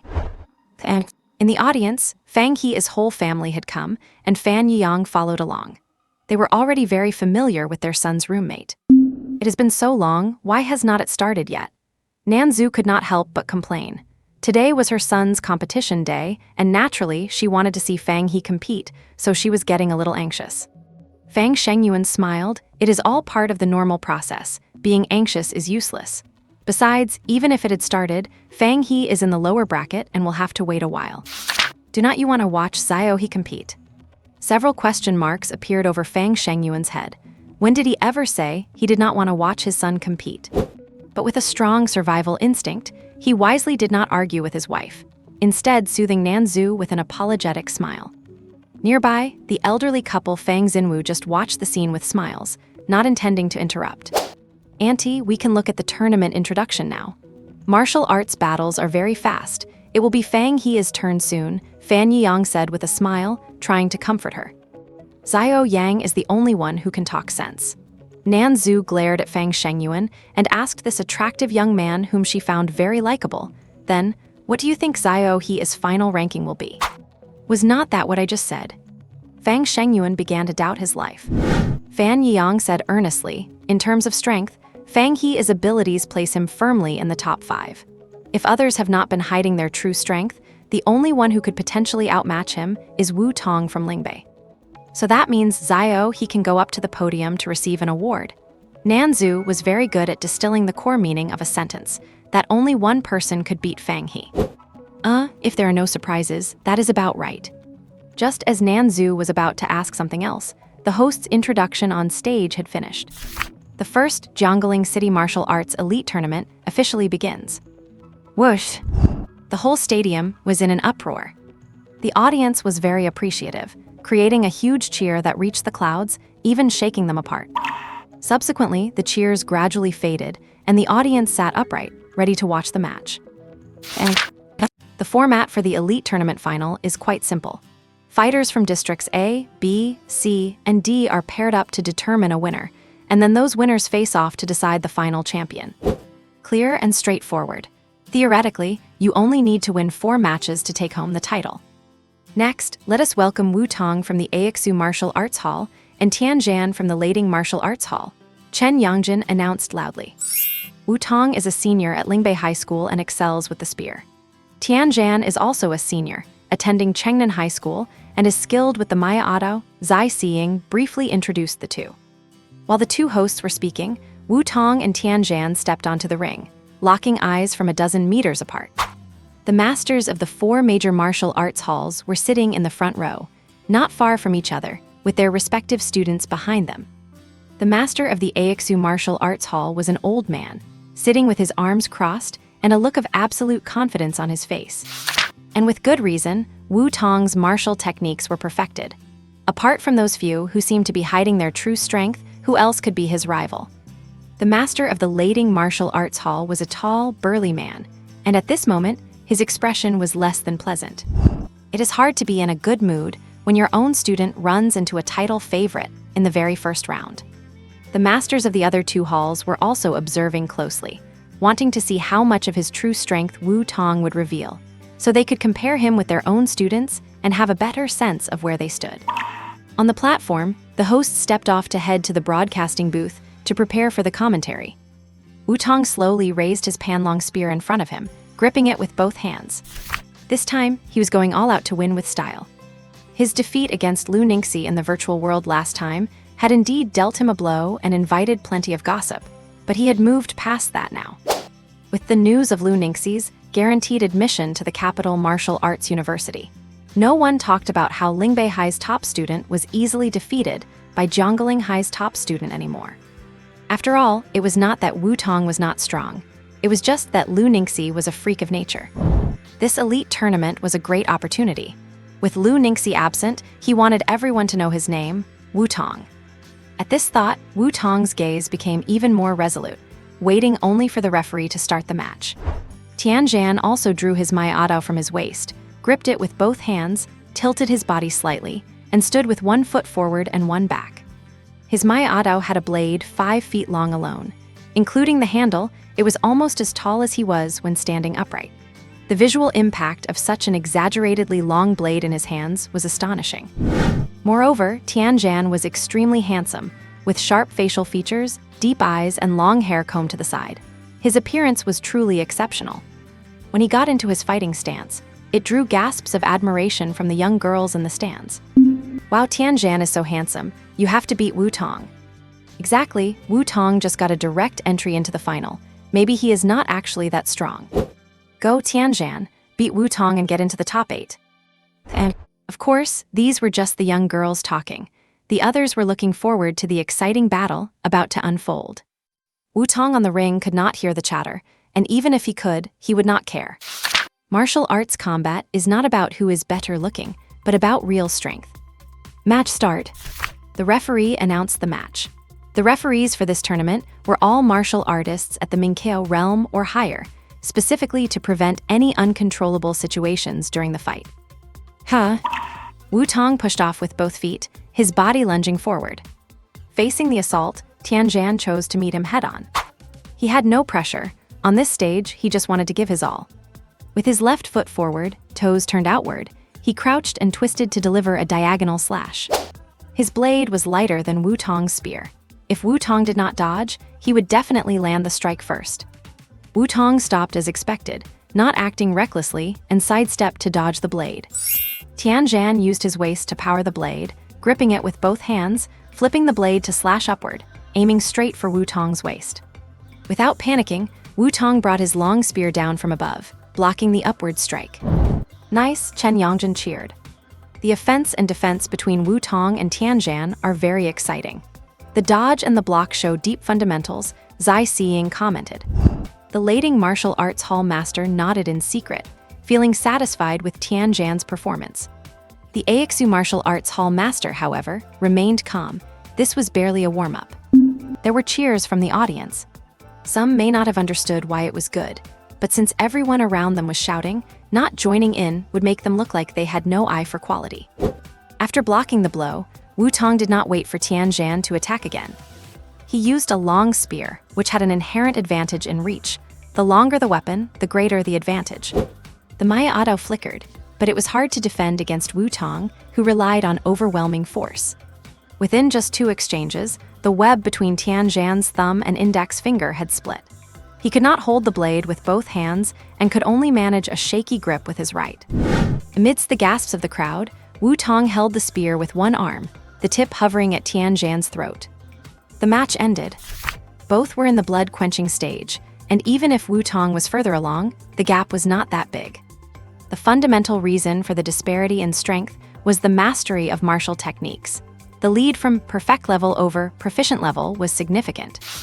Furthermore, after that last battle, Wu Tong had reflected on his failures and spent a month in grueling training, taking his techniques to the next level. Although Tian Zhan's technique was decent, it was still some distance away from the perfect level. The first match is over. The winner is Wu Tong, the referee announced. Wu Tong put his spear away and stood tall. Well fought. This tournament was being broadcast live, not just in Jiangling City, but also in other cities. He was representing Lingbei High, so he had to mind his image. A burst of cheers erupted from the surrounding audience. Wu Tong, you're amazing. Go senior, take the championship. Champion. And I lost. You are very strong, Tian Zhan said. He was not a sore loser, and having anticipated this outcome, he felt no resentment. Xiao Yang, is this the Wu Tong you said Xiao he could not defeat? Nan Zhu asked. Although she was not accomplished in martial arts, she could feel Wu Tong's power from the host's introduction and the commentary. Yes, that is him. In Jiangling City, you could say only Lu Ningxi could reliably beat Wu Tong, but Lu Ningxi has already left, Fan Yang nodded. We are not here to fight for first place anyway, as long as Xiao he does not get hurt, Nan Zhu said, keeping a relaxed outlook. As long as her son stayed safe, she was content. How can a martial artist go without getting hurt? A martial artist must fight. Even when facing a strong enemy, you must have the courage to draw your sword. The old man chimed in. Nan Zhu did not dare talk back to her father-in-law, but it was clear she did not agree with his point of view. Fang Shengyuan wanted to bridge the gap, but backed down under his father's glare. Finally, the grandmother pulled on the old man's sleeve, and the argument stopped. Grandpa, grandma, aunt, uncle, the second match is about to start, Fan Yang said quickly. The whole family turned their attention back to the ring, and the slightly tense atmosphere dissipated instantly. Thank you very much to the two students for the wonderful match they just gave us, Chen Yangjin said, returning to the stage. The next pair of contestants is Tang Xiaosong and Jin Yi. Zai Xiying took over. Tang Xiaosong attends Yunshan High School and comes from the Feiyu Martial Arts Hall. Since the preliminary round, his superior movement techniques have left a deep impression, Chen Yangjin introduced. Jin Yi attends Jiangling High and comes from the Beishan Martial Arts Hall. He has been crushing his competition all the way here. What kind of wonderful performance will these two bring us? Let us wait and see. With that final line, they left the stage. Go Tang Xiaosong. Jin Yi, take him down. The shouting, which had quieted down, began to stir again. Tang Xiaosong moved, and with a swift leap, he was on the ring. Jin Yi walked slowly up the steps to the center of the ring. Tang Xiaosong left a deep impression with his movement techniques during the preliminaries. His opponents often went down before they even caught a glimpse of him. He wore all black, a hood pulled low, clutching a short blade with his head slightly bowed to keep his expression hidden. Jin Yi is a very composed person. He was already a man of few words, and after experiencing that field training, he became even more withdrawn. He and Yan Jindong were close, but Yan Jindong never returned from the wilderness. He wants to grow stronger, and that requires a lot of resources. Behind the Beishan Martial Arts Gym is the Beishan Pharmaceutical Alliance, a wealthy and powerful organization. They wanted a good ranking in the elite tournament, so the two sides hit it off and reached a partnership. Match start. The referee's voice shattered the somewhat cold atmosphere on the ring. As always, Tang Xiaosong charged at Jin Yi the moment the referee stopped speaking. Jin Yi had naturally studied Tang Xiaosong's fighting style. Facing an attack as swift as thunder, he sank his hips and swung his spear into an airtight defense. Others facing Tang Xiaosong's onslaught would only think of dodging, but they could not keep up with his speed. Dodging was futile, and even if they barely dodged one move, they could not handle the next. But Jin Yi was different. He could not keep up with the speed either, but he had no intention of trying, choosing instead to stand his ground and dance his spear like a shield. Although this only blocked one side, Jin Yi could still adjust to turn in a small radius even if Tang Xiaosong suddenly changed direction. Neither of them was a talkative person, so the only thing left on the stage was the constant clanging sound of their weapons colliding. Both contestants are using their signature styles. Tang Xiaosong is great at offense, and Jin Yi is great at defense. This was the first time Chen Yongjin had encountered such a situation. This is truly a clash between an irresistible force and an immovable object. I wonder who will have the upper hand? Zai Xiying added. This was destined to be a war of attrition. Unless fighters are extremely evenly matched, a battle usually lasts 5 minutes at most. But this fight had already lasted half an hour, and since both were reticent and nothing flashy was happening, many in the audience started to complain. How much longer is this going to go on? It is not fun to watch at all. Exactly, this one is not as good as the last match. I hope the next few matches are not this boring. I am about to fall asleep. And, of course, there were also knowledgeable spectators. Now it just depends on who loses their stamina first and leaves an opening. A drawn-out battle really tests your willpower. I am betting on Tang Xiaosong. He has a very clear head. I actually think Jin Yi can win. And, as the saying goes, constant defense eventually leads to mistakes. Jin Yi finally failed to hold on, and after Tang Xiaosong found an opening, he broke through the defense. Jin Yi did not say anything. His plan had been to force a stalemate and wait for an opportunity, but since he was the one who exposed an opening, he could only blame his own lack of training. Off the stage, the head of the Beishan martial arts gym was not upset by Jin Yi's defeat and applauded for him as he walked off. They were relatively late to enter the martial arts gym scene, so they were already satisfied with such results.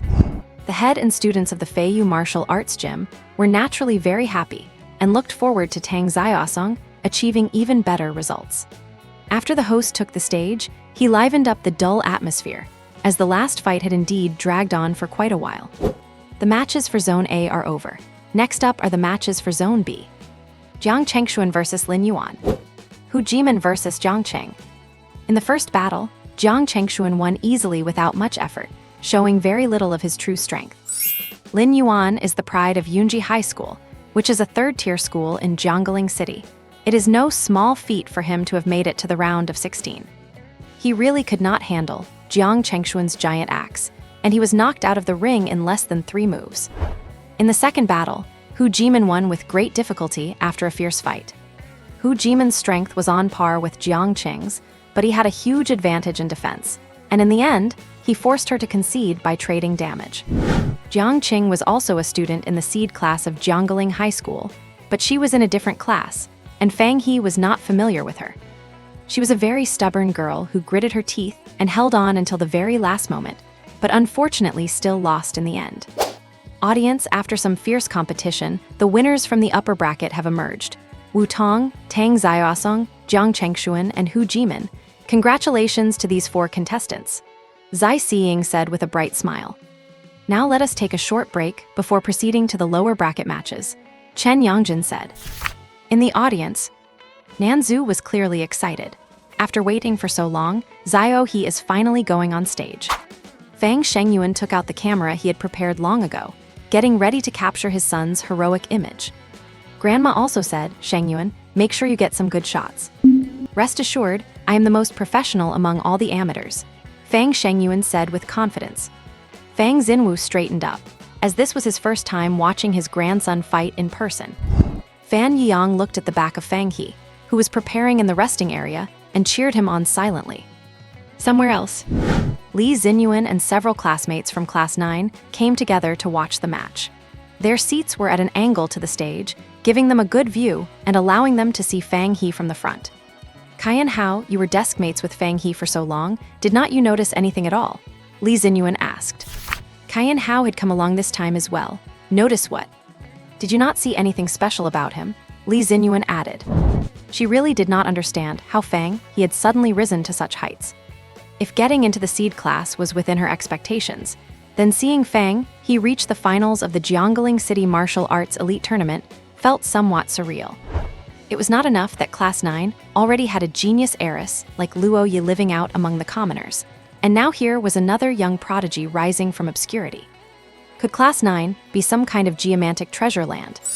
The others nearby also craned their ears to hear what Kaiyan Hao would say. I do not know, everything was normal every day. He did not talk much, then I do not know how he became more outgoing later on. Then he mastered martial arts in class, took down Tang Liang on the spot, and you all know the rest. Qian Hao was also puzzled that his regular deskmate had suddenly become so powerful. Li Xinyuan's best friend spoke up on the side. I heard they went for field training during the summer break. Only 10 people were chosen from the seed class, and Fang He was among them, ranking quite high too. Her name was Zhu Xin. She was tall and well-proportioned with large eyes. Others also nodded, as they had heard this rumor. As for the details, they did not know much. The Dingfeng Martial Arts Gym gave him a spot in the finals directly for this elite tournament. I wonder if he can handle it. Someone said, worried, as they had not seen it for themselves despite all the rumors. Stop worrying so much. If the Dingfeng Martial Arts Gym chose him, it means he has the strength. Someone next to them said.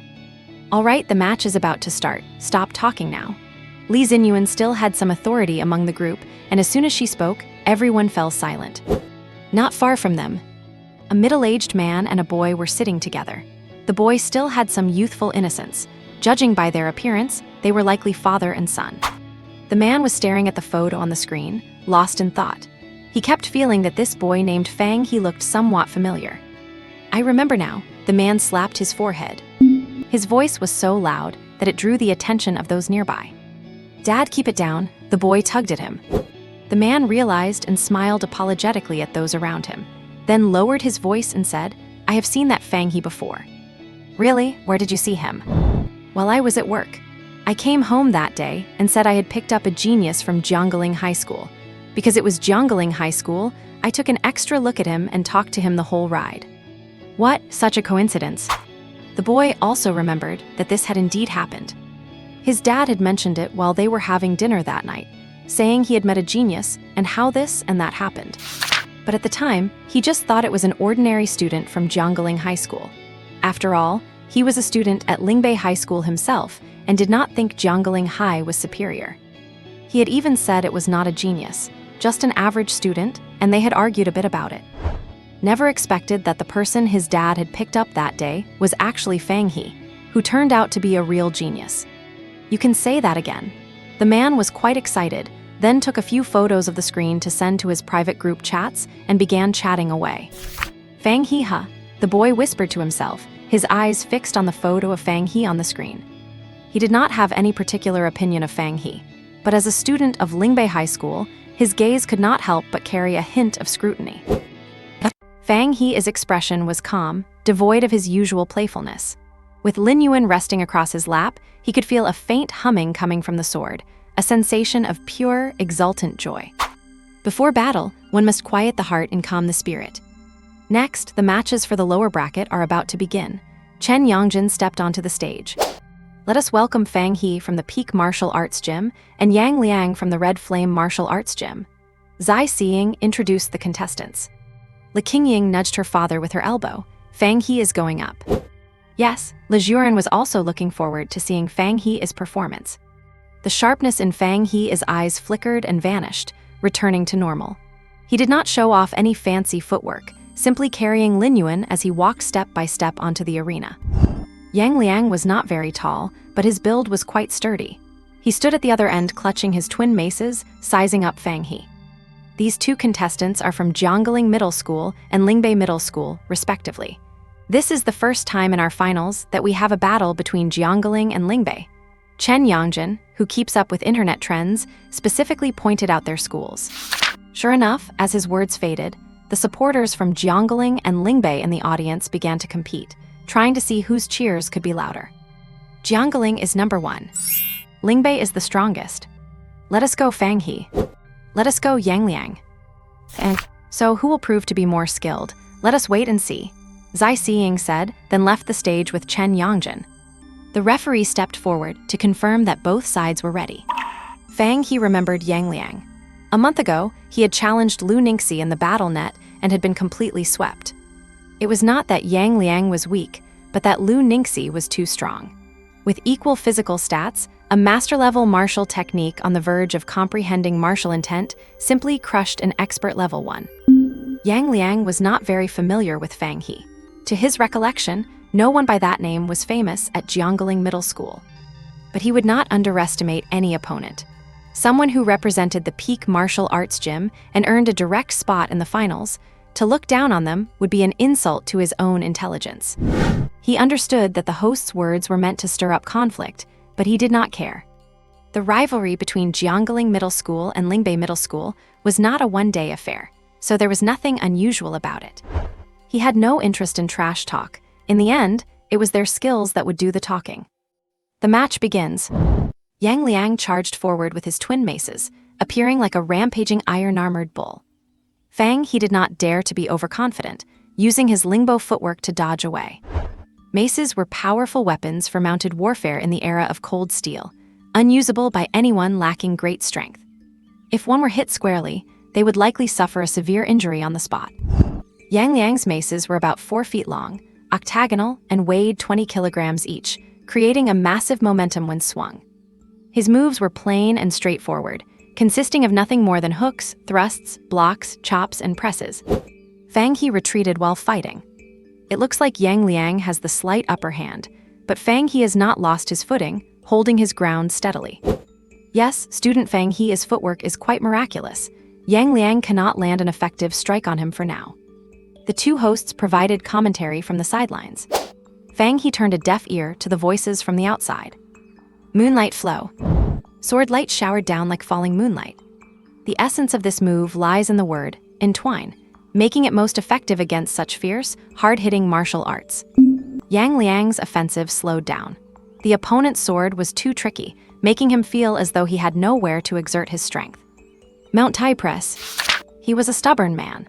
If he had nowhere to exert his strength, he would simply use even more force to break through Fang He's blockade. A glint of a smile flashed in Fang He's eyes. As expected, this guy was simple-minded. He was specifically forcing Yang Liang to change his moves. Only with movement could there be a flaw. Crescent moon break. A sword strike that moved with the unpredictability of a mountain antelope sliced across, hitting Yang Liang's wrist directly. Yang Liang was a tough one. His right hand did not deviate from its path as he swung the mace down, while he forcibly pulled back his left hand. Fang He remained calm. His speed was already faster than the mace, let alone initiating the move first. Despite the withdrawal, the tip of the sword still tapped Yang Liang's wrist. Thud! The octagonal mace fell, and Yang Liang's left hand could not grip his weapon anymore, his left wrist swelling visibly. Yang Liang gritted his teeth, his right hand's mace still resolutely swinging down, but unfortunately, due to the influence of his left hand, it was not as coherent as before. Whoosh! The mace swung into thin air. After dodging, Fang He easily moved behind Yang Liang. Yang Liang's move was incredibly ferocious. If that had landed, Fang He would have been in trouble. Fang He's reaction was extremely fast, hitting Yang Liang's left hand. Yang Liang is in danger. Chen Yongjin spoke at a rapid pace, firing off sentences like machine gun fire. Le Jurin, watching from below, saw this scene too. Unlike the host who was being tactful, he stated bluntly, "It is over." Le Qingying nodded in agreement. She had seen Fang He fight before. Once he gained the upper hand, the match could practically be declared over. The manager of the Red Flame Martial Arts, Jim, saw this and knew things were looking bad. It would be hard for Yang Liang to dodge Fang He's subsequent attacks. Full moon slash. Fang He, now behind Yang Liang, brought his sword down without hesitation, striking his right shoulder. Bright moon in the sky. Another strike. Yang Liang had already lost all defensive capability after being struck in the right shoulder. Facing this blow, there was naturally no escaping it. He was sent flying and struggled several times without being able to get back up. Fang He wins. The referee announced the result at the opportune moment. Staff quickly stepped onto the stage to carry him away for medical treatment. At that moment, a round of enthusiastic applause erupted from the stands. This was the kind of martial arts match they had in mind. The students from Su Middle School were the most excited, immediately starting to jeer at the Lingbei Middle School group. Did you see that? Jiangling Middle School is the strongest. As long as Jiangling Middle School is here, you will always be second best. That is right, you are still a long way from ever stepping over us. And did you get the footage? Did you get it? Nanzu asked anxiously. Rest assured, I caught it all. Fang Shengyuan checked the camera and patted his chest with certainty. That is good, my son is truly amazing. Nanzu said proudly. She did not really understand the technical details, but she could see that her son had defeated his opponent with ease. Not bad at all, the old man added, not sparing his praise. Grandma sat by, smiling kindly. As long as she could see her grandson happy, she was content. And elsewhere, the middle-aged man said confidently, I told you I had run into a genius back then. The young man nodded in agreement. He had to admit that much. He also knew Yang Liang, who was quite famous at Lingbei Middle School. He had even seen Yang Liang tutoring students of their generation, yet here he seemed so clumsy against Fang He, being easily defeated. Not far away was the Class 9 viewing group. So strong, someone sighed. People change in 3 days. You have to look at them with new eyes. How long do you think the class monitor could last against Fang He now? Zhu Xin poked Li Zinyuan and whispered. Li Chen held up one finger. 10 moves, Zhu Xin exclaimed. Li Zinyuan shook her head. If Fang He gave it his all, he would not be able to block even a single move. Zhu Xin did not quite understand. She had only just begun her martial arts training and could not grasp what Fang He had displayed in that battle. Li Zinyuan did not explain further to her close friend. Those who understood would, and for those who did not, there was no point in saying anything. She sat in the audience watching Fang He walk down from the arena, remembering how she had not been optimistic about his crush on Luo Yi at the time. It was fortunate she had not been cynical or sarcastic back then. Otherwise, she would have become a side character in a novel who gets slapped in the face. A very exciting match. The next pair of contestants are Lei Xing and Gao Shaiyang. Let us welcome them both. After filling in the gaps, the host introduced the next pair. And the subsequent matches proceeded very quickly, with nothing else resembling the battle between Tang Xiaosong and Jin Yi. The match between Lei Xing and Gao Shaiyang did not turn into the protracted struggle people expected. Lei Xing, coming from the Vajra dojo, had great strength and defense, which should have allowed for a long stalemate. However, Gao Shaiyang, having reached the final round, finally stopped holding back, directly revealing his master-level spear technique and knocking Lei Xing away after 10 moves. This successfully shocked everyone present. Nobody expected such geniuses to come from an ordinary school like Ziba Middle School and an ordinary place like the Wanmin Martial Arts Gym. Those in the know felt sorry for Fang He after seeing Gao Shaiyang's master-level spear technique. Since they were both in Group C, Fang He now had no hope of qualifying. Wu Tong nearly laughed out loud. He had been annoyed by how easily Fang He defeated Yang Liang, but seeing Gao Shaiyang's strength now made him feel immensely gratified. Now, let alone the grand finals, he would not even make it to the top 4. This martial arts elite tournament should be the moment for their Lingbei Middle School to become famous, and for him, Wu Tong, to rise to the top. As for his own defeat by Lu Ningxi, who would remember that? The competition for Zone C has concluded. Next are the 2 matches for Zone D, Liu Zun versus Ren Yun and Hao Yiming versus Li Lujiang. After the bouts, the ones moving on to the next round are Liu Zun and Li Lujiang. These 2 fights were relatively unremarkable. There were no eye-catching combat styles, nor did any perfect-tier martial arts techniques appear.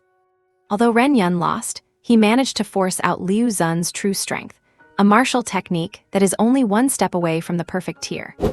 Hao Yiming has shown slight improvement during this period, but he was still no match for Li Lujiang and was blasted away after 50 exchanges. After the Zone D matches ended, the tournament went into intermission. The qualifying contestants are preparing for the upcoming matches, getting treated for injuries, and those uninjured are taking the time to recover their stamina. And Dingjiang City, Southern Martial Arts University. Li Yank walks along a tree-lined path on campus, hands in her pockets, head tilted toward the sky, lost in thought. Beep, beep, beep. Her communicator rings. There is a mission. The target is fleeing from the east. Eastern University has been tracking them all the way, and they need your cooperation. The person sending the message is her mentor. Credits: 5,000. You determine the distribution details. When do we head out? The sooner the better. I have already sent you the files. You should contact the personnel from Eastern University first. Understood. She turns off her communicator and opens the file. Kong Peng, 40 years old, former deputy director of the Eastern Research Institute, is carrying the institute's latest data and has now been confirmed to have defected. Late-stage Mingqiao realm, relatively weak combat power. It is imperative to ensure the research data is not leaked. Their last known sighting was at After browsing through it, she sends a message to the person in charge of the mission at Eastern University to confirm the meeting time. She opens her private group chat and sends a message. Got work. Support mission, 5,000 total credits distributed based on contribution. The target is a defecting researcher, late-stage Minkeo realm, who is available, need only 3 people, tagging everyone. 1, 2, 3, 3. The group chat responds within seconds of the message being sent. Spots filled. First 3 private message me. Pack your gear and let us go immediately. Damn, so close. Zhao Yicheng, you're really fast. Everyone else in the group expresses their envy to those who got the spots. They all know that going on missions with Li Yank is basically like picking up free credits. Li Yank pays them no mind.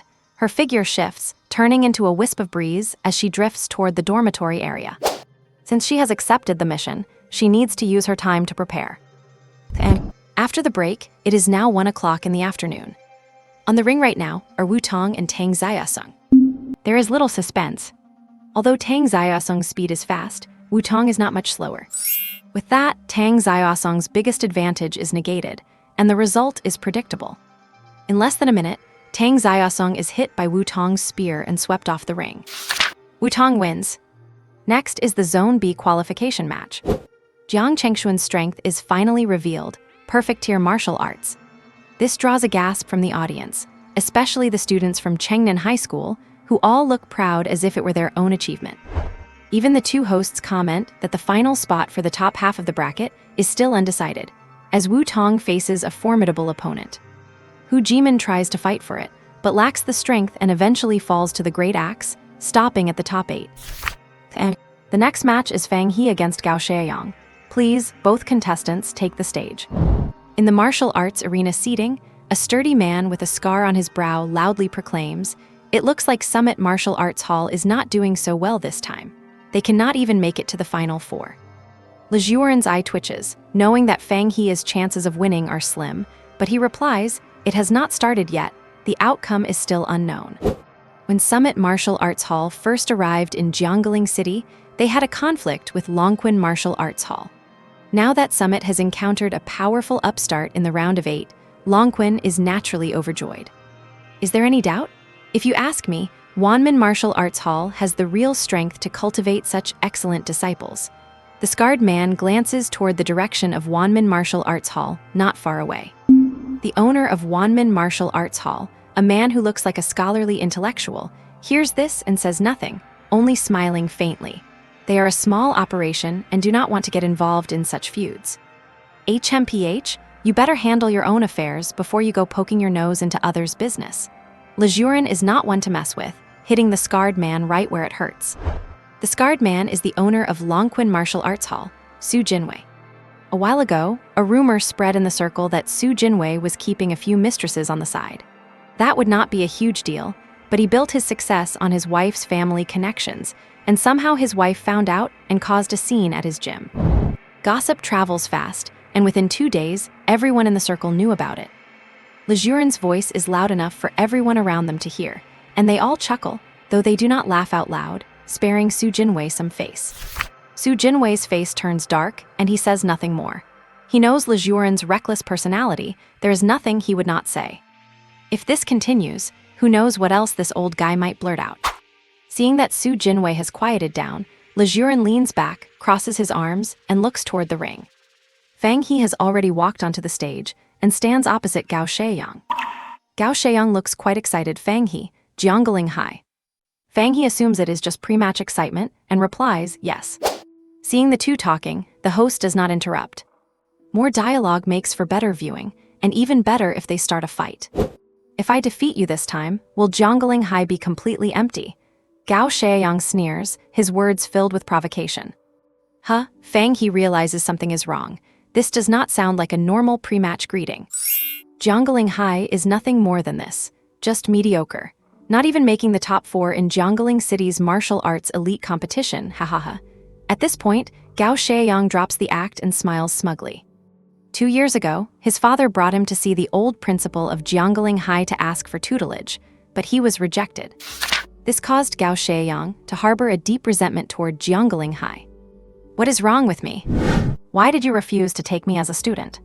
So, being arrogant, he turned down invitations from 2 other schools and chose a nondescript one. He just wanted to prove that the old principal's decision back then was wrong. The conversation on the ring, amplified by the speakers, reaches everyone present. The neutral audience is delighted. They did not expect a bonus surprise like this. But the spectators from Jiangling High in the stands do not care about anything else and start shouting back. Damn, this brat is so full of himself. Where did this mongrel jump out from, spewing nonsense? Whose leash came undone and let him loose? My fault, I did not keep an eye on my dog. Just a little talent, and he is acting all high and mighty. Let us see if he is still acting that way after Fang. He beats him into a stray dog. Gao Shaoyang has already reached the perfect tier in his martial arts.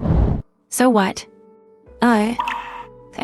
Those who came with their parents were slightly more reserved, but those who came with classmates were not so polite, letting their frustrations out as they pleased. Oh, did someone from Jiangling High wound your fragile heart? Fang He asks with great interest. Gao Shaoyang's expression changes. He had indeed been humiliated. At the end of his freshman year, he had come to challenge Jiangling High privately when Lu Ningxi was still there, and the result is self-evident. Later, he trained hard, always wanting to surpass that person to prove himself to the old principal, only to hear the news that Lu Ningxi had comprehended the spear intent. This made him feel a sense of powerlessness, and he only felt relieved when he heard later that Lu Ningxi had left Jiangling City. Looks like there really is someone. It would not be Lu Ningxi, would it? Seeing Gao Shaoyang's shifting expression, Fang He knows he probably guessed right. HMPH, I hope your skill is half as good as your mouth. Gao Shaoyang's eyes narrow, determined to give him a brutal beating. You will see. The tense exchange between the two spreads through the entire arena. Xiao Yang, is there a grudge between this Gao Shaoyang and Fang He? Nanzu worries, seeing Gao Shaoyang's fierce look. As far as I know, there should not be. Perhaps it is just inter-school rivalry. Fan Yiyang is also unclear about the hidden story. Could there be any danger? Ma'am, do not worry. The referees here are very professional. There will not be any fatal danger, Fan Yiyang reassures her. At this point, the two on stage stop talking. Seeing that the tension is peaking, the referee speaks at the right moment. The match begins. This was not the first time Fang He had fought a martial artist with master-level combat skills. Compared to his first encounter, he did not feel much pressure this time. Clang! Fang He raised his sword with both hands, blocking the spear from the side. It was incredibly close. He could even see the dragon patterns etched into the spear. Not bad. Let us see how many more moves you can block. Gao Shaoyang pulled his spear back and lunged upwards, changing his tactics instantly. Maybe you should try being a bit more daring with your predictions. Fang He utilized his flowing footwork, drifting aside to dodge the sudden change in maneuvers. What? For instance, I might defeat you. Seizing the moment while Gao Shaoyang was stunned, Fang He launched a counterattack. Swish! Although he tried his best to dodge, Gao Shaoyang was still grazed by the sword. Luckily, it only tore his clothes. He was not really hurt. However, this was enough to infuriate Gao Shaoyang. He had actually had his clothes torn by someone whose combat skills had not even reached the master level. Without another word, Gao Shaoyang decided to take Fang He down within 3 moves so he could properly humiliate him later. Clang! Cling! The two remained silent, and only the sound of clashing weapons filled the arena, amplified through the speakers for everyone to hear. 10 moves had passed. Thanks to his sharp reflexes, Fang He showed no signs of defeat, keeping pace with Gao Shaoyang. I once fought someone who used a spear, and he gave me much more pressure than you ever could. Fang He said bluntly mid-fight. Gao Shaoyang knew exactly who Fang He was talking about. Who else among their peers in Jiangling City was better at using a spear than he was? Clang! Spear and sword collided. The sweeping spear was blocked by Fang He holding his sword with both hands. Gao Shaoyang gripped the end of his spear, exerting even more force. As the spear pressed closer to Fang He gritted his teeth and said, "Do not worry, you will experience that kind of pressure again soon." Through their exchange, Fang He could feel that Gao Shaoyang was further along in the blood-tempering stage than he was, likely at the pinnacle, pushing toward the next level. His strength was greater, and his martial skills had just entered the master level. Very strong, but not invincible. Fang He slid backward, then countered with a strike to the tip of the spear, disrupting Gao Shaoyang's follow-up. This attack was a microcosm of their entire fight. Fang He always found the key turning point, leaving Gao Shaoyang unable to fully unleash his power. He was like a slippery loach. He seemed ready to be caught at any moment, but always escaped by a hair's breadth. Gao Shaoyang's eyes turned sinister. 12 moves in, far exceeding his expectation of finishing Fang He in 5. This guy's reflexes are way too fast. Watching Fang He's agile movements on stage, Yue Qingying felt a flicker of admiration in her eyes. Being a level behind in mastery and still performing at this level is impressive. Just look at the astonishment of the crowd to see how rare this is. It is a pity, Yue Qingying shook her head slightly. Tear. Even with his fast reflexes, Fang He was still pierced in the flank by the spear. He managed to twist his body at the last second, but his clothes were still torn. Fang He did not look at the tear, but stared at the frustrated Gao Shaoyang, mocking, "It took you that long to land a scratch. What a master." Gao Shaoyang did not retort. He simply vibrated his spear shaft and attacked again. He had realized that Fang He's mouth was incredibly annoying. It was already humiliating enough that he had not taken Fang He down yet. Bickering would only make him look incompetent. Taking Fang He down was the only way. Gao Shaoyang's fury made it even harder for Fang He to parry. More wounds appeared on his body. Though it seemed as if he would fall at any moment, he always managed to hold on. Do you realize the gap between master and expert levels now? Gao Shaoyang could not help but speak as he looked at Fang He's disheveled state. I thought you would crush me. Is that all you have got? Fang He adjusted his breathing and replied. Gao Shaoyang sneered and pressed forward to end the fight. Fang He was at his limit and could no longer block him. Mystic Spear. Against the current. Their figures crossed again. Fang He flipped his wrist, carving a flash of sword light from behind. This unexpected strike almost caught Gao Shaoyang off guard. Even the audience, who did not understand much, could see it now. Gao Shaoyang did not seem to have the power to crush Fang He. Gao Shaoyang, are you even trying? Is that all your master-level skill is worth? If you are useless, go home and hit the books. Do not embarrass yourself up there. Even my great uncle is better than you. And the Jiangling middle school students would not miss such a chance to heckle. Their tongues were as sharp as venom. The arena was too noisy for the stage to hear, but they enjoyed it anyway. And the pressure still is not enough. Through his fight with Gao Shaoyang, Fang He had reached the window paper, blocking his breakthrough to the master level. Just a little more pressure. Just a little. Gao Shaoyang, is that all you can do? Fang He let out a loud shout, his martial arts uniform tattered but his face bright with spirit. You are going too far. Gao Shaoyang charged with his spear, his momentum surging. That is it. In an instant, every memory of his past sword practice flashed through Fang He's mind. The joy of his first sword, the difficulties encountered during practice, the frustration of repeated losses in high school, and the excitement when he first mastered the basics. An epiphany washed over him. Master level achieved. The forceful spear energy blew Fang He's hair backward. With his sword in hand, he narrowed his eyes and then snapped them wide open.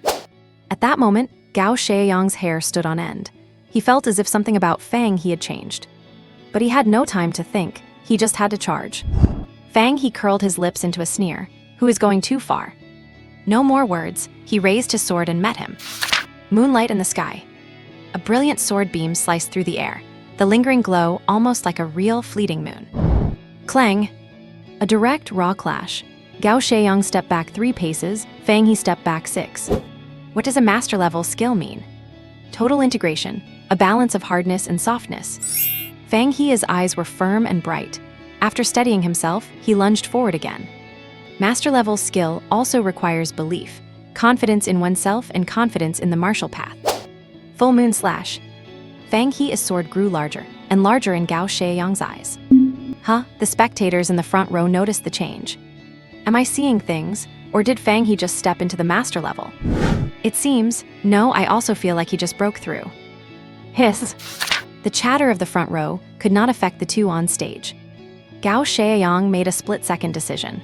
Gripping the end of his spear, he stepped with his left, pushed with his right, and used his body's momentum to sweep across. Sweep of 10,000 armies. One strike parried the spear, and another swept across. Gao Shaoyang stumbled back, the sword tip grazing his ear. Sorry, I have not felt any of that pressure you promised. The newly breakthrough Fang He spoke lightly.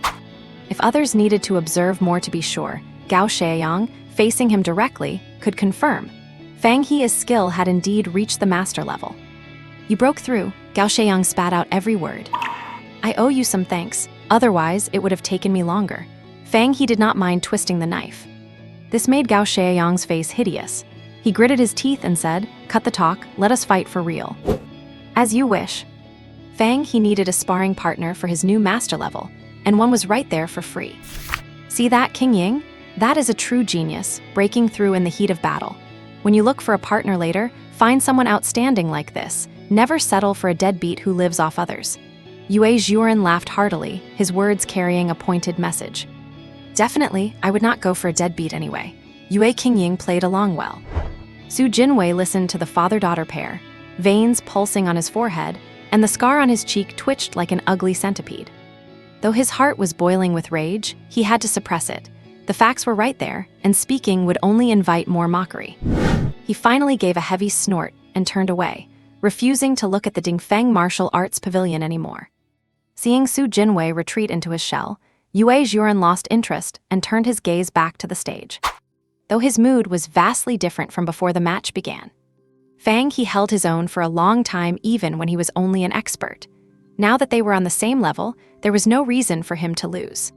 He had resigned himself to 8th place in the elite tournament, but now, it seemed even the championship was within reach. Group D had no master-level fighters. Fang He had gained the upper hand, and Gao Shaoyang finally understood Yang Liang's feelings. Being led by the nose was a truly uncomfortable experience. Previously, because his spear skills were already at the perfect level, he had a slight edge over Fang He, but now that they were on the same level, that pressure suddenly surged up. Ziyan. Continuous attacks followed. His wrists, pushed to their limit, could not hold on, and the dragon spear flew from his grip. As his sword stopped at Gao Shaoyang's chest, Fang He raised an eyebrow. Know now that my sword is more effective than my tongue. Fang He wins, the referee announced the result. Gao Shaoyang stood on the stage with his head low, not letting anyone see his expression. He felt as if he had been stripped naked and thrown onto the stage. The gazes from the audience were like knives, striking him like a prisoner in public execution. He just wanted to escape. Fang He felt no pity. Gao Shaoyang had shown no mercy earlier. He had intended to step on Fang He and Jiangling Middle School's reputation to elevate his own. If you play dirty from the start, do not blame others for hitting back twice as hard. You are old enough. If you do something, you have to be able to face the consequences. Fang He did not look at him again. He sheathed his sword and left the stage. Tao Yund, the principal of Jiangling Middle School, was also there. Seeing Fang He break through to the master level under pressure, he let out a sigh of admiration. He had been wondering who would carry the banner for Jiangling Middle School after Lu Ningxi left, and now he had his answer. Kyoto Budo University. Inside a training hall, dozens of young people were training hard, sweating profusely, either tempering their bodies or sparring in pairs. Lu Ningxi, why are you hiding here all by yourself? Chen Junchai had been training alone for a while and was about to find his sparring partner to test out his newly mastered martial arts technique, only to find the person missing. Lu Ningxi did not look up, his eyes fixed on the screen in his hand as he said, watching a match. What match? Let me watch too. Chen Junchai plopped down right beside Lu Zixuan. On the screen, a lone figure was sheathing his sword and walking off the stage. How pretty stylish. Lu Ningxi did not say a word. Seeing that the next match had already started, Chen Junchai stopped talking as well.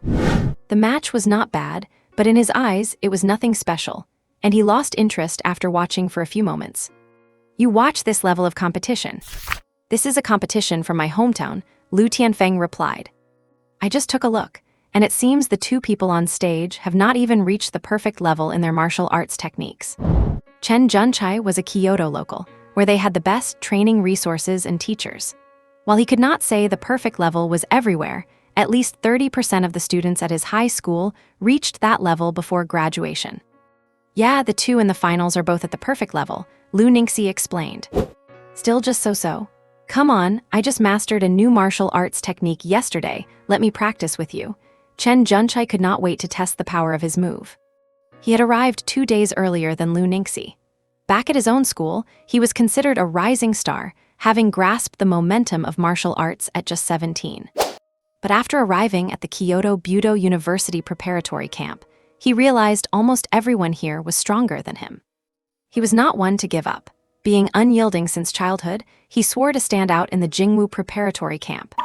2 days later, the newly arrived Lu Ningxi was assigned by the instructor to be in the same group as Chen Junchai, acting as each other's sparring partners. "Wait a second, let me finish watching. A classmate of mine is here." Hearing this, Chen Junchai finally understood why Lu Ningxi was watching. "Fine, then let us watch together." Since he could not train alone anyway, he decided to just watch along. Zioyang, has Fang He's strength had a breakthrough? Nanzu could not tell exactly how strong Fang He was, but she could see the expressions of the big shots in the front row. Yes, his martial arts technique has reached the perfect level. There are only 2 people on the court at his level right now, and both of them are in the upper bracket. Fan Yiyang's tone was mixed with happiness for his brother and a bit of schadenfreude regarding the strong opponent Wu Tong was about to face. At this moment, the last spot for the qualifiers was decided, with Liu Zun defeating Li Lujiang. After fierce competition, the 4 contestants who finally advanced to the semifinals are Wu Tong, Jiang Chengshuan, Fang He, and Liu Zun. These 4 contestants come from our Jiangling city's 4 major martial arts halls: Aixu, Leiding, Dingfeng, and Longquan. The 2 hosts loudly announced the names of the 4 and the martial arts halls they represented, making the hall masters sitting in the audience beam with joy. Is not that exactly what they came for? The basic goals of this competition had been met, and how much further they would go now depended on the students' own performance. Meanwhile, in the distance, the principal of Lingbei Middle School was deeply gratified. 2 of the 4 semi-finalists were from Lingbei Middle School, putting them ahead of Jiangling Middle School once again. As for Lu Ningxi heading north to Jingwu and not competing, that did not matter. The result was what counted. Fang He sat in the audience, in the best viewing area, watching the fierce battle between Wu Tong and Jiang Chengshuan. Now it was his turn to smile. Although it was clear that Wu Tong had a deeper understanding of martial arts, Jiang Chengshuan was no pushover. Wu Tong was struggling, every collision sending his blood surging. This was arguably the second longest battle, but the audience did not find it boring at all. On the contrary, they were exhilarated. Battle across the 8 directions. Wu Tong used a martial arts technique he had recently mastered, intending it as a trump card, but it seemed he could not keep it hidden anymore. Axe shakes the mountains. The great axe came crashing down with imposing momentum. In head-to-head battles, Jiang Chengshuan never feared anyone. Interesting. Lu Ningxi, your city actually has some decent people, Chen Junchai commented after seeing the energy of the 2 fighters. After all, Jiangling City does not have the abundant resources of Kyoto. If you want more resources, you have to fight for them, to seize them, Lu Ningxi said softly.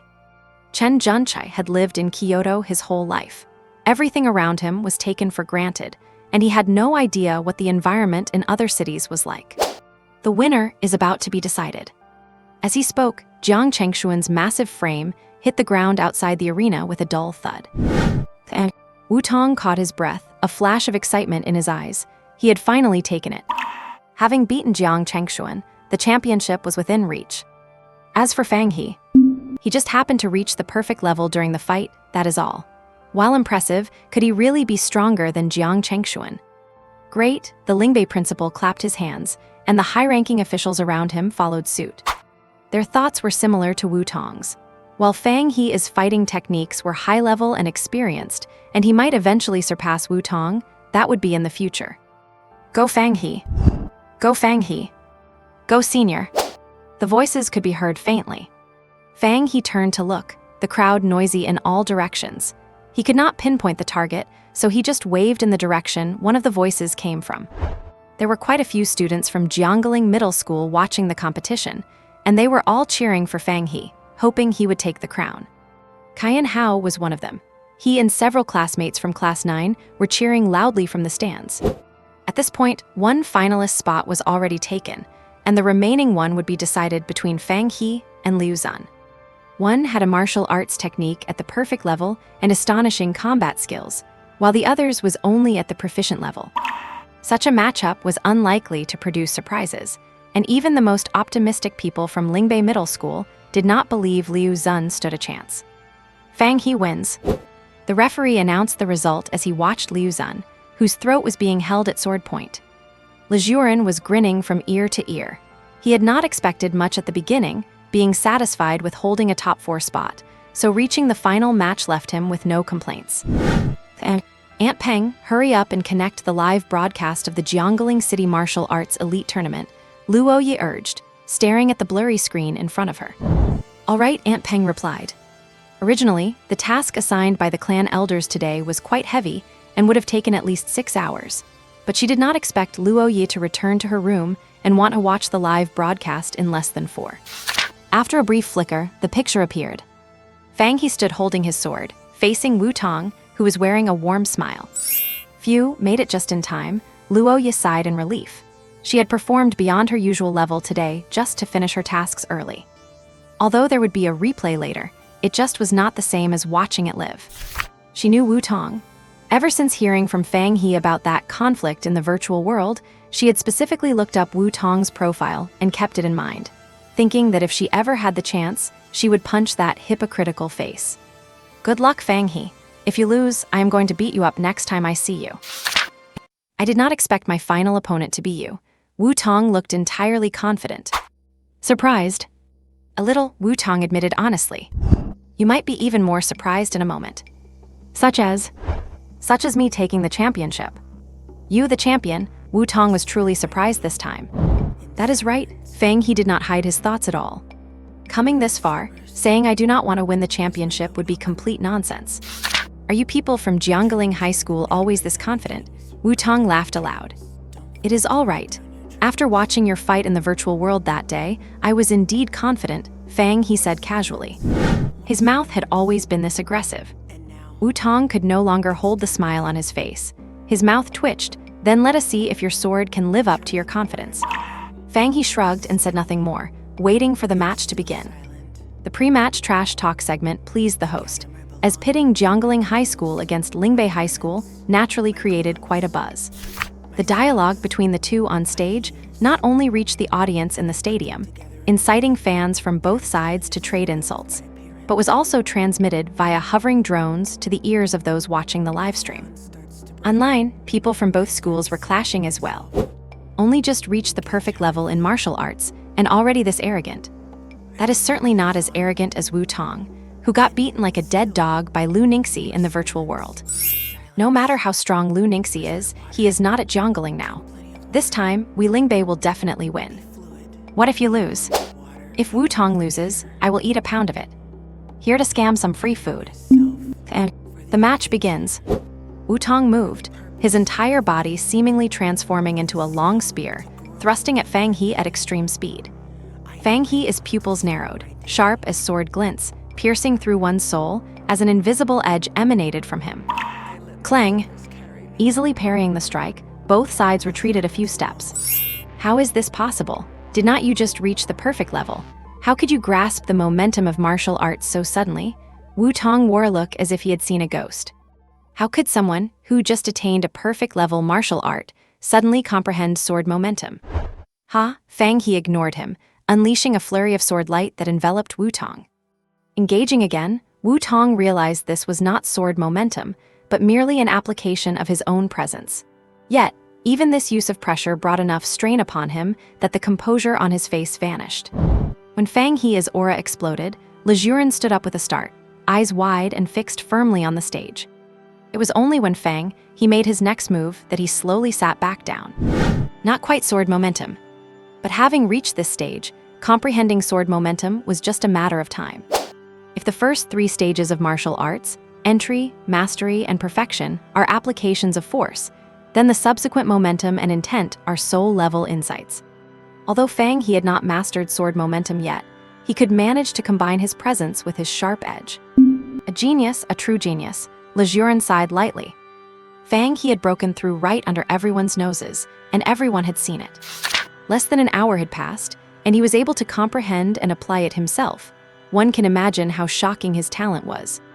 At this moment, people from other martial arts halls cast envious glances at the peak martial arts hall. They had truly picked up a gem. Why did not we think of scouting Fang He back then? Clang! Under the tense gazes of the crowd, their weapons clashed again. Fang He's sword light grew increasingly condensed and sharper. A cut appeared on Wu Tong's arm. Although the sword was not sharpened, it could still inflict injury. Wu Tong completely cast aside his underestimation, leaping up to press down with his spear. No regrets in a spear strike. Fighting in all directions. Full moon slash. Crescent moon break. Spear shadows and sword light intertwined. In the blink of an eye, the two exchanged a series of moves. Is this the final? I feel like the level of combat has jumped a level. Fang He is amazing. He just broke through, right? Yes, just broke through, right under our eyes. So strong just after breaking through. The audience was buzzing with discussion. They might not understand deep intricacies, but they could tell the simple difference in strength. On the other side, the Yinking Class 9 viewing group. Did you know your desk mate was this strong? Li Zinyuan asked Cayenne Hao beside her without turning her head, eyes fixed on the arena. Cayenne Hao opened his mouth wide, looking stunned. How would I know that? If Fang He beats Wu Tong, does that make Fang He the #1 in the new generation of Jiangling City? Zhuo Xin suddenly chimed in. Hearing this, the group was startled, only then realizing it. If Fang He really wins, it seems he might truly be the #1 high school student in Jiangling City. Although this is just an elite tournament held by Jiangling's martial arts halls, not an official school competition, everyone knows that all the experts from the major high schools were participating. Like the ever-patient Gao Sheiyang, Lei Xing from Jiangling #2, and the ghostly Tang Xiaosong, did not they all compete? Winning the elite tournament would definitely earn him the title of Jiangling's top high schooler, without question. Damn it, how is this guy so strong? Wu Tong could not help but curse inwardly. Fang He remained calm and collected, everything under his control. Clang! Fang He found the balance point of Wu Tong's previous move, struck precisely, used 4 ounces to deflect 1,000 pounds, disrupting his next move and breaking his rhythm. Wu Tong had no choice but to pull back his spear, avoiding Fang He's pursuit. Su Jing, who do you think will be the winner of this fight? Jiangling Mayor Guo Junlong asked. Zhao Jing pondered for a moment before saying, I believe the winner will be Wu Tong. This fight has turned into a battle of endurance, and Wu Tong has gone further in body tempering. He should be able to last until the end. Guo Junlong was non-committal and asked Su Hui, who was on the side, what about you? Su Hui replied without hesitation, Fang He. Oh, why? Su Hui remained calm. Of course, he could not say it was because he knew the old principal had given Fang He special training before heading out to the wilderness. Fang He's combat talent is exceptional. He has a very keen sense for battle and is skilled at finding people's weaknesses, as proven in his fight with Gao Sheiyang. Guo Junlong nodded without offering his own opinion. On the stage, the sword tip and spearhead collided, and Fang He was slightly weaker in force, being pressed down. Seeing this, Fang He did not force a recovery but slid along the spear, sweeping towards Wu Tong's lower body. Snap! Wu Tong reacted quickly, planting the spear tip on the ground to block Fang He's move. Fang He's eyes flashed, I have got you. What? Wu Tong was shocked. Lingbo step. Flowing like clouds in water. So-called flowing like clouds in water is nothing but the clouds in the sky moving as if in water, floating and swaying indefinitely. Combined with perfected footwork, this technique could confuse anyone, and together with the flaw Fang He deliberately exposed, Wu Tong could no longer defend. Hum! The sword tip vibrated slightly, hovering at the center of Wu Tong's brow. In the noisy stadium, Wu Tong could clearly hear the slight vibration of the sword. It was over, he had lost. The match is over, the referee announced the result. Boom! White smoke from dry ice erupted around the stage, and golden ribbons drifted from the sky. Fang He lowered his sword and said to Wu Tong, Jiangling's top high school will always be Jiangling High School. Wu Tong did not respond. For the loser, any response would seem pale and powerless, better left unsaid. He walked off the stage silently, leaving Fang He alone to accept the cheers from all sides. Fang He switched his sword to his left hand, raised his right fist high, and turned 360 degrees on the spot to thank the audience. A year ago, he was a high school student who had not even entered the door of sword techniques. But today, a year later, he stood in the center of the Jiangling City Stadium, accepting the cheers of 300,000 people. At this moment, no one could steal the spotlight from Fang He. The youthful spirit of the boy surpassed everything. Haha, old Su, you really misjudged this one. Gu Junlong stood up, clapping while speaking to Su Jing. Su Jing stood up too, clapping along without any displeasure, simply saying, "Then I hope I misjudge more often. I hope more geniuses appear in my Jiangling city." Su Hui stood by, smiling without a word. Boom! In the martial arts hall viewing area, the delegation from the Peak Martial Arts Hall leaped up as if they had springs under their seats, cheering and waving their arms. Su Jinwei's face was as dark as a soot-covered pot, but since the camera was pointed at him, he could not leave, so he had to force an ugly smile and clap. Lejurin's face was flushed with excitement. He kept hugging his disciples while inconspicuously blocking others who wanted to hug Le Qingying. Facing the congratulations from the masters of the surrounding halls, Lejurin waved his hand and said, "Do not go anywhere. My treat later, we will not stop until we are drunk." The champion, a contestant from the Peak Martial Arts Hall, won the championship. From now on, their status as newcomers would no longer be a shackle to their development. Listening to Fan Yang back then was the right decision. Boom! In the audience, the crowd cheered for the champion, with the loudest cheers coming from Fang He's family and the Jiangling High students who came to watch. Fang He is the champion, Jiangling High School is the champion. Kaiyan Hao, flushed with excitement, stood on his seat, fists clenched, jumping up and down. Seeing his former desk mate achieve such honor, he felt incredibly proud. Now he can go out and brag to others too. "Hey, do you know Fang He?" "Oh yeah, I do. That is my desk mate," pulls out a photo. Just thinking about that scene feels great. The others around were no better. Both boys and girls were shrieking and telling everyone nearby that they were Fang He's classmates.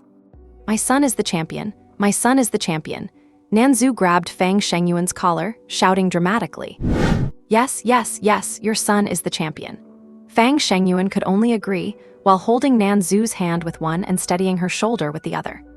Conversely, the grandfather's expression was quite calm, though his hands resting on his knees trembled slightly and the veins on the back of his hands bulged, betraying his inner turmoil. The grandmother smiled and said, "If you want to smile, go ahead."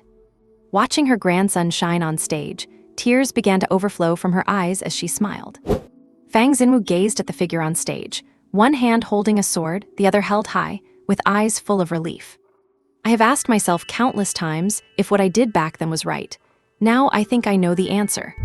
His actions back then were too selfish, never considering whether Fang He could accept it or wanted to accept it. He was wrong. Fortunately, Fang He pulled through and became so dazzling. The grandmother gently placed her hand on the grandfather's. The grandfather's hands stopped trembling. Standing out in stark contrast to the heated atmosphere all around were the people from Lingbei High School, especially their principal and other senior officials. Who would have thought that a perfect start could end up like this? Lingbei took 2 spots in the quarterfinals, 2 spots in the semifinals, and yet the final champion was Jiangling. People only remember the champion, not the runner-up, unless that runner-up happens to be Lingbei. Years of being second best had almost become the principal's obsession. After finally waiting for Zhou Chuyu to win the top prize and seeing Lu Ningxi from Jiangling leave, he felt like he was witnessing the rise of Lingbei High School. But who would have expected Jiangling's luck to hold, with Fang He suddenly appearing out of nowhere? His heart was filled with bitterness, but he still stood up to applaud at this moment. Seeing the principal take the lead, the others stood up and clapped as well. An incredible match. Indeed, it was a brilliant match, if you ignore the final result. And time to fight. Lu Ningxi closed the live stream, grabbed her long spear, and headed toward a ring. "Not going to watch your classmate receive the award?" Chen Junchai asked in surprise. "What is the point of watching the award ceremony?" Lu Ningxi retorted. Standing in the center of the ring, Lu Ningxi gazed into the distance. "Looks like everyone is staying busy. Well, that is what makes it interesting." "Young miss, your classmate is quite impressive." Aunt Peng had watched the final battle with Luo Yi and witnessed Fang He's victory firsthand. She had a sharp eye and could recognize Fang He's brilliance. But being brilliant is still far from enough. "Of course, he is my underling after all," Luo Yi said with a hint of pride. "I naturally trust your judgment, young miss." Hearing this, Luo Yi nodded, clearly very pleased with the remark. And Fang He became famous, smoking hot famous. Back then, he could walk through campus and hardly anyone would recognize him, at most a casual greeting from a classmate. Now, walking down the road, blushing juniors would occasionally come up to ask for his contact information, some even boldly confessing to him. Watching Fang He brush off another junior, Fan Yang could not help but tease. Looks like our senior Fang He is quite popular. I am not as popular as you are, Yang. Fang He retorted without hesitation.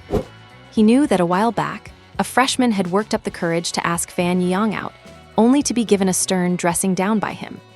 At the time, Fan Yang had flashed a charming smile and said, "I just happen to need to test my recent progress in cultivation today. If you can last 10 minutes, we can go out together." That freshman was a tough guy, and seeing Fan Yang's charming smile, he assumed it was a veiled acceptance and eagerly agreed. And then, that was the end of that. Since then, no freshman ever dared to bother Fan Yang again. As for the girls, who would want to go shopping with a boy who is better looking than themselves? Fang He, I think you have made great progress recently. It is necessary to solidify your foundation. How about we head to the training hall this afternoon? Fan Yang looked at Fang He and said with a straight face. Alarm bells rang in Fang He's mind. No thanks, I think I am solid enough as it is. Are you kidding? If others do not know, surely he knows. Fan Yang always loved to hide his true strength. While everyone thought they were the top student at Jiangling High, in reality, it was this guy. After the martial arts elite tournament, the two had sparred in private, and Fang He had tried every trick in the book only to lose to Fan Yang in the end. His strength was not far off from Lu Ningxi's level before her breakthrough. He, I do not think it is enough. I have already booked the training hall. Fan Yang grabbed Fang He by the neck and started dragging him toward the training hall. Fang He gave up struggling and let Fan Yang drag him along, drawing curious looks from students passing by. He could only wonder what gossip would circulate through the school tomorrow. Beep, beep, beep. Both their communicators rang simultaneously. They exchanged a look, Fan Yang let go, and they each took out their devices to check. An urgent notice from the school administration appeared. Notice: a fugitive has recently entered Jiangling City. Please ensure your own safety. Report to the Law Enforcement Bureau immediately upon sighting the suspect, and do not attempt to engage the fugitive on your own. Photo: Kong Peng, late-stage Mingqiao realm, formerly deputy director of an Eastern Research Institute. How did this guy manage to sneak into Jiangling City? Fang He muttered, frowning. He knew how strict the security checks were at the city gates, and everyone had to undergo testing to pass. Fan Yang shook his head, indicating he did not know. The Law Enforcement Bureau and the city garrison have their work cut out for them now. Who cares? Anyway, there is no way he is coming into the school. If I see him outside, I will definitely report it first. I am not charging at him. Fang He knew his own limits. Do not look at him like he is undefeated in the body refining stage at Jiangling. The moment he runs into someone a realm higher, he is done for. Yeah, better to just practice diligently. If we were in the Mingqiao realm, I would be praying for him to find us so we could collect the bounty. Fan Yang agreed with Fang He's approach. Yeah, the reward is massive. 1 million blue star coins just for providing accurate intel, and 10 million for an actual arrest. Fang He exclaimed. Hey, wake up, stop dreaming. For people like us, if we go up to him, we will just be another bounty, he claims. Fan Yang waved his hand in front of Fang He's face to shatter his unrealistic fantasies. Us, a killjoy, cannot even let a guy dream. How much is left of the resources Uncle Le gave you last time? About a month's worth left. Fang He calculated in his head and replied.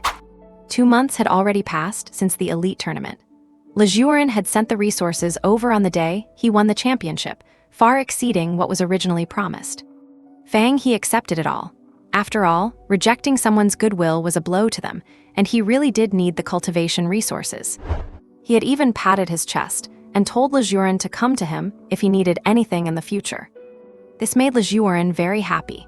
Was not sending extra resources just a way to build a better relationship. If he had only given the agreed amount, it would have been just a transaction, each getting what they needed, with no one owing anyone anything. Now that there is a personal connection, it makes future interactions much easier. After all, on Blue Star, investing in talent is the most worthwhile investment. Yeah, your mercury blood and silver marrow is at about 13 times now. Once you use up this batch, you should be able to reach 15. Probably, though this speed is way too slow. Fang He had been close to reaching perfection in blood tempering during the tournament, but it had taken 2 more months just to reach 13 times. Give me a break, I am only at 19 times myself. Fan Yang rolled his eyes. Martial arts cultivation prioritizes the foundation, especially for those geniuses aspiring to push past their own limits. The blood tempering stage is particularly crucial.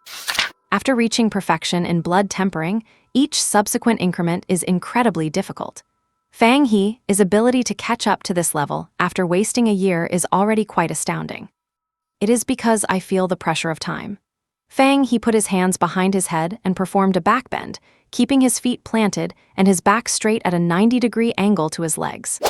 Watching Fang He stretch his body until it popped like frying beans, Fan Yang remarked, "I can see that you are already preparing in advance." "Ha, I am just limbering up. The wicked see wickedness in everything." "What did I say?" "You know exactly what you said." "I do not." And Jiangling City, East Gate entrance. A group of young people with an extraordinary air were waiting to enter the city, drawing several glances from the people around them. "Keek, the environment here in the south is really quite nice." The group was subtly divided into two sides. One side was led by a tall girl in simple clothing with a cold expression, while the other was led by an elegant boy whose smile felt as refreshing as a spring breeze. "Call me Li Yank. I do not like boys calling me Keek," Li Yank said in a somewhat stiff tone. Luo Manlu did not mind. Ever since he first met Li Yank, known as the Flower of Nan University, 2 months ago, he had expressed his admiration for her without any reservation. Unfortunately, Li Yank was not interested in this young nobleman. The few people following behind Li Yank could not help but chuckle at young Master Luo's rejection. Having this as a bit of entertainment during their 2 months of tedious tracking was not bad at all. Those who came from the Eastern University were clearly on good terms with Luo Manlu, and one of them teased, "Boss, looks like your charm is not working." Exactly, even young Master Luo, the heartthrob of Eastern University, has his moments of failure. "I will be sure to spread the word when we get back."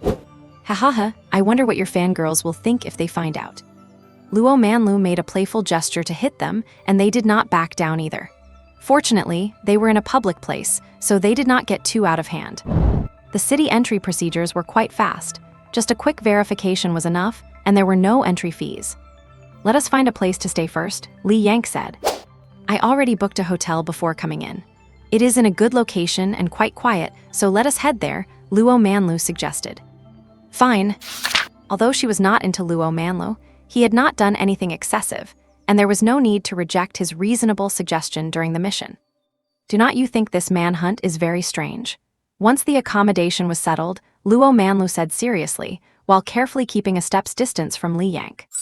Li Yank nodded, "Yeah. Normally, a fugitive on the wanted list should trigger an alarm the moment they enter any city. This is already the 7th city we have tracked them to. This mission is not as simple as it seems. Let us just do what we are supposed to do." By now, Li Yank had also realized that something was wrong. In this age of highly advanced technology, it was incredible enough that a fugitive could escape from a heavily guarded city. But the fact that they had managed to enter several other cities was even more absurd. And Kong Peng walked swaggeringly down the pedestrian street, surrounded by passers-by. He had arrived in Jiangling City 2 days ago, yet not a single person had recognized this wanted man. His appearance was no longer the scholarly look he once had. He now looked like a burly man dressed in casual work clothes with a scar on his eyebrow. He did not do anything superfluous to disguise himself. Walking the streets normally was better than acting suspicious, which would only make him stand out. The identity he was using now actually existed. His contact had provided him with detailed information, and he just needed to play this role according to the files. As for the original owner of this identity, that was not his concern. You know, when he was a child, what he wanted to be most was not a scientist, but an actor. Unfortunately, he did not get his wish. It is not bad to have a chance to fulfill his acting dream while on the run, and is not it quite comfortable now? Yes, he was very comfortable, without the slightest panic of a fugitive. His defection was premeditated, and everything had gone smoothly.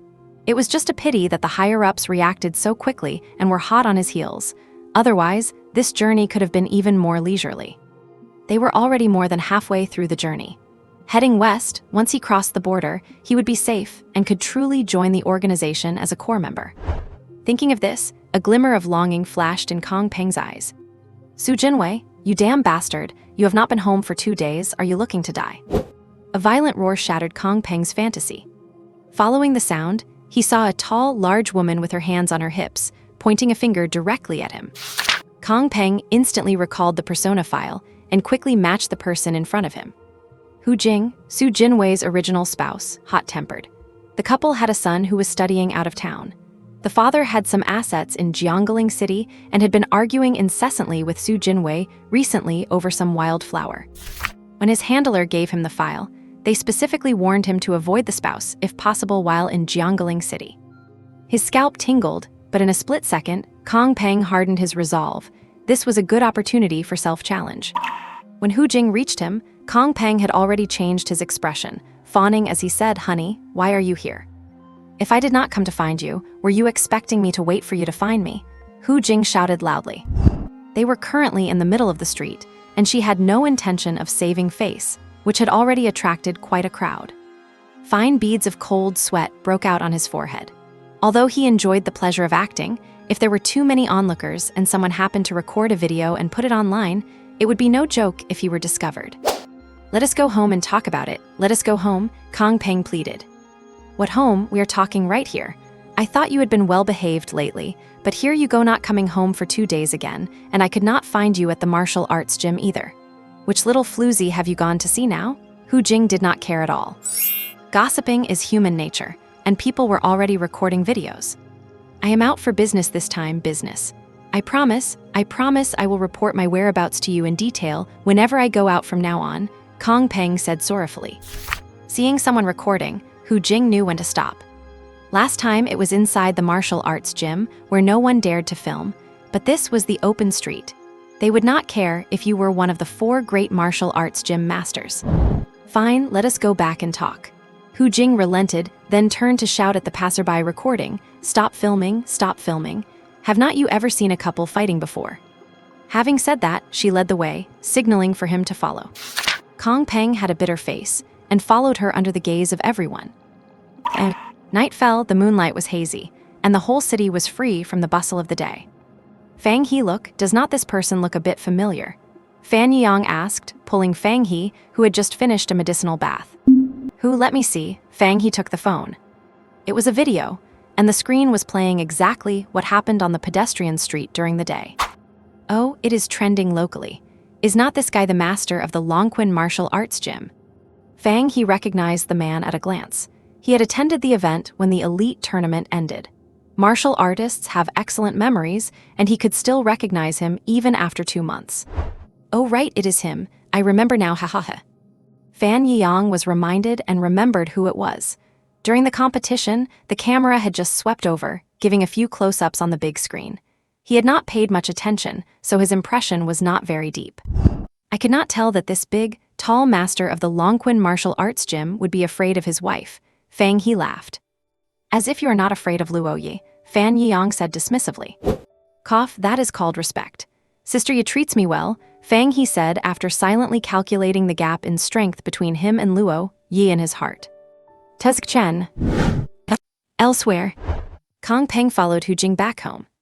It was a villa area located right in the city center.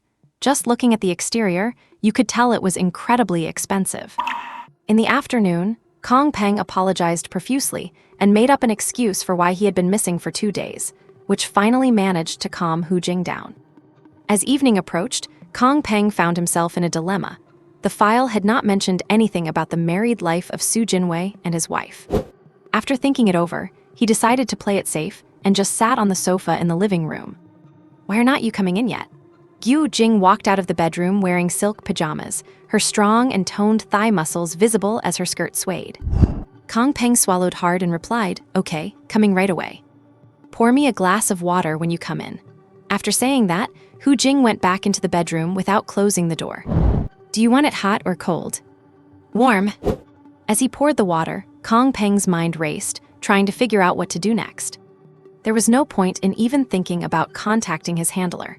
It was always the other way around, and he had no way to initiate contact.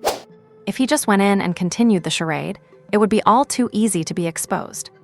At this point, his only option was to strike first to take out the woman, and then quickly escape under the cover of night. Thinking of this, Kong Peng took out the poison he carried with him and sprinkled it into the cup. When out on a mission, one always has to be fully prepared. Wife, here is your water. Kong Peng walked into the bedroom carrying the glass. Why did it take so long? Hu Jing lay on the bed, her arms crossed over her chest. I had to get the temperature just right, Kong Peng said with a forced smile.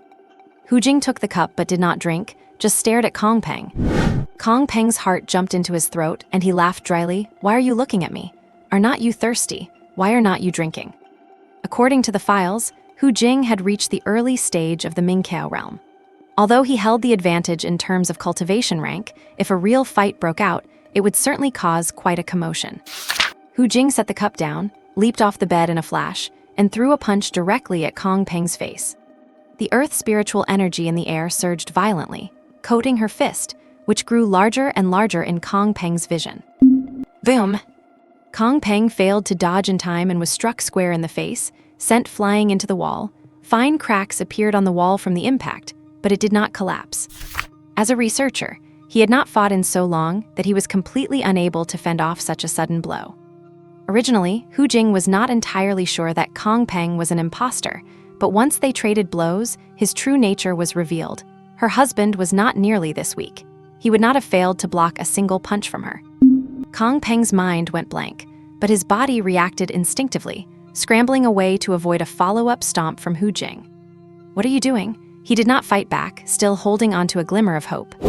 HMPH, who exactly are you? You thought you could impersonate Su Jinwei and trick me into bed.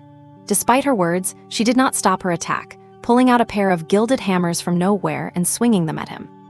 Looking at Hu Jing's robust physique and aggressive aura, Kong Peng swallowed hard and continued to dodge. Wife, I really am Su Jinwei.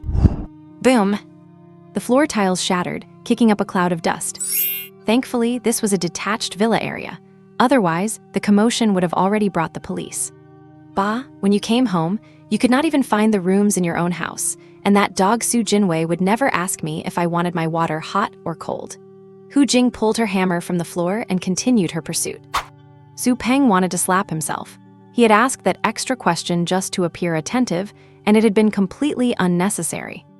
At this point, regret was useless, so Kong Peng pulled out his 9-section whip.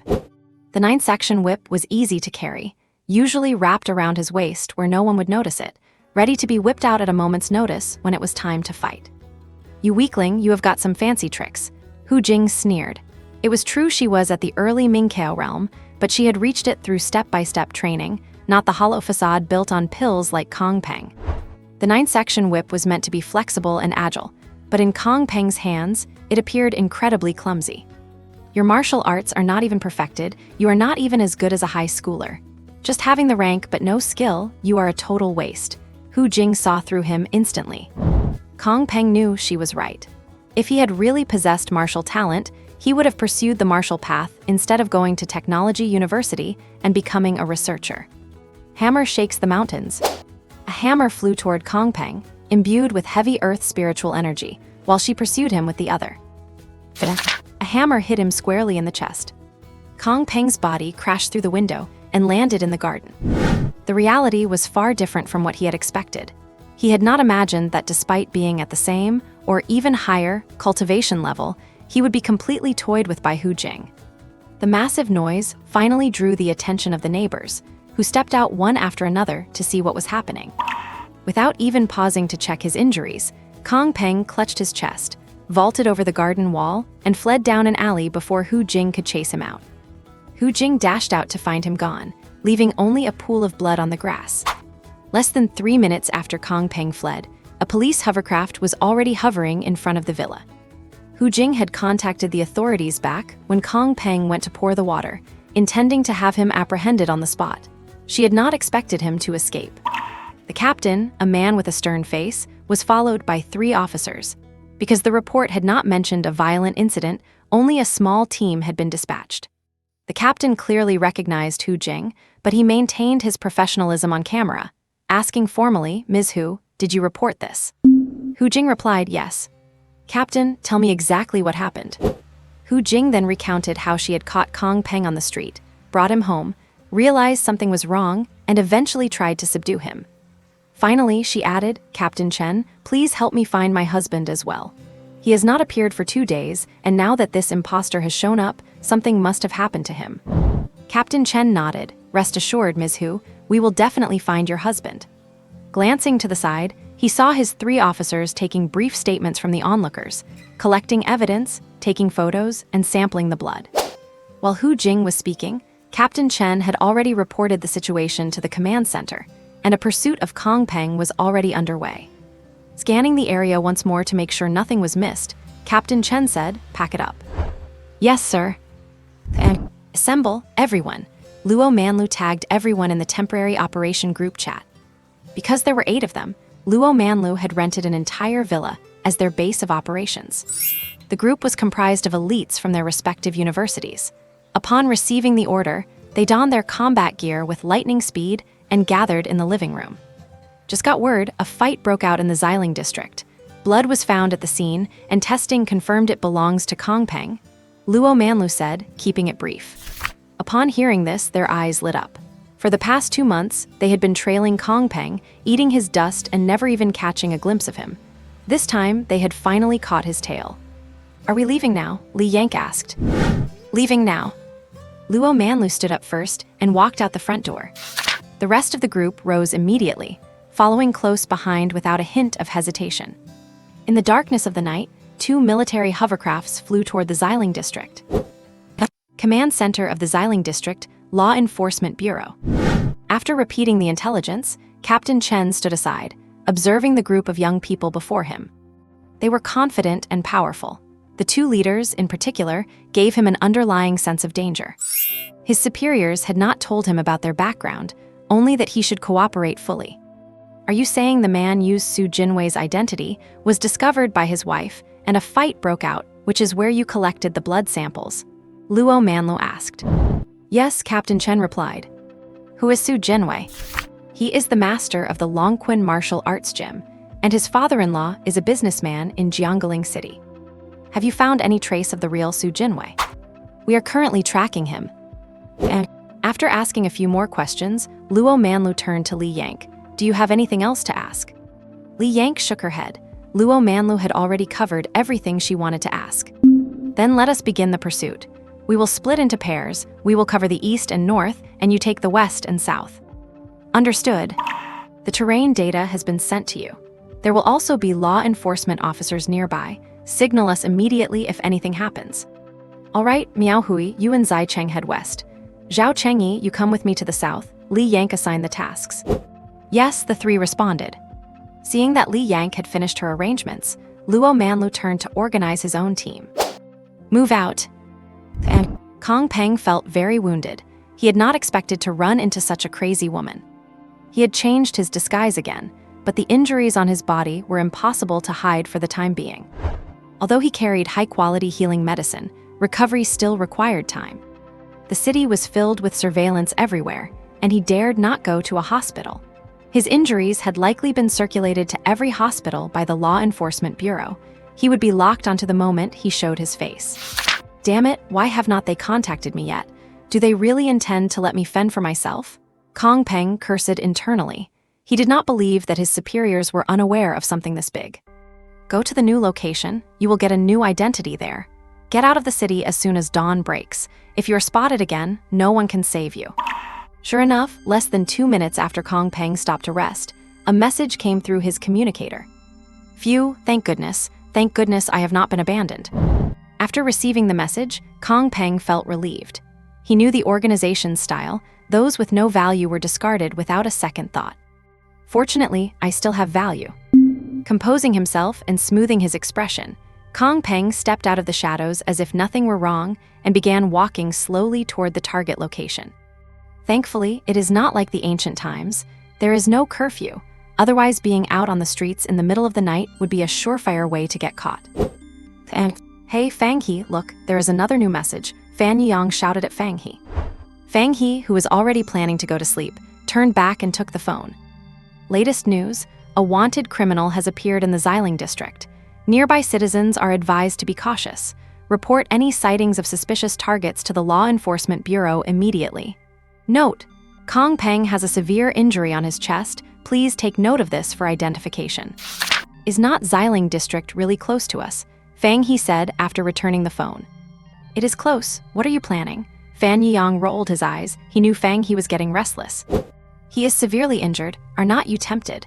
That 10 million reward was truly mouthwatering. A severely injured Minkeo stage expert is still a Minkeo stage expert. For someone like us who is still in the body refining stage, going after him is just asking to be slaughtered, Fan Yiyang said, trying to dismiss Fang He's unrealistic ideas. But there are no buts. Be a good boy, go to sleep, you will have everything in your dreams. How about we go out and wander around for a bit? Fang He suggested.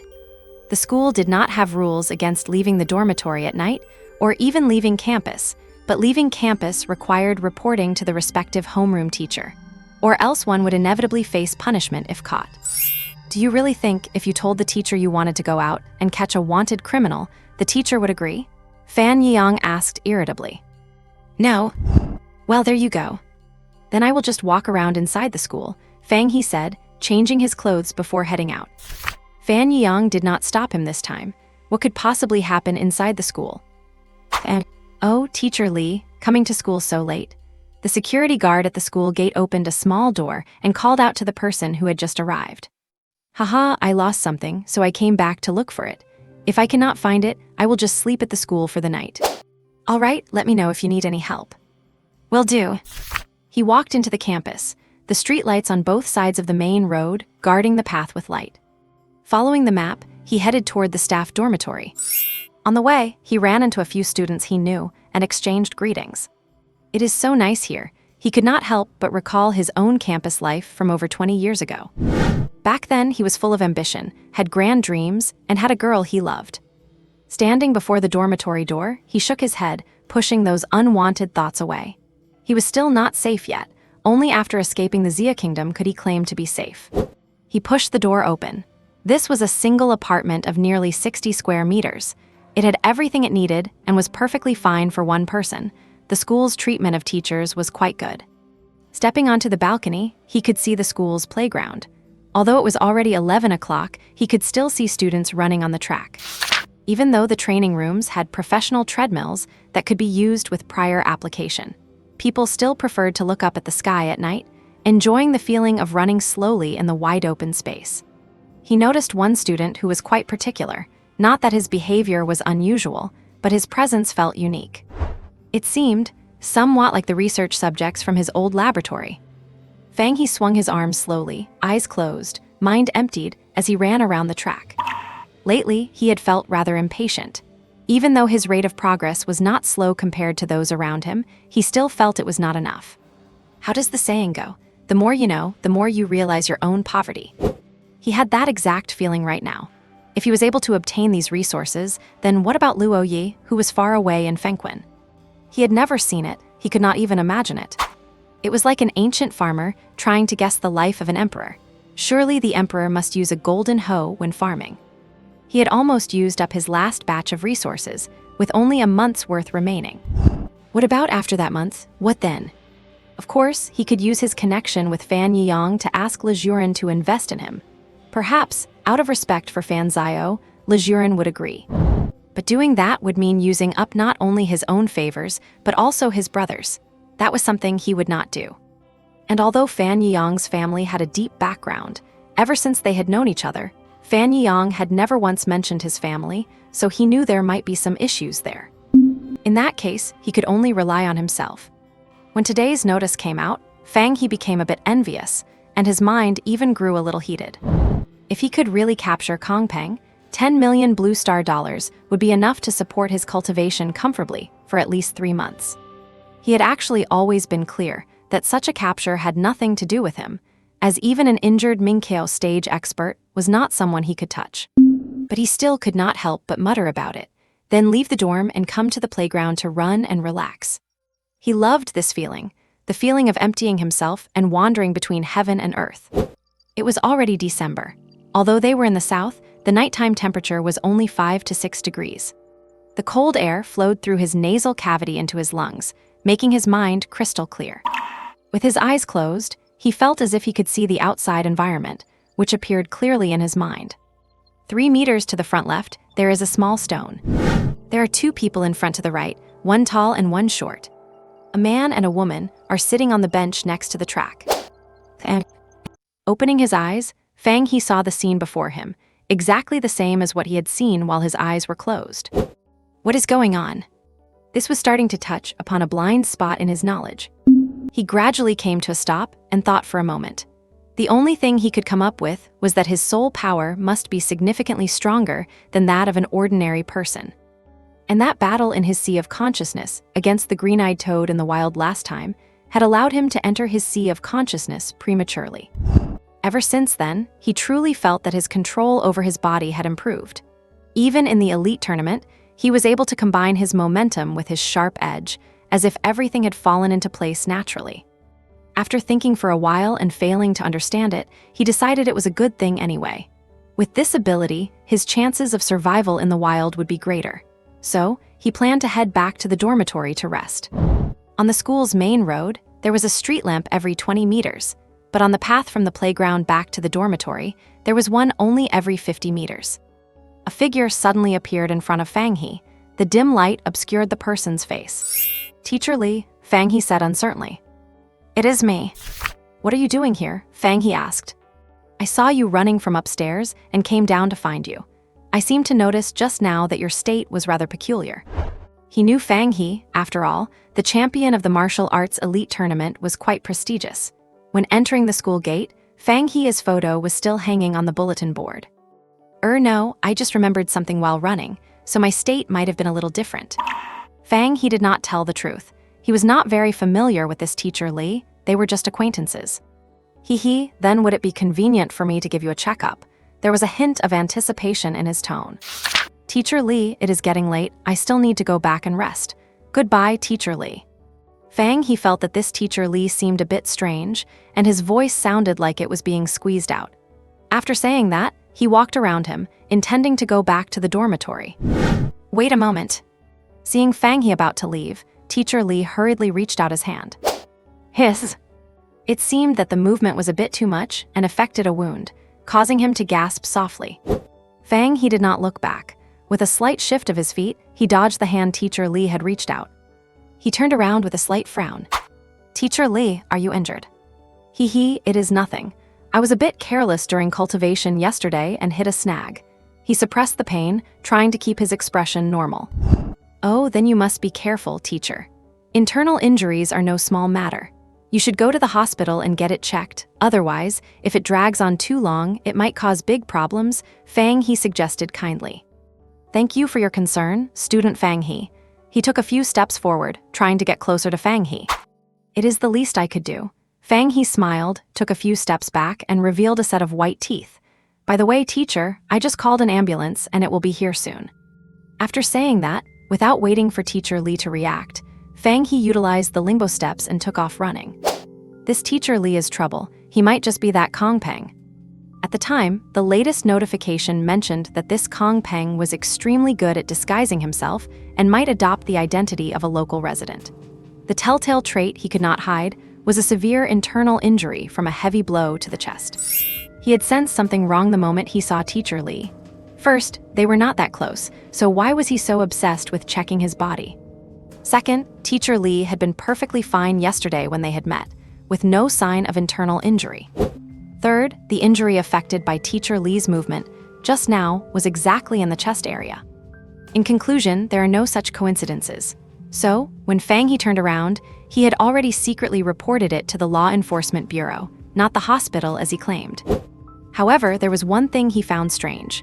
Kong Peng was currently wanted, his trail had just been exposed, and he had managed to hide in the school. Why would he risk jumping out to find him instead of staying well hidden? But now was not the time to be curious about that.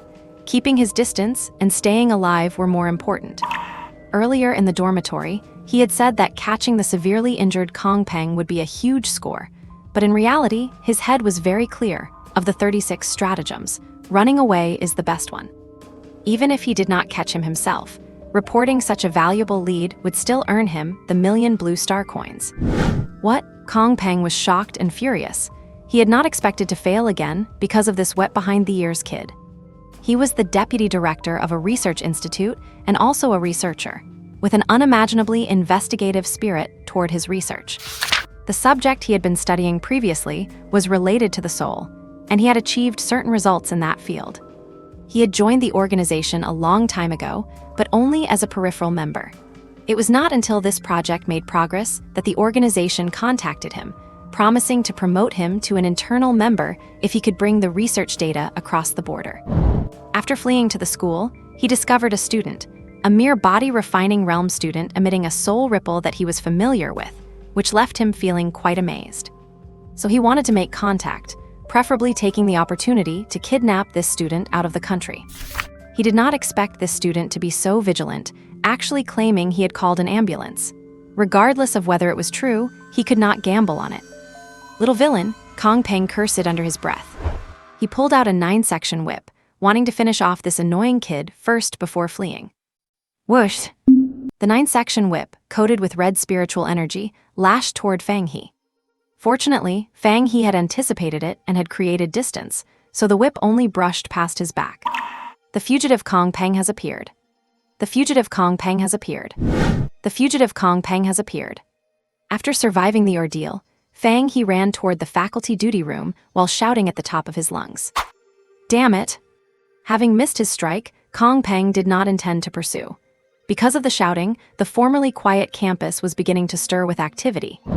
He could not delay any longer, so he immediately turned and ran toward the school gate. Fang He had been keeping an eye on the movement behind him, and seeing that Kong Peng was not chasing, he had an idea. It seemed his injury was indeed very severe. Severe enough that he was not confident in taking down a tiny body-refining realm student like himself in a few seconds. The maxim handed down by the ancestors: when the enemy advances, we retreat. When the enemy camps, we harass. When the enemy is tired, we attack. When the enemy retreats, we pursue. Fang He remembered this well and intended to carry it out. Because of his serious injury, Kong Peng's speed was not fast. Fang He estimated the situation and then trailed far behind him.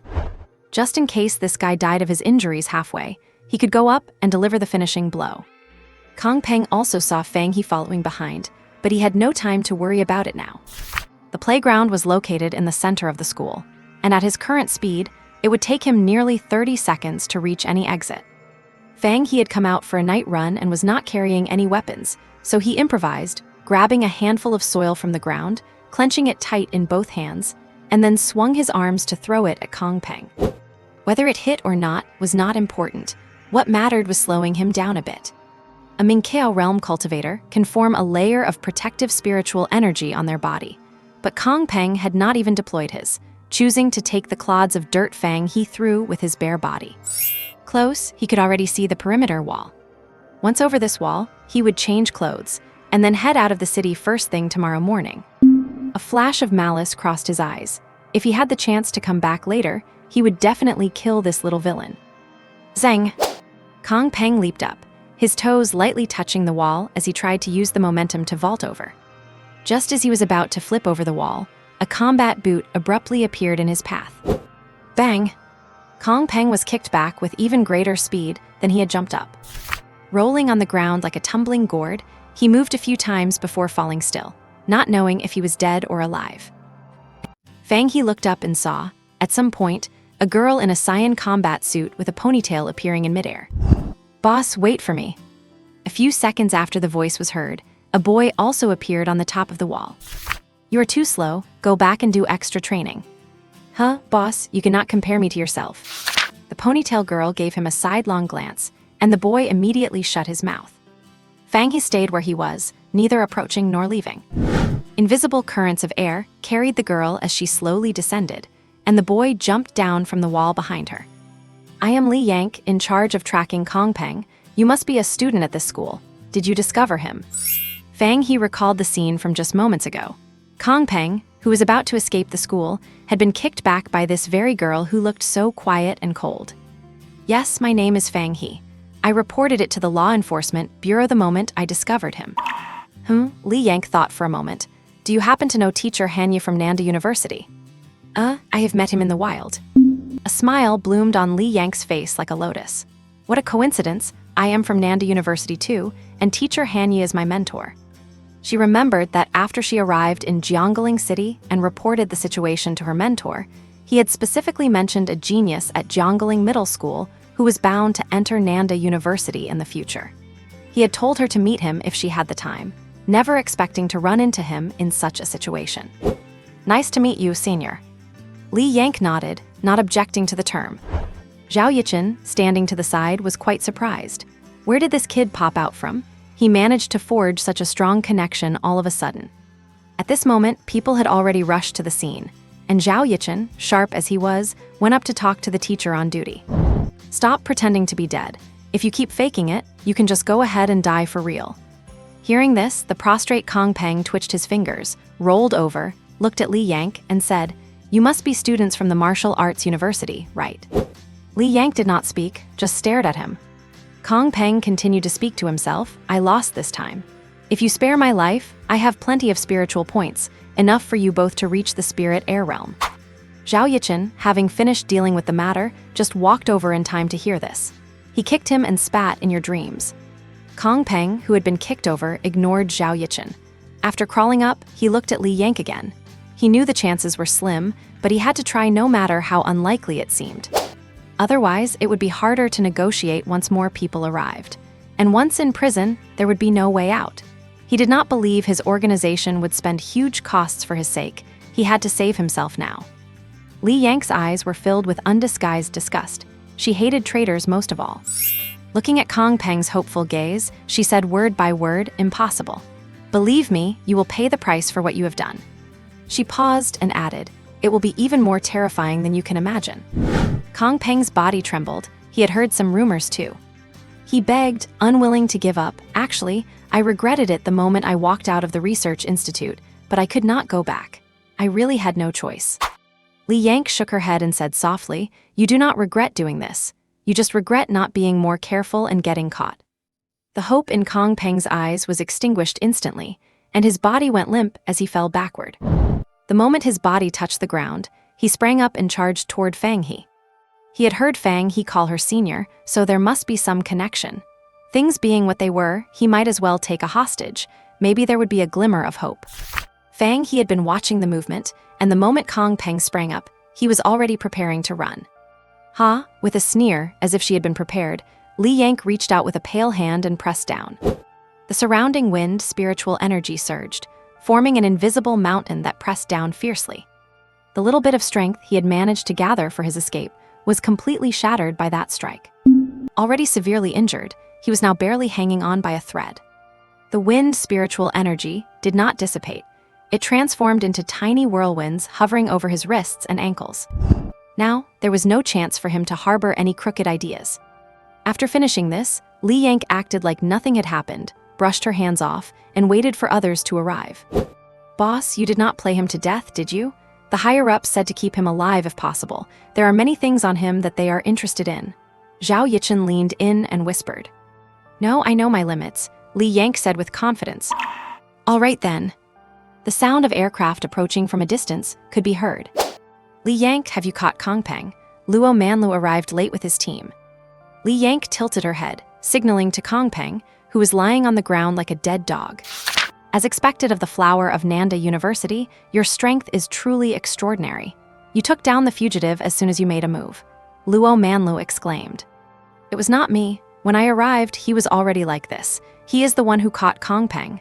Li Yank pointed at Fang He, who was standing there dazed. "Cough, cough," Zhao Yichen choked on his own breath. "Are you uncomfortable?" Li Yank asked with concern. Hearing her caring words, Zhao Yichen waved his hands repeatedly. No, I was just distracted thinking about something." My goodness, she is literally handing this kid a massive merit on a silver platter. Only the three of them, and the fugitive knew the exact situation. As long as Li Yank said Kong Peng was already severely injured, and this kid caught him, then it would be counted as Fang He's capture. Fang He was surprised, but he reacted quickly and kept his mouth shut. "Oh, are high school students so impressive these days? Little brother, how did you manage to catch him?" Luo Manlu became interested and turned his gaze to Fang He.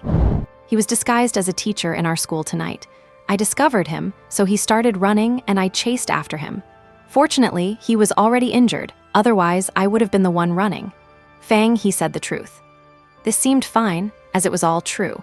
though the only uncertainty was just how injured Kong Peng had to be taken down by a mere body refining realm student. But that did not matter anymore. I see, Luo Manlu nodded without delving into the details. Student, you helped us capture a wanted criminal, and your reward will be issued soon. Fang He's eyes were filled with wild joy. 1 million was turning into 10 million. He now had his cultivation resources for the next few months. By the way, I am Luo Manlu. What is your name? Luo Manlu asked again. Fang He. Fang He, Luo Manlu repeated the name and frowned slightly. Which school are you from? Jiangling Middle School. After confirming the name, Luo Manlu revealed a gentle smile. I am Luo Manlu, the Luo from the Fengquin Luo family. Fang He's pupils dilated. The Fengquin Luo family. Are you from the Fengquin Luo family? Very good, it seems you should know a thing or two. Luo Manlu maintained his smile. Zhao Yicheng, standing to the side, was stunned. What kind of background did this guy have? Li Yank recognized him after hearing his name, and now even Luo Manlu knew him. I do, Fang He replied. He could not quite figure out what this guy was up to. Do not be fooled by his smiling face, who knew what he was thinking behind it.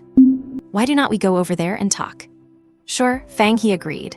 In public, he was not worried about what Luo Manlu could do to him. Wait, is there anything you cannot say here? Li Yank stopped them, sensing that things were not as simple as they seemed. Oh, you know Fang He too? Luo Manlu asked with some curiosity. He is my junior, Li Yank said, glancing at Fang He. Your junior? If I remember correctly, there is no one named Fang He in the Nanjing University preparatory class. Luo Manlu was confident in his memory. He remembered any intelligence he laid eyes on, and the list of early admissions for the 5 great universities was widely circulated among all major universities every year. After all, the standout figures in the national competition every year almost always came from the preparatory classes, so they would collect data in advance. And he just happened to be responsible for intelligence gathering for the Eastern University Student Union. He is highly regarded by my mentor and has already agreed to apply to Nanjing University next year. So of course he is my junior, Li Yank replied as if it were a matter of course. Oh, I see, Luo Manlu replied. I think Fang He would like to have a chat with me too. Having said that, he turned his gaze toward Fang He. Yeah, senior, there are indeed some things I would like to ask him about. Fang He really wanted to see what this guy was up to. All right, go ahead then. If there is anything you cannot handle, just let me know. Li Yank stopped blocking them and said this after glancing at Luo Manlu. Seeing this, Luo Manlu's eyes narrowed slightly, but his smile remained unchanged as he walked straight toward the lawn nearby, with Fang He following behind. Watching their retreating figures, Li Yank felt puzzled. How did these two even connect? One was at Eastern University, and the other was a high school student in the South. In fact, she had heard that a genius had recently emerged from the Luo family, not from the main branch, but one who had risen from a side branch. That was all she knew, and she had not bothered to find out where that genius had come from. Let us reintroduce ourselves. Luo Manlu, sophomore at the Eastern Martial Arts University, he said after they stood still. He did not list any other titles. Even if he did, Fang He would not understand them anyway. Coming to Jiangling this time, he had actually received instructions from his family to find time to meet someone. At first, he thought he was visiting an old friend on behalf of his elders, but he never expected it to be just an ordinary high school senior. He only later found out that this kid had somehow gotten involved with the genius who had recently risen within their family. Though young, he had attended several family meetings and knew how much the family valued Luo Ye, viewing her as the hope for the Luo family's resurgence. Under these circumstances, the Luo family would absolutely not allow anyone to interfere with Luo Ye. It was not that they would not allow Luo Ye to find a partner, but they would not allow some country bumpkin from a small town to be her companion. Fang He, Jiangling High School, senior student. Fang He followed his lead and introduced himself as well. You must like Luo Ye, right? Luo Manlu dropped his smile, looking like a completely different person than he did outside, and said bluntly. I do, Fang He answered without hesitation. How is Luo Ye doing now? Although Luo Ye always messaged online that she was doing fine and that everyone around her treated her well, he still wanted to ask. Luo Manlu was somewhat surprised by Fang He's honesty. In his impression, boys at this age should be a bit intimidated, especially when facing a girl's family. She is doing very well. Luo Ye is doing great now, receiving the best instruction and having access to the resources most suitable for her. Fang He nodded to show he understood and did not say anything more, waiting for him to continue. I was not planning on finding you today, but since we ran into each other, I will just say it directly. There is no future for you two. Stop pestering her. Is this what she wants? Does it make a difference? It does. Luo Manlu was a bit taller and more robust than Fang He. The light from a nearby street lamp was completely blocked by him, casting a shadow that enveloped Fang He. Fang He stood in the shadow, with bright lights all around him. He did not speak, just quietly locked eyes with Luo Manlu. Heh, Luo Manlu let out a soft laugh that broke the silence. This is the wish of the Luo family. Fang He breathed a visible sigh of relief, his straight back sagging just a little. I understand now. Huh, is that it? Then what would you like me to say? You should have some self-awareness. Luo Yi is the future hope of the Luo family. You are from two different worlds. If you truly wish her well, you should walk away on your own accord. Haha. Luo Manlu had expected this attitude. Young boys always think they are the main characters of the world, believing that as long as they work hard, they can stand at the peak of the world just like in novels. Dragons do not dwell with snakes. You do not understand yet. Two people with too great a gap between them will not have a future. The phoenix soaring in the 9 heavens cannot see the lowly sparrow, even if they started from the same humble beginnings. Luo Manlu patiently delivered a long speech. Their ancestor, Luo Haping, had already stated that no coercive measures were to be used, so he had to comply. Fang He did not speak, he just listened. He knew that whatever he said now would sound pale and weak, so it was better to keep his mouth shut. Nanjing University might be interested in you, but you did not even get into their preparatory class. With your strength, if you got into Nanjing University, you would just be an ordinary student. Every generation of the Luo family has 80 or 100 people who get into the 5 great universities. Do not mention being a student at Nanjing University. Even being the top scorer in Jiangling would not be enough. Do you understand? After finishing, Luo Manlu stared at Fang He, observing his expression to see how he would respond. I understand. 2 very crisp words. Having said that, Fang He stepped out of the shadow and into the dim light. He knew what he needed to know. There was no need to talk about the rest. Luo Manlu watched Fang He leave without stopping him. He did not know what Fang He meant by understand, but he knew it definitely did not mean he was resigning himself to fate. Hey, interesting. Then he resumed his warm, smiling expression and walked back. Seeing Fang He return, Li Yank did not ask what they had talked about. If he wanted to say it, he would. If he did not, there was no need to ask. After Luo Manlu returned, he said in front of everyone, I just had a simple exchange with classmate Fang He. Because he risked his life to successfully capture the fugitive, he will be awarded a bonus of 10 million yuan. Luo Manlu was the head of this operation, and Li Yank was only assisting. Since he set the tone, the credit went to Fang He. The others applauded politely. Fang He forced a smile and acknowledged those around him. Senior, I will be heading back now. After saying goodbye to his senior, Fang He stepped into the darkness and gradually disappeared from everyone's sight. A week later, at the Luo family compound. Ancestor, that is the situation. Luo Manlu was reporting the details of his recent trip to the south to Luo Sisheng. He was a direct descendant of Luo Sisheng and the most outstanding heir of this generation. Is that boy so lacking in self-awareness? Luo Qiu's expression was indifferent, revealing no trace of emotion. Of course, he hoped that Fang He would be sensible enough to withdraw on his own, but virtual world was not regulated by the Luo family, and they could not keep Luo Yi from logging in forever.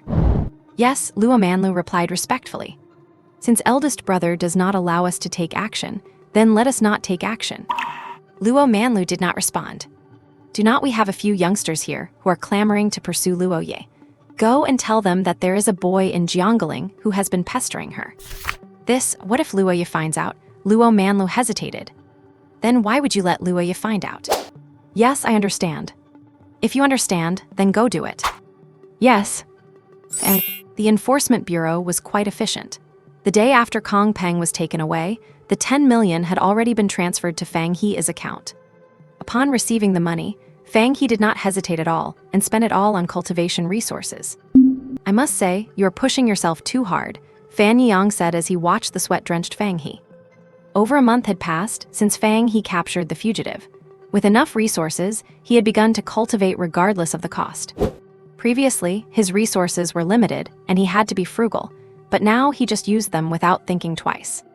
This is just normal cultivation, Fang He said, keeping his gaze straight ahead while controlling his breath to perform body forging. Normal, my foot. What exactly triggered you that night when you ran into Kongpeng? Fan Yang curled his lips. He was not stupid. Fang He's changes definitely had something to do with that night. Only a fool would believe that someone at the body forging realm could catch a severely injured Mingqiao realm expert, but no matter how he asked, Fang He would not say. I just got lucky and ran into Kongpeng when he could not even move, so I picked up a bargain. I just figured that since I had money, I should convert it all into strength. After saying this, Fang He rose from the equipment and walked to the power testing machine. Bangs, bangs, bang. Punch after punch was thrown out rapidly, followed by side kicks and whip kicks. One number after another jumped out competitively. Fan Yang tutted with a mysterious expression and added, "By the way, I am transferring schools next semester." What? Fang He stopped and turned to look at Fan Yang. Why are you surprised? Just keep practicing, Fan Yang laughed indifferently. Why are you leaving so suddenly? Well, you know, my family situation is a bit complicated, so I have to go back to school there and aim for Dongda University, Fan Yang explained briefly. Oh, what, are you going to miss me? No, I was just thinking that there will not be a sucker to treat me to dinner anymore. Ha, it looks like your cultivation has improved quite a bit lately. Come on, let us spar. Bring it on, Fang He thought, as he also wanted to test his strength. Fan Yang drew his broadsword and gestured for Fang He to come over. And Fan Yang left. He processed his transfer before the semester even ended. He did not let Fang He see him off, only saying, "See you in university." Inside the training room, Fang He sat cross-legged and suddenly opened his eyes. For a split second, it seemed as if a gleam of sword light flashed across them. 17 times, Fang He said as he stood up, clenched his fist, and felt his own power.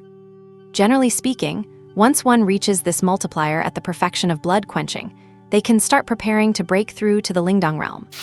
But for Fang He, this was far from enough. His goal was 30 times or even higher. And to reach 30 times, besides talent, one also needs vast amounts of resources. He could feel that his body was not yet saturated, and that blood quenching could continue, so the rest was just a matter of resources. He still had half of the resources left from after capturing Kongpeng, but that would probably only take him to 20 times. He would have to figure out the rest on his own. The place with the most resources on Blue Star is not the treasuries of various merchant guilds or the national treasury, but the vast, boundless wilderness. No matter what kind of resources you need, you can always find them in the wild, provided you have the life to take them. Grandpa Liu, are you free to talk right now? Fang He sent a message and waited for a response. About 10 minutes later, Liu Xian replied, "I am free." Then a video call request came through, which Fang He accepted immediately. Whoosh! Through the holographic projection, Liu Xian appeared before Fang He, with the rainforest and the giant fallen tiger carcass visible behind him. Fang He, long time no see. I heard you assisted the Enforcement Bureau in catching a fugitive. Hello, Grandpa Liu. It was just luck. The fugitive was already severely injured, so I just happened to get a bargain, Fang He said politely. Luck is also a part of strength. Otherwise, why was it you who ran into him? Liu Xian dismissed it. A black cat or a white cat, it is a good cat if it can catch mice. Hee, Fang He laughed embarrassedly. He knew the truth, it was not luck, it was clearly relying on a powerful figure, but there was no need to broadcast that. Speak, what do you need me for? Grandpa Liu, do you remember the jade-eyed toad? Fang He regained his serious expression and said in a low voice. Liu Xian frowned and said, "Of course I remember. Is there still some hidden danger?" No. It is just that a while ago, some fragmented memories suddenly appeared in my mind. If I am not mistaken, after the jade-eyed toad was shattered, I read its soul's memories, Fang He explained. Yes, ever since Fang He could close his eyes and see, memories that did not belong to him slowly started appearing in his head. There were images but no sound, and from the perspective, it was precisely the jade-eyed toad. The final scene in those memories was the moment Fang He completely killed it. Other than that, the memories contained its deepest experiences during its growth into a great demon. In fact, the jade-eyed toad itself was not a beast with a powerful bloodline. It had evolved step by step from an ordinary demon beast. It was able to grow into a great demon entirely because of an encounter it had when it was just a small demon, the blood orchid. While hunting, it was targeted by a flying hawk and, in its panic to escape, fell into an underground cave and drifted along a river, finally crawling onto the bank in a valley. It was in this valley that it discovered the blood orchid. Relying on instinct, it consumed the orchid, causing its bloodline to evolve, allowing it to grow until it became a great demon comparable to the Linkang realm. Eventually, that valley became its lair. Now that the jade-eyed toad has fallen, the valley has become ownerless. Fang He's goal was the blood orchid, a spiritual treasure capable of cleansing the marrow and forging the body.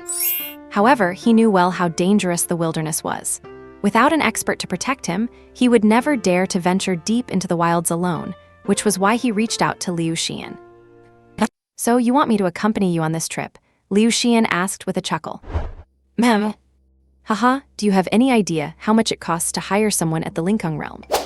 "I know." Fang He certainly knew. He had been preparing for this ever since he read the memory of the blue-eyed toad. He had once considered hiring some experts to accompany him into the wilderness, but he quickly dismissed that idea. The wilderness is dangerous. Besides the wild beasts, people there can be just as treacherous. If those hired martial artists stumbled upon a real treasure, it was not unheard of for them to kill their employers. In the city, there is order to follow, but out in the lawless wilderness, it is all about who has the means. Of course, with advanced technology these days, you could technically stream the footage back the moment before you are killed. With that evidence, the Law Enforcement Bureau could naturally bring the murderer to justice and avenge you. But those who have been prowling the wilderness for a long time doing dirty work are professionals. They will not give you a chance to react, and they usually carry jammers, making it very difficult for anyone to send a message out. Lastly, there is the matter of cost. Once reaching the Mingkao realm, martial artists do not use blue star currency for transactions, they use spirit points. So, hiring random martial artists was completely out of the question. And when he thought about the experts he actually trusted, it all came down to Grandpa Liu, which led to this video call today. Grandpa Liu, there are many other spiritual treasures in that valley. They are all yours. I only need that blood orchid, Fang He said, speaking his mind directly. Ha ha ha ha, your intention is enough. You are the one who found the place, so those things naturally belong to you. I will just accompany you on this trip, Liu Xian laughed heartily.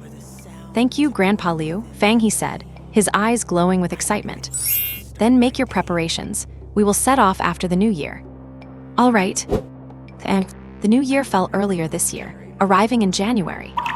Back home, Fang He told his family about his plan to go into the wilderness again during winter break, led by the old principal. His parents readily agreed. In their eyes, he had already trained in the wilderness twice, and with an expert accompanying him, there should not be any problems. If they knew what the real wilderness was like, they probably would not let Fang He leave the city, not even with an expert protector. Likewise, while celebrating the new year at his grandparents' house, he met his cousins whom he had not seen in a long time. His younger cousin, Lindsay, had successfully gotten into the local Key High School. Though she was not in the elite seed class, she was highly regarded by her teachers and had a chance to get into the seed class next year.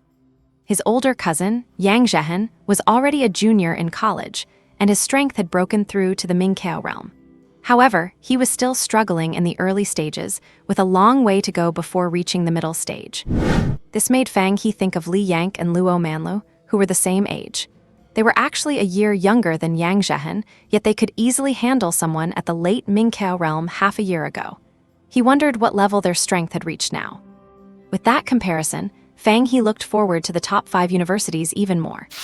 What? You have already reached 18 times after your blood tempering was complete. Yang Zhehen's eyes widened, and he stared at his cousin in disbelief. Yes, Fang He nodded. Geez, I only managed to hold out until 15 times before breaking through. Then why did not you temper for a bit longer and aim for a higher breakthrough? Fang He asked, puzzled. There is no point. 16 times and 15 times do not make any difference to me. If I had insisted on continuing, I could not have afforded the cost of those resources. I realized it later on. As long as I can break through, it is fine. I also wanted to become a world-renowned hero and wipe out the beasts, but I just could not make it, Yang Zhehen said, glancing at Fang He. Fang He suddenly realized he had been taking things for granted. His cousin's situation was actually the norm for most people. Most people, limited by their natural talent, struggle to improve further after 13 or 14 times of blood tempering. If they wanted to pursue higher tempering effects, they would need to invest more resources, which is something an average family simply cannot afford. Oh. Smack. Yang Zhehan patted Fang He on the shoulder and laughed loudly, but having a genius cousin like you is already something to brag about. After winter break, I am going to tell those guys that my cousin is someone headed for the top 5 universities. Who knows, I might even see you in the national competition one day. Yang Zhehan had no doubt that Fang He would get into the top 5, but he did not know that Fang He had already been pre-accepted by Nanda University. National competition? What is that? Fang He asked curiously upon hearing a new term. That is an annual competition held between the major martial arts universities. Freshmen participate, and cultivation resources are distributed based on the school's ranking, Yang Zhehan explained. Then why have not we heard of it? Fang He had lived for quite a while, yet he had never seen any news about the national competition. It is an internal university competition. It gets pretty intense. The scenes are a bit much, so it is not broadcast to the outside world, but we inside the martial arts universities can watch it. Fang He understood. It sounded like the competition was quite brutal. He thought for a moment and asked, Brother Zhehan, you have seen the martial arts elite tournament in Jiangling City. How would you rate the intensity of that competition? Yang Zhehan chuckled. I do not mean to look down on that elite tournament, but compared to the national competition, it is just child's play.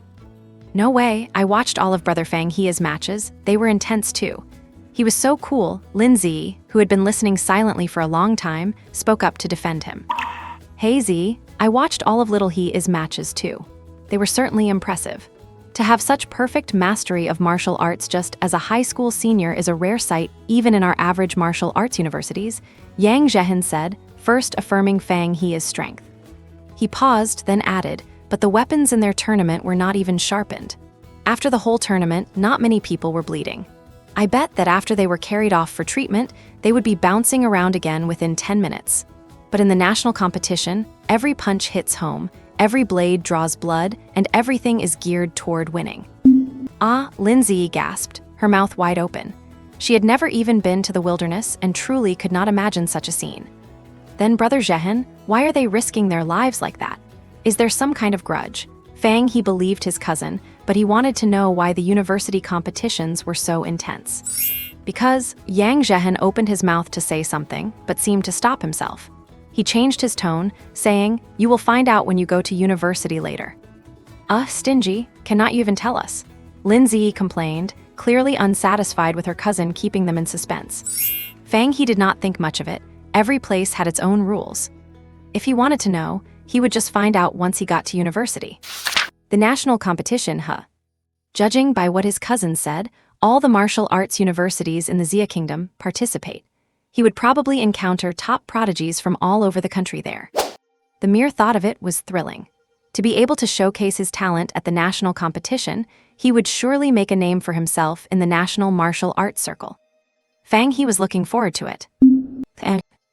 6 January 2226. Before the New Year celebrations had fully concluded, Fang He had already packed his bags and set off on his journey into the wild. Unlike his previous 2 trips, this time he was traveling alone. Of course, the principal was currently tied up with guard duties and could not go to pick up Fang He personally. So the important task of escorting him to the station fell to He Xingchen, the former martial arts teacher of Class 9. Lu Ningxi is gone, Luo Yi is gone, and Fan Yiyang is gone too. Everything for this exchange tournament now rests on your shoulders, He Xingchen said as he drove his large off-road vehicle, bouncing along the bumpy road. Yes, the championship for this year's exchange tournament will definitely belong to our Jiangling Middle School. Fang He answered decisively. He Xingchen was satisfied with Fang He's answer, but said, although you defeated Wu Tong, rumors have it that he has been in closed-door training and has made significant progress, so you still cannot be careless. I understand. Fang He certainly knew that Wu Tong had been training diligently lately. It was not just Lingbei, the south side of the city was also gearing up, eager to make a mark in this tournament. However, they were not the only ones who had not been idle during this time. If the current him were to fight against himself from 4 months ago, he could easily take down his former self in less than 5 moves. He Xingqian sighed inwardly. It was supposed to be a guaranteed victory, yet it had turned into the current situation. In Fang He's generation, first there was a super genius like Lu Ningxi, followed by rising stars like Luo Yi, Fang He, and Fan Yiyang.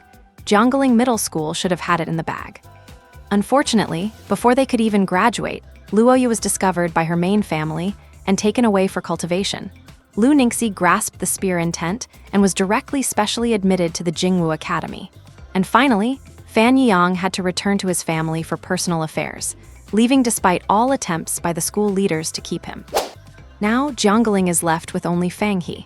While the others are quite good, there is still a gap between them and Fang He. One must remember that the exchange tournament is not about individual strength, but the entire team. Even if Fang He can gain an advantage in the individual and duo matches, that advantage will be significantly diminished in the 5-person group battles. You do not need to put too much pressure on yourself, just do your best. He Xingqian looked at the serious-faced Fang He and added, "Yes, teacher He, I know what I am doing." And Yunmeng's is the largest inland lake in the Xia Kingdom, with a diameter exceeding 300 kilometers, teeming with countless aquatic monster beasts. On the endless surface of the lake, aquatic monsters appeared and swam about everywhere. Yet the closer one got to the center of the lake, the fewer the monsters. The nearly 1,000 square kilometers of water were calm and still. Beneath these very waters lay a sprawling complex of crude, massive palaces. In one of the side halls, carved entirely out of a single massive boulder, was a large serpent with a single horn on its head and a body as black as ink. Hiss, hiss. The serpent sound traveled into the distance at a specific vibration frequency, but it received no response. After a long while, still getting no reply, it twisted its body and exited the palace. 2 small monsters, who had been guarding the entrance like a pair of door gods, saw the great serpent emerge and hurriedly lowered their massive heads. The serpent did not even glance at them, swimming straight into the distance. Only after the serpent had passed did the 2 monsters, who had kept their heads bowed, look up toward the inner palace. Seeing no reaction, they followed behind the serpent and left the palace. Meanwhile, a car had just passed through the city gate and was heading into the wilderness. After driving about 300 kilometers away from Jiangling City, Fang He finally saw the old principal at the designated meeting point. The car did not enter the camp. After He Xingqian safely delivered Fang He and exchanged a few words with the old principal, he returned to Liu. "Grandpa Liu, long time no see," Fang He called out. "Long time no see indeed. You have grown taller and much sturdier, too." Liu Xian assessed Fang He's condition with a single pat on his shoulder. "He, I have been working hard during this time, and I am ready to help our Jiangling Middle School win the exchange tournament championship." "Ha, then I will be waiting to see it." Liu Xian was gratified. Although he was stationed in the wilderness and could not go back, and the tournament would not be formally broadcast, it would not be hard for him to watch. "Just you wait and see. Then let us set off now and help you pick that blood orchid." What? Let us make it quick. I cannot leave this post for too long." "Oh, right, okay. Do you still remember the route?" Fang He carefully recalled the route, compared it with the surrounding environment, and affirmed, "I remember." Fangquan City. In a luxury club, a group of young people were gathering. If you looked closely, they were all children from local families. As the capital of the eastern region, there were many families here with various complex, intertwined relationships. "What has Aiming been up to lately?" a fair-faced boy said.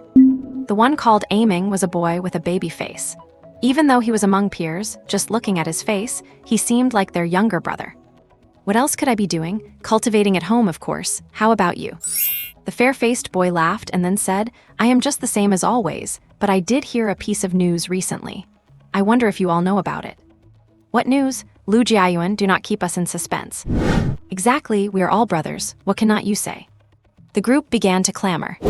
Lu Jiayuan did not drag it out and said directly, "You all must know that the Luo family has produced a genius by now, right?" "Duh, who would not know that?" "Yeah, it is all over the circle." "Exactly, my old man even told me to try to get close to Luo Ye." "Have you seen Luo Ye?" "Of course I have not. Rumor has it she is very beautiful." "How do you know?" "That is what I heard." Everyone began to chat excitedly, while Aiming remained silent, eating unhurriedly and just watching them fuss. We all know our status in our respective families. Just as old Li said earlier, our elders have more or less given us some hints, right? Lu Jiayuan coughed lightly to grab everyone's attention. Lu Jiayuan was right. The families behind them in Fengquin City were not weak. At the very least, each had a Dragon Gate Realm martial artist, otherwise, they would not be hanging out together. However, each generation in a family could only have one person in power, and the other disciples were there to provide support. While they had talent and were not low in status within their families, they were not the first in line to inherit. With similar family power, personal strength, and circumstances, they naturally gathered together to dine, share information, and exchange ideas when they had nothing better to do. Originally, their life plans were to attend the 5 great universities, serve in the military, gain experience as talents in the field, and then return to assist the family head, plain and simple. But Luo Yi's sudden appearance really disrupted their plans. Such a talent, appearing out of nowhere and being extremely beautiful as well, had stirred the hearts of them and their families. The Luo family had clearly stated that Luo Yi would not marry out, so they were looking for a live-in son-in-law. Since their direct heirs could not possibly marry into the Luo family, did not that mean their own opportunities had arrived? At this moment, as the core of their group, Lu Jiayuan took the initiative to bring up Luo Yi, and everyone became quite interested. News came out from the Luo family the day before yesterday that someone from the small place where Luo Yi originally came from has been pestering her. Because Luo Yi is kind-hearted and does not want to leave an image of being a bully, she has not bothered with him, so the Luo family has not taken action either. It is said that the kid actually has decent strength and the potential for the 5 great universities. It is just a matter of seeing who out there can suppress him, Lu Jiayuan said. Oh, someone actually dares to pester Luo Yi. Could it be that he wants to climb the social ladder and soar into the sky in one step? Why does not the Luo family take action? Just finish that brat off. This person probably has some big background, making it inconvenient for the Luo family to act, so they are intentionally spreading the word to let us take the fall for them. Exactly, do not end up getting into trouble without getting anything out of it. So, what are you all planning to do? Just watch, I do not intend to get involved. What about you? I will just watch and see as well. Aiming looked at everyone chatting, smiling without saying a word. Grandpa Liu, it is about 100 kilometers further east from here. Fang He guided him based on the memories in his mind. At this moment, he was being carried by Liu Xian while flying, and 3 hours had already passed since they set off. At the speed of the Lingkong realm, even though they could not fly at maximum velocity in the wilderness, 3 hours was enough to cover a vast distance. They were now very close to the Yunmeng Marsh.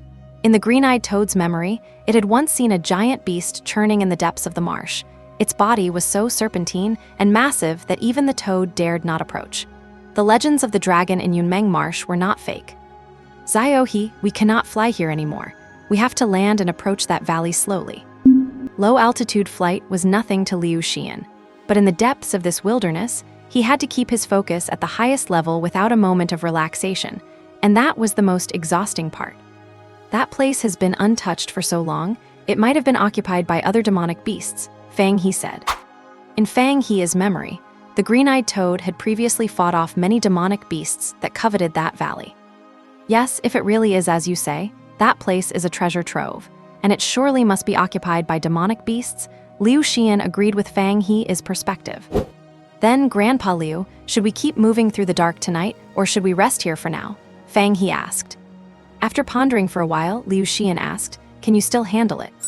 Fang He patted his chest firmly. No problem at all, I am not tired. This was the truth. Throughout the day, now nearly evening, he had hardly walked at all, either sitting in a vehicle or being carried while flying. All right, then we will continue east and find a place to rest when we are close. Once we find the item, we will head back. All right, I will follow your lead. The wilderness at night is more dangerous than by day, with beast calls echoing one after another. Fortunately, the 2 of them were small targets, so they did not have any major issues.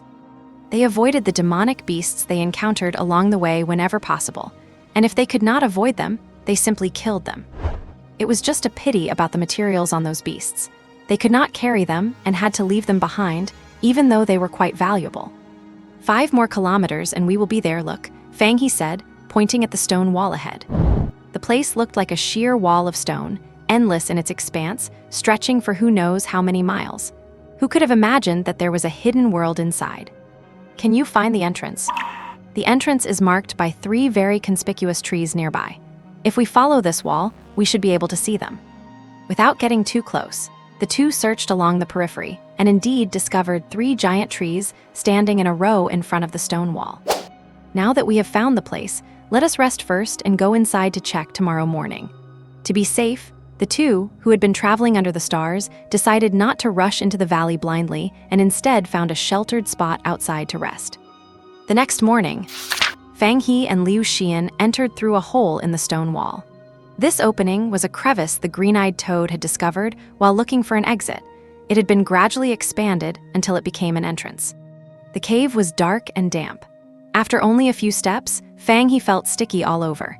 He had not reached the Minkeo realm yet, so he could not condense a protective spiritual aura like the old principal. After walking for about 20 minutes, they finally saw light ahead. "Wait here for me, I will go take a look," Liu Xian instructed before moving forward alone to investigate. Fang He nodded in agreement. In truth, there was nothing for him to do here. His strength would not be of much use in this environment anyway. "Zio He, it is quite a coincidence. There is no danger here, you can come over now." After confirming it was safe, Liu Xian walked back to inform Fang He. "All right, coming." Stepping out of the cave, the view suddenly opened up. Outside, it was frozen and snowy, but inside the valley, it was a scene of spring flowers. Before them lay a wide, flat area surrounded by towering mountain walls, with a pool of water to the side. This was where the green-eyed toad had drifted in through the underground river.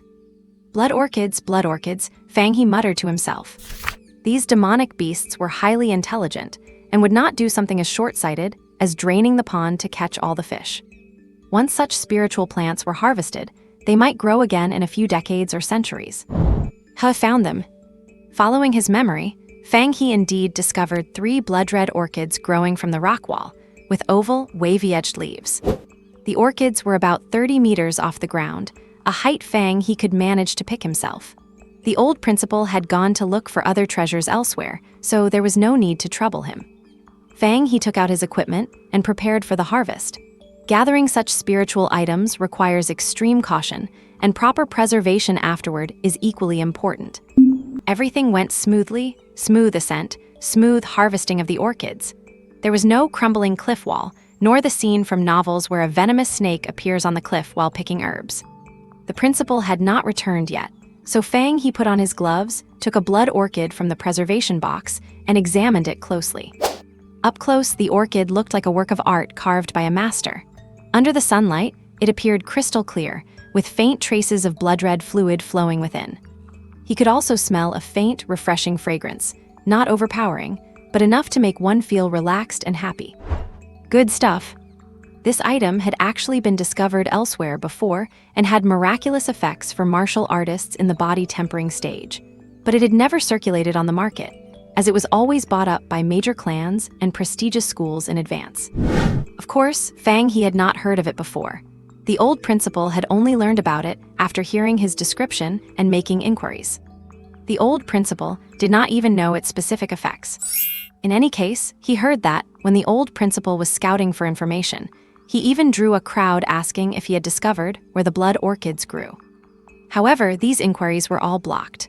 The blood orchid can be consumed directly, its medicinal properties are mild, and it is of great help for refining blood.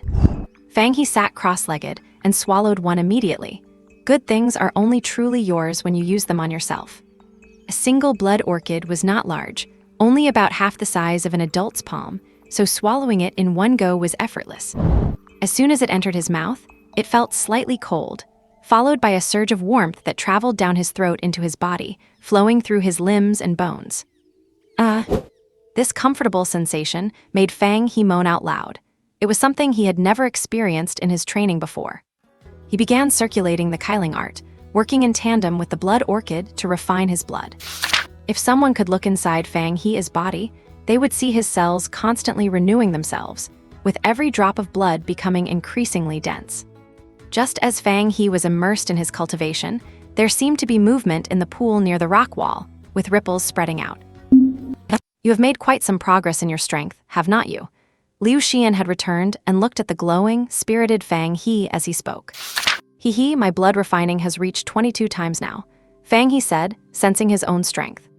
This small blood orchid saved him at least 2 months of hard work, and its greatest benefit was not just the increase in power, but the improvement to his body's capacity.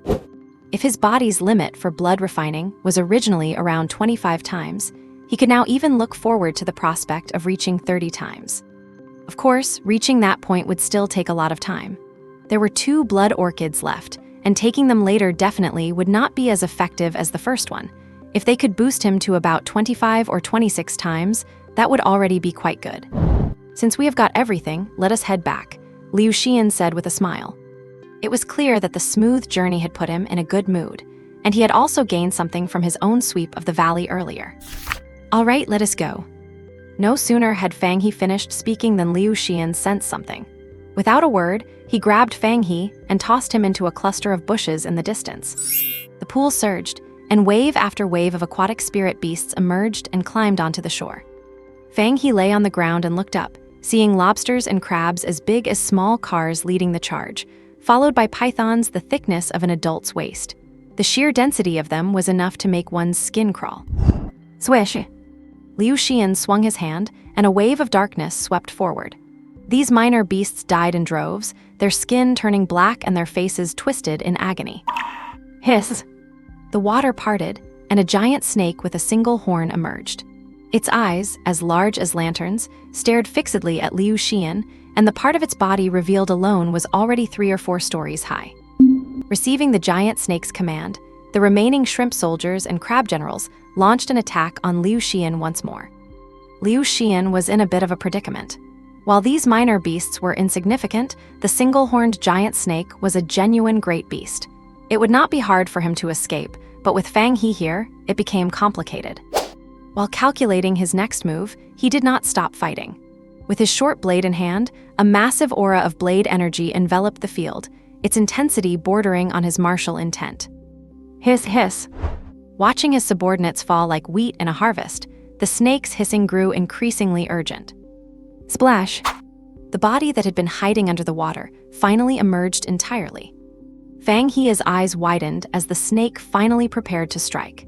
It was more like a dragon than a snake, with bulges under its belly, suggesting it was preparing to undergo the transformation into a dragon. The giant snake was pitch black, its palm-sized scales arranged in a dense pattern. It pushed its tail against the ground, reared its front half high up, opened its maw, and spat out a glowing orb radiating a chilling frost. Liu Xian was not adept at frontal combat, so his speed was naturally high, and he dodged the icy breath with ease. Though confident in his speed, he could not help but feel a bit puzzled. Why was it so easy? Regardless, he had to fight it out first. If he ran away now, these beasts would definitely not let it go and would surely pursue him. Being in the wilderness, surrounded by spirit beasts, it would be disastrous if the commotion attracted the attention of those overlords. After a good fight to show these creatures he was not to be trifled with, he could make a more graceful retreat. At the end of the day, strength is what matters. Shadow pursuit. Liu Xian's body turned into a mass of shadows, using the darkness to close in on the giant snake rapidly. Swish! The short blade plunged into the snake's body, through the gaps between its scales. Compared to the giant snake's massive size, the wound caused by the short blade was barely even a mosquito bite. Yet the snake let out a painful shriek. Hiss! The high-pitched, piercing hiss almost made Fang He's ears bleed. Even though he covered them tightly with his hands, he could not block out the sound. Liu Xian remained unaffected and continued his subsequent attacks. Nether Break. Nether Malice. Nether Annihilation. Tier 4 martial skill, 3 strikes of the Underworld King. The greatest characteristic of dark spiritual power is corrosion. The wounds might not be large, but the spiritual power that seeped into the bones like a parasite was inescapable. Although the giant snake was a bit slow to react, it was decisive. Seeing that it could not shake off the parasite clinging to it, it chose to freeze itself. Strands of blue spiritual energy oozed out from beneath its scales, instantly covering its whole body and forming a layer of ice armor. HMPH. Liu Xian let out a cold snort. He had realized that this giant snake did not seem to be at full strength. With that, his plan changed. He could try to hunt down this giant snake. There was no peace between humans and spirit beasts. Any brief calm was built on the fact that neither could do anything to the other. Now that there was a chance to kill it, he could not let it slip away. Armor piercer. Liu Xian swung his blade again, and the ice armor shattered. The giant snake was not low in intelligence. One might even say it was quite high. When the situation turned against it, its first thought was to flee, disregarding its shrimp soldiers and crab generals. Want to run? The atmosphere was already set. There was no way you were getting away now. His hands surged with spiritual energy, forming two massive dark palms that gripped the snake's tail and dragged it back. He was grateful for the terrain. If not for the mountain walls on all sides blocking most of the sound, who knows how many more beasts would have been attracted by now. There was no escape. A flicker of regret crossed the giant snake's eyes. It should not have come out. Wounds appeared one after another on its body, dense bloody streaks covered its massive frame, and its followers had all been wiped out. Crack. The corrosive, dark spiritual energy denied the snake even the chance to self-destruct, and it was eventually beheaded by Liu Xian as it dragged its exhausted body. The giant carcass fell heavily into the valley, and the severed snake head landed next to Fang He, with blood constantly pouring from the stump, converging into small streams. Grandpa Liu, is it over? You are truly amazing. Fang He climbed up and ran to Liu Xian's side. This battle ended quickly, unlike the last time when a group of powerhouses were caught in a chaotic brawl. This snake's strength was off. Let us finish cleaning up and leave quickly, Liu Xian said, his voice sounding puzzled. With that, he walked over to the snake's corpse to begin dissection and salvage materials. The components yielded from a great beast could be traded for quite a bit of merit in the military. No wonder. Liu Xian paused his dissection. What is wrong? Fang He craned his neck to get a look. His strength was too low, and even with the old principal's weapon, he could not pierce the snake's scales, so he just stood by and watched the old principal work. This giant snake was pregnant, look. Liu Xian stepped aside to let Fang He see. Sure enough, Fang He immediately saw the 3 fully formed snake eggs inside the giant snake's belly. Haha, then this can be considered eliminating future great beasts ahead of time. Fang He laughed loudly. Among spirit beasts, bloodline is paramount. If the parents are great beasts, their offspring have a high probability of growing to the same strength. Of course, the stronger the beast, the more difficult it is to conceive. These eggs are good items, they have research value. Liu Xian was also pleased, and with a wave of his hand, he drew the 3 snake eggs into his palm. Half an hour later, after cleaning up, Liu Xian looked around. Let us go back, we have had a significant harvest this time. Yeah, and it is all thanks to Grandpa Liu. Deep within the vast, boundless cloud dream marsh. This place is known as a forbidden zone for humanity, where the massive silhouettes of various aquatic demon beasts loom in and out of sight. At the bottom of the water lies a colossal underwater palace. Even the weakest demon beast entering or leaving the central palace complex has reached the level of a great demon. In the most expansive hall at its center, a flood dragon, small in stature, with 2 horns on its forehead and 5 claws on its belly, lies coiled. It displays no aura whatsoever, its very breathing having been suppressed. Whoosh! Its tightly shut eyes suddenly snap open. The flood dragon's eyes, remarkably human-like, reveal a look of rage. Investigate now, who exactly killed my daughter? The voice ripples through the water in all directions. All the demon beasts it encounters along the way prostrate themselves, trembling with fear. They can hear the wrath of their king in that sound. A cliffside valley. The 5-clawed flood dragon circles in the air, staring at the fallen demon carcasses below without saying a word. The atmosphere is exceptionally silent and eerie. Not one of the many demon beasts hovering behind it dares to make a sound. Are you telling me that in your territory, my daughter was killed by humans and you knew nothing about it? The flood dragon speaks, its voice indifferent, echoing through the valley. 2 great demons bury their heads in the ground. Unable to speak human language, they can only let out whimpering sounds. The flood dragon pays no more attention to this shrimp and crab. A giant turtle behind it steps forward, exerting an invisible pressure downward. The shrimp and crab immediately tilt and fall to either side, their life force extinguished. Has it been found out? The flood dragon's voice is calm. My king, it has been found. It was humans. We have checked all flying beasts within 100 miles and confirmed it was 2 people, one old and one young, the giant turtle replies, bowing its head low. Which city did they come from? Based on the path they traveled, it is Jiangling. Order the Cloud Dream Marsh to raise a beast tide. The target is Jiangling. The flood dragon's eyes are cold. Yes. The beasts dare not object, and all respond in affirmation. Those who cannot speak human language respond with roars. The flood dragon exhales a breath of cold air, freezing only the serpent's corpse, and leaves it for the giant turtle to carry. As for the other demon carcasses, they are all reduced to dust. Fang He has been back in Jiangling City for half a month, and there are less than 2 days left before the new semester begins. He has also consumed the remaining 2 blood orchids. Unsurprisingly, his blood quenching has reached 25 times, exactly as he had predicted. Ding, ding, ding. He glances at a message from Fan Yang, who is already far away in the east. Iron-blooded man, you kid, be careful lately. Someone is coming to Jiangling to cause you trouble. Tossing and turning. Iron-blooded man, some of the younger generation from the Fengquin line are going to find you. Tossing and turning find me for what? Luoye. Iron-blooded man, not too slow-witted, are you? It is because they got word that Luoye had dealings with someone before coming here. Unfortunately, you have been identified. Do not worry, though. They are coming themselves, and no elders are stepping in. Tossing and turning, who are they? How strong are they? Iron-blooded man, they all have experts at the Dragon Gate realm in their families. Their strength is at least at the perfection level of blood quenching. How many times exactly? I am not sure, and their martial skills are all at the perfect level. Tossing and turning, that is nothing then, whatever. Iron-blooded man, so confident. Tossing and turning, my blood quenching is already at 25 times. Iron-blooded man, what medicine did you take, so fast? Tossing and turning, found a few blood orchids and got a small boost. Iron-blooded man, smile, smile, smile. And 50 kilometers outside the Cloud Dream Marsh, there is a hidden observation post. From the outside, it looks just like a small hill, and its main duty is to monitor whether any powerful demon beasts from the Cloud Dream Marsh are coming ashore.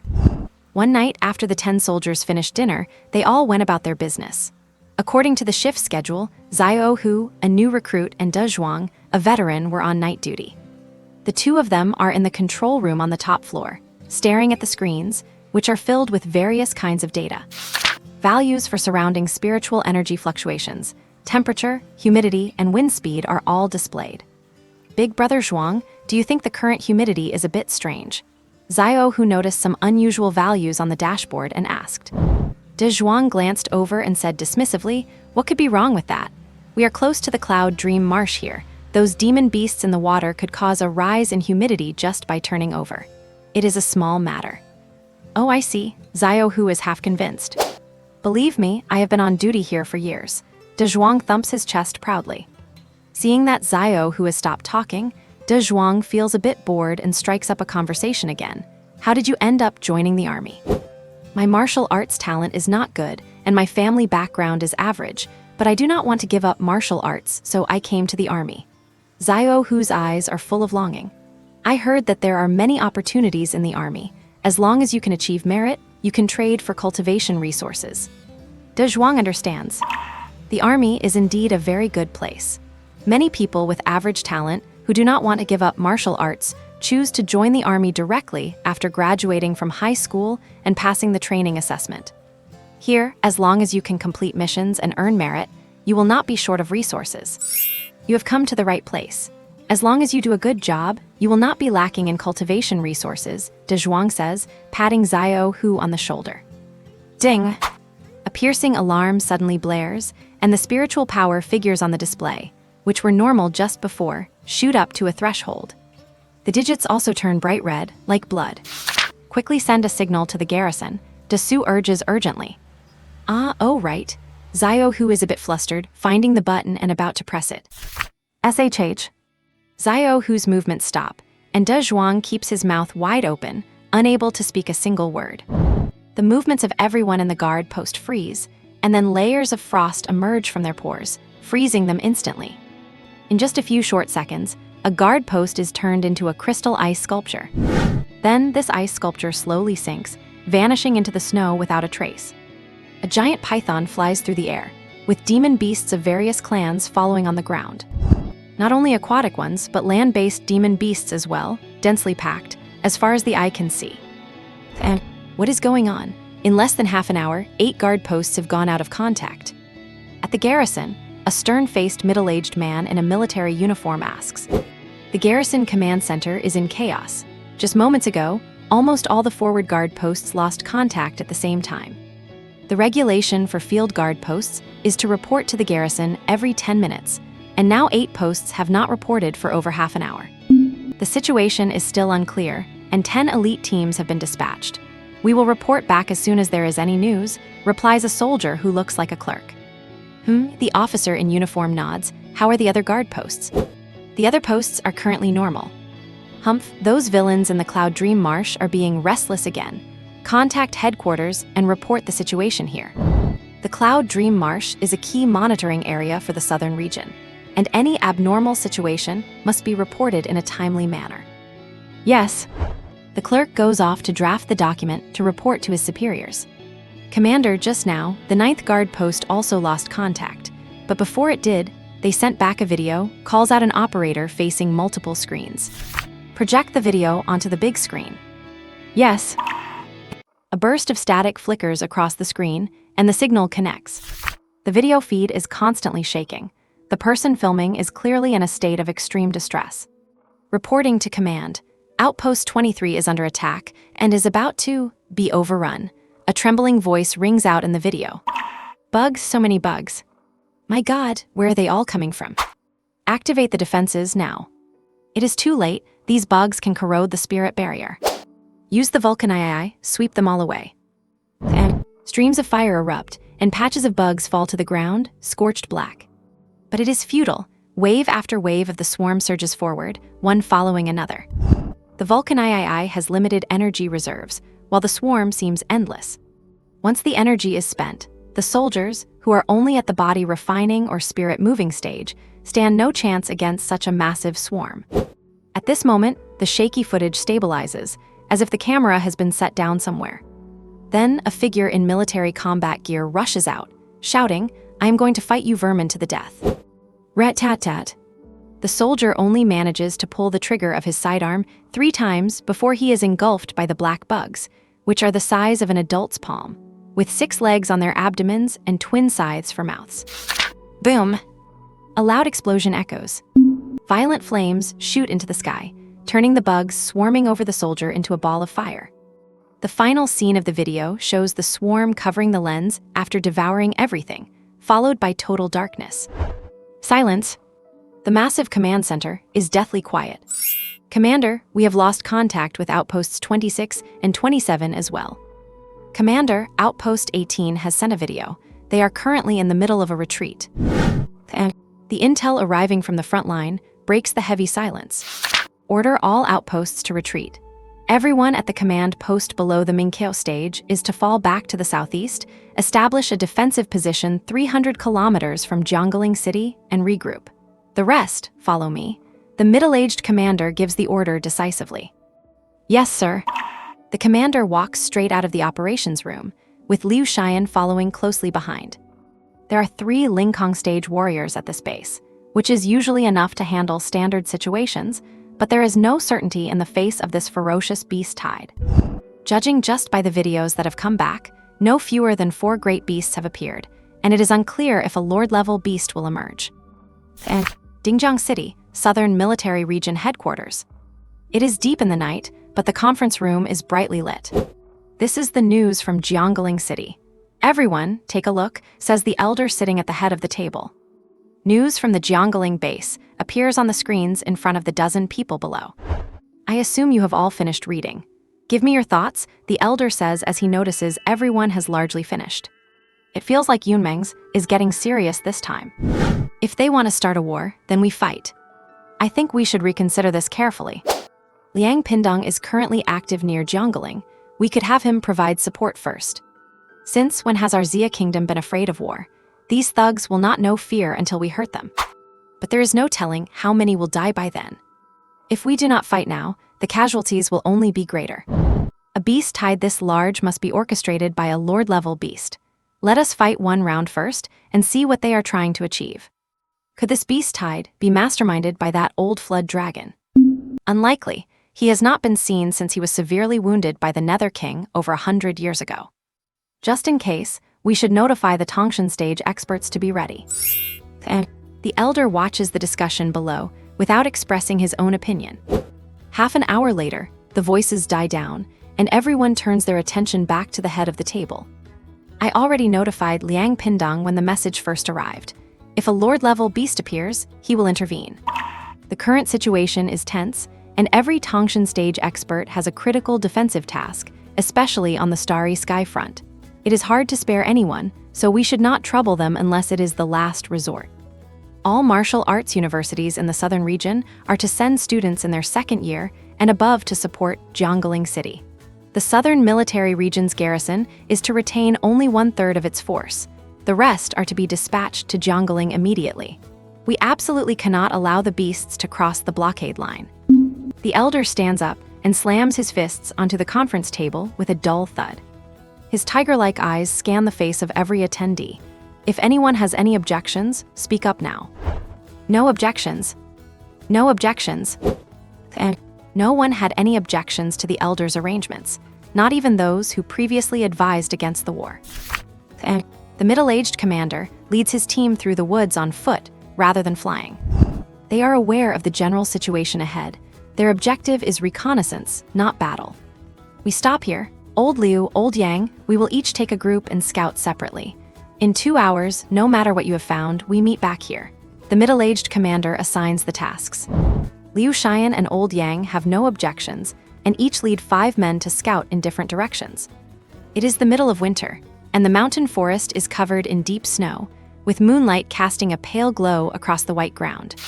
Normally, a mountain forest is active at night, but tonight, the whole forest is unnaturally silent and still. Rustling sounds gradually approach. Liu Xian gestures, and those behind him understand immediately, each finding a place to hide. A pack of horned snow wolves is running swiftly through the snow. There are about 1,000 of them, all at least at the spirit-moving stage, and trailing behind them is the horned snow wolf king that Liu Xian has crossed paths with before. Liu Xian has no intention of engaging them here. Their mission is reconnaissance. Once they get entangled, not only will the mission fail, but their lives will be at risk. He releases his dark spirit energy silently to cloak his team, and even with the wolves' keen sense of smell, they do not notice the people hidden above them. The wolf pack passes under the trees in an orderly fashion. Though the horned snow wolf king glances up in brief confusion as it passes, it finds nothing. This scene still makes Liu Xian's team members sweat cold, as they are not capable of flight and would be in grave danger if they were caught in the pack. Relying on the concealment of Liu Xian's dark spirit energy, they head west and encounter several more waves of beasts: bug swarms, giant claw crabs, armored crocodiles, and water birds flying overhead. They are all either from the Yunmeng's swarm or local mountain predators. A rough estimate suggests that excluding the insect swarms, there are at least tens of thousands of beasts. They transmit the collected data back to headquarters. Seeing they are getting close to Yunmeng's, they halt and prepare to head back to regroup with the commander. Just then, waves begin to surge deep within Yunmeng's, and a lead beast strides across the water. The aura radiating from it creates a sense of oppression for Liu Xian and his team, even from hundreds of kilometers away. Liu Xian is slightly better off, but the rest of the team is already struggling to catch their breath. Retreat! Liu Xian squeezes the word through his teeth, and without a second thought, leads everyone away toward the rendezvous point. This is a major crisis. The only thing capable of exerting such pressure on him from this distance is a Lord-level beast. Perhaps this time, there really will be a beast king laying siege to the city. And if it comes to that, Jiangling City, being closest to Yunmeng's, will have no hope of survival. HMPH, running away pretty fast, snorts a giant python, which shares a resemblance to the giant snake Liu Xian killed the other day. When a beast reaches the Lord level, just like a human reaching the Dragon Gate stage, it gains the ability to perform soul sensing. If there are any instances of someone beneath the Dragon Gate stage fighting and defeating someone of a higher level, there is absolutely no such thing once you reach the Dragon Gate stage or beyond. It is an impossible feat. It is a chasm that cannot be crossed. The python's soul energy could clearly cover a range of hundreds of kilometers, but by the time it prepared to strike, the people had already sensed the danger and fled. Jiangling City, HMPH. This is bad. Things are much worse than we imagined. In a makeshift forward command post, the middle-aged commander, Old Yang, and Liu Xian were comparing the intelligence they had gathered. Just by our count, there are over 20 great beasts, not to mention that Lord-level giant python Old Liu encountered at the edge of the Yunmeng Marsh. Old Yang, whose name is Yang Bing, is a veteran in the military. He had been stationed in the wild near Jiangling City for less than a year, and having run into such an emergency, he felt quite uncertain. We have files on all the Lord-level beasts in the Yunmeng Marsh. This one is likely the offspring of that old flood dragon, said the middle-aged commander, Zhang Linmao, who had been responsible for the wild defenses near Jiangling and was well-versed in the local conditions of the Yunmeng Marsh. Although Liu Xian did not have time to record any video footage, he was still able to draw a conclusion based on his description. "What does headquarters say? When will reinforcements arrive?" asked Liu Xian. Their current manpower was far from enough to make even a dent in the beast tide. The main force will arrive soon. In the meantime, elite teams are being dispatched, and students from martial arts universities across the entire southern region will also come to support, replied Zhang Linmao. That is good, but who is going to notify Jiangling City? Yang Bing raised a point they had to face. A beast tide, especially one of this scale, absolutely had to be communicated to the public. While they felt confident they could successfully fend it off, what if they could not? That is Gu Junlong's responsibility. We should focus on doing our own jobs. Zhang Linmao had no leisure to worry about notifying the public or calming people down. They had only one goal now, to hold back the beast tide as much as possible until the main force arrived. And in the dead of night, piercing air raid sirens wailed over Jiangling City. Countless people were jolted awake from their sleep, something that had never happened in their memories. So they opened their communicators, hoping to see if there was any news. Sure enough, there was a notice on the communicator, but they wished they had not known. Beast tide. This term was too unfamiliar for the residents of Jiangling City.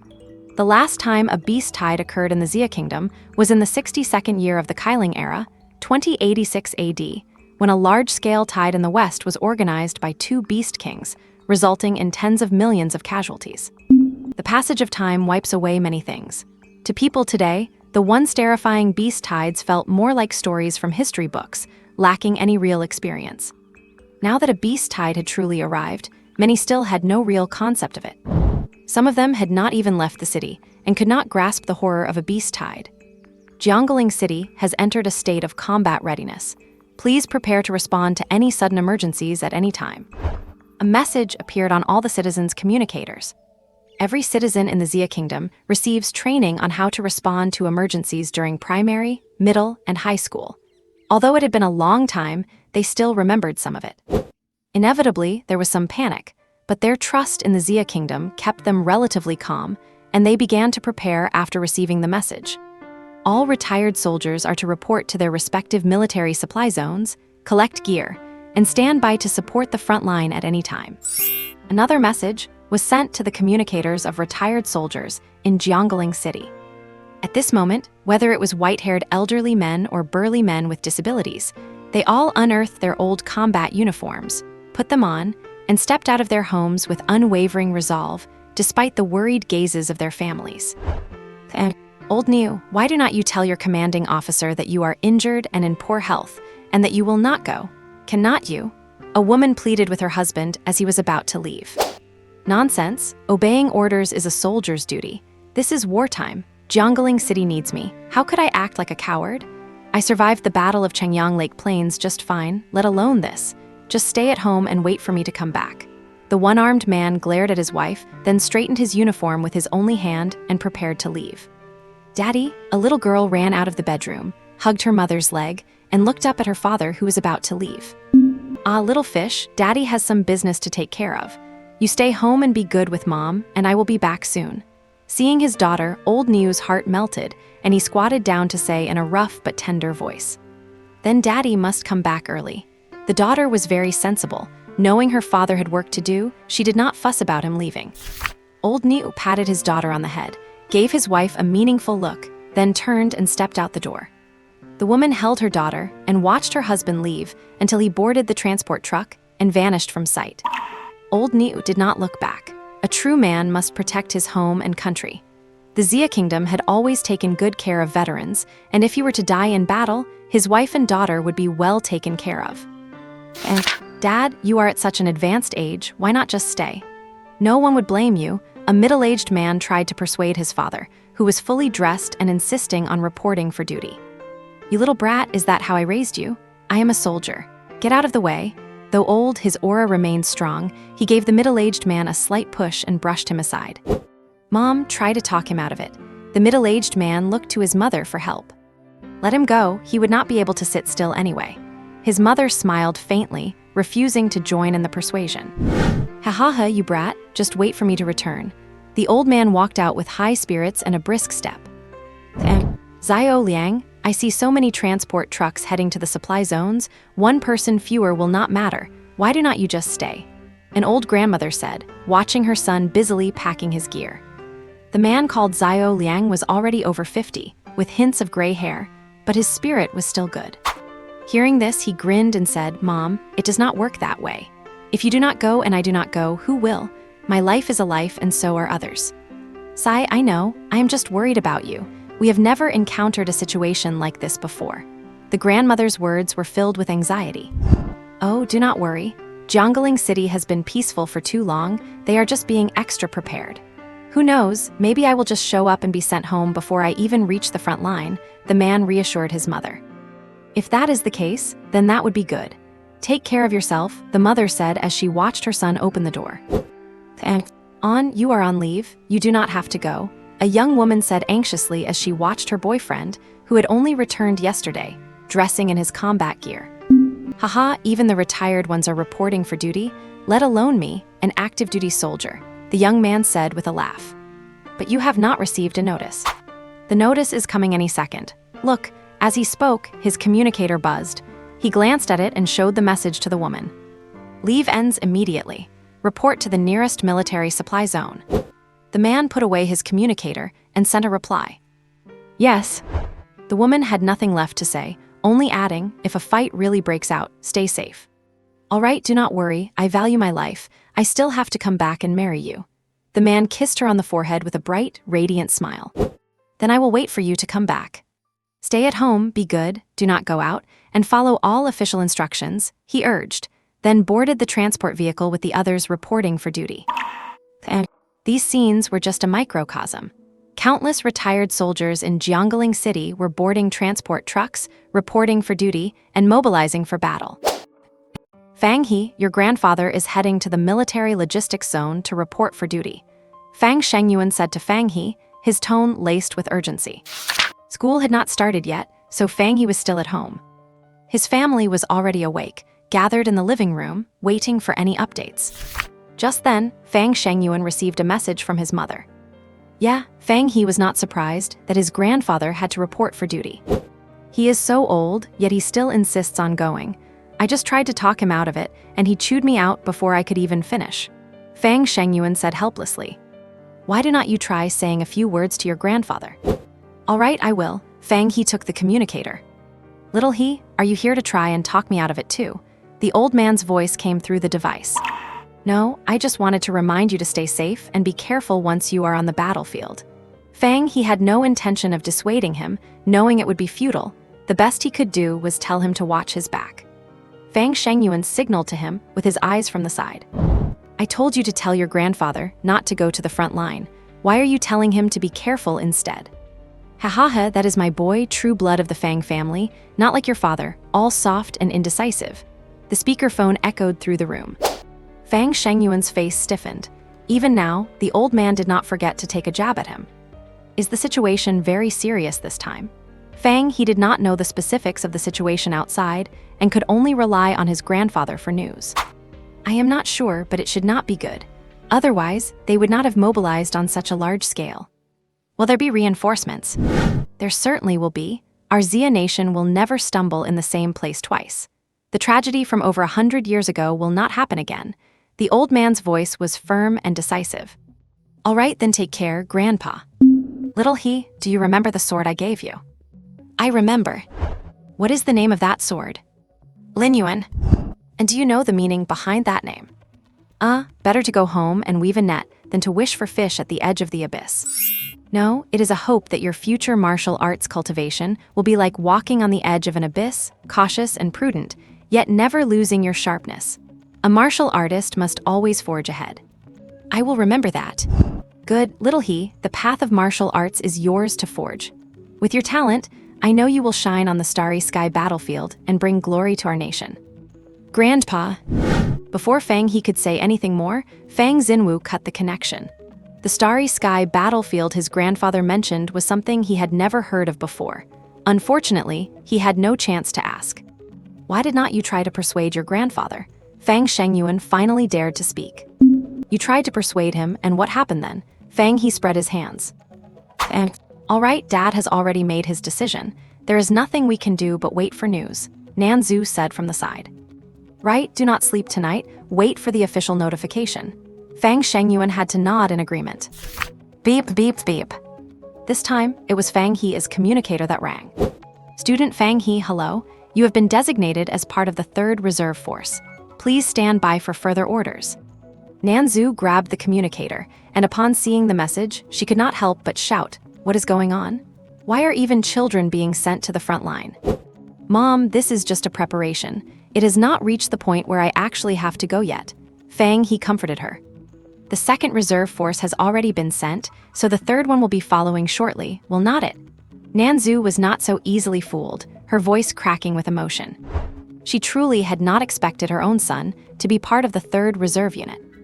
Fang He, go ask what exactly is going on. Fang Shengyuan was also getting anxious. It seemed he was the only man in the house who had not received a notice. Dad, Mom, this is all normal. Most of the resources for our martial arts training are provided by the state, precisely for us to stand up when it counts. Now that the spirit beasts have launched a beast tide, if the city walls fall, we will suffer anyway. It is better to go to the front and fight for a chance. Fang He explained. From the first day they began practicing martial arts, King Kong had told them that Blue Star was not a peaceful place, but one filled with blood and fire.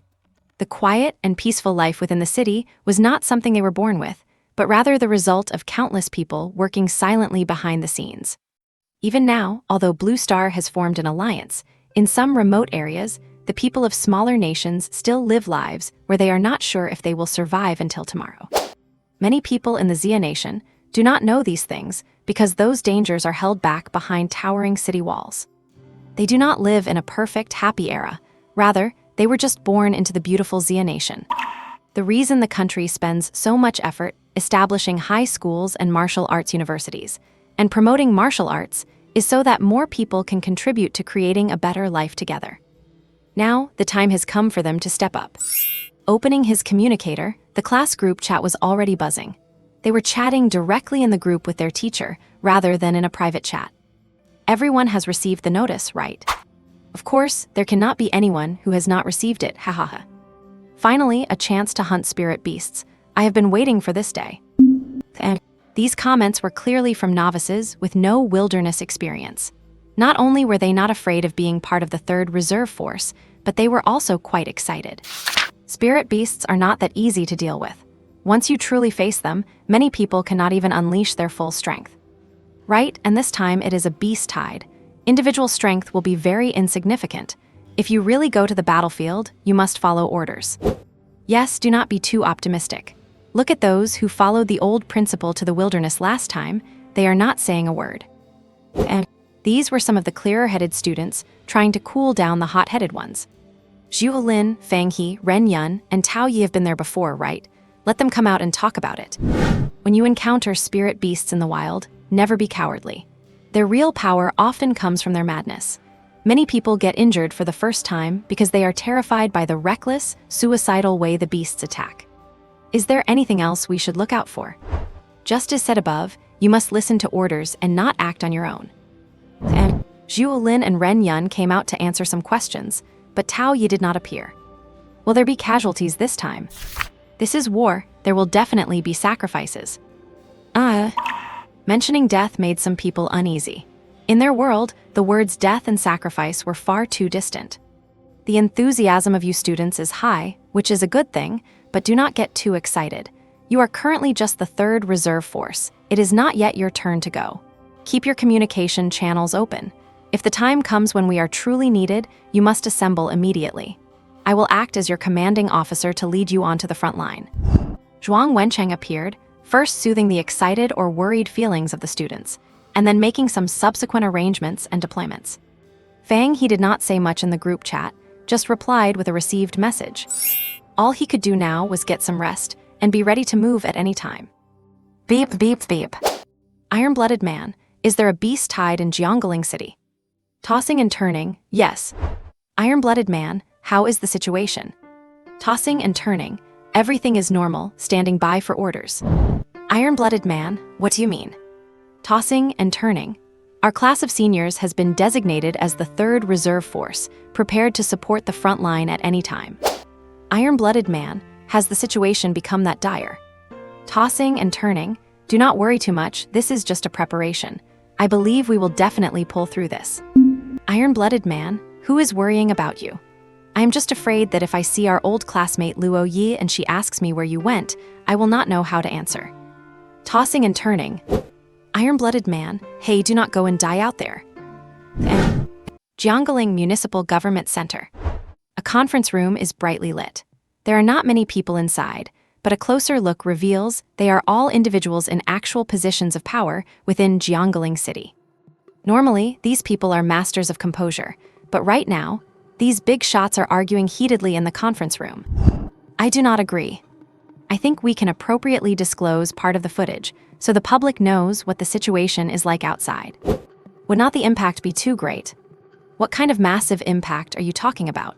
Is not things much better now than in the early days of spiritual awakening? The situation on the starry sky battlefield is dire, and it will have to be disclosed sooner or later. This battle can serve as a perfect buffer. Is live streaming the battle really a good idea? I think we could start with a small-scale disclosure. We should not be too hasty. What is the difference? Might as well let the whole nation watch. It is different. There are still children who are quite young, and the stimulus would be too much for them. And the issue being discussed in the conference room right now is whether to publicly live stream the scenes of resisting the beast tide. The overall situation on Blue Star is not great. While it is considered normal on the surface and they can manage the beasts, the situation on the starry sky battlefield is far from optimistic. The higher-ups have already intended to officially disclose the situation outside of Blue Star, but this resolution is still under discussion. The Xia Kingdom has not experienced large-scale warfare on Blue Star for nearly 100 years, and the vast majority of people have lost the concept of what that means. This time, Jiangling City is facing a beast-tide attack, and some in the upper echelons suggested releasing real footage of the wilderness battle to let the public understand the cruelty of the outside world, providing a buffer for when they eventually announce the status of the starry sky battlefield. All right, let us take this live stream slowly. We will open it to all adults first, and also to the high school senior graduating class. Let us put it to a vote. I agree. I agree. I agree. I dissent. Fine, then it will be done as I said. I will go and file the application now. Notice, a live stream of the wilderness battle will now commence. Minors are not permitted to watch. A message appeared on the communicators of all adults in Jiangling City. What does this mean? Fang Shengyun asked, confused. It should be to let us directly understand the situation outside, Nan Zhu said. Open it and see, we can finally know what is going on out there. Fang He found the live stream portal and clicked it. There were many camera angles, shot from different perspectives, including aerial and close-up views. From the aerial view, one could see convoys in the city continuously converging toward the front lines, much like 100 rivers flowing into the sea. Less than 5 kilometers from the forward positions, a massive number of beasts had already gathered. The drones did not get too close, but even from afar, the sheer sense of oppression was palpable.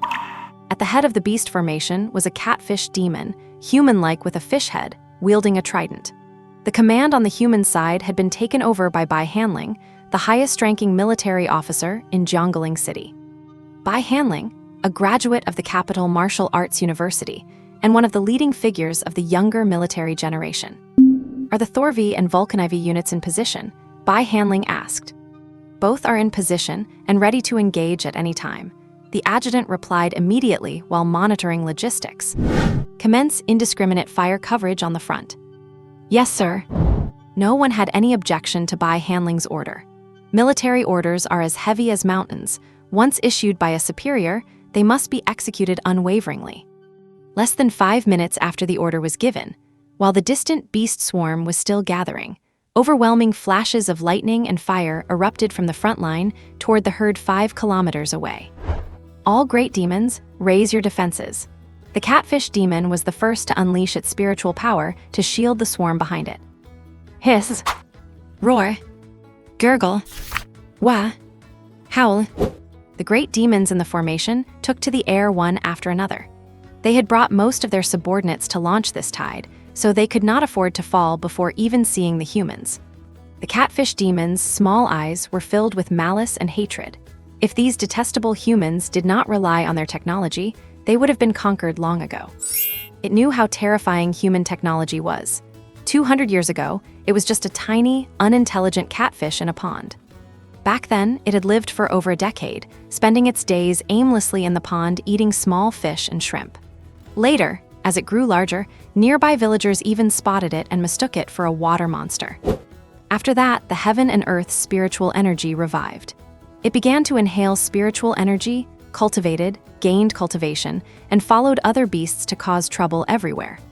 It still remembered that it first followed a giant crab, 10 jang tall, rampant with its iron armor, until it was pierced by a human weapon called a cannon. So it learned to hide. It would crouch in the back during every battle and scavenge after the fight. It did not care about reputation, or not catfish just like that anyway. Later on, it met the Great Flood Dragon Lord. The Lord said to follow it and conquer the vast Yunmeng Marsh together, and it agreed. Yunmeng Marsh originally had 5 great overlords, but now there is only one king. Now, the king said it was time to show the humans what they were made of. So it brought the vanguard. Just as it was gathering the troops, the crafty humans launched their fire coverage first. If it were just the primitive firearms from before the spiritual revival, it would not be panicked at all. But in recent years, these crafty humans had not only invented various new weapons, but also constantly improved them, inscribing formations on these so-called guns and cannons and infusing them with armor-piercing spiritual power. This had to be taken seriously. It had already decided that after this round of attacks, it would lead the army to trample these detestable humans. Bai Hanling admired the beautiful scene before him. Although the great demons tried their best to defend, they could not protect everything. Large swaths of beasts roared and shrieked in the lightning and fire, only to be reduced to piles of ash. "Commander, the reserve resources are running low," the adjutant whispered, looking at the young commander. In the Blue Star military, the ranks are squad leader, platoon leader, battalion commander, regiment commander, general, and marshal. Bai Hanling had his own exceptional qualities to have achieved the rank of regiment commander before the age of 30. He fought on the Starry Sky battlefield in his sophomore year, carving out a reputation for the Xia Kingdom and being titled the Marquis of One. He returned to Blue Star in his senior year, purged the wilderness, performed illustrious military service, and eventually joined the army as a regiment commander upon graduation, assigned to Jiangling for training. Use them all. Do not worry about the cost. If we consume more now, our casualties later will be fewer, Bai Hanling said, completely unconcerned about the resources being spent. Yes, sir, the adjutant turned to carry out the task. Bai Hanling stared at the beast formation not far away, his eyes deep. From the first time he set foot in the wilderness, he understood that peaceful coexistence between humans and beasts was impossible. Regarding the beasts, his philosophy was one word: kill. Kill until the beasts dare not enter human territory. The stability outside Jiangling City was a testament to his service. It would take at least 2 hours for the main reinforcement force to arrive, and what he had to do now was to hold off the beast tide for those 2 hours with the minimum cost. At all costs. This monster does not look like much. It just sits there and takes the hits. Exactly, it is just a beast after all, lacking the intelligence we have, haha. Jiangling is invincible. Looks like we will get through this beast tide quite easily. It has only just begun. Do not let your guard down yet. Fang He chose an overhead perspective, allowing him to see the entire situation. A dense barrage of bullet comments streaked across the screen, making it impossible to see the footage, so Fang He had to switch to no comments mode. The comments covered everything, but most were optimistic, treating the war like a game, just another walkthrough drill. But Fang He was not that optimistic. It was only the beginning, and reinforcements would take a while to arrive. The seemingly endless artillery fire poured down without reservation for half an hour, as Bai Hanling silently calculated the remaining time.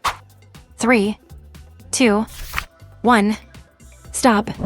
It was exactly on time, but that brought him no joy. The shelling was over. Now came the brutal hand-to-hand combat. It was a pity there was no time to set traps, or they could have whittled down the beast herd further. After today, who knows how many brave souls will be buried here. A flash of complexity crossed Bai Hanling's eyes, then turned into steely resolve as he walked out of the temporary command post toward the front line. The Jiangling military is divided into 4 sections: Field Garrison, Scout Force, City Guards, and Combat-Ready Reserves.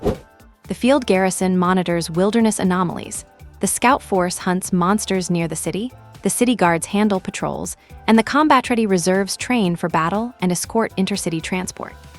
Now, excluding a few City Guards left behind, the remaining 13,612 soldiers were all in position. Across the line, after the artillery barrage, there were still at least 60 or 70,000 beasts, with more continuously arriving. Brothers, the situation today is dire. I do not need to say more. Today, I, Bai Hanling, stand here with you all. As long as we live, the city stands. Bai Hanling hovered in the air, his face like iron, his voice amplified by spiritual energy reaching the entire army. As long as we live, the city stands. Roars filled with passion erupted from all directions, creating a wave of sound that rushed toward the beast herd like a collapsing mountain. Good Jiangling army. Charge like a spear, never look back in death. Charge like a spear, never look back in death. Charge like a spear, never look back in death. Just as the beasts were about to attack after the bombardment, the shockwave of sound made them falter. The catfish monster knew it could not go on like this. It flew into the air and released an invisible soul pressure to dispel the momentum of the Jiangling army. Yumeng marsh forces advance, trample them, slaughter the city. Roar!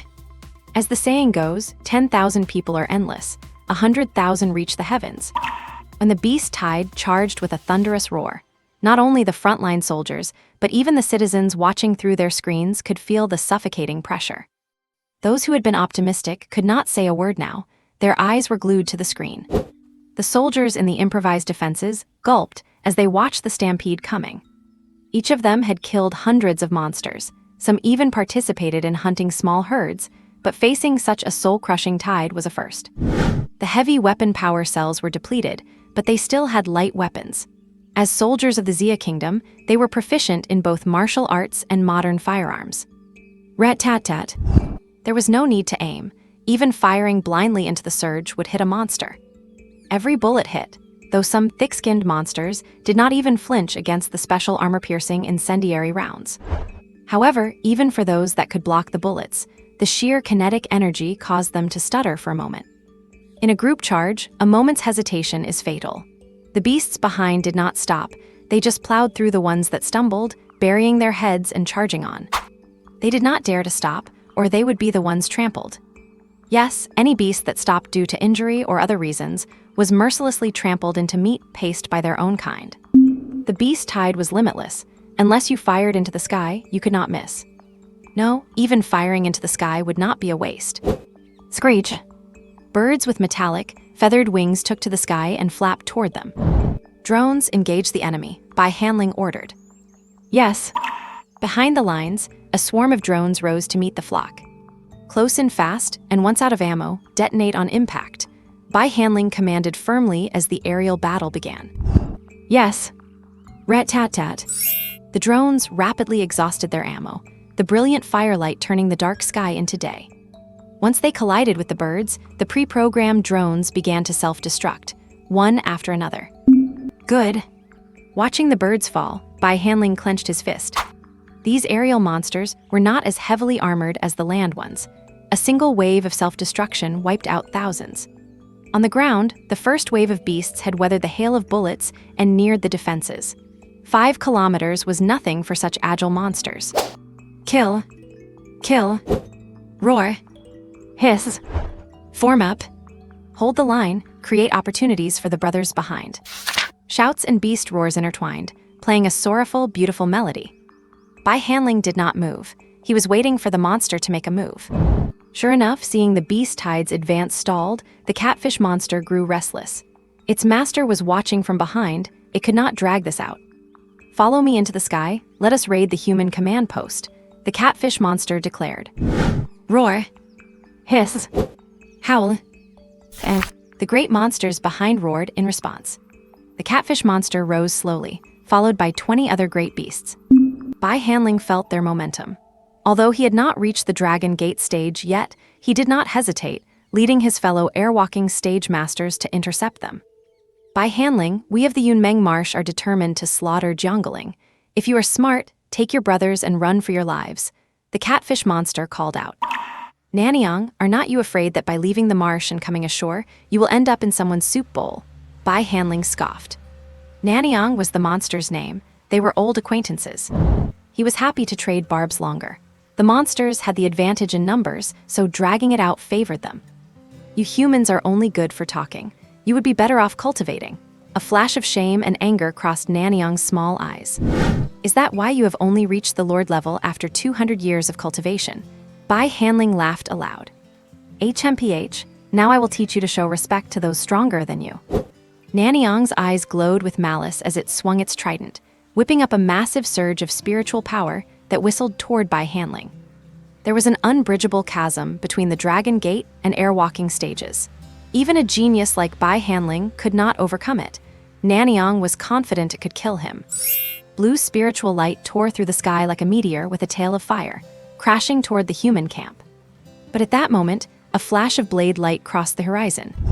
Then the trident, with all its sweeping force, suddenly stopped, suspended in midair, its fiery tail extinguished. A long, jet-black blade, pure and without a single blemish from hilt to tip, appeared abruptly, standing tall in the sky. Tip toward the beasts, hilt toward the humans. The cruelty of the war was beyond people's imagination.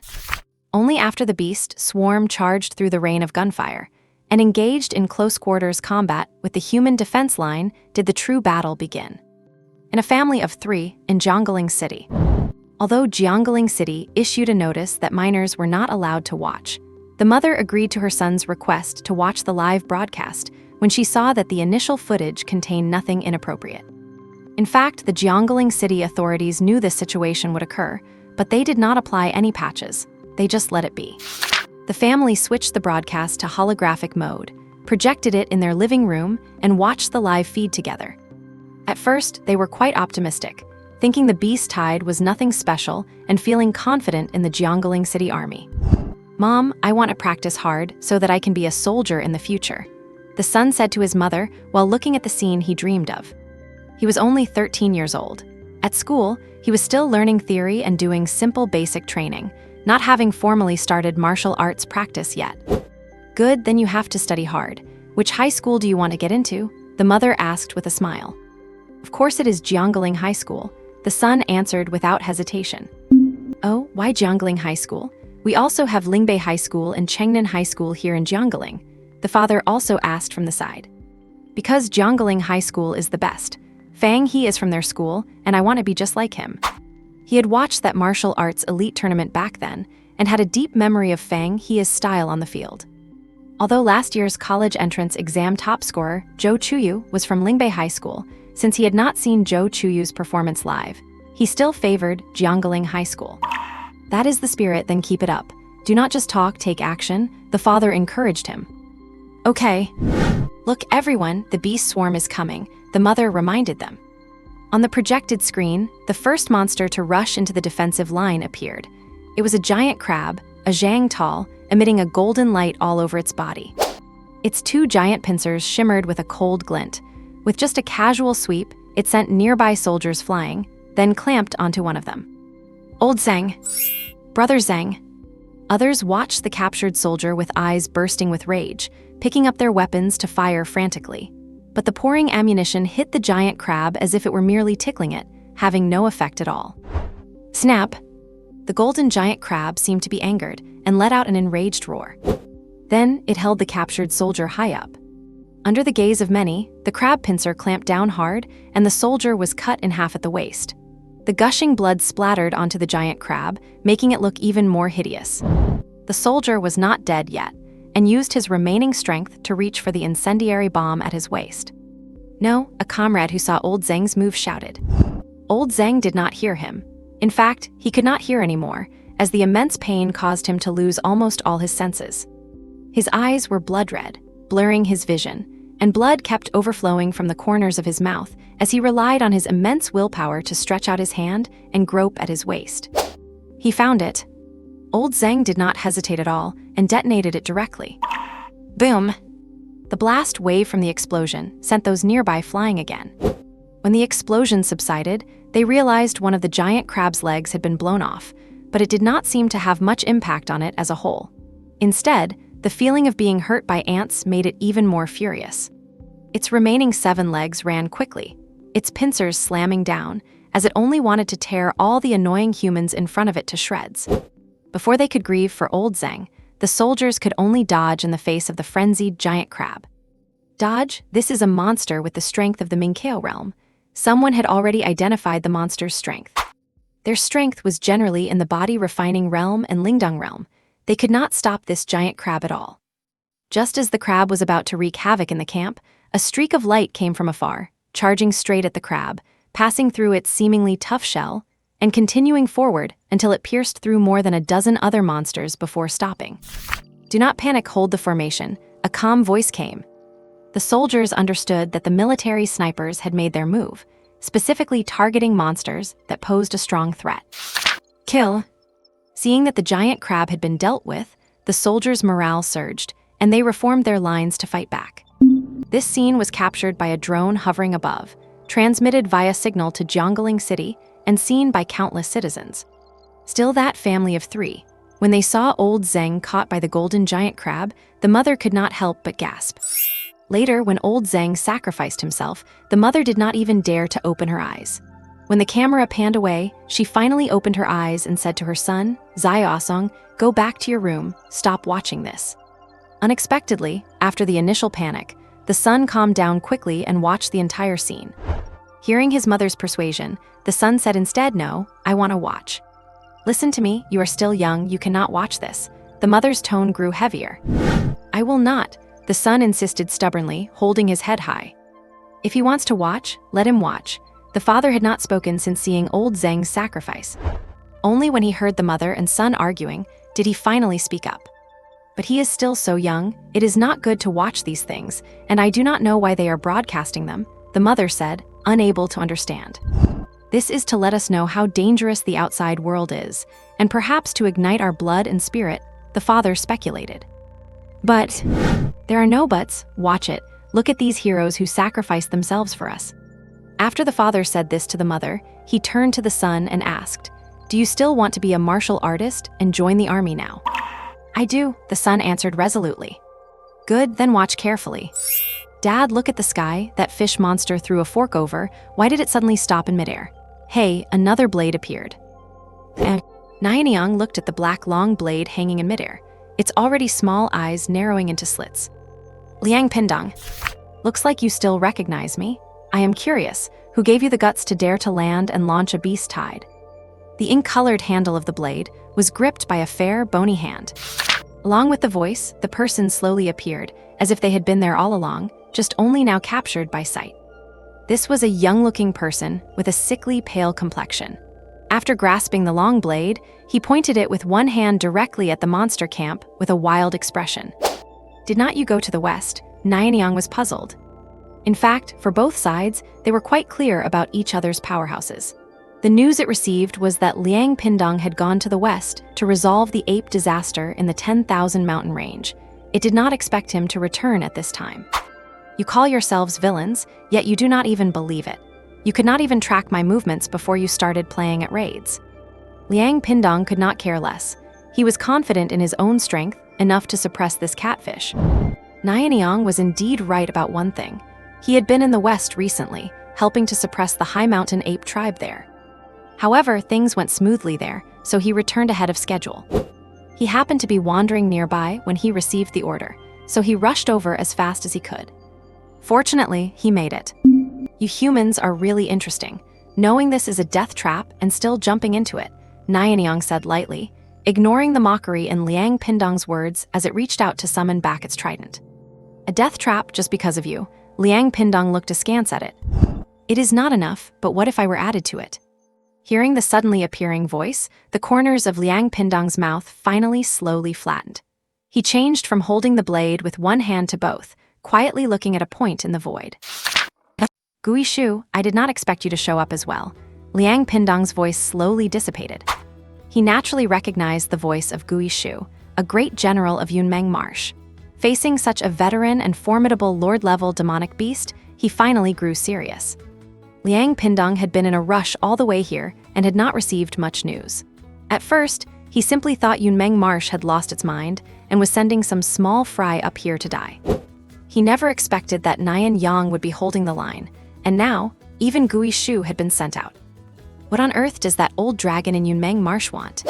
Surely he is not planning to come ashore and have a go himself. Pushing aside these stray thoughts, Liang Pindong stared intently ahead. Now I wonder if this is enough. Gui Shu's mountain-like, gargantuan body appeared on the horizon, positioning himself and Nian Yang to sandwich Liang Pindong in a standoff. It looks like you really are planning something big this time. Liang Pindong could feel that he had been locked onto by two auras, but he felt no panic. Facing these two, while winning would be difficult, he could certainly hold his own and remain undefeated for a short period. Hee, you will find out soon enough. As Gui Shu spoke, the dense, thorny spikes on his back erupted with a yellowish light. Water tides surged around Nanyang. Liang Pindong realized that there was no point in talking further, only battle remained. Any words could wait until after the fight. Severing extinction, with a flourish of his hands, a jet-black blade aura was violently unleashed. His spiritual energy attribute was not darkness, but the rare attribute of death intent, or simply put, extinction's spiritual energy. When he first awakened his spiritual energy, he was nearly backlashed to death by this brutal power. It was an extreme form of energy, and the cultivation process was fraught with danger. A moment of carelessness could lead to the dissipation of one's power or even death. Yet, relying on his astonishing willpower, he broke through one hurdle after another until he reached where he was today. For a wielder of extinction's spiritual energy, reaching the Dragon Gate realm raised their power by more than a few levels. Once contaminated by this persistent energy, it was incredibly difficult to purge. Even after the battle ended, it would cling to the body, inflicting daily torment.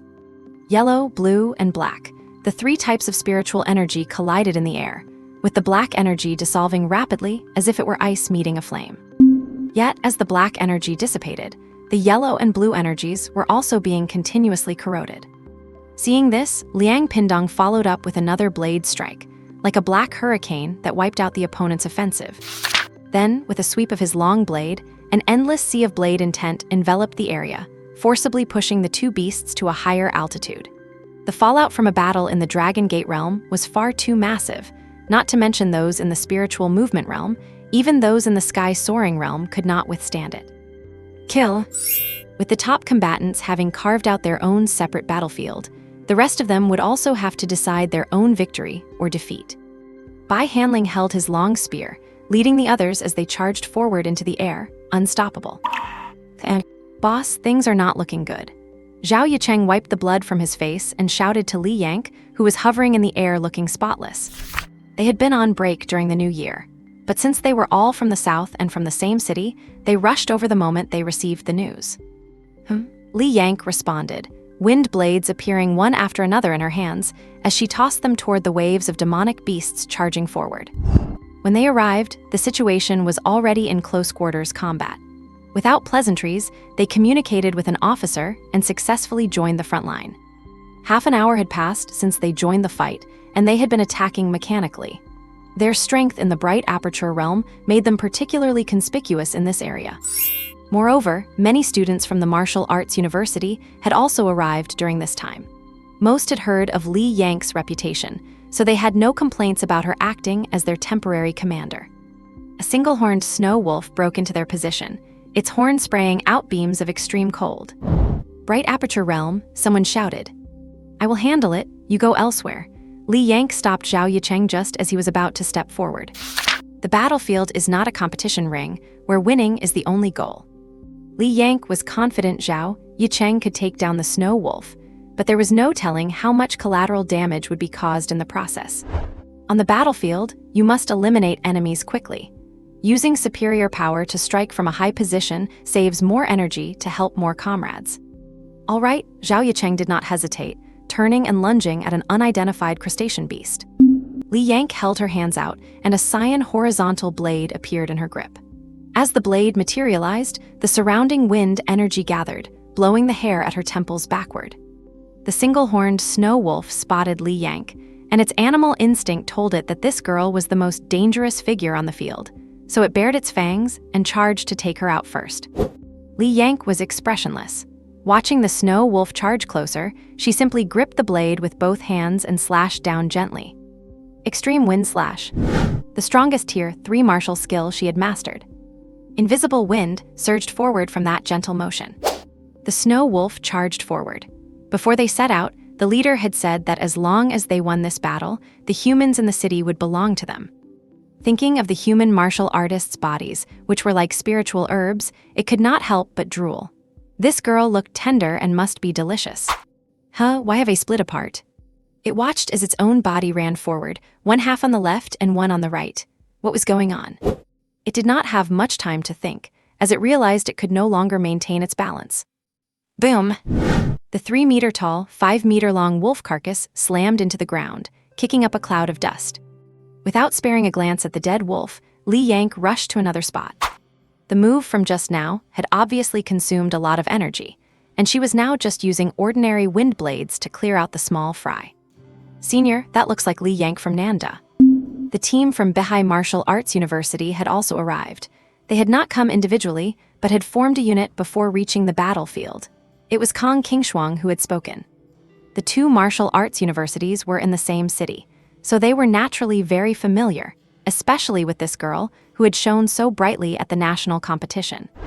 Yang Zhehan also recognized the girl acting as a firefighter everywhere. It is her. He still remembered that at last year's national competition, it was this girl who appeared cold and delicate, yet stood on the stage wielding a horizontal blade to suppress the brilliant talents of all the major universities. He did not know if other schools were convinced, but his school, Beihai Martial Arts University, truly admired her. Li Yank, the officer in charge of logistics, asked me to report to you. 30 of us from Beihai Martial Arts University have arrived, Yang Zhehan shouted. Hearing the voice, Li Yank turned back for a glance, a flicker of joy in her eyes. A batch of fresh reinforcements had arrived. Go to the southeast direction and block that gap. The spot Li Yank mentioned was a breach created by a burrowing beast just moments ago, and it would not be patched up anytime soon. All right. Yang Zhehan responded and led the group toward the location. At this moment, a roaring sound came from the rear of the front line. The retired soldiers of Jiangling City had arrived. Haha, brothers, we are here, a one-armed man shouted loudly. Yunmeng Marsh boiled fish, old man is here. Watching the scene before them, some of the elderly felt their blood boiling with passion. Ha, I am going to take their heads and make fish head with chopped chili. Fish soup is even better. And facing a battlefield that felt like a meat grinder, the veterans felt no fear. They seemed delighted to be in the heat of battle. They shouted one after another, treating these aquatic demonic beasts like mere seafood, ready to feast on them. And for a battle stuck in a stalemate, nothing is more heartening than the arrival of reinforcements. One could visibly see the morale of the warriors soaring. At the same time, the third batch of combat-ready personnel assembled in Jiangling City had taken their positions. Not only students from various high schools, but also capable adults from all walks of life had rushed over. Of course, the core force consisted of the masters and disciples from the major martial arts halls. Half an hour ago, they received the message to gather at the central gymnasium. Fang He scanned the crowd and saw many familiar faces.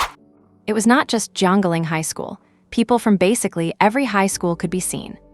Naturally, the students from the 3 major high schools made up the bulk of the force, totaling several thousand people, all with strength at or above the viscera refining stage. After all, students from some schools lacked the strength, and charging in rashly would only cause chaos instead of helping. Organized by class, they formed square formations and boarded the transport vehicles one by one. Move out. At the order, the convoy carrying the third batch of combat personnel set off.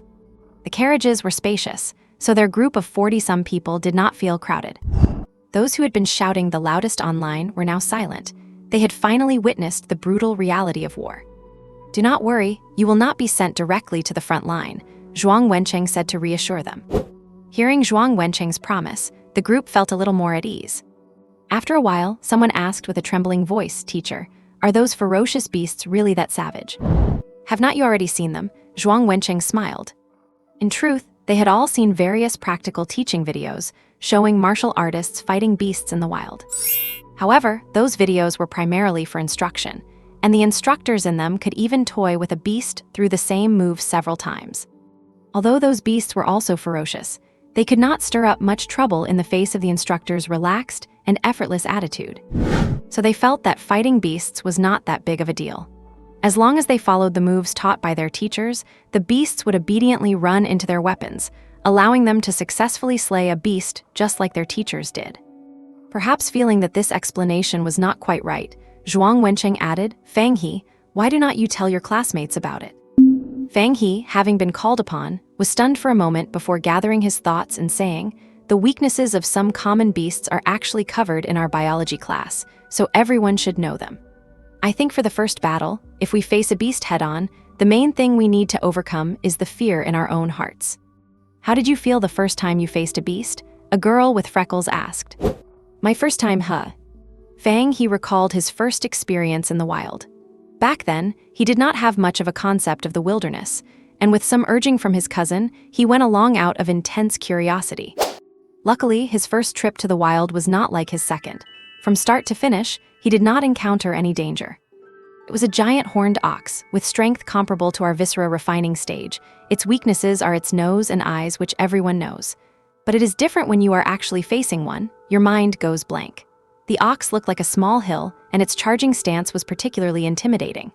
Honestly, my legs were trembling back then, too, Fang He said with a smile, trying his best not to put too much pressure on everyone. Sure enough, hearing Fang He say this, everyone laughed. So, even the Fang He who killed everything in the elite tournament had been flustered the first time he faced a beast. Thinking of this, their initial anxiety vanished. After all, there was a living example right before them. "Fang He, so you have been out to hunt beasts before. No wonder you guys stood out so much when we went out together," Zhu Lin's booming voice rang out. He had actually wanted to ask back then, as the performance of Lu Ningxi, Fang He, and Fan Yiyang was clearly different from theirs.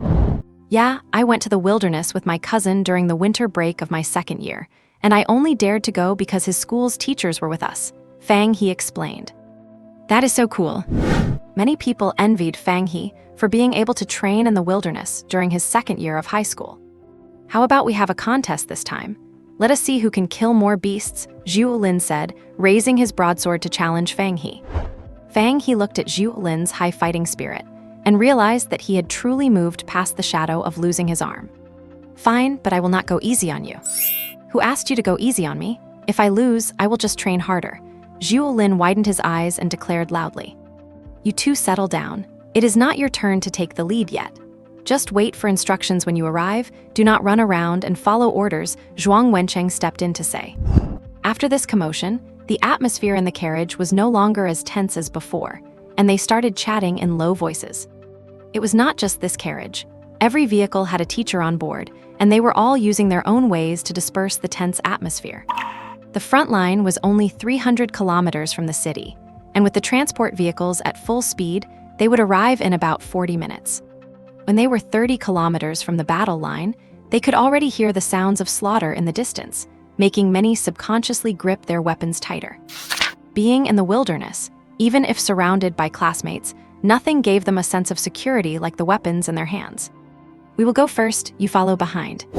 Several figures soared into the air, turning into streaks of light that headed straight for the aerial battlefield, leaving only a voice behind. Fang He also saw this scene, vaguely catching glimpses of Su Jing, the chief of the Law Enforcement Bureau, and Su Hui, the director of the Education Bureau. "Yes, full speed ahead," the convoy commander ordered. "Look, over there in the sky," the freckled girl in the carriage pointed outside. Others followed the direction of her finger. Deep in the sky, an unusually bright blue light appeared. It did not flash and vanish like before, but instead lingered in the air.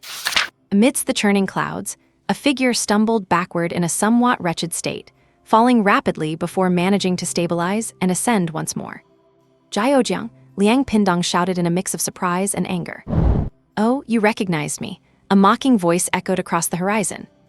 "Yunmengs, you have some nerve." Liang Pindong had recognized his ambusher, Jiaojiang, the most powerful descendant of the master of Yunmengs, who had been a lord-level beast for many years. Although it was a sneak attack, the terrifying power displayed made it clear that it was likely on the verge of ascending to a beast king. "We have always had plenty of nerve. Did you only just realize that?" A giant python, over 100 meters long, appeared on the horizon, its head adorned with 2 horns, surrounded by endless water vapor. "Very well. It seems Yunmengs really wants to be wiped off the map," Liang Pindong said while clutching his chest. Despite suffering heavy injuries, he did not retreat an inch. "Wipe my Yunmengs off the map? That is a bold claim. Did Zhang Qixian teach you to say that?" Another unfamiliar voice appeared. Before Liang Pindong could ponder who the owner of this voice was, his figure fell uncontrollably. And not just him, the Void Realm battlefield below also split apart rapidly. After fighting for a long time, both sides had suffered losses, and now they all looked up toward the sky. "Lord Jia." Liang Pindong finally recalled who this voice belonged to, the ruler of Yunmeng Marsh, Lord Jia. He really could not hold on anymore. Just dealing with Jia Jiang had been difficult enough. Now that Lord Jia had arrived, there was truly nothing he could do. "The little one still recognizes me."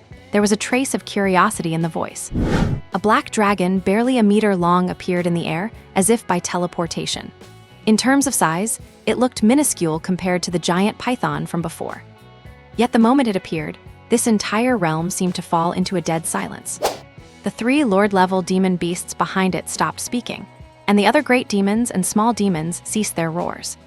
The human camp also came to a halt. When a presence capable of suppressing everything appears on the battlefield, there is no point in continuing. A beast king, a being that most people would never see in their entire lives, had appeared. Liang Pindong tried to speak, only to find he could not open his mouth at all.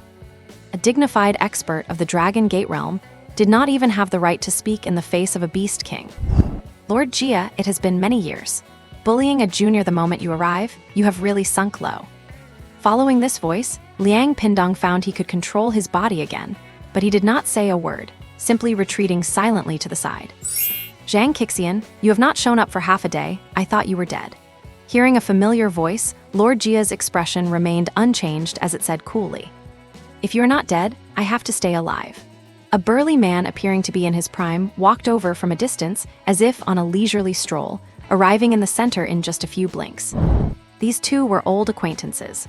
Zhang Qixian was stationed in the southern region with the main task of keeping watch for Lord Jia of Yunmeng Marsh, even though it had not shown its face for nearly a century. "Heh, we demons have long lifespans. I will live very well."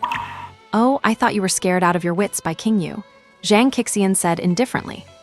Lord Jia's expression shifted. Over 100 years ago, it was full of ambition, wanting to step out of Yunmeng Marsh and wreak havoc. But it ran into Luo Dio halfway. Although King Yu was already showing his age, he dealt with it quite easily, forcing it to remain in hiding for a century. A century has passed, its strength has grown greatly, and King Yu is long gone. This time, it will make the humans pay the price. A century has passed, where is King Yu now? "King Yu is always in our hearts," Zhang Qixian replied. "After today, you will be in my heart as well. I will occasionally think of you." By the end of its sentence, Lord Jia's tone grew icy, its scales flared as it prepared to strike. "Wait before you attack. I want to know why you launched this beast tide." Radiance radiated from Zhang Qixian, dispelling Lord Jia's pressure. "Why, do you not know that your people killed my youngest daughter?" Speaking of this, the aura around Lord Jia escalated further. Its eyes were full of fury. Whether human or demon beast, the higher the cultivation, the harder it is to produce offspring. It originally had 3 sons, all born when it was still weak. The second and third died in early battles, leaving only the eldest, Jia Jiang, who it nurtured into a lord-level existence. The giant snake that died in the valley was its youngest daughter, born after it became a beast king. It cherished her dearly, yet never expected her to die in that valley. Before the global spiritual energy resurgence, it was just a common little snake in the wild. While evading a hawk, it accidentally fell into an underground river, eventually floating to the surface in that valley through a freezing pool. Relying on instinct, it climbed the cliff and ate a blood orchid. Somehow, the blood orchid had a miraculous effect on snakes. Before the spiritual energy even surged, it gained sentience and had an incredibly fast metabolism, its body growing without limits. This advantage laid the foundation for its rise after the spiritual resurgence, eventually becoming the king of the vast Yunmeng Marsh. Its youngest daughter, Jia Yue, was detected to have dense dragon bloodline at birth, needing only to grow and undergo her transformation in peace. What it never expected was that the daughter it held in its hands like a gem would fall for a wild snake of unknown origin and become pregnant. In a fit of rage, it had the wild snake killed, confined its daughter, and went into seclusion. But as the little princess of the entire Yunmeng Marsh, when she wanted to go out during its seclusion, who would dare stop her? With Jia Jiang tacitly allowing it, other demons just pretended not to see. At first, Jia Jiang sent people to follow and protect her, but Jia Yue soon discovered them. Thinking nothing would happen and knowing her sister held a grudge against their father, he let her go to clear her mind. Lord Jia had taken her to that valley once when she was young. Jia Yue had a good memory and remembered the location perfectly. Later, when the green-eyed toad occupied that valley, Lord Jia did not care much. As a king of water, what use was a small valley? Once out of the marsh, Jia Yue wanted to find peace in that valley, where she happened to run into Fang He and his companion, meeting her end there.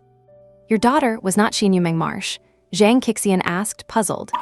"Your people killed my daughter in a valley and even took her unborn child." Lord Jia's anger caused the surrounding water-based spiritual energy to boil. "Oh, is that so?" Zhang Qixian's expression was indifferent. "The conflict between humans and demon beasts has lasted a long time. Never mind killing Jia Yue, what if they killed Jia Jiang? As long as someone had the ability to kill him, he would protect them." As for giving Lord Jia an explanation, that was not even an option. Why would he send his own people to appease a demon beast? Do not be ridiculous. He should be rewarding them for their merits. There is no way he would hand them over. However, the unborn child Lord Jia mentioned was worth noting. Since it had dragon bloodline, it had high research value. Once this is over, he would have to instruct his subordinates to investigate who took it. "Zhang Qixian, your life is just enough to be buried with my daughter." Saying this, it summoned a massive wave and swept forward. "I look forward to you getting your wish." Having learned the situation, Zhang Qixian had no desire for more small talk. The light around him erupted, illuminating the sky as if it were day. A fight was inevitable. He would hold Lord Jia here. Once reinforcements from other areas arrived, Lord Jia would naturally retreat if it realized it could not win. Following the clash between the two powerhouses, the lower-level battles on the ground reignited. Fang He and the others looked up, unable to even clearly see the figures high in the firmament. But the conversation between the two top powerhouses was not concealed at all, echoing through the heaven and earth. Fang He heard every word clearly. "It turns out the culprit was me." Struck by the sudden news, he felt dazed. Jiangling City was under full alert. Tens of thousands rushed to the battlefield. Human and beast were in a full-scale war, with all experts deployed, locked in a fierce fight. The cause of all this was actually him. If he had not gone looking for the blood orchid back then, would this beast tide have even happened? Just as Fang He was lost in confusion, the transport vehicle reached the edge of the battlefield, and they could already see the slaughter on the front line. Fang He, who was usually calm, suddenly did not dare to move forward. He wanted to tell someone, but did not know who. Fan Yiyang was not by his side. "Fang He, what are you daydreaming about? We are here, get off the truck. We still need to see who kills more demon beasts." Zhu Lin slapped Fang He on the back. Fang He came to his senses and followed the main force mechanically, waiting for mission assignments. Before long, Fang He and his group were assigned their task, transporting supplies. This was indeed a relatively safer mission. "Fang He, look, that girl is so strong, and the people around her all look so young. They must be students from the Martial Arts University." Zhu Lin nudged Fang He with his elbow. "How, where?" Fang He snapped out of his daze and followed Zhu Lin's gaze. He had a sharp memory and recognized quite a few familiar faces in that direction, including Li Yank, the people who helped catch the fugitive last time, his cousin, and the companions from his first trip to the wilderness. Every one of them had reached at least the spirit movement stage, and Li Yang's performance was particularly dazzling. Many demonic beasts tried to break through their blockade by force, but they were all dealt with thanks to the group's seamless cooperation. Boss, a batch of rookies just arrived. Zhao Yichen was the first to spot the newcomers, immediately identifying them as a bunch who had never experienced real combat. Li Yang did not turn back. He kept moving, clearing out the stray beasts that slipped past the defense line. Technically, tasks like transporting supplies should be done by robots, but due to the tight war situation, these robots had all been converted into ramming vehicles, loaded with explosives to charge directly into the beast hordes and detonate. This could significantly slow down the advance of the beast hordes, providing some help to the defense. "Hey, you guys, bring all the stuff over here," Zhao Yichen called out. "Oh, right." The scene before him seemed a bit different from what he had imagined, but Zhuo Lin quickly reacted, pulled Fang He, and began moving the supplies.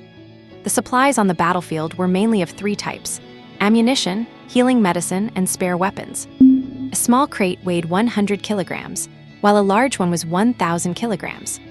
Fortunately, all of them had at least the strength of the organ refining stage, so carrying them was not particularly difficult. There was never a quiet moment on the battlefield. The air was filled with shouts, the sound of weapons piercing flesh, the roars of beasts, and various other noises. Honestly, never mind going to the front lines to hold off the demonic beasts. For these rookies, just staying calm in such an environment was an extraordinary feat. Fang He, however, turned a deaf ear to it all and just worked mechanically. Human adaptability is strong. Driven by those around them, everyone suppressed the fear in their hearts and started to get busy. You know, they do not look much older than us, so how come they are so strong? Does the martial arts university refine people that much? Zhuo Lin chatted with Fang He while carrying items. Maybe they have special training methods. Ren Yun chimed in from the side. "Fang He, what is wrong with you?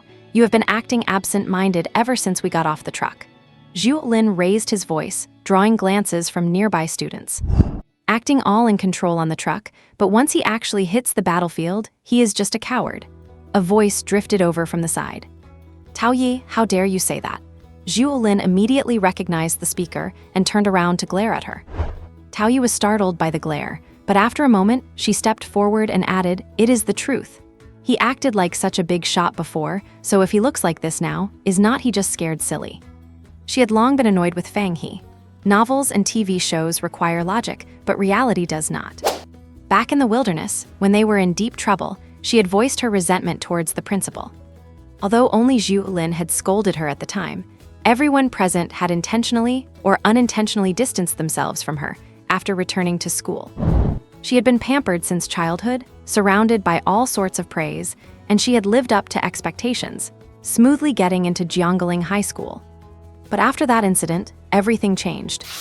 Even if they did not say it outright, their attitude toward her had clearly changed. She was not imagining it. She found this hard to accept, so she began to resent the old principal. That is right, she did not blame anyone else. She only blamed the old principal.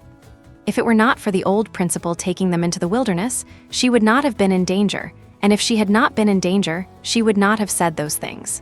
Therefore, it was all the old principal's fault. She had also heard some rumors that the old principal favored Fang He most, so she hated Fang He along with him. That is why she made that mocking remark. So this is what the person the old principal values is like. You were not even scared on the battlefield, so why would Fang He be? I do not even want to mention how you acted back then, Zhuo Lin shouted. He did not care about the consequences, he just wanted to hit Tao Yi where it hurt. You!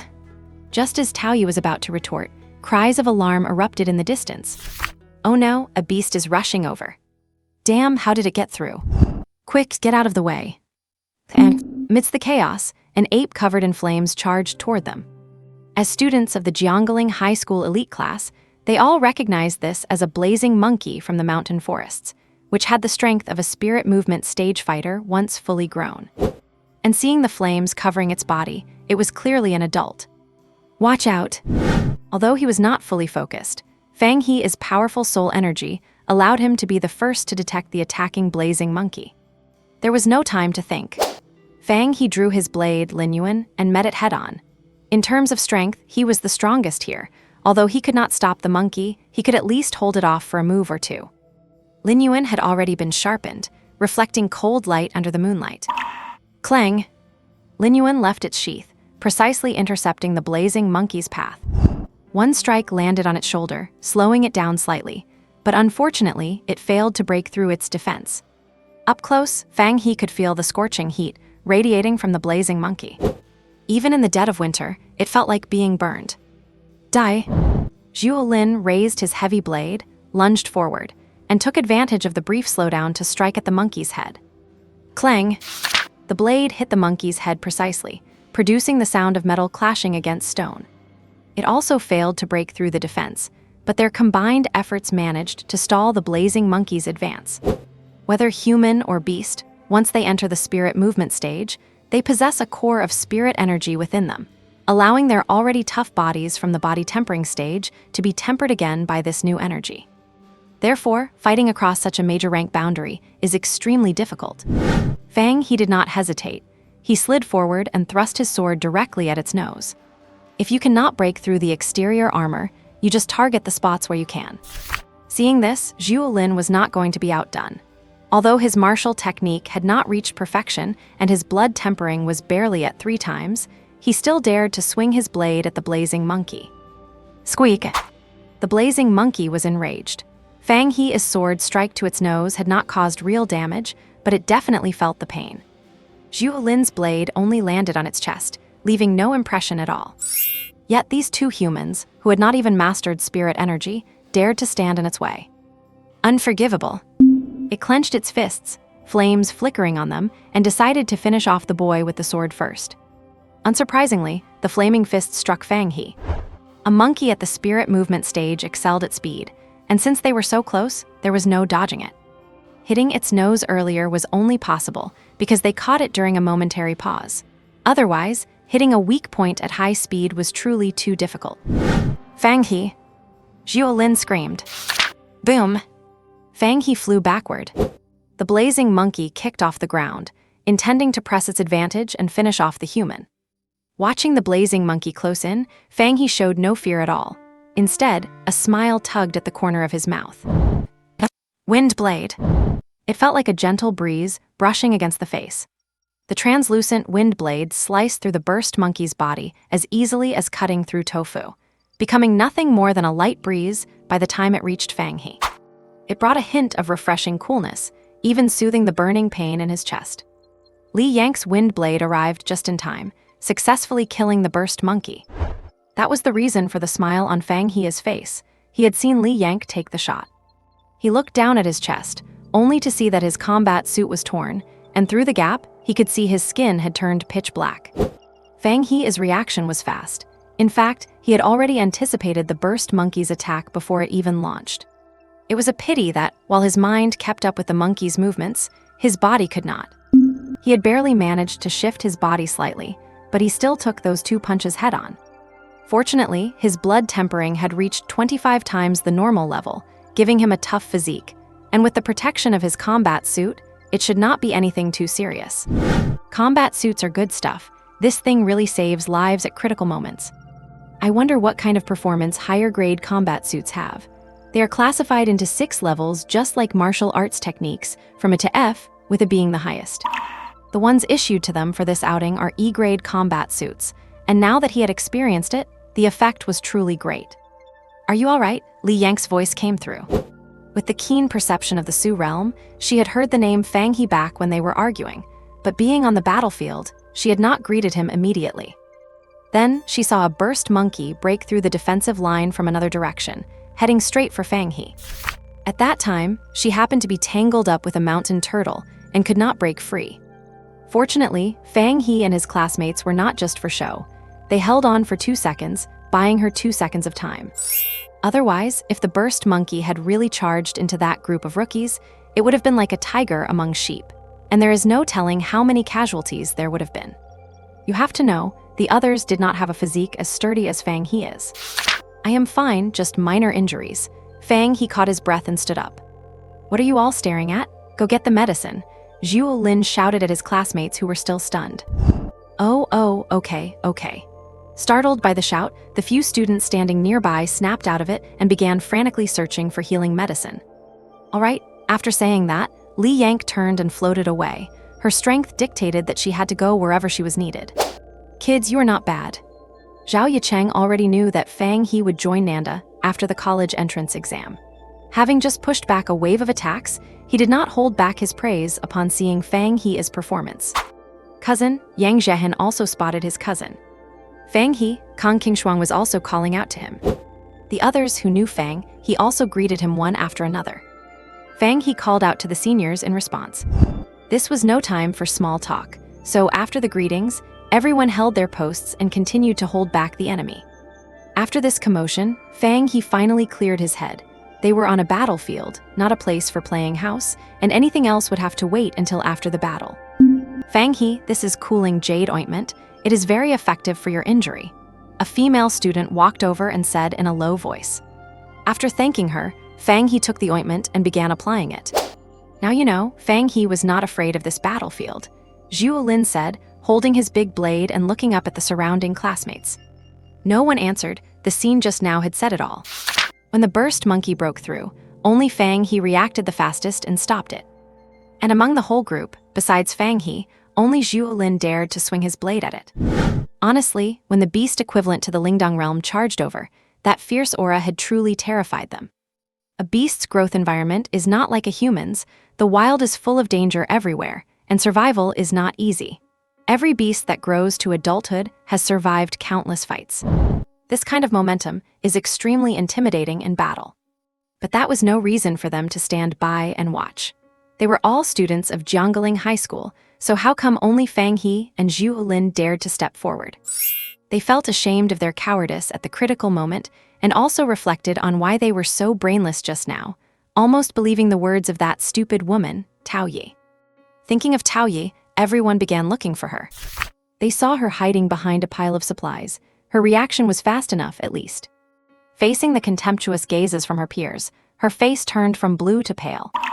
No one said anything, as they were all classmates, but Tao Yi could feel it all the same. The resentment in her heart toward Fang He reached its peak. If you were not afraid of the battlefield, why did you act so absent-minded and distraught? Fortunately, she still had some sense and did not rush over to say anything else. She just snorted and turned away to start clearing supplies, ignoring the gazes around her. Fang He could not be bothered with her, it was beneath him. Seeing this, the classmates pulled their attention back to Fang He. It had been a while since they had seen Fang He, and he had become much stronger, actually able to withstand the burst monkey for 2 seconds. And what was surprising was that Fang He seemed to be very familiar with those martial arts university students, who were also quite friendly toward him. They wondered how they had met. Fang He, you seem to know them well, Zhuo Lin asked directly whenever something popped into his mind. He did not know which university those students were from, but he knew they were not simple. Just take the girl floating in midair, who was providing support everywhere. She was definitely an elite from the 5 greats. Yeah, I know them. That over there is my cousin and his juniors. The first time I went to the wilderness, it was with them. Facing Zhuo Lin's doubt, Fang He did not hide anything and gave a brief explanation. So that is how it is. All right, back to work. Forcing down the thoughts in his head, Fang He just wanted to do more work to numb himself. Yes, everyone get to work, do not just stand there, Zhuo Lin shouted. Okay. Got it. And the overall quality of Jiangling High School was quite high, and after the initial small ripple, everything returned to an orderly state. And Liang Pindong was in a tough spot. The Longmen Realm battlefield was currently a 3-on-3 stalemate, with high-end power levels being roughly equal. The other 2 Longmen Realm fighters besides him had also come to support, just like Zhang Qixian. Normally, a 3-on-3 should be evenly matched, but since he had been ambushed by Jiaozheng earlier and severely wounded, the current fight was becoming exceptionally difficult. These beasts were also very clever, knowing to pick the softest target, and were relentlessly attacking Liang Pindong. This forced the other 2 to divert their energy to protect him, which resulted in the 3 of them being heavily suppressed, with clear signs of defeat. We cannot go on like this, we have to find a way. Liang Pindong communicated with his comrades through soul force. Soul transmission was a unique method for Longmen Realm warriors after comprehending soul force, making it almost impossible to eavesdrop on. What do we do? A male voice responded. The Longmen Realm warriors who came for reinforcements were 1 man and 1 woman. both famous experts in the southern region. Sacrifice me, do not help me later. I will take a direct hit from these 3 villains, and you 2 focus your firepower to take out Nanyang in an instant. Before you arrived, I was holding off 2 of them and focusing on it. It is already quite injured. Liang Pindong said ruthlessly. He was ruthless to his enemies and even more so to himself, otherwise, he would not have been able to cultivate this nirvana spirit energy. No. Impossible. As soon as this proposal came out, it was rejected by both of them. In Liang Pindong's current state, suffering another hit from those 3 Lord-level beasts would likely result in his immediate death. Do not talk nonsense. I am confident I will not die, and if we drag this on, we are really going to die. Liang Pindong was very resolute. Just as the 3 were arguing, a new wave of energy fluctuation above their heads was captured by their senses. Bai Hanling is truly worthy of being the Marquis of Wuwen, a veteran tempered in the Starfield battlefield. He can remain composed even in such chaotic circumstances. He has already killed 2 great beasts, and the others have made their own gains as well. But in the battlefield of the Linkang realm, the fierce beasts still hold the advantage. They are receiving reinforcements, and the beasts are too. With both sides constantly pouring in troops, it all comes down to whether there can be a breakthrough in the high-level battle. Otherwise, it is just a test of who can hold out the longest. Kill. Pulling his thoughts back, he realizes that thinking so much is useless right now. Every extra kill counts. And roar. A tiger's roar shakes the heavens. On this chaotic battlefield, the sound of that roar clearly reaches everyone's ears. What? Liang Pindong and his 2 companions were the first to sense that something was wrong. This is... Mountain Lord, I knew you would come. A soft chuckle came from above the clouds. This voice brought a sense of relief to the human camp. It seems everything is under control. Stop acting like some high and mighty master. The Mountain Lord is a massive black tiger with a scar running down its forehead. Having failed to injure Zhang Qixian with its surprise attack, it seemed to feel humiliated and lashed out with another claw. Pop, one of Zhang Qixian's figures was annihilated. An illusion. Warriors using light energy can easily create one after another of these decoys by manipulating light. After a fierce exchange, neither the Dragon Lord nor Zhang Qixian showed any obvious signs of injury. Mountain Lord, you are not properly playing the king of your Su Mountains, so why run all the way here to join the fun? Zhang Qixian said, calm and collected. Mountain Lord, the Beast King of Zishan. Zishan is not a single mountain, but a mountain range located at the intersection of the southwest. Mountain Lord is the name the giant black tiger calls itself. It broke through to become a Beast King decades ago and has occupied Zishan ever since. I go wherever I want to go. Do I need your permission? The Mountain Lord seemed extremely dissatisfied with Zhang Qixian. The Dragon Lord, however, said nothing. The Mountain Lord was its reinforcement and its trump card. Yet, faced with the Mountain Lord's arrival, Zhang Qixian did not seem to panic at all. It is common knowledge that in a fight, when you play your trump card and the enemy does not run, it is time for you to run. The Dragon Lord has lived as long as it has precisely because of its caution. It was already thinking of fleeing. I spared your life back then. I did not expect you to really amount to something. Zhang Qixian stood with his hands behind his back, seemingly unafraid of the pincer attack from the 2 Beast Kings. Roar, I am here for revenge today. Zhang Qixian die. The Mountain Lord roared, and endless blades of wind appeared around it as it lunged forward. It had encountered Zhang Qixian back when it was only a Lord-level beast, and even then, before Zhang had reached the Tangshan realm, he was more than enough to handle it. If it had not run quickly and hidden in the depths of the forest, its tiger skin would likely be laid out in the lobby of the Southern Military Headquarters by now. The scar on its forehead was from that time. It could have healed it after reaching the rank of Beast King, but it chose not to. This is its shame, one that can only be cleansed with Zhang Qixian's blood. That is why, when the Dragon Lord proposed launching a beast tide to slaughter the city, the Mountain Lord agreed immediately. Seeing that the Mountain Lord had already engaged, the Dragon Lord had no choice but to follow suit, though it did not exert its full strength. Clouds follow the dragon, wind follows the tiger. The dragon and tiger struck each other, and the momentum became even more intense. Zhang Qixian remained unmoved. Boom! A massive sonic boom echoed out as Zhang Qixian waved his hand to set up a barrier. The shockwaves from a Tangshan realm battle are so powerful that even those in the Longmen realm would be injured by them. It was a massive, simple palm, bare and unadorned. One could even clearly see the lines on the palm. It descended from the sky, covering both beast kings. One palm to suppress two kings. Old Zhang, I must say, you cultured types are too troublesome. Just wipe these two villains out, why bother talking so much to them? A rugged voice rang out. Following that, a giant nearly 3 meters tall, covered in bulging muscles, appeared beside Zhang Qixian. Li Qiuwu, are not you in the star field? How did you end up here? The Dragon Lord's eyes were filled with disbelief. It spat out a mouthful of blood that evaporated instantly, and its scales dimmed considerably, clearly having been severely wounded. The Mountain Lord was in no better shape. Since it had charged the most aggressively, it was in an even more miserable state, missing an ear and half of its tail. Do I need to report to you two villains about where I want to go? With that, Li Qiuwu stood in place, pressed his palms together, and intended to crush the two beast kings to death on the spot. Seeing Li Qiuwu make a move, the Dragon Lord did not hesitate for a second. It turned and fled straight toward the Yunmeng Marsh, disregarding its subordinates entirely. It knew all too well the weight that the name Li Qiuwu carried. The martial king, Li Qiuwu, is an absolute powerhouse of the Tangshan realm who rarely stays on Earth, spending most of his time stationed in the depths of the starfield to fend off alien races. Though the Mountain Lord could be slow on the uptake, seeing the Dragon Lord bolt made it realize something was wrong, and it scrambled to flee in another direction. Heh, you are running pretty fast, Li Qiuwu laughed dismissively. He turned his palm into a fist that tilts the world. The heavy force of the punch pursued the Mountain Lord directly. Why are you attacking me? The beast tide was launched by the Dragon Lord. The Mountain Lord's resentful voice came back. Bang! The fist caught up to the Mountain Lord. The Beast King, who to others had been invincible and powerful, now splattered blood across the sky before crashing down from 10,000 meters into the beast tide.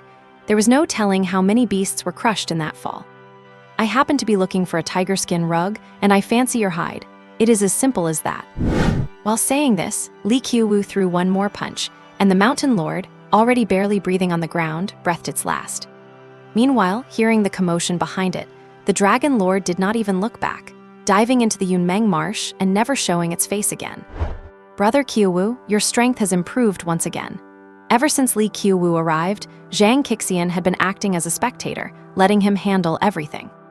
Not worth mentioning, Li Qiuwu waved it off. After this, there should not be any beast kings on land who would dare to casually join forces to attack our cities in the Xia Nation again. Zhang Qixian swept his gaze over the battlefield and said, HMPH, if it were up to me, I would just wipe out this bunch of villains and be done with it. Li Qiuwu snorted. We still have to follow the rules. They were the ones who broke the rules first this time, so we are allowed to kill one beast king, but we cannot wipe them all out.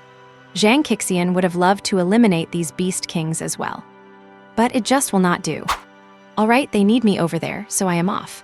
With that, Li Qiuwu grabbed the Mountain Lord's corpse off the ground. Go ahead then.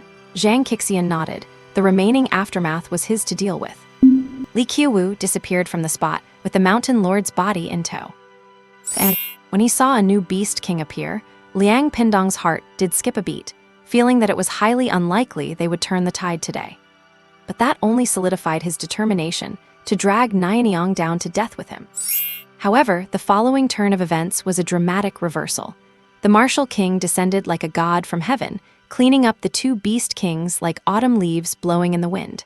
If the Dragon Lord had not run so fast, it likely would have perished here as well. And now, it was finally their turn to strike. In fact, the moment the Dragon Lord retreated, the three lords of Yunmeng Marsh had also sensed things were going south and hurriedly withdrawn. While there is life, there is hope. They understood this principle as well. Nianyang, do not you dare leave. Liang Pindong's eyes were red with excitement.